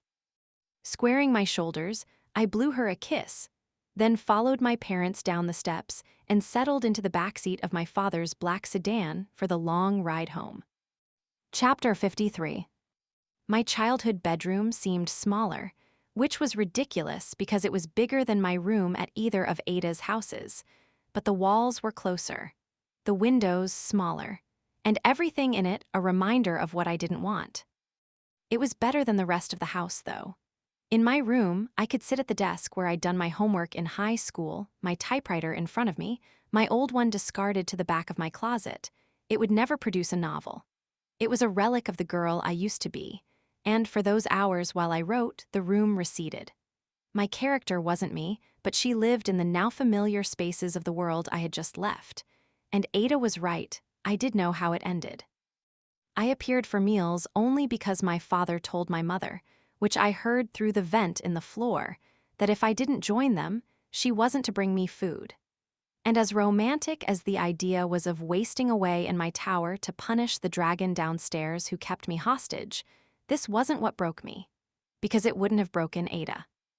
I wrote to her Thursday night and Friday morning. But Friday afternoon, a telegram arrived from Lillian telling me to write to them at the Philadelphia house. They had ended their summer early, for the first time ever. That revelation left me pacing my room and chewing my cuticles to shreds. There was a week and a half left before Labor Day. Going back to Philadelphia meant losing nearly 2 weeks of matchmaking. What were they thinking? But Ada said she still had tricks up her sleeve, that my father wouldn't get the best of her. My hopes rose for the first time since returning home. If she went back to Philadelphia, she had to be planning something. If they were back, it meant she wouldn't see my first 2 letters. I sat down at the typewriter, pulled a fresh sheet of paper through the roller, and began to write to her, combining what I had said into one new missive. My mother came to the door, wanting to talk about my summer. Thursday night, I had turned her away. But now that I knew gears were in motion in Oxford Circle, I let her come in. She sat on the bed. I was still at my desk, the letter finished, chapter 30 of my book in front of me. "Is that the book you said you were writing?" I nodded. "Ada said it's wonderful so far." At that, I turned to face her. "How often do you write to her?" She looked surprised. "Why every week?" "Why didn't you ever visit her?" The guilty look on her face told me the answer. "I found the picture of you and her on the boardwalk in Atlantic City. She would have liked it if you went to see her, other than to retrieve me." "I know," she said quietly. "I regret that." "You don't have to do what he tells you." My mother shook her head. "It wasn't your father." I made a disbelieving face. "I doubt he would have been thrilled knowing what he knows, but he never would have stopped me. I didn't want to go." I thought of her face in that picture. "Why?" She sighed. "There are so many things you can't possibly understand." "Try me," she didn't reply. "I know why your parents sent you to her." Mama looked up in alarm. "Ada shouldn't." "You're right, she shouldn't have. You should have." For a long moment, she said nothing. "May you have your own daughter someday and have to account for every mistake you made." "No," I said. "It's not a mistake if you learn from it, but that doesn't explain why you never went back." She was quiet again, studying her hands in her lap. After, I made the decision to put that behind me, to live my life as if it hadn't happened. I missed Ada, but I couldn't go back there. It would be too painful. "So you sent me instead." She reached for my hand, and I moved it away. It wasn't a punishment, or at least I didn't mean it as one. Ada was the best thing that ever happened to me. I regret what led me to her, but she gave me my life back. She's the reason I married your father and the reason you're here, if she hadn't taken me in that summer. She trailed off, unable to finish the thought. She shook her head sadly. "I hoped she would have the same effect on you, but I guess a lot can change in 28 years. I stared at her. "Mama, she did do that for me, but I want a different life than you do. That doesn't make it wrong." She didn't understand, and she never really would. She looked at the world through her own lens and didn't know how to see it through mine, and I supposed I couldn't see her life through hers either. Ada had said she was happy in her choice. I didn't understand how, and she would never understand how I could be happy with a different one. Which made me sad, knowing even if she accepted me for who I was, there would always be a judgmental rift born of a lack of comprehension. But then she surprised me. "I'd love to read what you've written, if and when you're ready." "I'd like that," I said, despite a flutter of nerves in my stomach. She would be a tough audience, reading as much as she did. And the notes she left in margins of books that I read after her were frequently critical but always accurate. "It's still rough, though." She smiled, though it was tinged with sadness. "We're not as different as you think. I dreamed of being an editor once." She shook her head. "It wasn't a world for women then." "You still could be." "No, but I do want to read your book." I handed her the stack of papers next to me. "I have some corrections in pencil, but I'm finishing the draft before I go back and make the changes. Do you want me to make any notes if I find errors, or just read?" I felt tears springing to my eyes at the respectfulness of the question, especially because she said if instead of when. Whichever you want. She stood and leaned down, kissing my forehead, and then plucked a pencil from my desk before going to the door. You're leaving. She turned, the stack of papers clutched to her chest. I have a book to read. Chapter 54. I refused to go to synagogue with my parents on Saturday. My father was visibly relieved, my mother concerned. Wouldn't it be better? She began. She said she doesn't want to go, Daddy said gruffly. Amazing that you care. What I want now bubbled up in my throat, but I forced myself to swallow the tart response. Egging him on would only result in my being dragged there against my will. I wanted to see Dan, but not with the whole congregation staring at every look that passed between us. My mother's comment about not visiting Ada rang in my ears, and I could see her point. Stay out of trouble, my father warned. Honestly, Daddy, a sharp look from my mother stopped me. Bide your time, a voice that sounded like Ada's whispered in my head. I sighed. I'll be good. No writing, he said. It's Shabbat. I bit the inside of my cheek to keep from exploding at his hypocrisy. Besides, writing wasn't work. It was my escape. And there were plenty of Saturdays when he caught up on paperwork in his office. He also had no problem with my mother cooking or using electricity, but I exhaled through my nose. I'll read a little and maybe take a walk. No walk, you'll stay home. We'll tell people you didn't feel well. Right. My mother kissed my cheek, then whispered in my ear, I'm up to chapter 20. I stayed up late reading. It's wonderful, dearest. Thus buoyed, I waved goodbye, watched them leave, then retreated to my room to resume work. The book was nearly finished.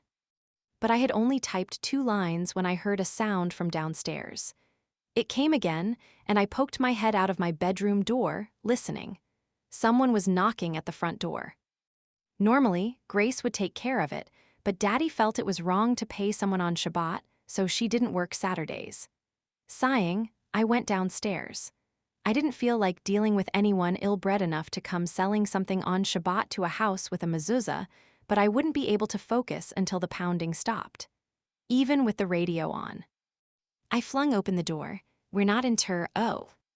Dan stood on the step, a light rain plastering his hair to his head. I looked around to make sure no stray neighbors were looking before pulling him inside, where he kissed me against the door. What are you doing here? I asked breathlessly as he released me. My mother said you were home. I told the rabbi I had a headache and then came here. I was watching for your parents to leave. You can't stay, if they catch you here. I won't, he said, but I had to see you. I didn't want to call. I wrapped my arms around his waist, burying my face in his damp shoulder, inhaling his scent, already so familiar. Being with him felt like home. Are you okay? He asked. What happened? I am now.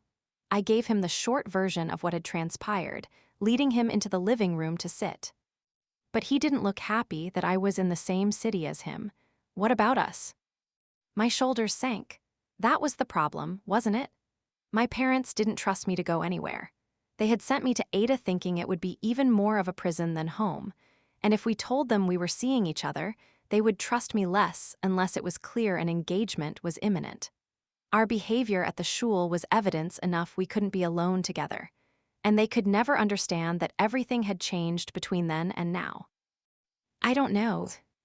Marilyn, we have to tell them. There's no other way. I shook my head. Without an engagement, they wouldn't allow it. Your parents wouldn't either. The whole congregation would think we were just sleeping together. We'd never live it down. Then we get engaged. He made air quotes around the word. We don't get married until you're ready, but we give them enough of what they want to be able to see each other. It won't work. They'll start planning the wedding immediately. Dan thought for a moment. I tell them I want you to finish school first. That buys us 2 years. The whole reason my father is sending me back to school is to meet a husband. He wouldn't fall for that. He looked down at his lap, studying his hands for a long moment. When he lifted his head, something steely had resolved in his face.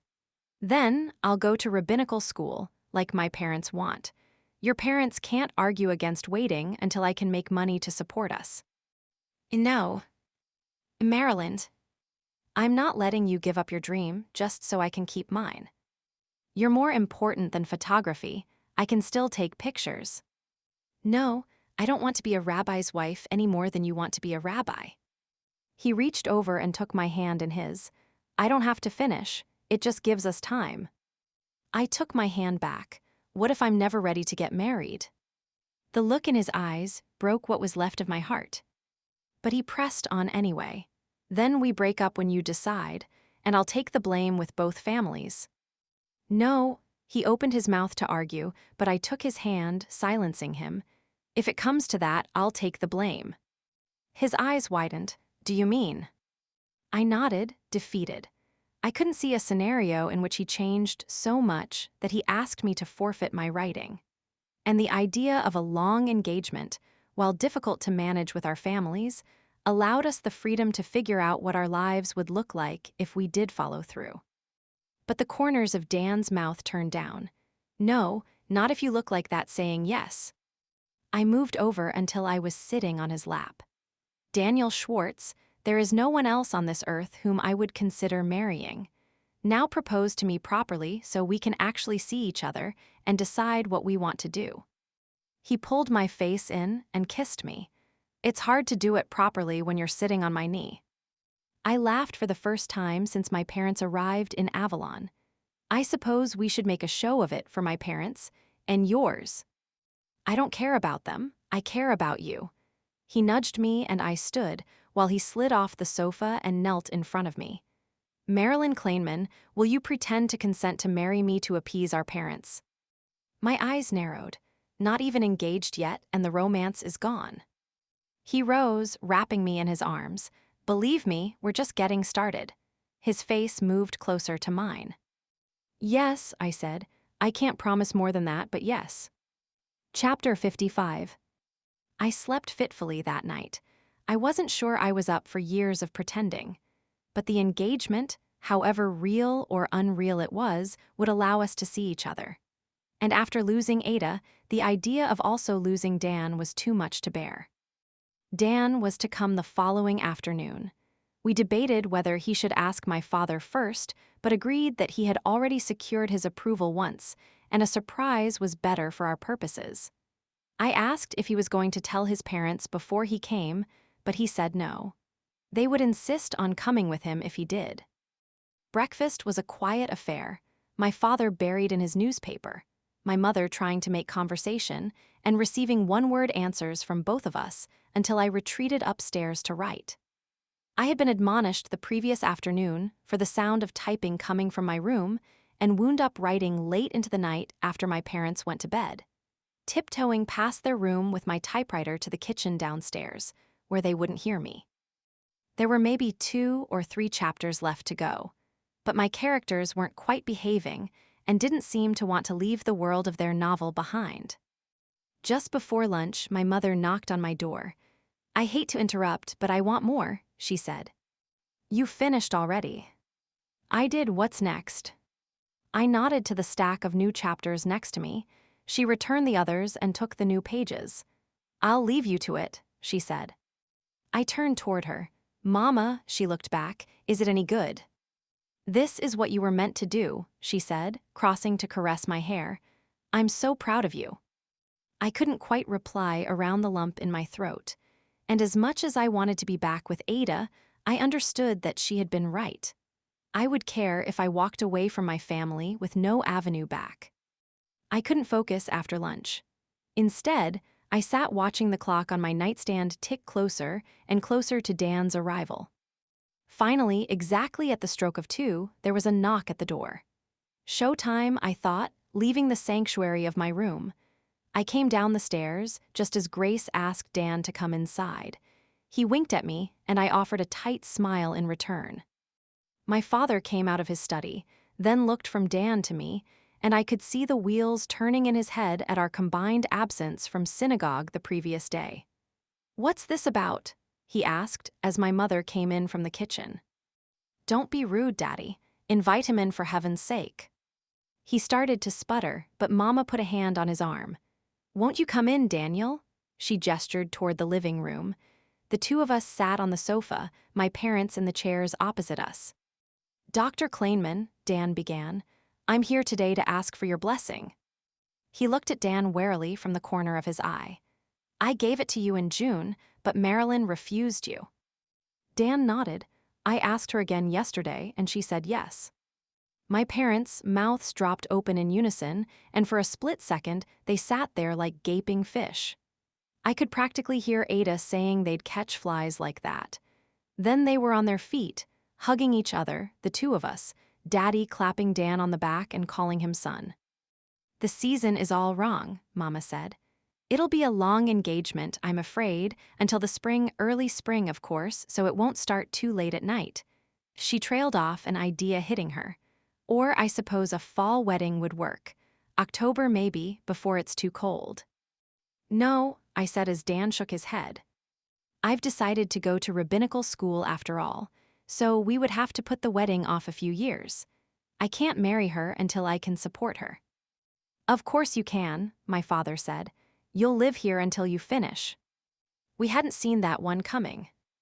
Dan started to come up with an answer, but was interrupted by the ringing of the phone. "Grace will answer it," my mother said. "October it is then," my father said. I shook my head. "Spring, you can't have your only daughter not have a spring wedding." My mother nodded. "She's right." My father threw up his hands. "Women," he said conspiratorially to Dan, "we'd best leave those details to them." Grace came into the room. "Champagne," my father said. "We're celebrating." "Right away," she said, "but there's a phone call for Marilyn." "For me." "She's occupied," Daddy said. "Take a message." I said that, but she said it's urgent. "Ada, excuse me," I said, rising. "I'll be right back." I hurried out of the room to the phone in the kitchen. "Ada?" I asked as soon as I picked up the receiver. "It's Lillian," the voice said thickly. "Oh, Marilyn, I'm so sorry. Ada died this morning." Chapter 56. I sank to the kitchen floor, the phone dropping with a clatter next to me. My mother came running in, but I couldn't speak to her. Not yet. Instead, I reached for the receiver, bringing it back to my ear and asking Lillian what had happened. It was sudden, she didn't suffer. She asked me to go pick up bagels, Franny was off, and I did. When I got back, I found her. They said it was her heart. She was alone. She was alone because I wasn't there. While yes, I would have been the one sent for bagels, Lillian would have been there. She would have called an ambulance. And maybe she wouldn't be gone now, but I wasn't there. "What happened?" my mother asked, kneeling beside me, but I waved for her to shush. Lillian was still talking. "Funeral, she wants to be cremated, but she left instructions about a service." There was a pause. "She left instructions about everything." "I'll take the train down tonight," I said weakly. "Ask Thomas if he's willing to pick me up, but if not, I'll take a cab from the station." "I'm sure Thomas won't mind," Lillian said. "Ada would throw a fit at you taking a cab alone at night." She sounded bereft. "Oh, Lillian, I shouldn't have left. I should have been there. She told you to go," she sniffed. "No one went against her, except time, I suppose." "I told her she was too mean to die." "She knew that was a joke," Lillian said. "She loved you, you know that, don't you?" I nodded even though she couldn't see it. "I'm going to pack. I'll call from the station when I know what time I'll arrive." My mother was ashen by the time I hung up. "Ada?" she asked faintly. I nodded and she closed her eyes. My breathing was ragged, but no tears had fallen yet. "I have to go. Lillian needs help planning the funeral." I stood and my mother followed. "I'm coming with you." "No, I'll call once we set the funeral. You'll come for that with Daddy." I cut her off. "I need to do this, myself." She looked at me for a long moment before nodding, then pulled me close in a tight hug. "I'm sorry," she whispered. I couldn't reply. Dan wanted to drive me, but I said no. I would take the train. The three of them would come down in a couple of days. "Call me, please," Dan said. I told him I would and kissed his cheek. My father didn't argue about me going, but I didn't say a word to him. even when he insisted on driving me to the station and seeing me on the train. "I'm sorry," he said as they called for me to board. I finally looked at him. "Are you?" He seemed taken aback. "Of course. You're the one who said she only wanted me there for someone to find her when she died. She was alone when it happened. Do you know that?" He flinched, turning pale. "Marilyn." I shook my head. "I don't want to fight, but I should have been there, and I wasn't because of you." I turned, picked up my valise and typewriter, and stepped onto the train. As it rumbled down the tracks toward Philadelphia, I tried to rest. But every time I closed my eyes, I heard Lillian saying, "Ada, Ada died," over and over again until I thought I was going to scream. Finally, the train pulled to a stop at the 30th Street station. And as I stepped out onto the platform, I thought about how different the circumstances were from the last time I stood here. I dreaded going to Ada's house both times, but for such different reasons. It was going to feel so wrong without her. I walked out into the night air, still hot in this little city that had grown on me so much, and looked around for Thomas. But I spotted Lillian instead, Sally in her arms. Setting down my suitcase, I embraced her, Sally straining between us to kiss my chin. "How are you holding up?" I asked her. "I've been better," she said. She'd hate that I drove her car here. I almost laughed at that, but a choking noise came out instead. It was true. She would have been livid. But that was how I knew it was true. If anything would bring her back from the dead to argue, it was that car. "She's really gone, isn't she?" I asked. Lillian nodded, dabbing at her eyes with a handkerchief. I was dangerously close to needing my own. "How are we going to stay in that house?" She shook her head. "I don't know, but I'm glad you're here." It wasn't until I was back in my bedroom, the clothes that I had left in Avalon boxed in the corner, that the tears began to flow. And once they started, I didn't think they would ever stop. I don't know when I fell asleep, but my dreams were a mix of Ada being alive and realizing she was dead all over again. So when I woke, it took me a minute to remember what was real and what wasn't. And once I did, I didn't want to get out of bed. It would be so much easier to stay under the white coverlet, selected by Ada, and let the grief consume me until I joined her. But I heard Sally whine, and it reminded me that Lillian needed me. So I rose, went to the bathroom to wash my tear-stained face, and then dressed to go downstairs. The next 2 days blurred together. We met with the rabbi, who tried to dissuade us from following Ada's request for cremation, as it went against Jewish custom, but Lillian stood firm. I remembered something Dan's father had said at my grandmother's funeral about the tradition of mourners shoveling dirt onto the casket themselves. "It's a mitzvah to honor her wishes over our own," I told him, not knowing if that was actually one of the 613 official mitzvahs or not. But that language spoke to him, and he agreed to perform the ceremony as Ada had wished. Before he left, we had set the date and time.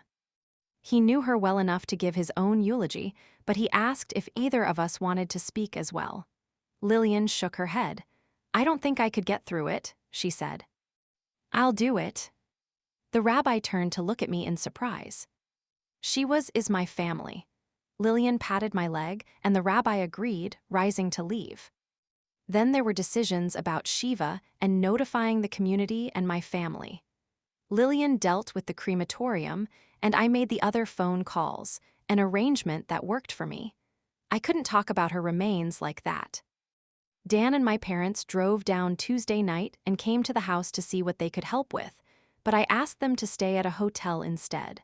I didn't want my father in Ada's house, and Dan couldn't stay with us without more chaperonage. No one argued with me, a first with my parents. We ate a solemn dinner that a silent and drawn Franny had cooked, and then they prepared to leave for the night. "How are you?" Dan asked as my parents went down the front steps, my mother clutching my father's arm. "Really?" "Numb," I said. "I just need to get through tomorrow." "What can I do?" I smiled tightly at him. "You've already done it, just be here." He pulled me in for a hug, and for a moment I melted against him, letting him hold me. But I couldn't fall apart. I had to finish my eulogy and figure out how I was going to make it through reading it in the morning. Once they were gone, I went back to my room and sat at the vanity, looking down at the typewriter that Ada had given me. But the words didn't come. "Oh, Ada," I sighed out loud, "how am I supposed to do this without you?" I thought of my first glimpse of her, how she took my lipstick, our night in Atlantic City, the way she called me stupid after Freddie but made it clear all along that she would take care of me no matter what happened. Her forcing me and Dan together, seeing what I couldn't. "You do know the ending," she repeated in my head, and I began to write, pausing only to wipe away tears. Chapter 57.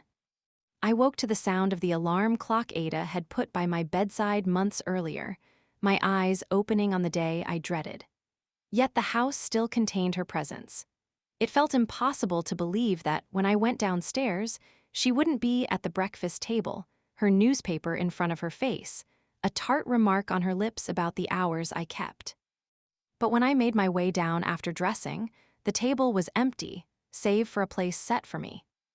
I didn't want breakfast, but I forced myself to nibble on some toast, knowing I needed fortification to make it through the funeral. The synagogue was only a few blocks away, and Lillian drove us there in Ada's car. Had we been going to a gravesite as well, we would have hired a limousine, but it seemed wasteful when we were just returning to the house for Shiva. Shiva itself seemed wasteful. Who would come other than us, my parents, and Dan? Harold wasn't even coming down with his wife for the funeral. But Lillian said Shiva was always in Ada's plan. She could have told me she wanted her urn carried in on elephants while a brass band played when the saints go marching in, and I would have complied. Anything to assuage the guilt of not having been there for her. "Are you ready?" Lillian asked me as she parked the car in front of the synagogue. "No," I said honestly, "but I'm as ready as I will be." She patted my arm. "You don't have to speak." "Yes, I do." Lillian nodded. I know she said she wanted this, but she would have hated the fuss. It was true.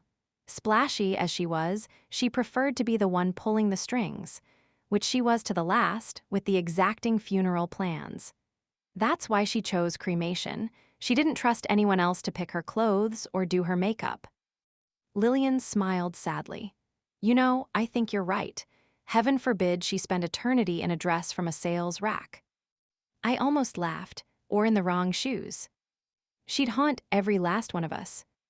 I imagined Ada as a ghost, yanking the blanket off my bed if I slept too late and howling if I yelled from room to room. I would welcome the haunting if it meant I could see her again. "I'll try to do her proud today." "You already have," Lillian said. She opened her car door. "Come on, let's give the old girl what she asked for." "You're definitely getting haunted for that one." Lillian smiled less sadly. "I hope I do." She turned to look at me as we got out of the car. "She's not really gone, you know." I nodded. She would be with me for the rest of my life, even if she wasn't haunting me. I knew that much. We were the first to arrive, and we were brought to a room for family in the back with the rabbi. My parents and Dan arrived shortly after, as did Dan's parents, an unwelcome surprise. My mother's sister, Mildred, entered with her family as well. I asked them all to excuse me as I went over my eulogy in a corner. I didn't want their sympathy. My father tried to say he was sorry again, but Dan successfully navigated him away with a nod to me. Eventually, the rabbi told us it was time and led us into the sanctuary, where I stopped in my tracks. A sea of heads turned to look at us. It was standing room only, people lining the back and side walls, pressed tightly together, with only the front 2 rows, reserved for family, open. Who are these people?" I asked Lillian in a whisper. But the rabbi turned and answered. "Ada brought thousands of people together in her lifetime. This is just a fraction of them." I glanced over my shoulder at Dan. She hadn't been paid for us, but we numbered among those. Mama and Daddy, too, in a less direct way. As we moved through the crowd, though, 2 people caught my eye, largely because they stood out from the rest of the assembled throng, but also because one of them was just about the only person I recognized other than my family. Thomas stood, in a suit, next to an elderly woman, whom I assumed was John's wife. We reached them, a few people from the back, and I wrapped my arms around Thomas in a hug, drawing both whispers and a couple of gasps, all of which I ignored. "You okay?" I asked him. He nodded. "This is my grandmother. Grandmama, this is Miss Ada's niece, Marilyn." "I'm so sorry for your loss," she said, shaking my hand. I clutched hers with my left as well. "Thank you for being here." The rabbi cleared his throat at the holdup, and she extricated her hand, using it to pat me on the arm. I didn't know her, but somehow that kindness gave me the push I needed to make my way to the front, where Ada's urn rested on a cloth-covered table. The rabbi spoke first, leading the congregation in 2 readings before giving his own eulogy. "We gather here today to remember Ada Heller. So many of us were blessed to know her, though this may be the first time she set foot in this building for anything other than a wedding." People stirred uncomfortably, unsure of whether they were supposed to laugh or not. The rabbi shook his head as his joke fell flat. Ada dedicated her life to the service of others. Both as a nurse, serving in the First World War, and later as a matchmaker, bringing together the Jewish community of Philadelphia in so many happy marriages, which is one of the greatest mitzvot a person can provide. There are those who say that a person who creates 3 successful matches automatically ascends to the highest level in the afterlife. I don't know if Ada believed in all that, but I do know why this is such a holy calling. It is the first thing that the Lord did after creating man, creating a match for him. We are each only half a soul, and when Ada made a match, she created whole families, both the partners and the children who were born of those marriages. He paused, taking a deep breath. I myself am one of those children born of an Ada Heller match, as are my own children. How many here can say the same? There was the sound of fabric swishing all throughout the room, and I turned, watching how many dozens of hands went up. None of us knows for sure if there is an afterlife until we leave this world. But what I do know is that we live on through the memories we leave. And that is Ada's legacy. She will live on through all of us in this room. As long as we remember her and tell our children and our children's children of the woman who created our families, Ada will never truly die. He led the congregation in the mourner's Kaddish, then introduced me. I winced as he called me her great-niece, then rose and went to the bimah with my typed eulogy clasped tight in my hand. "The first thing to know about Ada," I began, but then I made the mistake of looking out into the sea of people and my voice broke. I couldn't do it. I wasn't going to be able to make it through this. I took a deep breath, trying to compose myself, and focused on a spot at the back of the sanctuary. But a woman moved in front of the door, and I startled. She wore a turquoise Hermes scarf around her hair, a pair of cat-eye sunglasses covering her eyes, her lips a shade of red I recognized at a glance. She lowered the glasses and winked at me. She wasn't really there, I knew that. And by the time I looked down at my notes and then back up at the door, she was gone. But her presence in that moment, real or imagined, gave me the strength to go on. "The first thing to know about Ada," I repeated, my voice strong now, "is that she would have dressed you down, regardless of who you were, Rabbi, for calling me her great-niece. Implying Ada was a day past 30 would earn you her scorn." People stirred. "Go ahead and laugh," I told them. "Ada despised anything maudlin and would have walked right up to the front if she were here and told you all to go home if you were going to be mopey. So we're going to make this a celebration of her instead of a goodbye. Deal." "Deal," a few people repeated. I glanced down at the front row and saw Dan next to my mother. He nodded at me, flashing me a discreet thumbs up.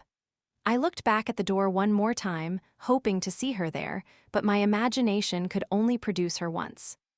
Ada was the most cantankerous person I've ever met in my life. I turned to her urn. "You hear that? It's true." A few chuckles. But she was also my best friend, something I never expected to say about a 30-year-old. More chuckles. "I think even down here in Philadelphia, it's common knowledge how I came to spend the summer with her. And I honestly thought it was a fate worse than death when I arrived. On the car ride back from the station, me holding on for dear life in the backseat. If you've ever jumped onto a curb to avoid falling victim to Ada's driving, you know what I mean? Ada confiscated my lipstick. Apparently it made me look like a tart. which, quite honestly, was exactly the look I was going for. Not 3 minutes later, she was putting it on at a traffic light. She told me she could pull it off. I looked out again. People were smiling. She could, though. There was nothing she couldn't make look effortless, from my lipstick to a fur stole in Atlantic City in 90-degree heat. If Ada wore it, it was fashion. Plain and simple. She was a hypocrite to the last, a stickler for rules she never followed herself, the epitome of do as I say, not as I do, but the secret behind that was she delighted in being called out on it. Few dared, I was one of them, and by all rights she should have sent me packing. But Ada valued wit and a wicked streak, both of which my family wish I had inherited far less of from her. I looked down at my father. Sorry, Daddy. Genuine laughs this time. Ada's business was love. I know that when you hear the word matchmaker, you think marriage, not love, or at least I did. But despite never marrying herself, Ada understood love better than anyone I've ever known. I looked into the crowd at Thomas's grandmother, who was nodding. And that's why her matches worked. She looked for what made people happy and helped them find more of that in another person. She encouraged me to write and strong-armed me into giving the boy who got me banished down here a chance. I held the back of my hand to the side of my mouth in the pose of a mock whisper. You're welcome, Daddy. The crowd roared, and though he tried to hide it, I saw a smile creeping across my father's face. And you know what? She was right. About everything. I looked at the door one more time, closing my eyes briefly and seeing her there in my mind. She was vain and mischievous and selfless and kind all in one, and if I live to be 100 years old, I doubt I'll meet anyone like her. But my challenge to you today echoes what the rabbi said. Remember her. Tell your best Ada stories to your children and grandchildren, and more than that, live your life the way that you want to, not the way society or anyone else tells you to. Because you only get this one chance. That was something that Ada understood better than anyone. She did exactly what she wanted. She should have been miserable, a meddling spinster with a bad attitude. But she was. She was happy and free and lived and loved exactly how she was meant to. And I don't think there's much more that anyone can wish for. So instead of being sad tonight, drink a glass of champagne and raise it to Ada's life and legacy, because she would want you to celebrate instead of mourn. I paused. Okay, she would want you to mourn a little. She was vain after all. I paused for laughs. But then she would want you to pick yourself up and be happy. And that is what all of us.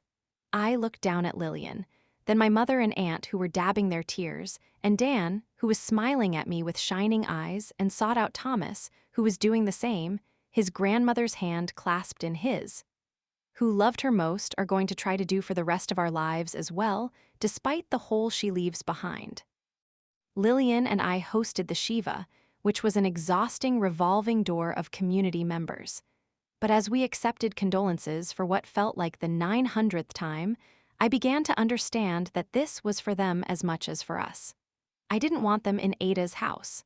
I wanted a quiet space to remember her, but there was comfort in the stories they shared with me. A couple of hours in, the crowd began to buzz. I glanced up at the door to see Thomas standing uncertainly, a hat in his hands. I excused myself from the conversation with one of Ada's neighbors and went to greet him with a hug. He pulled me off him gently but firmly. You don't need more gossip, he said. I just wanted to pay my respects. I'm glad you came. I have something for you.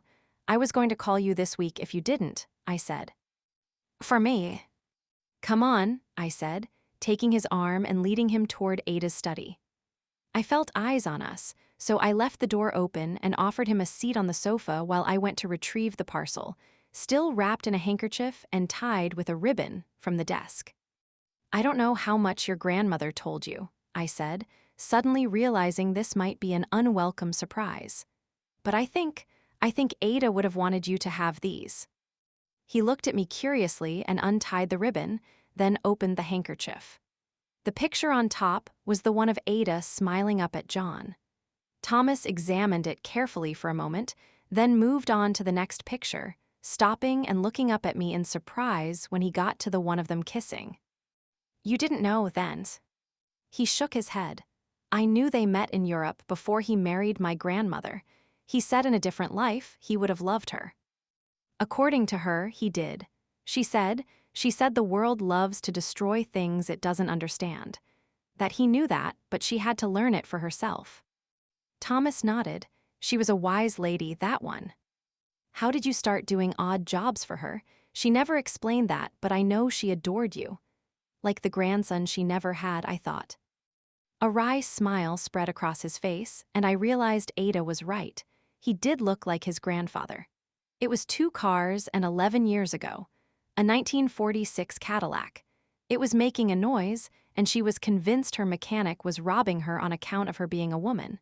So she called my grandfather and said she absolutely hated to bother him for something like this, but would he take a look? He brought me with him. I was 12 and didn't understand why Granddaddy was helping this rich white lady.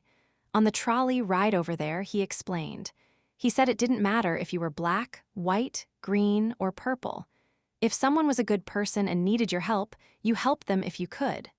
He looked at me, and his grin was absolutely wicked.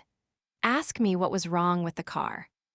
I couldn't resist. What was wrong with the car? He could barely respond for laughing. She had a family of birds nesting under the hood.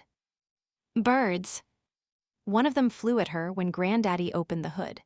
First, last, and only time you ever saw Miss Ada scream, I swear. The image was too delicious, and I laughed too. I'd pay good money to have seen that.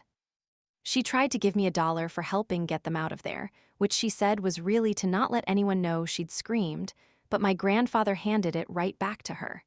He told her there was absolutely no need and that we were happy to help. His smile turned wistful. When Granddaddy was finishing up the car, she slipped me the $1 again and told me to come back and visit her sometime. And you went. Absolutely not.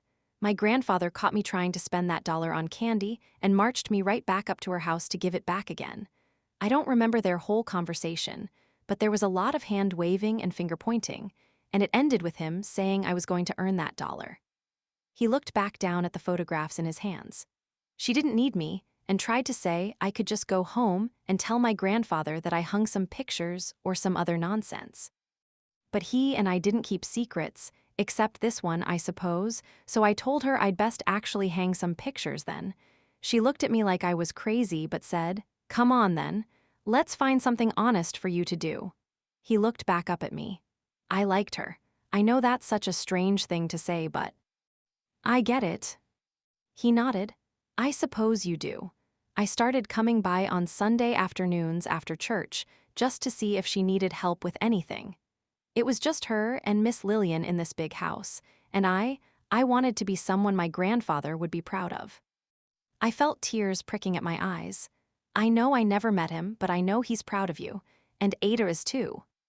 Wiping at his eye with the back of his right hand, Thomas nodded. I hope so.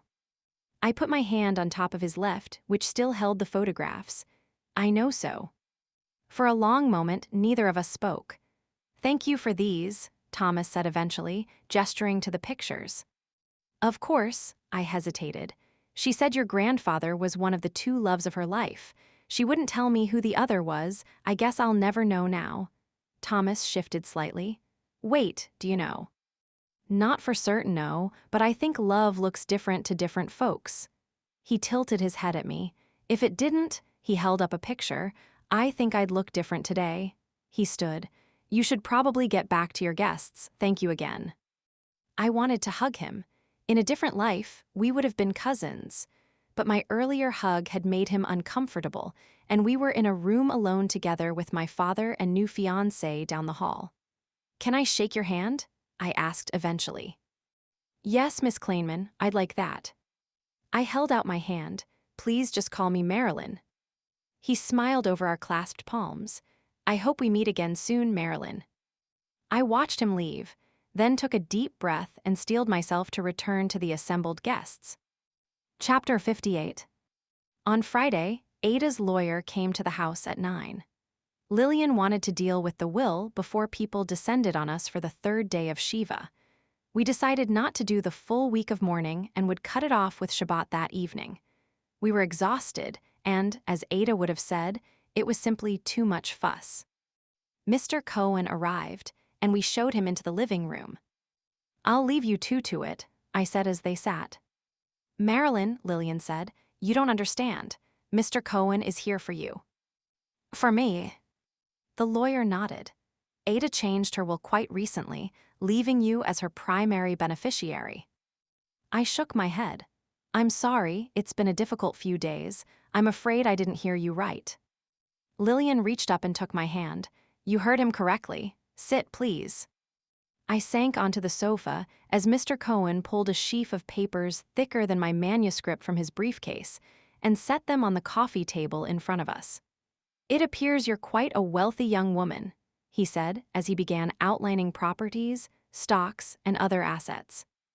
My head was spinning. "I'm sorry, just a moment, please. Lillian, this isn't right. You deserve it, not me." She shook her head. She already gave me what I was getting, and we both discussed this before she made the change. She squeezed my hand, which I hadn't even realized she was still holding. "You're free." I blinked rapidly, trying to process the implications of what they were saying.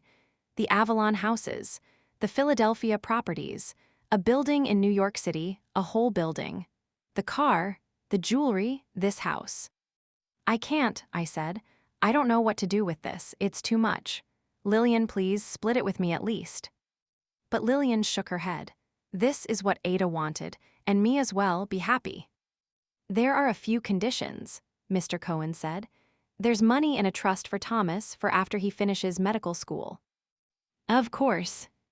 "There's an account set up for," he glanced down at his notes, "A. Francis O'Donnell as well." "Good. Of course Ada took care of Thomas and Franny." "And Ada wanted Lillian to have Sally." "She never liked me anyway," I said. Sally licked my hand from Lillian's lap as if she understood and disagreed. But then it dawned on me. "Lillian, you're staying here, aren't you?" She shook her head. "No, I'm not." "You have to, please. It's your home." Number home was where Ada was, and this no longer is. But I remembered Ada asking where Lillian was supposed to go when I suggested dismissing her.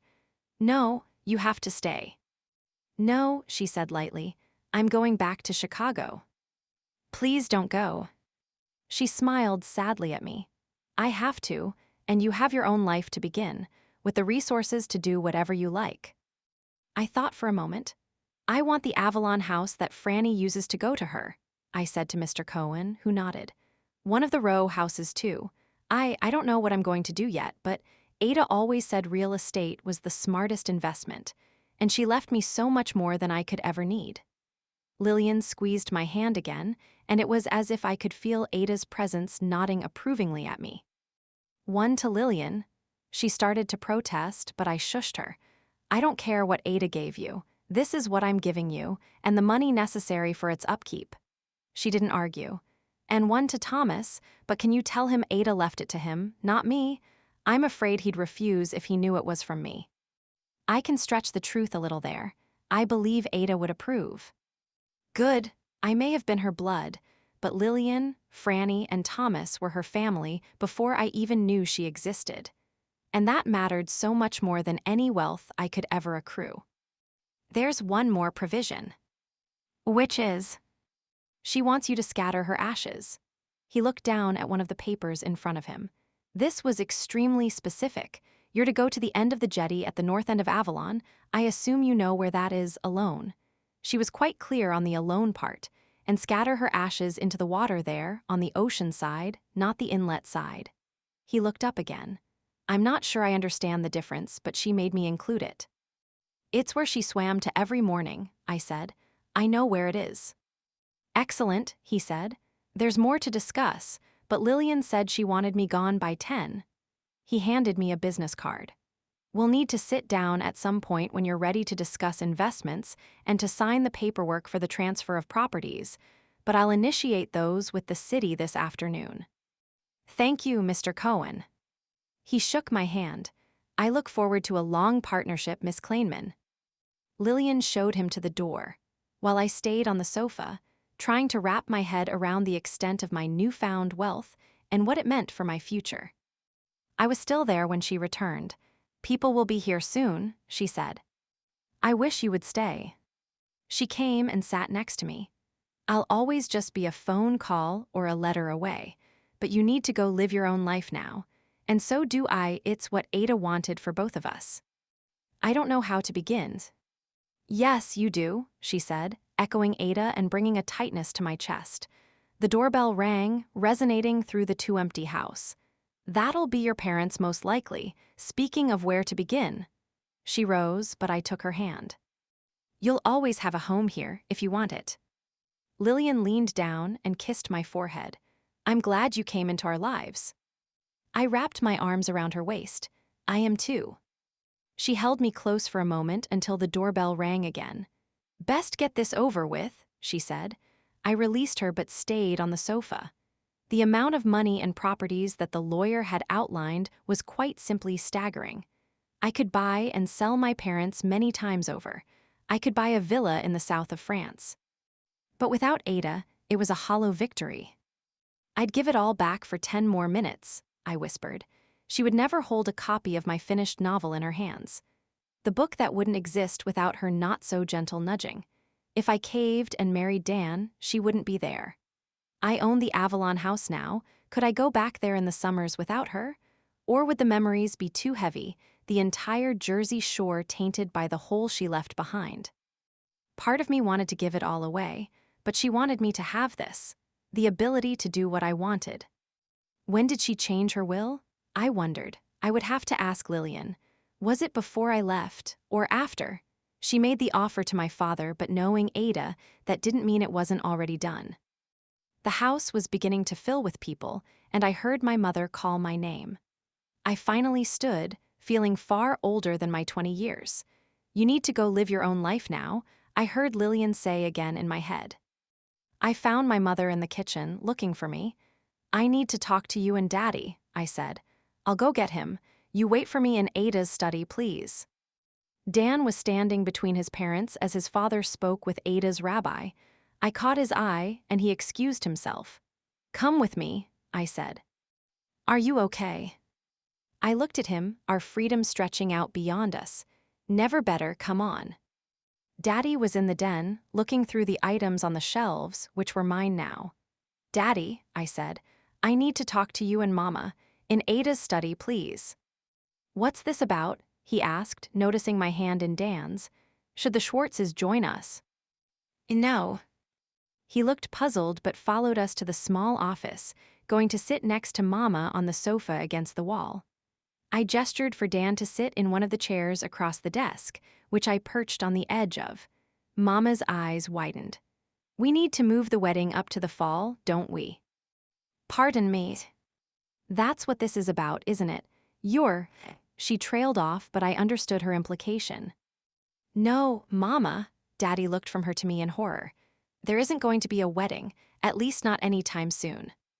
Dan's face fell, and I held up the fingers of my left hand in a tiny wait gesture to him.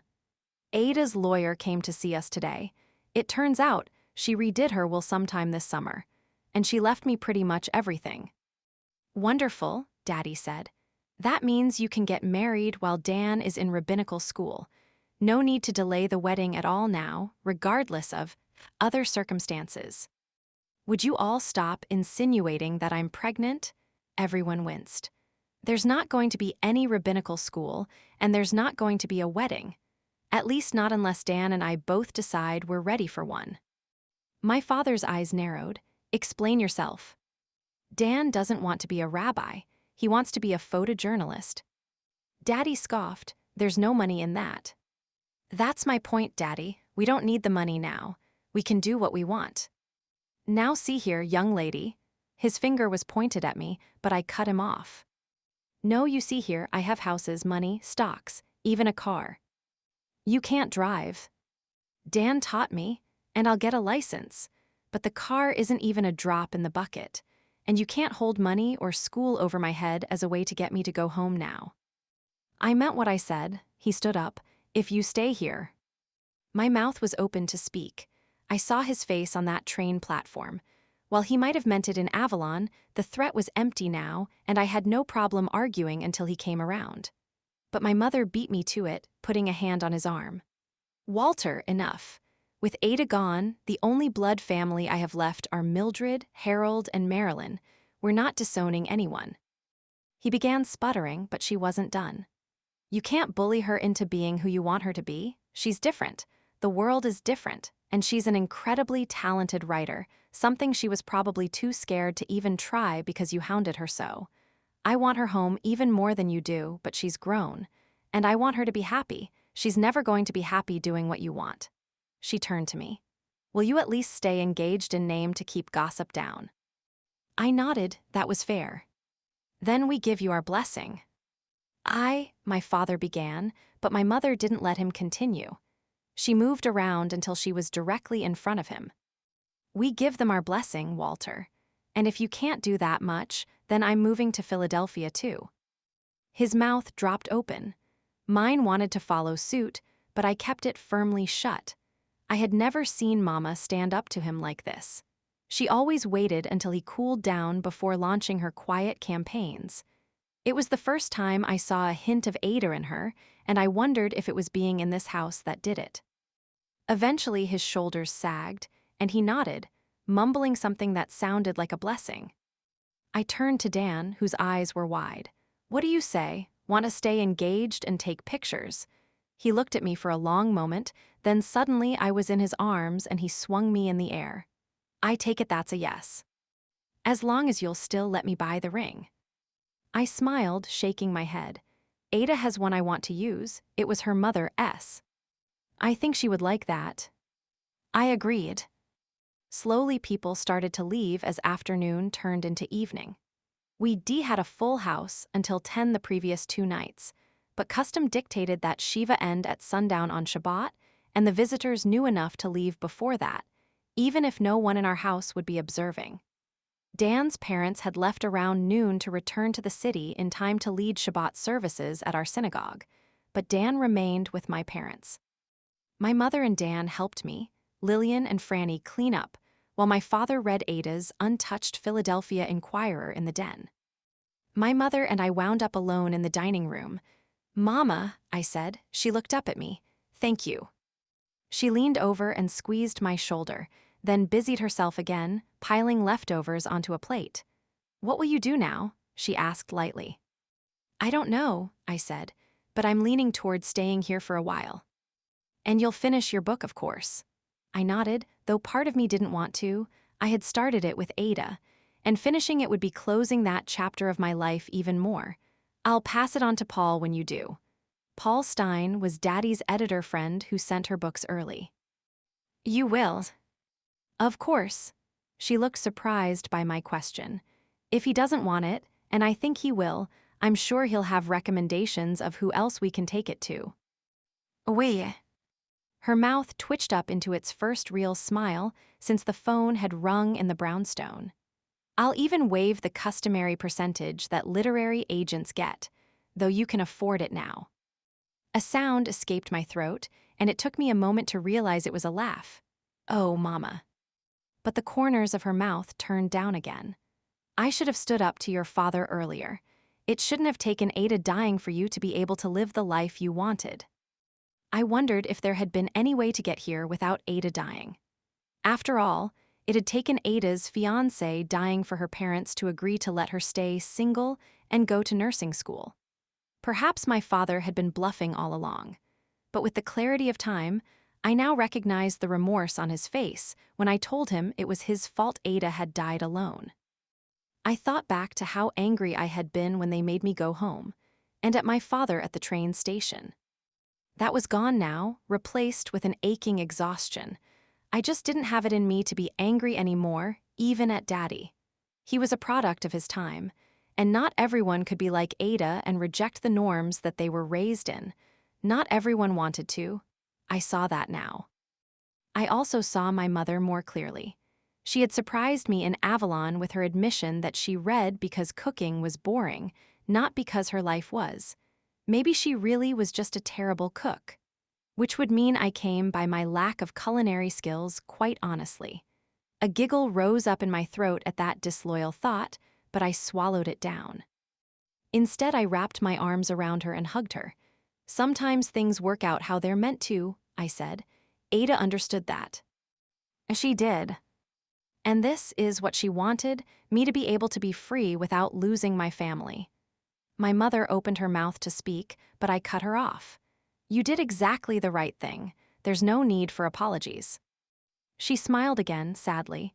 When did you get so wise? I grinned, shaking my head. Sometime between that stained glass window and becoming possibly the wealthiest woman in Philadelphia. It's been quite a summer. That it has. She looked toward the kitchen. I'm glad you and Dan found each other. He's good for you. 2 months earlier, that comment would have sent me running. But the idea of the stove no longer scared me. Besides, I was an even worse chef than my mother. There was no way I was doing the cooking in any scenario. I am too. She reached up and tucked a piece of hair behind my ear. It's hard letting your baby go off into the world, but I know you're ready for it. Thank you, Mama. She nodded briskly. And don't you take too long finishing that book. I expect to see you on the bestseller list soon. She picked up the plate she had been working on and carried it into the kitchen. I sank into one of the dining room chairs, elbow on the table, my chin resting on my hand, contemplating how completely the world had turned upside down in the last few days. Ada always did like to shake things up. Don't ever think that I don't know what I'm doing, she said in my head, just like my first night in Philadelphia, when she threw the rock that landed me in a bush. Thank you, I whispered to the empty room. And for a brief moment, I swore I smelled her perfume, as if she had walked behind me with a nod. Chapter 59. Lillian left on Sunday. Our goodbye was tearful, but she promised I would see her again soon. She held Sally tightly. You come find us, okay? I said I would. I had never been to Chicago, but it seemed like a good place to go on an adventure. And I had time for adventures now. I scratched behind Sally's ears and kissed the top of her head. Goodbye, you little terror. What kind of dog is she anyway? A schnauzer, Lillian said. If you told me, I would miss that dog. She'll be happy to see you, Lillian promised. She's a wonderful judge of character. I nodded, that she is. Thomas took her to the train station in Ada's car, promising to return it after he dropped her off.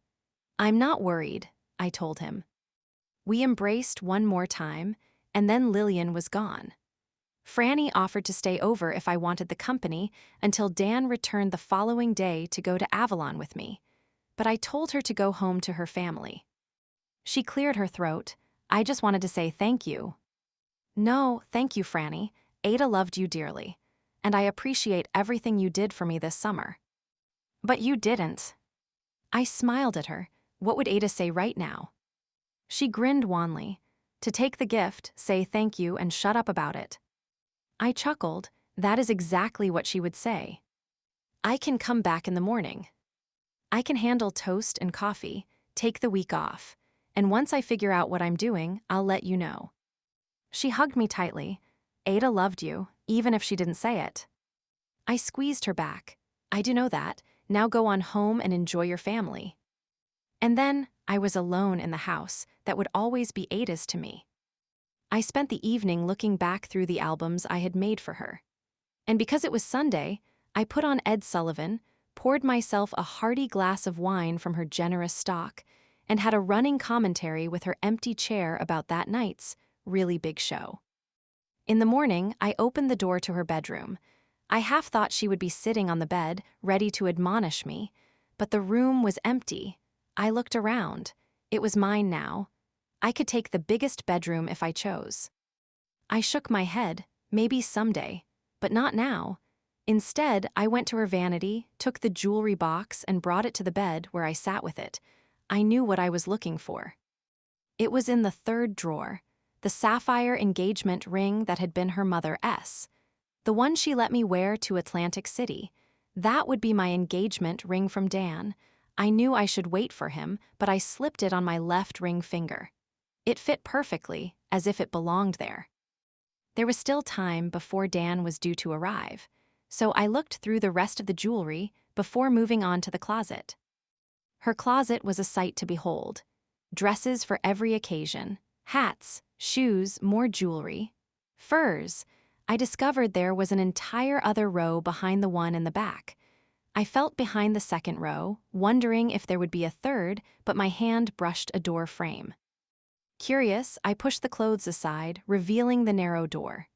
Narnia, I thought.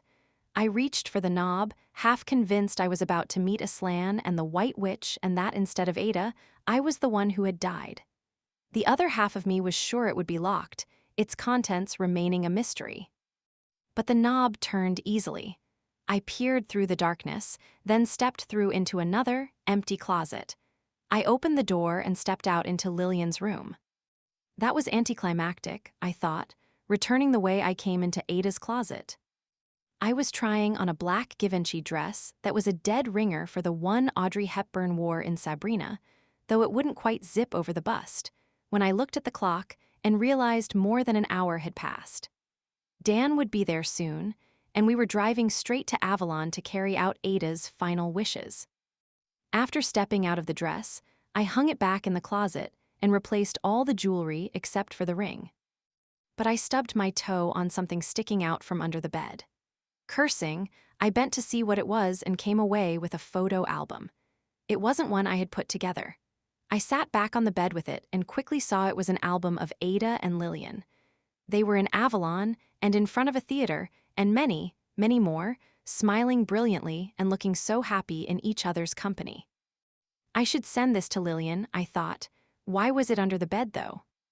I shrugged. I would deal with it later, when we got back from Avalon. The shore house was closed up, but we were planning to spend the night there, then drive back here to decide what came next. I liked the idea of staying in Philadelphia for at least a little while, and Dan was going to talk to some local newspapers to see if they were hiring. I told him he didn't need to work if he didn't want to, but he insisted.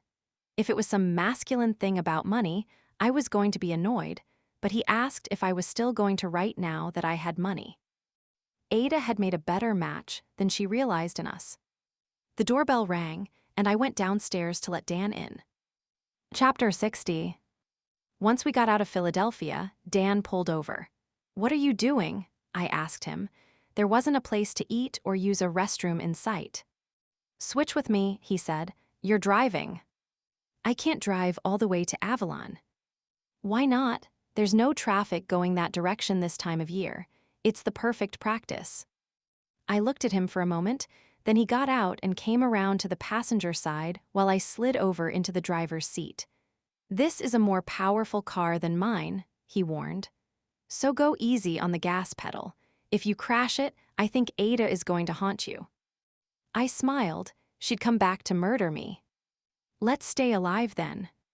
I put the car into drive, Dan sitting close enough to grab the wheel if I needed him to, and we continued along the Black Horse Pike until we reached the Garden State Parkway, where we went south toward Avalon. By the time we were on Avalon Boulevard, I felt comfortable driving. The marshes loomed on both sides of the road as we crested the hill, and the town came into view. "I miss her," I said as we entered town. "I know, I do too, and I didn't know her nearly as well as you did." I reached over and touched the urn on the seat between us. "Do you think she can hear us?" "I never really believed in an afterlife," Dan said, "but I think she can. If anyone could, it's her. She'd love how Mama stood up to Daddy." "She would." I pulled to a stop in front of the house. "Let's go in for a minute. I need to use the restroom, and I want to call Lillian in Chicago. Just let her know we're here." Dan agreed, and we climbed the steps. I used a key on the ring to unlock the door, something I had never done. It stuck a little, but I jiggled it, and the door opened. The furniture was covered in sheets to protect it from dust, but we were only staying the night. It wasn't worth opening everything up just to redo it. Sleeping arrangements would be more interesting, I realized as I washed my hands in the powder room. Dan would respect whatever I chose, but we could do what we wanted now. I looked at my reflection in the mirror. I didn't honestly know if I was up to it yet. I wanted our first time to be special, and tonight was likely to be sad. Not how I wanted to start our lives. I sighed and went to the phone in the kitchen, pulling the number Lillian had left me from my pocketbook. I dialed the operator and told her where to connect me. The phone rang 4 times before an unfamiliar voice answered, which wasn't unexpected. Lillian had told me she was going to stay with her sister for a couple of weeks before getting herself a place. "Hi, this is Marilyn Kleinman. I'm calling for Lillian." "Lillian?" the voice asked. "Why would Lillian be here?" "I'm sorry, the operator must have given me the wrong number. I'm looking for Lillian Miller." "Lillian is my sister, but she's not here." She told me she'd be staying with you." "If so, that's news to me. Isn't she in Philadelphia?" "No." Well, I suppose you can give me your phone number, and if I hear from her, I'll tell her to call you." I complied, giving both the Avalon number and the Philadelphia number. "What's wrong?" Dan asked. I sat in a chair at the kitchen table. "Lillian isn't staying with her sister." "Does she have more than one sister?" he asked. I shook my head. That's strange. Maybe her train was delayed." "Maybe, but her sister didn't know she was coming." My shoulders dropped. "She said she would always be just a phone call or a letter away. I don't understand." "It's a misunderstanding," Dan said, putting a hand on my shoulder. "She'll be in touch soon to let you know where she is." I looked up at him and nodded. "I'm sure you're right." "What now?" I sighed. "I guess it's time to say goodbye." We walked to the jetty at 8th Street, and I climbed up onto it, then Dan handed me the urn. He climbed up as well, but I put a hand on his chest. "I need to do this alone," I said. He nodded and kissed my cheek before climbing down. "I'll be right here if you need me." I picked my way along the rocks carefully, holding the urn under my arm until I reached the end. "I guess this is it," I said to the urn. "I'm so sorry I wasn't there, Ada. I am, but thank you for everything." I unscrewed the lid and peered inside. But instead of ashes, there were papers. I blinked heavily. The crematorium had messed up. Of all the mistakes to make. I shook my head angrily and fished out the papers. Then I dropped the urn. They weren't papers. One was a photograph of Ada and Lillian holding hands in front of a house I had never seen, lined with palm trees. They were facing each other, looking into each other's eyes, and if I didn't know better, I'd have thought they were a couple. There was an address on the back. The second was a postcard from Key West. The tiny hairs on my neck stood on end as I turned it over. There, in Ada's unmistakable scrawl, was a note. "My darling Marilyn, live the life you want, love whom you want, and don't forget to write. XOX. Ada." For a moment, the world spun. Love whom you want, the picture, the secret door to Lillian's room, the album, the refusal to tell me who her second great love was, saying I wouldn't find it with the other photographs. The world loves to destroy what it doesn't understand. Lillian's hand on hers when she said that. My mouth fell open. "But don't forget to write my book." She meant my book. Except the Key West house wasn't among the assets Mr. Cohen had outlined. "She already gave me what I was getting," Lillian had said. "I've got tricks up my sleeve yet," Ada had told me as I was leaving Avalon. "She's not really gone," Lillian had said as we walked into the synagogue. "The woman at the back of the funeral.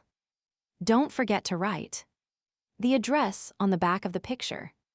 Don't forget to write. My eyes widened, realizing that like so many things Ada said and did, there was a double meaning there. Dan was waiting for me at the base of the jetty, just like he said he would be. "Where to now?" he asked.